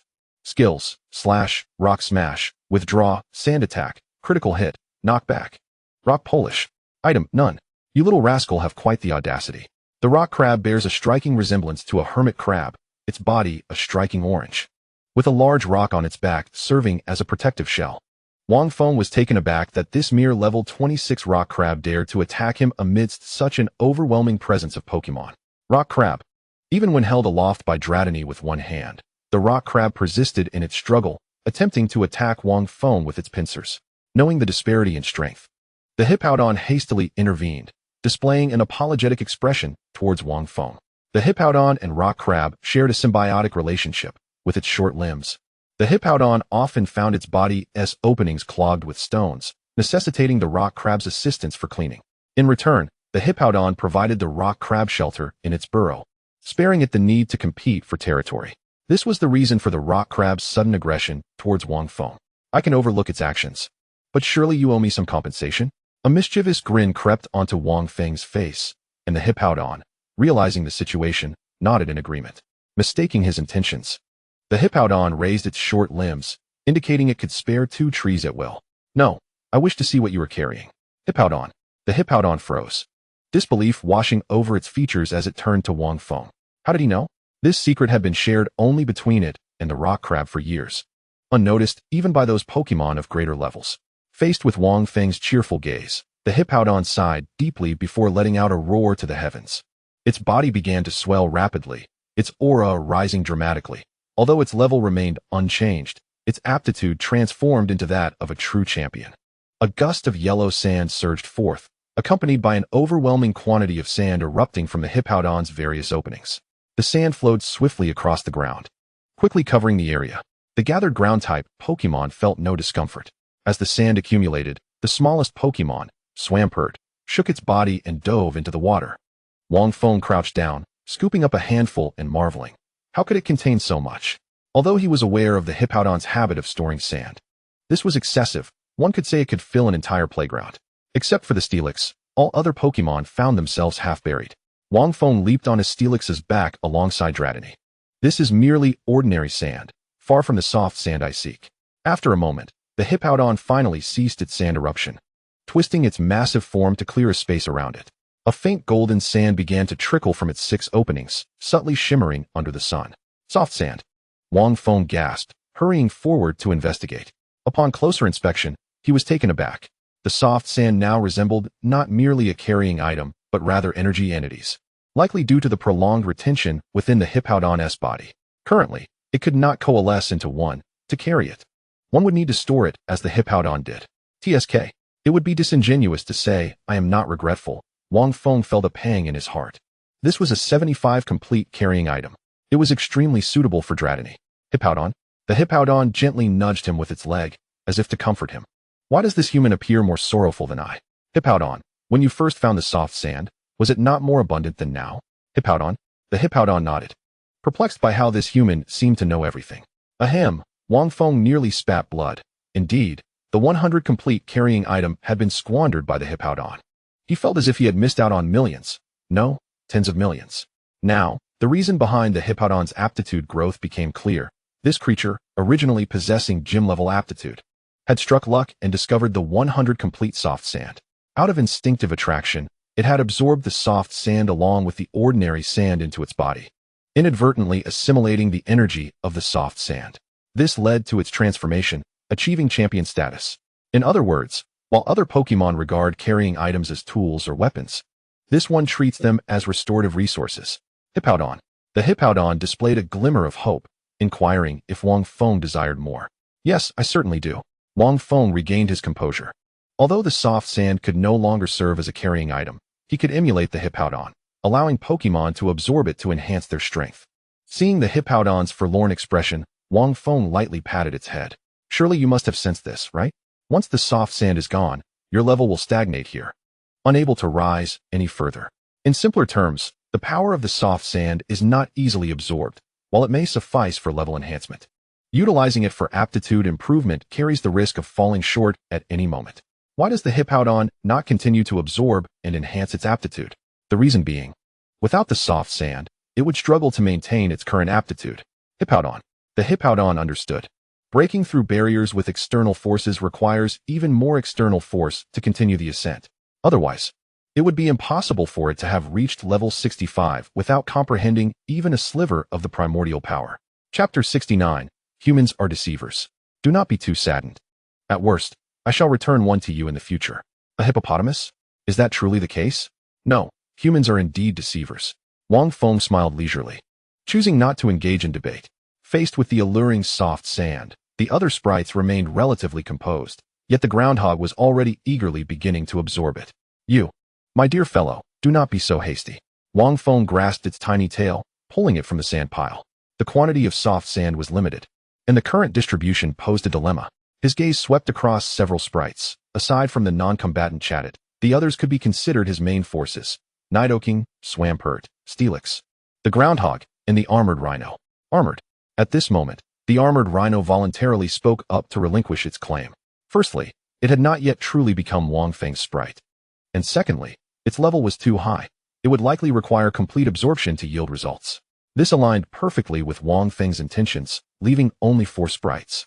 With Steelix and the Groundhog nearing the champion level, each occupying a third, attempting to break through to the champion level, with only the final third remaining.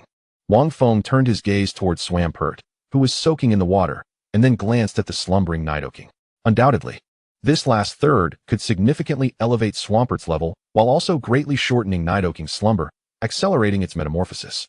Just as he hesitated, the crimson orb made a decision for him, enveloping a portion of the soft sand in rich red light.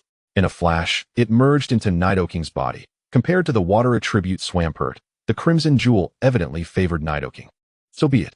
Wang Feng shook his head, as Nidoking represented his pinnacle combat strength. Having it stronger would afford the other sprites more time to grow. Steel. Ground. After entrusting the remaining soft sand to Steelix and the Groundhog, Wang Feng sat cross-legged and slowly closed his eyes. Hippopotamus. Under the puzzled gaze of the hippopotamus, an indescribable aura erupted from Wang Feng's body. This aura was beyond description, impenetrable, reminiscent of an immensely profound and weighty power emanating from the very essence of nature. It compelled them to submit involuntarily. The power of the earth. The moment he touched the ground, a continuous stream of energy surged into his body.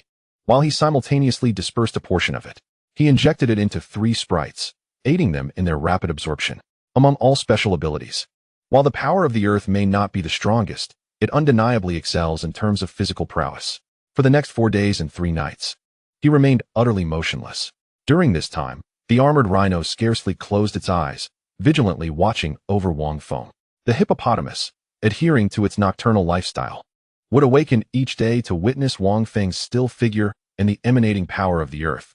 A flicker of an unexpressed emotion flashed in its red eyes, akin to the armored rhino, as it often lay nearby, staring blankly for an entire day. The stone crab, somewhat perplexed, could not perceive the earth power's lethal allure to ground-type sprites. Stone crab. Hippopotamus. During these days, to prevent the fruit trees from dehydrating and perishing, the giant charcoal mountain and Swampert planted apple trees in the forest on the right side of the river. Daily, Swampert dutifully watered them, utilizing its water gun attack. As time passed, on the morning of the 4th day, after returning from foraging, Chattet landed on a branch, preening its feathers with its beak.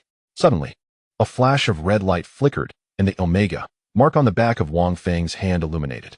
His eyes snapped open like blazing torches, followed by an overwhelming aura. The fellow champion-level Chattet was instantly startled, flitting about in disarray, while the armored rhino calmly opened its eyes. The hippopotamus and stone crab, sensing the commotion, emerged from their den. Wang Feng gazed at the first sprite to break through, taken aback. He had expected Steelix to be the first to ascend to the champion level, but it was, unexpectedly, the Groundhog.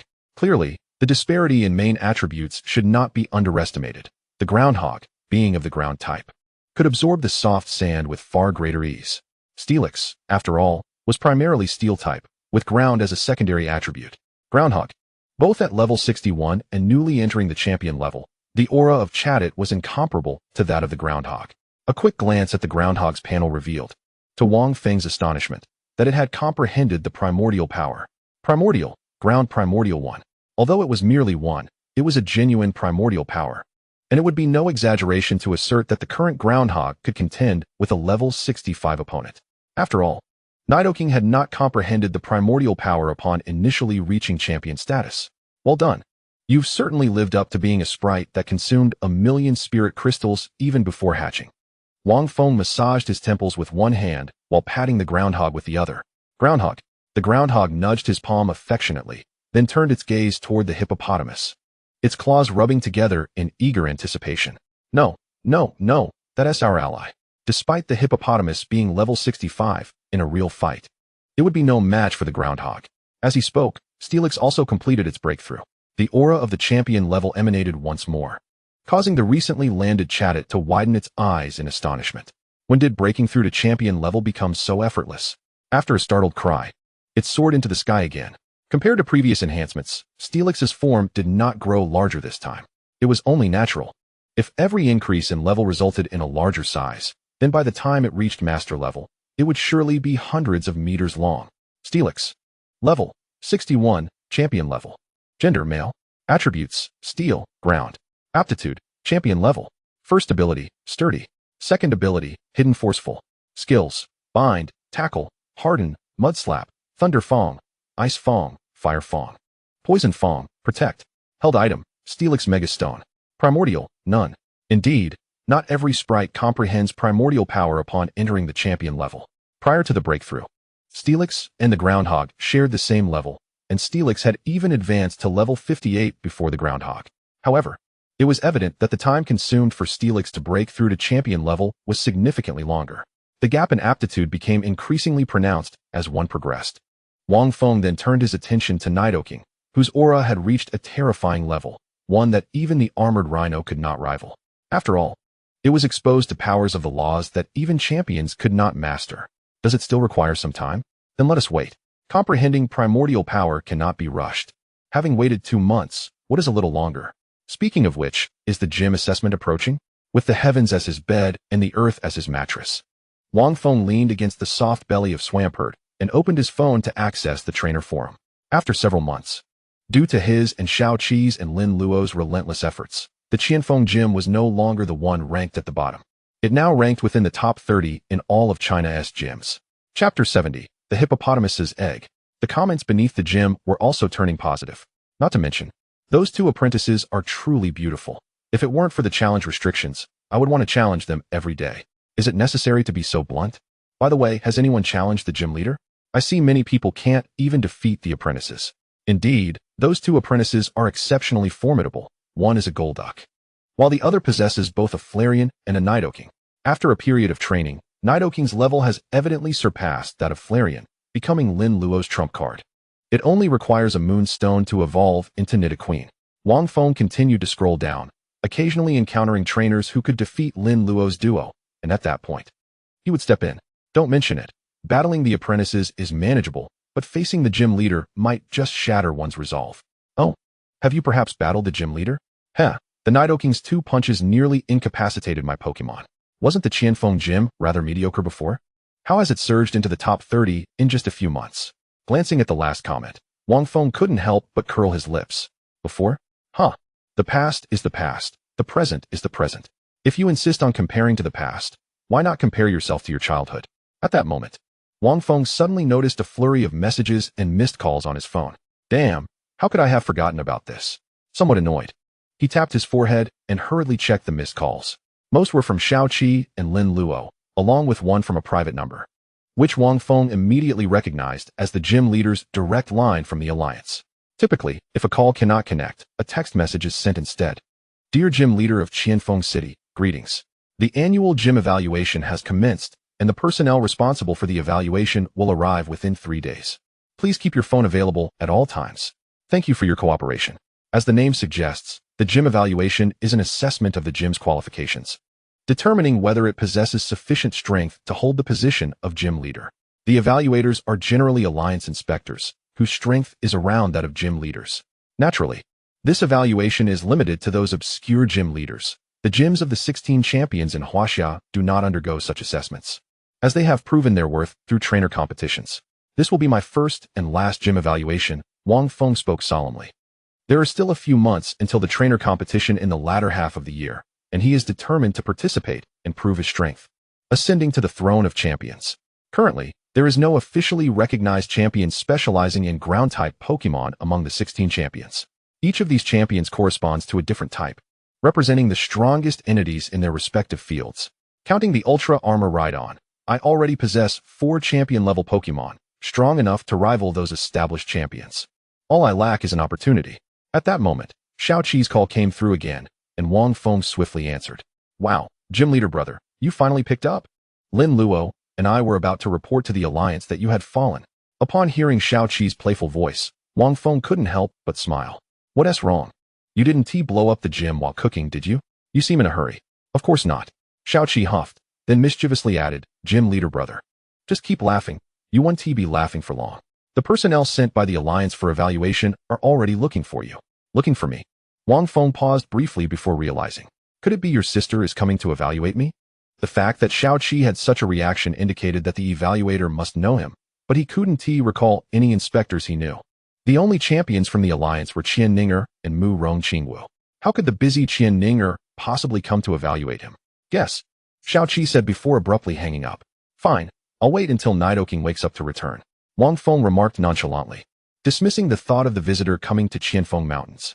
As the day turned to dusk, Wang Feng sat in the fruit grove, placing the fruits picked by Swampert into the pot.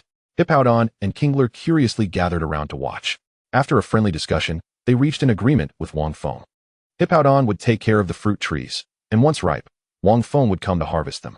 Based on the quantity of fruit harvested, he would provide Hippowdon with an appropriate number of energy cubes. After all, the fruits produced by these trees might not suit their taste. But ground-type energy cubes would certainly be delicious. Hippowdon, having witnessed Wang Feng's magic in creating energy cubes, finally made up his mind and turned back to the cave. Wang Feng's lips twitched. Was it really that unpalatable?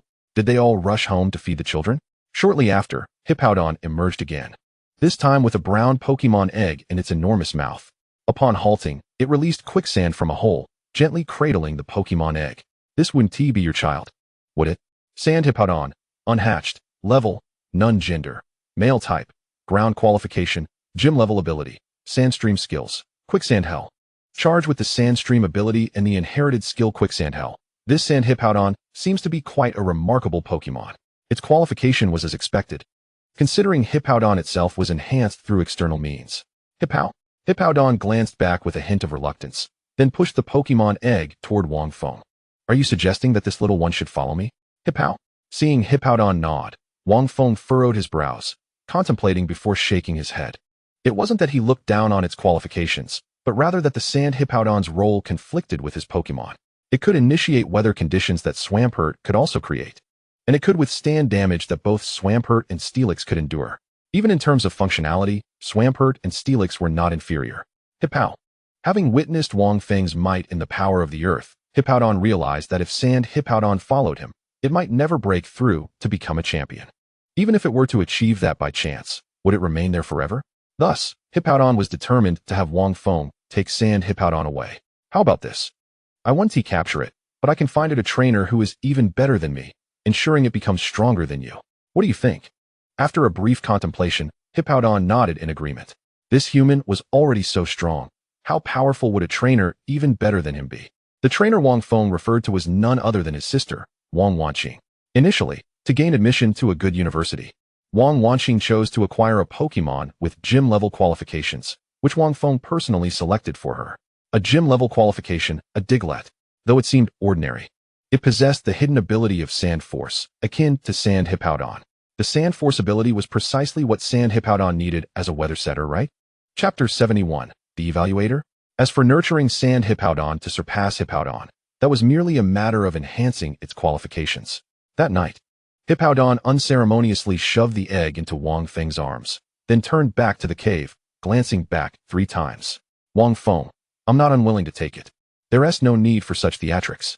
In the dead of night, a distant roar of an unknown Pokémon echoed, and the surroundings gradually quieted down. Just as drowsiness began to engulf him, a tremendous sound shattered the sky. It seemed as if some Pokémon had rushed through the air, the powerful wind pressure blowing the surrounding trees aside. Wang Feng jolted upright, several Pokémon entering battle mode, while Hippowdon let out a roar, warning the intruder. Oh, quite lively. The familiar voice eased Wang Feng's tension, and he signaled the other Pokémon to relax. A vibrant orange figure descended from the sky, nostrils exhaling 2 streams of fire. As a warrior-like silhouette leapt off the back of the Charizard. With a graceful flick of her long hair behind her, she approached Wang Feng with arms crossed. It was none other than Qianfeng. What brings you here?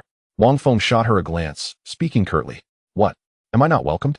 Regardless, I am your evaluator. Shall we battle? Qianfeng did not respond directly, but instead surveyed the surroundings, a hint of surprise crossing her face. Not all of these are your Pokémon, right? I don't recognize the others, but the Golden Steelix is undoubtedly Wang Feng's Pokémon. How has it become a champion in such a short time? Half a year? No. It's only been a little over 3 months. If I had this many Pokémon, I would have already become a champion. Watching Wang Feng retrieve his Pokémon, Qianfeng chuckled softly. Your strength is sufficient now. She was not mistaken. A champion-level Diglett, Steelix, Fearow, and the most formidable Ultra Armor Rhydon. Such a lineup could hardly be considered weak. Initially, I had intended to utilize the newly captured creature as your adversary, but it appears it is no match for you. Let us reconnect with an old friend. Boom. As the specialized Pokeball was released, the night was suddenly illuminated, akin to broad daylight. A brilliant day? The large, tawny turtle appeared before Wang Feng, its beady green eyes gazing at him in bewilderment. Cole, is it really you? Indeed, you were the one who took the coal turtle. In response to Wang Feng's inquiry, Qianfeng merely nodded noncommittally. At that time, 2 of Qianfeng's elite Pokémon fell victim to the fury of a wild Pokémon. And this coal turtle, heavily injured, was taken under my care. Not only did you steal a kill, but you also swiped an elite Pokémon. Wang Feng cast her a disparaging glance. Yet, Qianfeng feigned ignorance and stepped closer. The last time I invited you to Kyoto to return a Pokémon, you never showed up. However, it's of no consequence. I have found a Pokémon that will suit you even better. Leaning closer to Wang Feng, she whispered a single phrase. His expression shifted dramatically. If what she said was true, then the preceding events were indeed trivial. Is it true? Its condition is likely even better than I described, as it has triumphed over my Blaziken. Upon hearing this, Wang Feng's demeanor relaxed considerably as he turned to Qianfeng and asked, "You're not just teasing me, are you?" "Of course not." Just like that day in the rock secret realm, Qianfeng gently pushed against Wang Feng's chest before turning away. "Do me a favor, and once it's accomplished, I will take you along." "Deal." Considering there was nothing pressing on his agenda lately, Wang Feng agreed. "Is there still a need to battle?" "If you desire it, we can." Qianfeng brandished her phone and, right before him, filled in an S-level score on the Alliance assessment page. This indicated that Wang Feng had successfully passed the examination. "Then let it be. It will save us from affecting the fruit trees." At her words, Qianfeng also noticed the fruit trees growing in the forest and the equipment arranged not far away. There were still remaining fire energy blocks in the mold. "Did you make this?" Before she could finish her sentence, Charizard picked up a block with its nose and placed it in its mouth. After a token chew, its eyes widened, and it gave Wang Feng a thumbs up. Charizard, I didn't realize you were capable of crafting energy blocks. Did Xia Yao teach you?" Crafting energy blocks requires a specific recipe, and since the Xia family is renowned for their breeding expertise, Qianfeng immediately thought of Xia Yao. "Can I study it myself?" Wang Feng rolled his eyes in response. Uffed. Upon hearing this, Qianfeng could hardly contain her laughter. "You studied it yourself? You could have chosen a better excuse." It is said that when the Alliance was first established, several breeding pioneers devoted their entire lives to researching the recipes for energy blocks. Such knowledge cannot be acquired so casually. Your skills are commendable. I shall consider it. No need to consider. After a brief respite, Qianfeng clearly had no intention of roughing it outdoors. She looked at Wang Feng, about to speak when boom. A menacing flash of lightning suddenly streaked across the sky, followed by a thunderous roar. With a buzzing in his ears, Wang Feng looked up in confusion. Is it going to rain? Summer weather can change in an instant. Not a hint of wind had stirred before nightfall. This thunder sounded peculiar, not like the harbinger of rain. Qianfeng observed the familiar scene, her beautiful brows knitting together. Could this strange phenomenon indicate a Pokémon is breaking through to the champion level? The Qianfeng mountain range truly harbors hidden talents. No, that is not right. But as the booming thunder shattered the dark clouds, a massive shadow slowly stood behind them. The one most affected was undoubtedly the Spearow. It took flight in a panic like a startled bird. Roar! The deep growl pierced through the night, echoing ominously, causing Hippowdon to retreat into its burrow. Charizard instinctively shielded Qianfeng, while Wang Feng stepped forward in excitement. Nidoking. Nidoking. Level, 72, Elite. Gender, male. Type, Poison Ground. Aptitude, Elite. Hidden ability, Sheer Force. Skills, Horn Attack, Glare, Peck, Charge Beam, Toxic Spikes, Tackle, Rampage, Poison Sting, Double Kick, Fire Punch, Ice Punch, Thunder Punch, Surf, Earthquake, Toxic, Ice Beam, Flamethrower, Shadow Clone. Water Pulse, Explosion, Volt Tackle. Item, Life Orb, 100. Ground Origin, 25, Poison Origin, 5, 25. This revelation astonished Wang Feng. The last time he had enhanced his ground origin in the rock secret realm, it had only reached 5.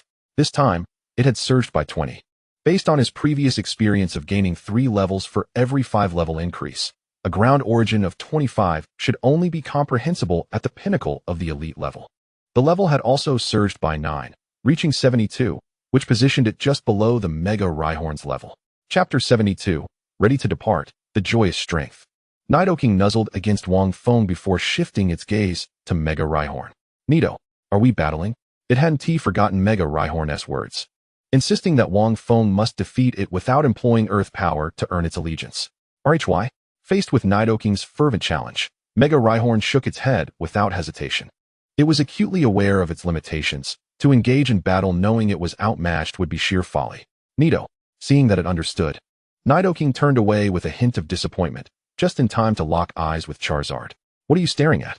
Witnessing the two Pokémon assume a combat-ready stance, Qianfeng immediately stepped forward to intervene. All right. If you two start fighting, half the mountain range might be destroyed. The strengths of both were nearly equal. Charizard was Qianfeng's second revealed Pokémon, boasting greater power than Blaziken. Charizard. Level, 70, Elite. Gender, male. Type, Fire, Flying. Aptitude, Champion. Hidden ability, Solar Power, in sunny weather. Special attack increases while health decreases each turn. Skills, Solar Beam, Flamethrower, Dragon Dance, Heat Wave, Aura Sphere, Roost. Item, Charizard Megastone Y, Fire Origin, 15. Flying Origin, 10. This Charizard specialized in special attack, and after Mega Evolution into Y form, its special attack drastically increased, compounded by its inherent solar power ability, making it a formidable opponent. Although its level was lower than Nidoking's, it could undergo Mega Evolution. However, with Nidoking's 10-point advantage in Origin, it could very well claim victory in an actual battle. Your Nidoking has grown quite rapidly. Qianfeng crossed her arms, circling around Nidoking twice, her gaze toward Wang Feng shifting. Her eyes reflected a mix of astonishment and admiration, as if she were observing a marvel. Just average, ranking third in the world. Humph. Such a braggart. Once Nidoking awoke, Wang Feng had no further reason to linger. Was it the uncomfortable bed at the dojo or the unwelcoming feel of home? Of course, he did not forget to take Hippowdon's poke egg with him, lest Hippowdon have a restless night. After storing the Pokémon, Qianfeng took the initiative to say, "Let us go. I'll give you a ride back." Sure. Wang Feng did not decline. Charizard's speed far surpassed that of Spearow, and in just a few minutes, they arrived at the dojo's entrance. "See you tomorrow. Take care, no need to see me off." Just as he pushed the door open and stepped inside, a blue figure awoke and rushed towards him. "Golduck, it's me." "Golduck?" Confirming Wang Feng's identity, Golduck relaxed its guard and returned to the pool. Before sleeping, Wang Feng plunged into the bathroom. Having spent over 10 days in the wilderness, he felt as though he was on the verge of decay. The next day, Qianfeng knocked on the door bright and early. Xiaoqi, clad in Golduck pajamas, sleepily shuffled to the door. "Who is it? Who's knocking early in the morning?" Upon recognizing the visitor, Xiaoqi immediately perked up. "Sister Ninger, weren't you headed to the Qianfeng mountain range? How come you returned so swiftly?" "Of course I had to come back once I found what I was looking for." As Xiaoqi turned around, she coincidentally caught sight of Wang Feng, impeccably dressed, emerging from the bedroom. "Wait, Master Wang, where are you off to?" "Oh, it's nothing, just a brief outing." Upon hearing this, Xiaoqi was left bewildered. Who exactly is the dojo master here? For the past 2 months, he has neglected the dojo, and just when he returns, he's off again? Noticing her expression, Wang Feng quickly approached her, solemnly placing a hand on her shoulder. "Ahem, Xiaoqi, you know I hold you in high regard. Managing the dojo is a responsibility only you can excel at. Is that so?" She replied, a hint of disbelief in her voice. "Absolutely. From the moment I first laid eyes on you, it was evident that you are a prodigy. The future water-type champion is undoubtedly you." His words filled Xiaoqi with joy, and she waved her hands dismissively. "Oh, it's nothing really." Qianfeng blinked, clearly impressed by Wang Feng's ability to charm the young girl. "By the way, remember to give this to Lin Luo. It's her bonus for this month. I fear there might be delays." In terms of salary, Wang Feng typically awarded Lin Luo an additional third of her pay as a bonus, while the remainder was directly deposited into her account. "Rest assured," he replied. Subsequently, Wang Feng gathered all the Pokémon into their Pokeballs, and Qianfeng glanced at the final Pokémon, a Turtwig. Unable to contain her curiosity, she inquired, "Is this your 6th Pokémon? Have you completed your main lineup?" Generally speaking, possessing 3 Pokémon of corresponding levels qualifies one to be a trainer of that type. To have 3 champion-level Pokémon grants the right to challenge the Elite Four, and victory would allow one to take their place. The resources and time required to raise a single Pokémon are immeasurable. Thus, most trainers prefer a gradual approach. Even the formidable Dragon-type champion, Du Xian, only possesses 4 main Pokémon, with the addition of a single Dragon-type bringing his total to 5. The quantity of Pokémon does not equate to strength. It merely means a trainer must divide their attention, which can hinder the growth of other Pokémon, Wang Feng explained. That is not the case. It is simply that I have not had the opportunity to part with it. With the filter of parental influence, Wang Feng found it difficult to make a decision after much contemplation, concluding that the best course would be to sell it. However, he had been preoccupied with caring for his Nidoking over the past 2 months, causing him to forget about it entirely. I have a friend who specializes in grass types. If you don't mind, I could introduce you to her once this matter is settled. That sounds good. After tidying up, the two walked side by side out of the dojo. The dawn sky was just beginning to lighten, marking the early hour of 7 o'clock. Are you hungry? Shall we grab something to eat first? After days of roughing it, Wang Feng was thoroughly famished, his stomach occasionally cramping in protest. Sure. Qianfeng agreed with a slight nod. They arrived at their familiar breakfast spot, though this time the scene was somewhat different. Previously, the owner had been wiping sweat from a Macamp. Now, a green female Macamp stood beside it, using its 4 arms to assist in the task.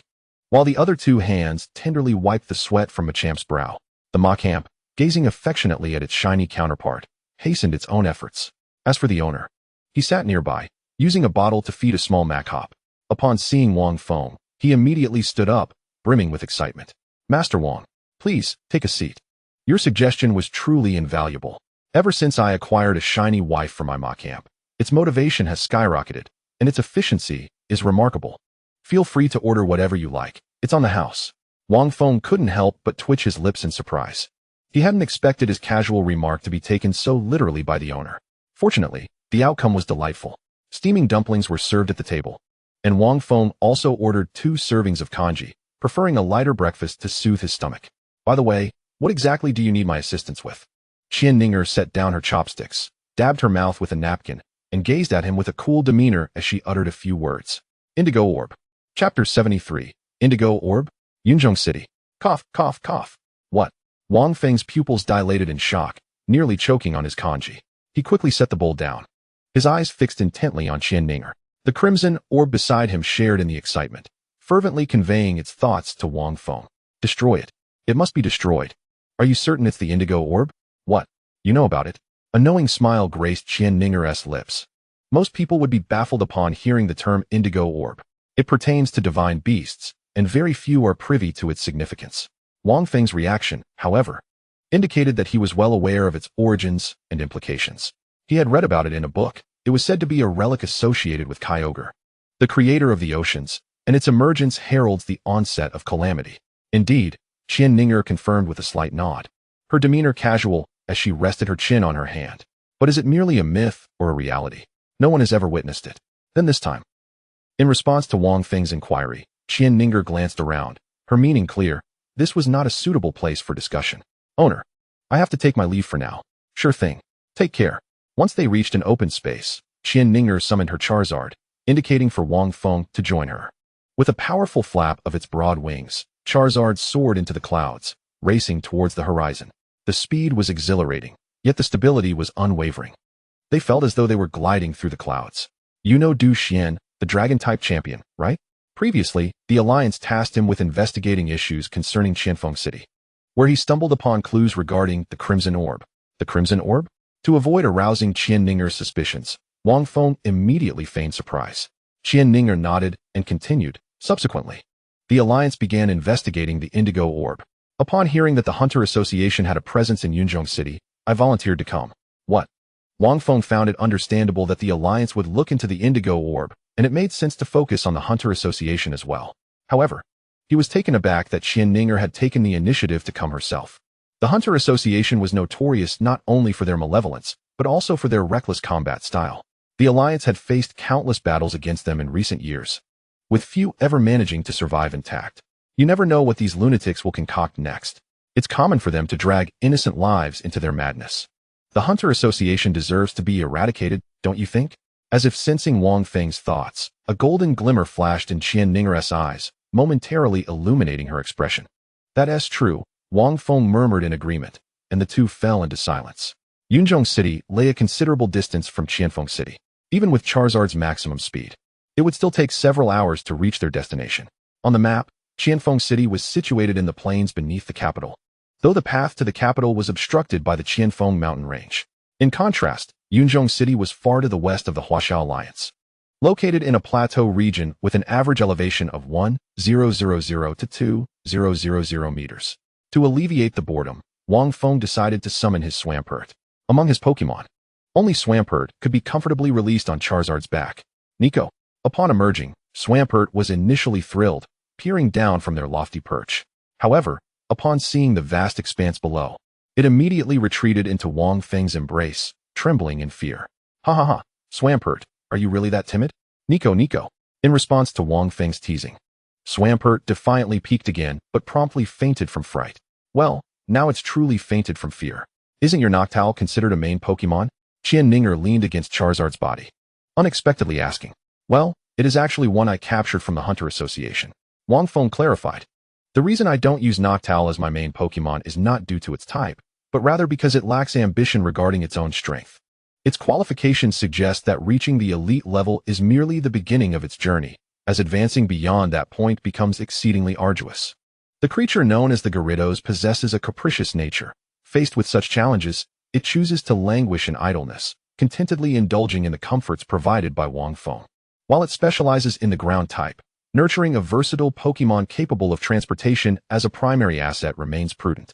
Having a Pokémon that can soar through the skies proves invaluable, whether for traversing distances or making a hasty escape. However, mere flight alone can render one vulnerable in dire situations. Qianfeng shares a perspective nearly identical to Wang Feng's, prompting him to reminisce about the desert dragonfly from the rock's secret realm, sighing softly before shaking his head. Capturing Pokémon is ultimately a matter of fate. One must assess the circumstances as they unfold. Most flying Pokémon are imbued with the flying attribute.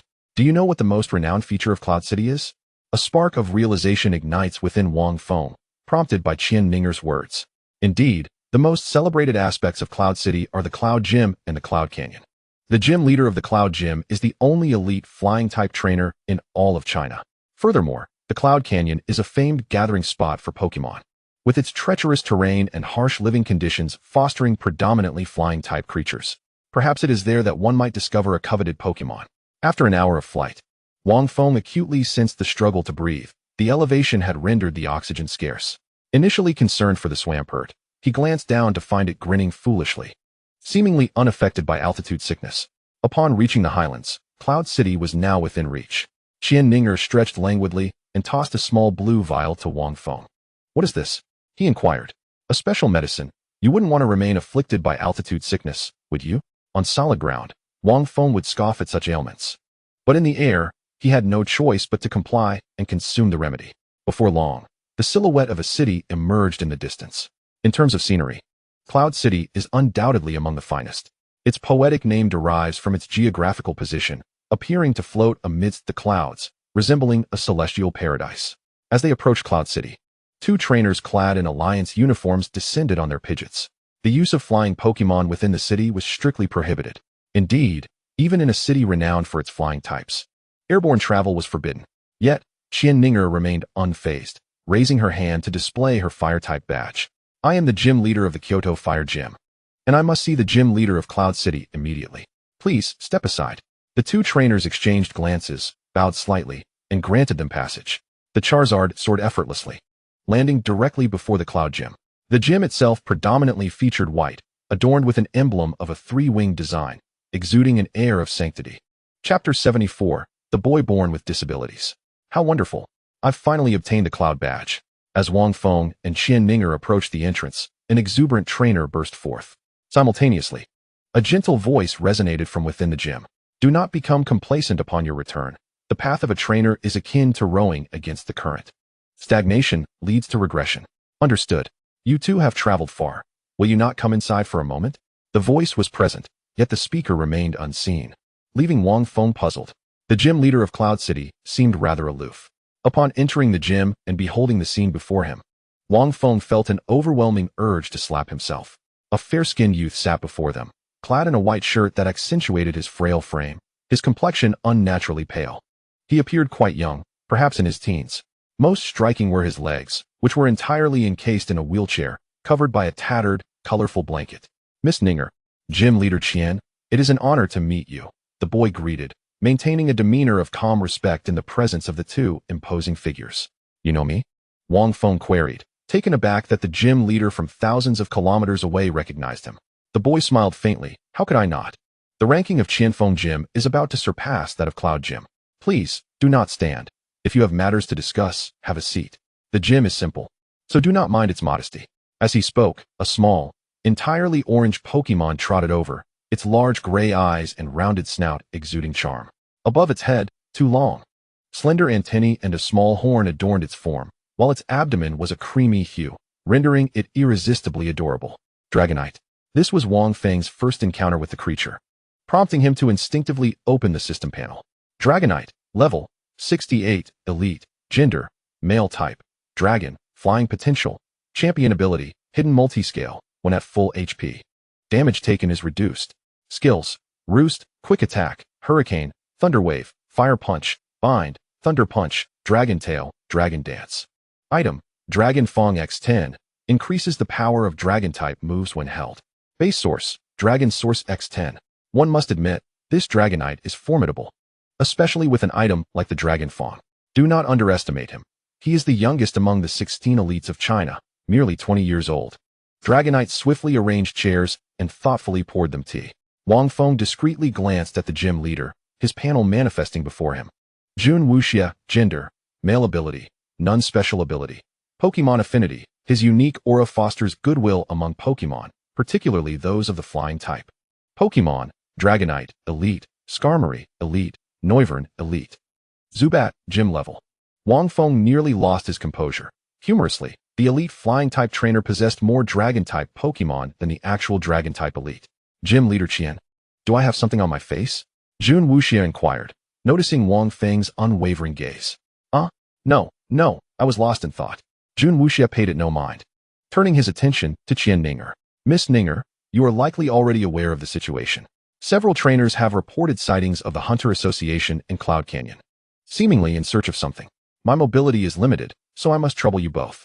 Before Wang Feng and Qian Ninger could respond, an irate female voice rang out from outside the gym. Nonsense. Turning to face the voice, they beheld a woman of striking beauty. Her figure gracefully adorned in a pale pink qipao, exuding an aura of timeless elegance. Her gaze flickered briefly towards Wang Feng before returning to its original focus. For reasons unknown, this woman instilled in him a sense of unease. Who is she? Why does she seem so unfriendly? The second gym leader of Cloud City, Yun Lian. Although she does not specialize in flying types, her strength rivals that of an average elite. Realization dawned upon Wang Feng. It was no wonder she was so familiar.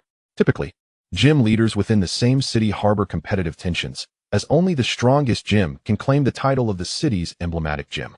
Clearly, the Cloud Gym, led by Jun Wuxia, presently held that distinction. While they whispered among themselves, Jun Wuxia had already maneuvered his wheelchair to confront Yun Lian. Madam Yun, what did you mean by your earlier remarks? What do you mean? Naturally, I meant that you should not burden the alliance further. Yun Lian cast him a disdainful glance. Her animosity unmasked, then donned a facade of congeniality. Miss Ninger, Gym Leader Wang, if you have inquiries, feel free to ask. He is but a cripple who cannot even leave the door. What could he possibly know? Bang! Wang Feng abruptly rose, letting out a cold snort. What? Does Cloud City fall under your jurisdiction? Qian Ninger declared with formidable resolve. It is not your place to dictate my actions. It seems that the outcome was unexpected. Yun Lian stood momentarily stunned until the fierce roar of the Dragonite snapped her back to reality. Casting a disgruntled glance at Wang Feng, she slinked away with her tail between her legs.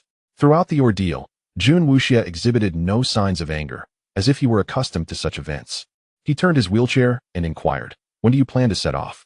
Qian Ninger exchanged glances with Wang Feng before responding, tomorrow, perhaps. Very well.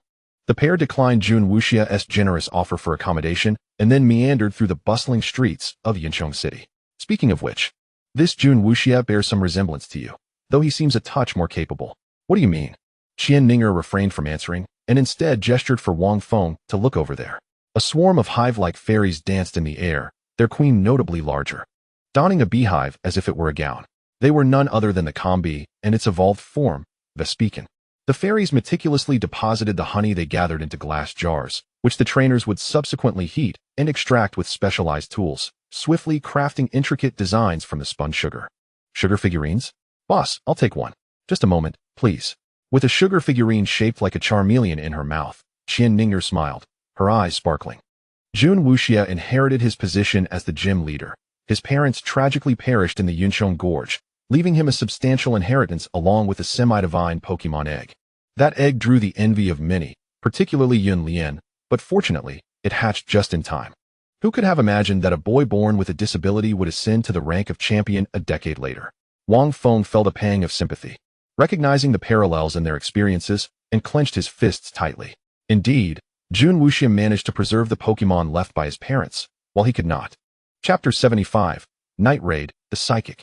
Are you alright? Qianfeng asked with concern upon noticing Wang Feng's unusual demeanor. I'm fine. After strolling for a while longer, they settled into a 5-star hotel in the city center. Wang Feng threw himself onto the bed and released his Swampert. Perhaps it was due to the long hours of travel, but he felt utterly exhausted, his eyelids fighting against each other. I can't take it anymore, Swampert. Wake me up tonight. Nico. Just as Wang Feng drifted off to sleep, Swampert darted out, clutching several large alliance coins in its tiny hands. This time, Wang Feng slept soundly and deeply, forgetting when he last enjoyed such restful slumber. The sensation of extreme comfort made it difficult to awaken. As time ticked away and darkness enveloped the sky, Qianfeng knocked on the door to invite Wang Feng for dinner, but received no response after a prolonged wait. Thus, she ventured out alone, coincidentally encountering Swampert haggling at a roadside stall. Nico, can you lower the price? It's a small business, no bargaining. The owner of the barbecue stall was a scruffy-looking man, and beside him, a Charizard spewed flames while acting as a translator. Swampert, what are you doing out here by yourself? Where's Wang Feng? Nico. Upon seeing Qianfeng, Swampert did not conceal the truth, gesturing with its tiny hands. He is asleep, probably not used to riding on flying Pokémon. Qianfeng thought little of it, and continued on her way. Meanwhile, a figure materialized outside Wang Feng's room. Delicate fingers moved slightly, causing the door to open automatically from within, the soft sound of footsteps drawing nearer. At that moment, Wang Feng remained blissfully unaware, until suddenly, a searing pain shot through the back of his hand, jolting him awake. Instinctively, he attempted to cover his right hand, only to discover that his entire body was rigid and immobile, as if he were experiencing sleep paralysis. What on earth is happening? In a daze, Wang Feng noticed a person seated beside his bed, gazing at him with a smirk. Yun Lian? He recognized her instantly. Her figure and appearance were unmistakable. Oh, Gym Leader Wang, we meet again. Indeed, such a coincidence. As he spoke, Wang Feng's cheeks twitched, and he could easily surmise that his recent deep slumber and current inability to move were the work of Yun Lian. Had it not been for the timely warning from the Crimson Orb, he might still be lost in sleep. Isn't it a delightful coincidence that we seem to be fated? Yun Lian leaned forward, her right hand resting on Wang Feng's thigh, gradually moving upward. An alluring fragrance wafted through the room, causing an unfamiliar heat to gather in Wang Feng's abdomen and surge rapidly. He abruptly turned his head, only to realize that the force restraining him was an imperceptible blue light. This is psychic power? The manifestation and effects of psychic abilities closely resemble those of the psychic type among the 18 attributes, being a special capability in its own right. Its expressions are more direct than that of the Earth's power, enabling actions such as telekinesis, mental manipulation, psychic barriers, and teleportation. Thus, the earlier sleepiness could be explained as hypnosis. Indeed, but rather than this, shouldn't you be considering something else? Yun Lian's hand had already reached Wang Feng's abdomen, her face inching closer, her warm breath cascading over his skin. Her left hand gently rested on his chest. Gym Leader Wang, your heart is racing. Perhaps I can help you relieve some tension. The soft sensation emanated from her palm as Yun Lian grasped Wang Feng's hand tightly, their fingers intertwined, her crimson lips gradually approaching. At that moment, Wang Feng, who had been motionless, suddenly sprang into action. He exerted force with his palm, channeling the power of the earth through the crimson orb. If Yun Lian had not come so close, he would have been unable to act, as the earth's power could not be utilized for long-range attacks and could only affect his own body. But now, the heat radiating from his palm prompted Yun Lian to hesitate momentarily before attempting to withdraw her hand. Wang Feng would not allow her to escape so easily. He seized her hands like a vice. In mere seconds, the intense pain made Yun Lian cry out, disrupting her control over her psychic abilities. Seizing the opportunity, Wang Feng broke free from the psychic restraint and forcefully pinned Yun Lian beneath him. The roles of attacker and defender had reversed, but the side effects of the hypnosis left Wang Feng feeling dizzy and on the verge of nausea. Despite gasping for air, he refused to relinquish his grip. In his current state, he stood no chance against Yun Lian. His gaze shifted to the pokeballs resting on the bedside, a faint blue light enveloped them, explaining why his Nidoking and the others could not emerge on their own. The ability to restrain champion-level Pokémon was a testament to Yunlian's profound mastery of psychic powers. Suddenly, a panel displaying Yunlian appeared before his eyes. Yunlian gender, female ability, telepathy, can communicate with Pokémon mentally and sense the emotions of humans or Pokémon. Special ability, psychic power LV5, can communicate mentally with any Pokémon, telekinesis, can move objects with mental force, can teleport within a kilometer radius, can amplify psychic-type Pokémon, and induce forced hypnosis. Pokémon, Gardevoir, champion level, Slowking, champion level, special form Articuno, champion level, and Ninetales, legendary level. Wang Feng's heart raced, a level 5 psychic power, 2 champion level Pokémon, and a tier 3 divine Articuno. What a remarkable force to be the leader of a minor gym in Yuncheng City. Compared to her, Jun Wuxia was merely a small fry. The disparity in their special abilities left Wang Feng alarmed. He could not afford to let go. I never imagined you possessed psychic abilities as well. Despite the excruciating pain, a faint smile strained across Yunlian's face as she licked her lips, her smile curling at the corners. I suppose this is why you've grown so rapidly? Your prowess may indeed surpass that of Jun Wuxia, which only piques my interest further. If you prefer to linger above, feel free. However, should you not first release your grip and engage in other activities? Wang Feng's cheeks flushed, taken aback by such brazen words. Although the current position was somewhat awkward, it was an unavoidable circumstance. When the moment arrived, I would surely relinquish my hold. The robust force of the earth continuously surged into his body, rapidly restoring Wang Feng's stamina and gradually clarifying his mind. What perplexed him was that Yunlian could have unleashed her spirits to retaliate, but chose to endure this confinement instead. Suddenly, the doorknob turned, indicating that someone was attempting to enter from the outside. Due to the automatic locking mechanism, the door remained shut despite 2 attempts to turn the handle. Chapter 76. I must admit, I am quite fond of you. Buzz. At a critical juncture, a surge of psychic energy was released, effortlessly swinging the door open. Nico. Turning his head, Wang Feng was relieved to see it was merely the Swamp King. This fellow balanced a basket atop his head while each hand clutched a plastic bag. Just as Wang Feng exhaled in relief, a tall figure followed him into the room. Their eyes met, and both were momentarily stunned. Qianfeng's hand froze midair, her pupils visibly widening.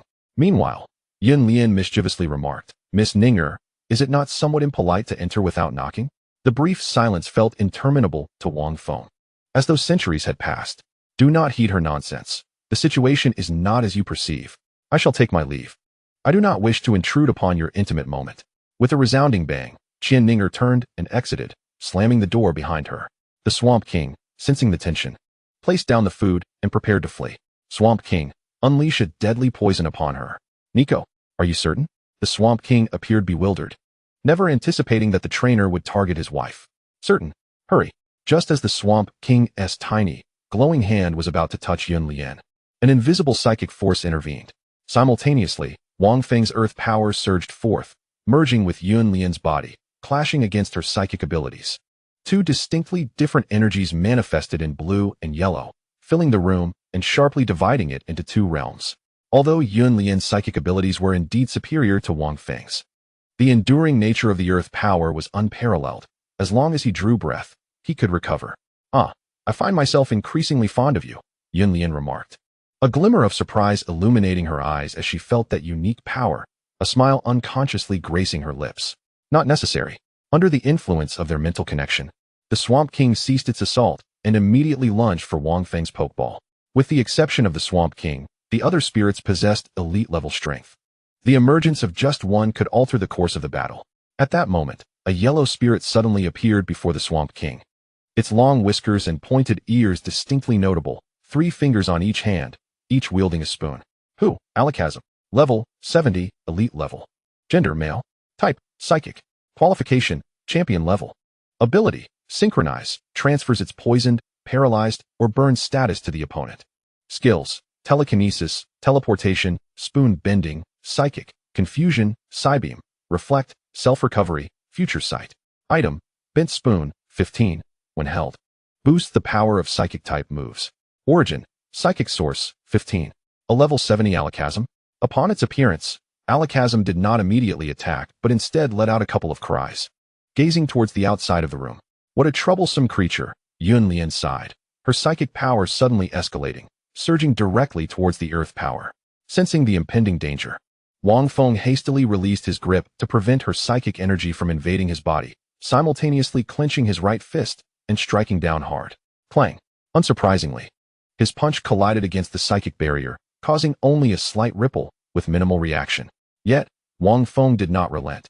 He pressed his knees firmly against Yuan Lian's legs. Knowing the enhancement of his earth power was minimal in this regard, in terms of physical prowess, he held a distinct advantage over her. The earth power coalesced into his fists, landing blow after blow upon the psychic barrier. Do you truly despise me this much? No matter. For I find myself quite fond of you, he replied to Yuan Lian's teasing, remaining silent as he maximally harnessed the earth power. Out of the corner of his eye, he noticed Alakazam's growing anxiety and coldly inquired, "Does it not seem that your spirit is outmatched? Why do you not retreat?" Yuan Lian opened her mouth, but no sound emerged. However, her affected tone still reached Wang Feng's ears. "With such exertion, how could I possibly leave? Perhaps you could carry me down?" Crash! Crack!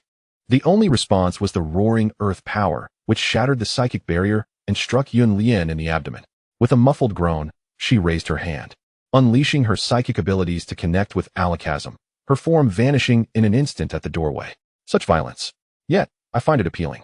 After merging with Alakazam, her psychic powers intensified, allowing her to teleport greater distances. As she vanished, Wang Feng exhaled in relief.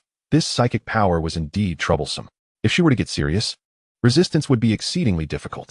Hypnosis, teleportation, psychic control, each presented a formidable challenge. If the earth power could be likened to a tank, then the psychic abilities were akin to a swift, high-damage assassin, striking unexpectedly. At least when faced with the earth power, the psychic abilities were a clear dimensional advantage. Tap, tap, tap. At that moment, Qianfeng strode in with a stern expression, arms crossed. It was evident that she had just clashed with Alakazam. "Thank you. Are you unharmed?" Wang Feng inquired, but instead of answering, she retorted, "Is it soft?" What? Not soft. Wait, what are you implying? I do not quite comprehend." Seeing that Wang Feng failed to provide a direct answer, Qianfeng huffed, stowing her pokeball and leaving the room without a backward glance. As she reached the door, she turned her head slightly and remarked, "That Yuan Lian is not simple. It would be wise to keep your distance." Wang Feng's mind was a cacophony of thoughts. He found himself at a loss for words, especially as from Qianfeng's perspective, it appeared as though he were clandestinely meeting with Yuan Lian in the dead of night. "Rest assured, I am aware. Yuan Lian possessed unique abilities and 2 champion-level spirits, her strength surpassing that of many seasoned elite trainers. Surely, she would not merely serve as the leader of a minor gym in Cloud City. It would be foolish to believe she harbored no ulterior motives. Swamp King, do you now recognize the importance of strength?" Nico. Understood. Then why not strive harder? Nico. Wang Feng sighed, noticing the snacks the Swamp King had brought back, promptly devouring them. Simultaneously, he opened his phone to look up information about Yuan Lian in the Cloud City Gym Leader database. She arrived in Cloud City a decade ago. Moreover, the records explicitly stated that Yuan Lian's strength was at the Gym Leader level, with only a B drill and a swallow at that tier. It appeared that Yuan Lian was concealing her true capabilities, her status as a psychic wielder likely unknown to anyone. If she indeed possessed psychic powers, then Sister Yao Yao should certainly be aware of her identity. Speaking of psychic powers, it inevitably led to one topic, the Xia family of Kyoto. They excelled in psychic-type Pokémon, and their head possessed psychic abilities as well. Chapter 77, Qianfeng's unique abilities. Perhaps it was the formidable psychic strength imparted by the psychic abilities that allowed them to excel in breeding. With this thought, Wang Feng immediately dialed Yao Yao's number. It was only 7 p.m., she should still be awake. Beep. The phone rang for 2 seconds before connecting, and the languid voice of Xia Yao Yao emanated from the receiver. "Oh, the busy Master Wang has finally deigned to call me? Please, Yao Yao, don't tease me. What could possibly keep me busy at this little dojo?" Upon hearing this, Xia Yao Yao's tone shifted, tinged with reproach. "Not busy. I thought you were swamped. How come you haven't called me in days?" Wang Feng scratched his head, hastily apologizing. "Hee, Yao Yao, I just got caught up with nurturing my Pokemon and lost track of time. Once I get to Kyoto, I promise I'll surprise you." After scolding him a bit, Xia Yao Yao finally inquired, "What brings you to call me at this hour? Has your energy cube run out? Or have you captured another Pokemon?" Neither. Wang Feng recounted the events in full, omitting the details of his battle with Yuan Lian. "So, you mean to say the master of the secondary dojo in Yuncheng City possesses the power of overcoming? Stronger than your earth power?" "Yes. Receiving a confirmation, Xia Yaoyao fell into contemplation.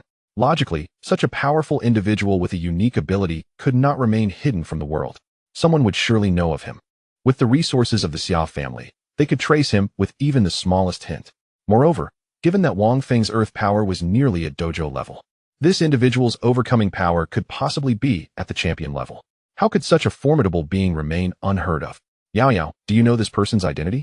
I don't, but I will look into it. I'll inform you once I have news. Wang Feng was mildly astonished. He hadn't expected that even Xia Yaoyao, with her background, had never heard of Yunlian. Before hanging up, Xia Yaoyao cautioned, by the way, individuals with special powers are adept at killing invisibly. Do your utmost to avoid provoking them. If you can befriend them, do so. I understand. Wang Feng's lips curled into a bitter smile. Befriending? That seemed impossible. He needed to ponder how to deal with this instead. After ending the call, Wang Feng suddenly slapped his forehead. I forgot to ask about my sister. Forget it. I'll do it tomorrow. Having been put under hypnosis by Yunlian, Wang Feng felt no drowsiness. His hands rested on his temples as he contemplated how to confront the individual with special powers. After much deliberation, he concluded that in the absence of using Pokémon, he would have to rely on his own unique ability. As the saying goes, one strength breaks myriad techniques. As long as his earth power was sufficiently high, he could likely suppress the overcoming power through sheer physical prowess. The crux of the matter was that improving this ability was exceedingly difficult. The path to enhancing earth power either required the accumulation of time or the fortuitous acquisition of a crimson gem. Under ordinary cultivation circumstances, surpassing it would be a daunting task. The key issue remained that at the same level, the overcoming power maintained unparalleled control and speed. Tossing and turning in bed without sleep, Wang Feng decided to leap from the 8th floor window. As he soared into the air, he released the Pokeball containing his Pidgeotto. Chirp! The Pidgeotto let out a long cry, carrying him to the rooftop of the 13th floor. In high-altitude regions, the temperature fluctuated drastically between day and night. While it felt mild at noon, the biting cold winds howled mercilessly by night, chilling one to the bone. Fortunately, with the earth power at his disposal, Wang Feng felt almost impervious to the cold even while sitting atop the rooftop, clad merely in shorts and a tank top. What's up? Too excited to sleep? Suddenly, Qianfeng emerged from behind him, casually sitting beside him. She still wore that pale golden long robe, seemingly unaffected by the chill. What is so exciting? Wang Feng shot her a glance before returning his gaze to the distant city lights.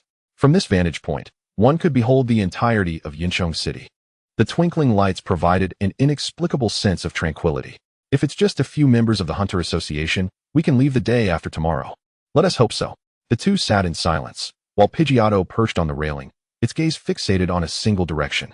Wang Feng had no idea what it was watching, but when he followed its gaze, he saw only the vast, inky night.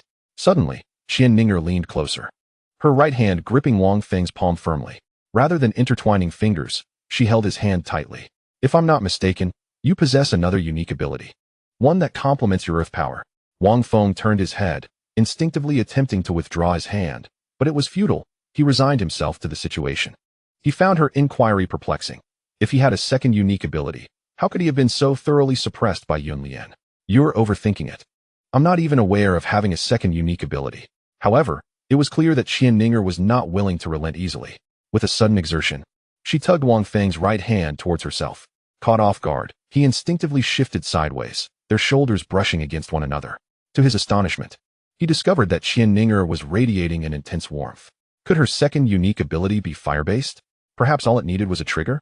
In the next moment, her fair hand clasped his fingers. A wave of overwhelming heat and warmth surged from her palm into him. Wang Feng's pupils constricted as he distinctly felt a surge of warmth coursing through his body, as if all his earth power was rejoicing. The unusual sensation made him involuntarily squint, nearly letting out a moan. What is your unique ability? Qianfeng gender. Female ability. Divine Beast Blessing. Holds the blessing of a first-level Divine Beast, facilitating an affinity for Pokémon. Innately averse to evil. Unique ability. Nirvana Fire LV5. Immune to burns from flames. Fire-type Pokémon naturally harbor a favorable impression of her, capable of amplifying Fire-type Pokémon. Significantly enhancing physical attributes through fire forging, can restore stamina by basking in sunlight, and can utilize flames to heal Pokémon or humans. Nirvana Fire? And Divine Beast's Blessing? Wang Feng refrained from reading further, astonished, not to mention that Qianfeng was increasing her grip. Nirvana Fire. The name alone suggested the identity of the divine beast. Nirvana signifies rebirth, and it is well known that each divine beast commands different powers and authorities. For instance, Kyogre wields the authority of the ocean, Groudon possesses earth power. While the first-level divine creature associated with flames and life is none other than the Phoenix King, legend has it that only those chosen by it may witness its form. The power of a first-level divine being is capable of cataclysmic destruction, and even a single ordinary feather from the Phoenix King is said to possess the power of resurrection. Don't grip so hard. As time passed, even Qianfeng began to feel puzzled. This shouldn't be the case. Her intuition was rarely wrong. Wang Feng possessed, in addition to his earth power, a fire-type energy within him, which, although inferior to her Nirvana fire, was not too far off. Wait. Noticing Wang Feng's lack of response, Qianfeng abruptly flipped his hand over, revealing the prominent Omega mark on the back of his hand, flickering ominously. You, as a scion of a prominent family. Qianfeng could not fail to recognize this mark. After a brief moment of surprise, she observed Wang Feng awkwardly retracting his hand. Why are you hiding? It's just a crimson gem. I'm not unaware of it. Besides, don't you want to witness the true power of the crimson gem? For a moment, Wang Feng hesitated. Theoretically, the crimson gem was the key to facilitating Groudon's primal reversion. With it, Groudon could achieve its dual-type primal state of ground and fire.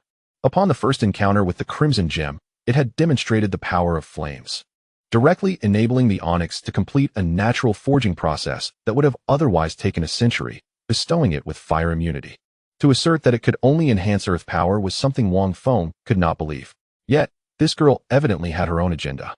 Just like last time, when facing Yurang, Wang Feng had exploited her competitive spirit to borrow sufficient enhancement.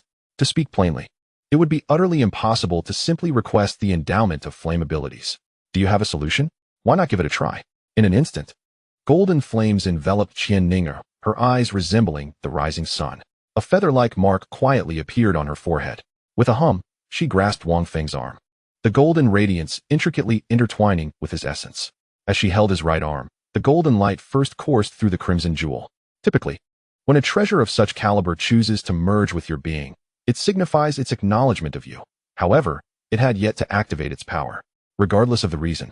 Perhaps by stimulating it with my unique abilities, I could inadvertently awaken the energy within you. Wouldn't that mean? The thought was abruptly interrupted by a surge of pain, for as Qianfeng had said, the crimson jewel roared like a lion trespassing into its territory. Streams of molten red light erupted, clashing with Qianfeng's golden flames. Initially, she maintained the advantage, but as the brilliance of the crimson jewel intensified, she began to struggle. Concurrently, Wang Feng felt a searing heat emanating from his abdomen, a thrill coursing through him. It worked. This sensation was reminiscent of when he awakened the power of the earth, first feeling his body strengthen gradually, followed by an unparalleled sense of fulfillment. Yet, every awakening of a unique ability comes with its share of side effects. For instance, when he awakened the earth's power, he awoke to an unbearable stench. His body covered in a black substance seeping from his pores, akin to a cleansing of the marrow. At that time, Wang Feng's physical prowess had undergone a qualitative leap. Clearly, awakening the power of flames would also entail side effects, and likely more severe than those of the earth. In every conceivable aspect, the ferocity of the flame's power surpassed that of the earth. Furthermore, this was the flame of Groudon, a being known for its propensity to annihilate worlds at the slightest provocation. The burning sensation radiating from within him was palpable. Awakening the earth's power had been devoid of pain, akin to the warmth of returning to his mother's embrace during childhood. Yet this fiery force seemed indifferent, intent on incinerating its wielder. Are you ready yet? I can barely hold on. Beads of sweat cascaded from Qianfeng's forehead, her complexion visibly paling. She dared not cease releasing the Nirvana flames. Under the current state of the crimson jewel, any relinquishment of resistance would surely lead to her own harm. Almost there. Almost there. Once the fire attribute power is merged, the crimson jewel should no longer be able to unleash flames. Wang Feng was equally tense, his tightly shut eyes trembling as he exerted every ounce of control over this newly acquired power. At that moment, the crimson jewel was undoubtedly the most exhilarated, its mark pulsating with increasing brilliance. As time elapsed, finally, a surge of power erupted from the palm of Wang Feng's right hand. This power, originating from the earth's force, was distinct, infused with a notable crimson hue amidst the yellow radiance. Silence. With a powerful shout, Wang Feng commanded control over the two forces. directing them into the crimson jewel, which alleviated the pressure on Qianfeng. By then, her entire body was drenched in sweat. And after the crimson jewel completely retracted its flames, she exhaled heavily. Observing the dual forces enveloping Wang Feng, she sighed in relief. It seems we have succeeded. No sooner had she spoken than her eyes involuntarily fluttered shut, fatigue crashing over her like a tidal wave, her body swaying as she began to collapse. Be careful. Wang Feng reacted swiftly, catching her in his arms. Though the posture was somewhat intimate, circumstances dictated it. Unbeknownst to him, a pokeball in Qianfeng's pocket quivered momentarily before sinking back into stillness. As he cradled Qianfeng, the crimson jewel emitted another flash of red light. In the next moment, Wang Feng instinctively struck his own right hand. Quiet down. The crimson jewel wilted instantly, as if in disbelief. With the beauty in his embrace, Wang Feng had no mind to entertain its antics, lifting Qianfeng in a princess carry. Just as he attempted to rise, he felt his legs weaken. Oh no! Could this side effect be? Gazing at the bulging veins on his arm, Wang Feng felt as if he could see the boiling blood coursing beneath his skin. A relentless heat enveloped him, his breathing grew labored, and his gaze took on a peculiar intensity. Talonflame, hurry, take us back. Wang Feng struggled to summon Talonflame, hastily retreating to the room. He first entered the adjacent room, gently placing Qianfeng on the bed and covering her with a blanket. Huff! The rush of blood battered against his consciousness, step by step eroding his rationality. Faced with the now slumbering Qianfeng, Wang Feng stumbled to the door and shut it with a bang. Supporting himself against the wall, he staggered to the bathroom, plunging headfirst into the water. Meanwhile, Swampert was also in the bathroom, eagerly rubbing its small hands together, turning the water valve to its maximum until the tub was filled. Mimicking what it had seen on television, it dove in, leaving only its round head peeking above the surface. Nico and I. Chapter 79, The Crimson Flame. The following morning, under the boon of the Nirvana flames, Qianfeng had nearly fully recovered after just one night. She sat up, rubbing her aching temples, suddenly recalling something. All she remembered was Wang Feng supporting her before she lost consciousness. Everything thereafter was a blur. What transpired after I fainted last night? Just then, Talonflame leaped from its pokeball, pointing a wing at the bathroom and squawking. Are you saying yes in there? Qianfeng looked down at her immaculate attire and stepped into the bathroom. Upon entering, she was greeted by a floor covered in water and, moreover, a figure in the bathtub, with only Wang Feng's head visible. Despite the passage of an entire night, the water in the tub still retained some warmth, and Wang Feng's face bore a lingering flush. This guy has been soaking here all night. Qianfeng turned back in surprise, and Talonflame nodded earnestly. Having experienced the awakening of the Nirvana flames herself, she recognized immediately that Wang Feng's condition was a result of the side effects of his awakening. She had anticipated the side effects might be severe and considered that Wang Feng might take measures to cope with them. But she never imagined it would manifest in such a way. This guy truly surprised her. Regardless, she had exhausted herself helping him last night. It was time to grab something to eat. Talonflame. Yet, despite her words, Talonflame sensed something was amiss with its trainer. Previously, she savored her meals slowly and deliberately. But now she was devouring her food ravenously, even insisting on packing 2 extra portions to take back. Something is definitely wrong. Talonflame's intelligent mind raced to a conclusion. Its master must be terrified of dying here. Yes, that must be it. Talonflame quickly finished the energy cube in its beak and followed Qianfeng back to the hotel. Upon entering, they found Wang Feng emerging slowly from the bathroom, a strange red flame flickering around him. The searing heat emanating from the flames did not harm his clothing. Rather, it swiftly evaporated any moisture. By the time Wang Feng stepped out of the bathroom, he was completely dry. Rubbing his still dazed head, he surveyed his surroundings, muttering to himself. How did I end up sleeping here? Is this even my room? Now that you're awake, come over and eat something. The sudden voice made Wang Feng look up. And upon meeting Qianfeng's gentle gaze, memories flooded back. Ugh, I didn't do anything strange last night, did I? Qianfeng curled her lips at the words. Then you ought to inquire of the bathtub. If you do, remember to take responsibility for it. If not, then that is good. Wang Feng sat down at the dining table, and noticing Qianfeng's unwavering gaze upon him, he couldn't help but ask. Aren't you going to eat? I want tea.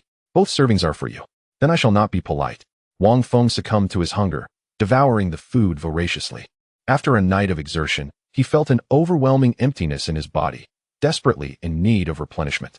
Throughout this time, Qianfeng rested her chin on her hands, unable to resist poking at the flames enveloping him. Your flames have risen quite swiftly. Could it be that the second special ability inherits the level of the first? Unlike her Nirvana fire, Wang Feng's newly acquired firepower was predominantly destructive and of considerable strength. Not quite. The second special ability must also be cultivated from the ground up. However, it can meld with my earth power, hence the rapid ascension in level overnight. Having swiftly finished the first serving, Wang Feng paused briefly before launching into the second. He did not conceal the truth from Qianfeng. The second power indeed required initial cultivation, but the earth power and the crimson orb's flames were akin to brothers. Thus, with the nourishment from the earth power, the fire power ascended with remarkable speed. And what is the function of your second special ability? Inquiring about another trainer's Pokemon levels was akin to breaching a taboo, let alone the effects of special abilities. Yet, given their current rapport, Wang Feng spoke without hesitation. The first is a substantial increase in fire immunity. I feel I could withstand some of your flames. The second, Wang Feng's lips curved into a smile as he raised his right hand, bringing his index and middle fingers together. Snap! A crisp sound echoed as two flickering flames erupted from his fingertips, the temperature soaring within mere seconds. Outside, the frigid weather caused frost to rapidly form on the window panes. Not bad. The attack power has improved significantly compared to your earth power. Qianfeng's assessment was quite fair, for in comparison to other special abilities, the flames from the Crimson Orb, if solely focused on attack, were somewhat lacking.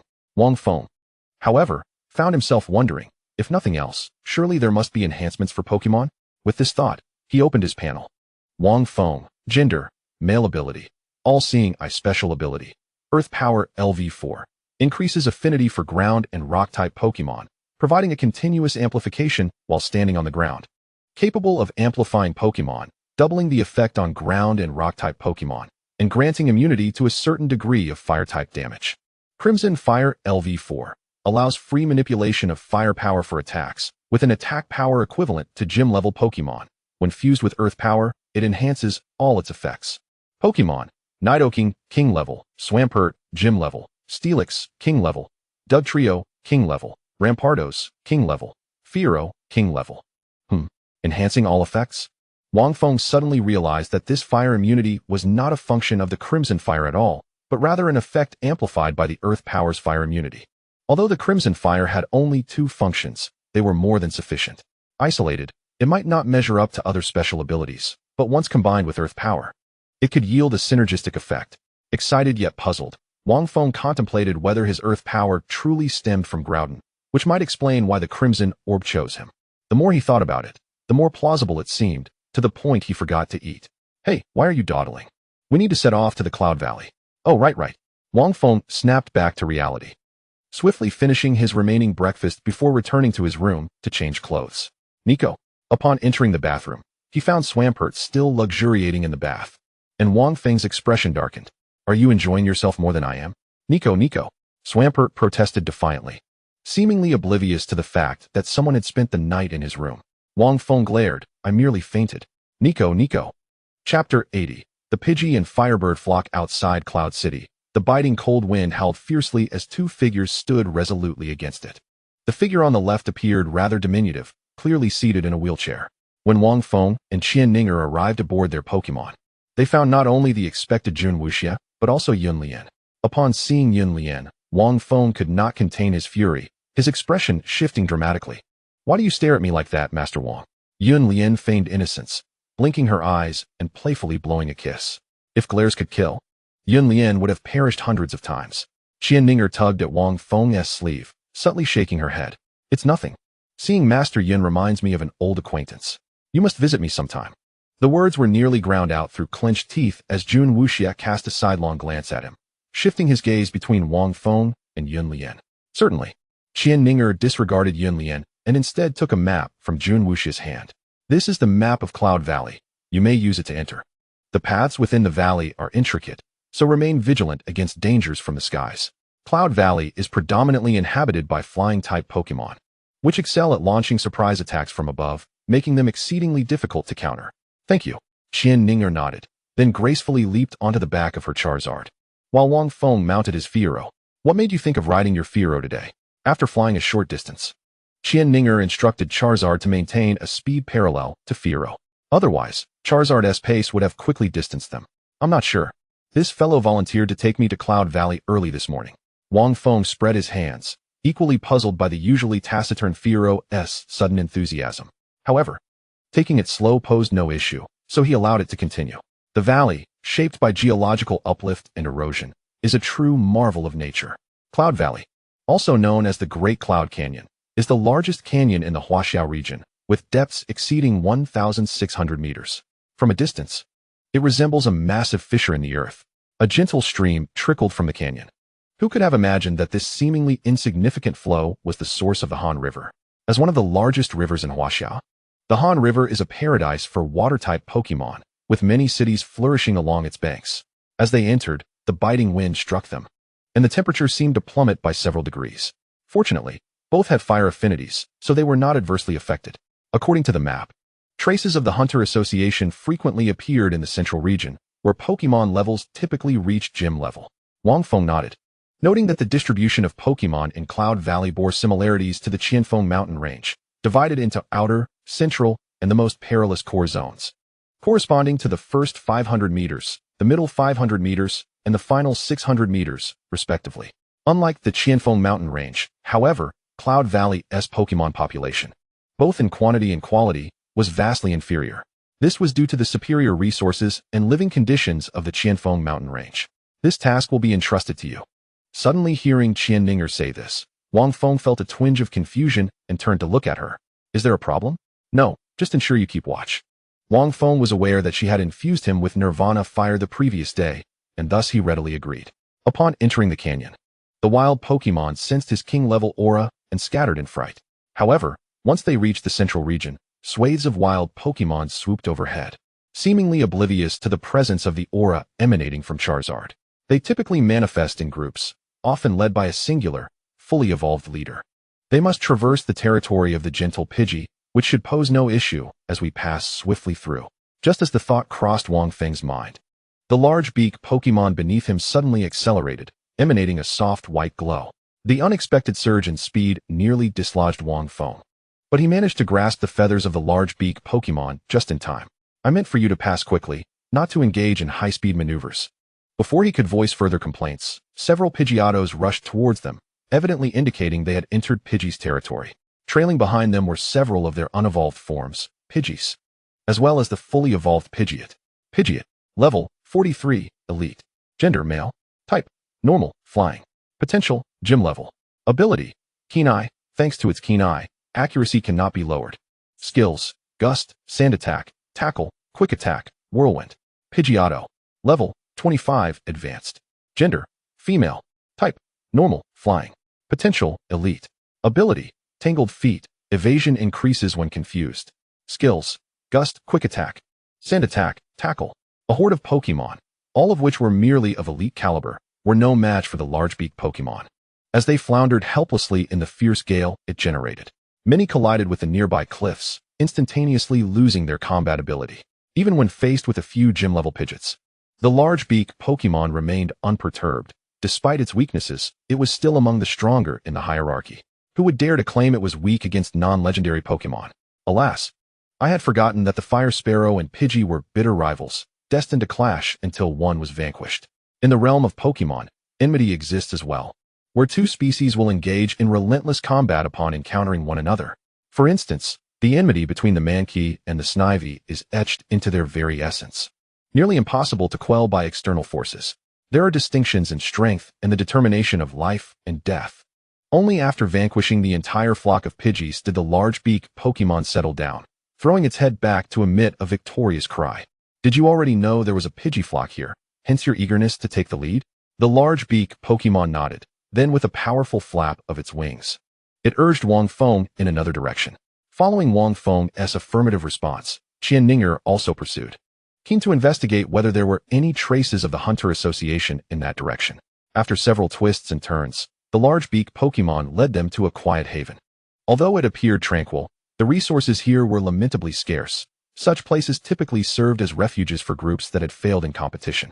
At that moment, beams of crimson light appeared in the vicinity, accompanied by warning calls. So many fire sparrows. The Pokémon that emerged were all fire sparrows adorned with brown feathers, and not a single large beak Pokémon was in sight. Perhaps this was the reason they had been driven here, unable to contend with the Pidgey flock. Chapter 81. Stay. Large beak Pokémon. Under normal circumstances, fire sparrows could triumph over Pidgeys but struggled against Pidgeotos, while the large beak Pokémon and Pidgeots were evenly matched. This meant that, without the large beak Pokémon, the fire sparrows could not even face the second evolution of Pidgey. One can only imagine the dire circumstances for the fire sparrows without the large beak Pokémon.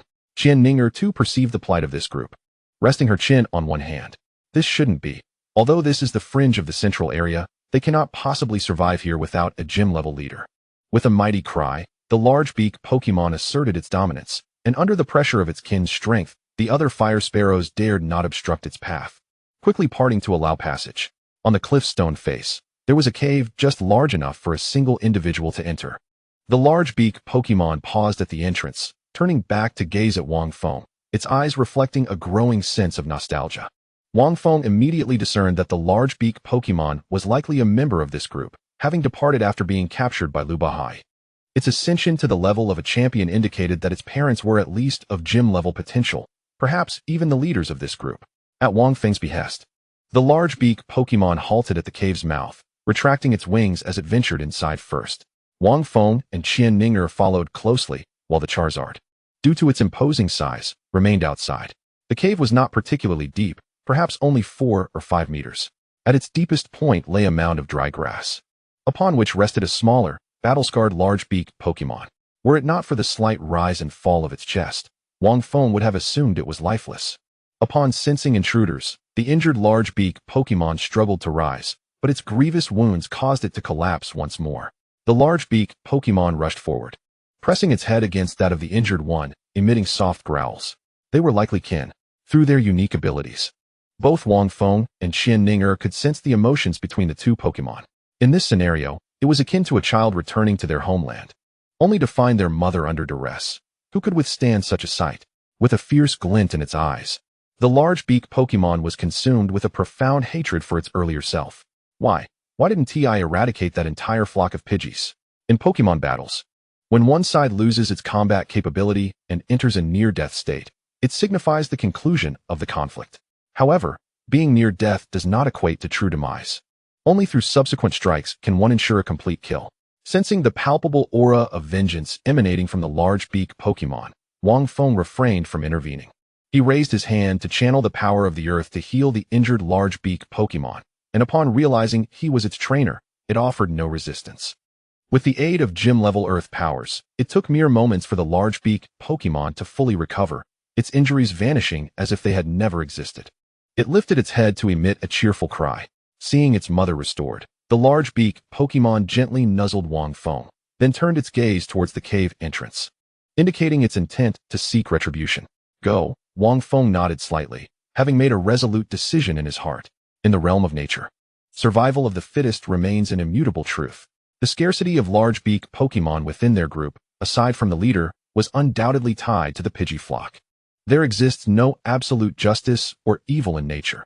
As long as one possesses strength, they embody righteousness. The conflicts between the Pidgey and fire sparrow flocks over territory, at their core, are devoid of wrongdoing. It merely hinges on who is the stronger party and who shall perish. This principle is equally applicable to trainers. Rules exist solely to constrain the weak. Shortly after the large beak Pokémon departed, summoned by the call of their leader, the remaining fire sparrows flooded into the cave, chattering around Wang Feng.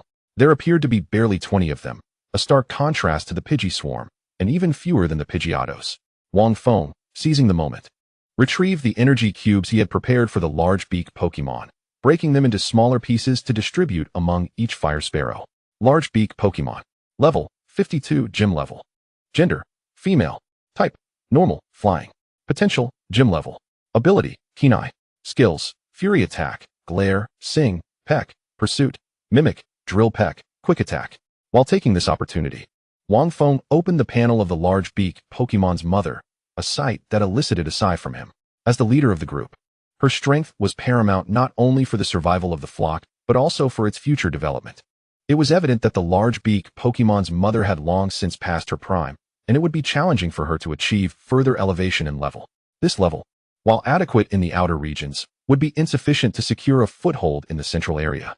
Most importantly, aside from the sole leader, the remaining fletchlings have yet to evolve, having not reached the pivotal level of 18. A cadre of intermediate Pokémon, particularly in the central region, would find it untenable to establish a foothold even in the outskirts. Should any misfortune befall this Fletchinder leader, or should it meet its inevitable end, it would spell catastrophe for the entire Fletchling clan. Furthermore, the unpredictability of survival in the wild is exceedingly high, at the very least. A trio of capable Pokémon is essential for sustainability. As for why the Fletchling horde lacks such numbers, one might inquire of the Pidgey who have eradicated all potential challengers, leaving behind only the frail and the infirm. This Fletchling clan is essentially rendered obsolete. Qianfeng shook her head and whispered to Wang Feng, there are no high-aptitude Pokémon among them. Most are underdeveloped, likely surviving solely due to their lack of combat eligibility. Wang Feng wholeheartedly agreed. The plight of the Fletchling group was indeed dire, with their upper-tier combat capabilities severely diminished and their mid-tier strength non-existent. Before long, Wang Feng's Fletchinder returned, its eyes brimming with a fierce bloodlust. Perhaps from this moment forth, not a single Pidgey would remain in the central region. The Fletchinder affectionately nuzzled its mother, conveying the joyous tidings to all the Fletchlings. The other Fletchlings erupted in cheers, casting adoring glances at Wang Feng's Fletchinder. Witnessing this scene, Wang Feng smiled warmly. Before he could utter a word, he observed the mother Fletchinder gently patting its head and nudging it towards him with her wings. Fletchinder. The young bird was reluctant to defy its mother's wishes, but found its body uncontrollably drawn to linger in this place. It feared the recurrence of such a scene. Fletchinder, remain here, rather than departing with me. You would prefer to stay, would you not? From the very beginning, Wang Feng had made this decision in his heart. He discerned that the Fletchinder had previously harbored no grand aspirations for strength, yet the dismal condition of its clan had ignited a fervent desire within it. Even if he were to forcibly take it away, it would undoubtedly yearn for its kin day and night.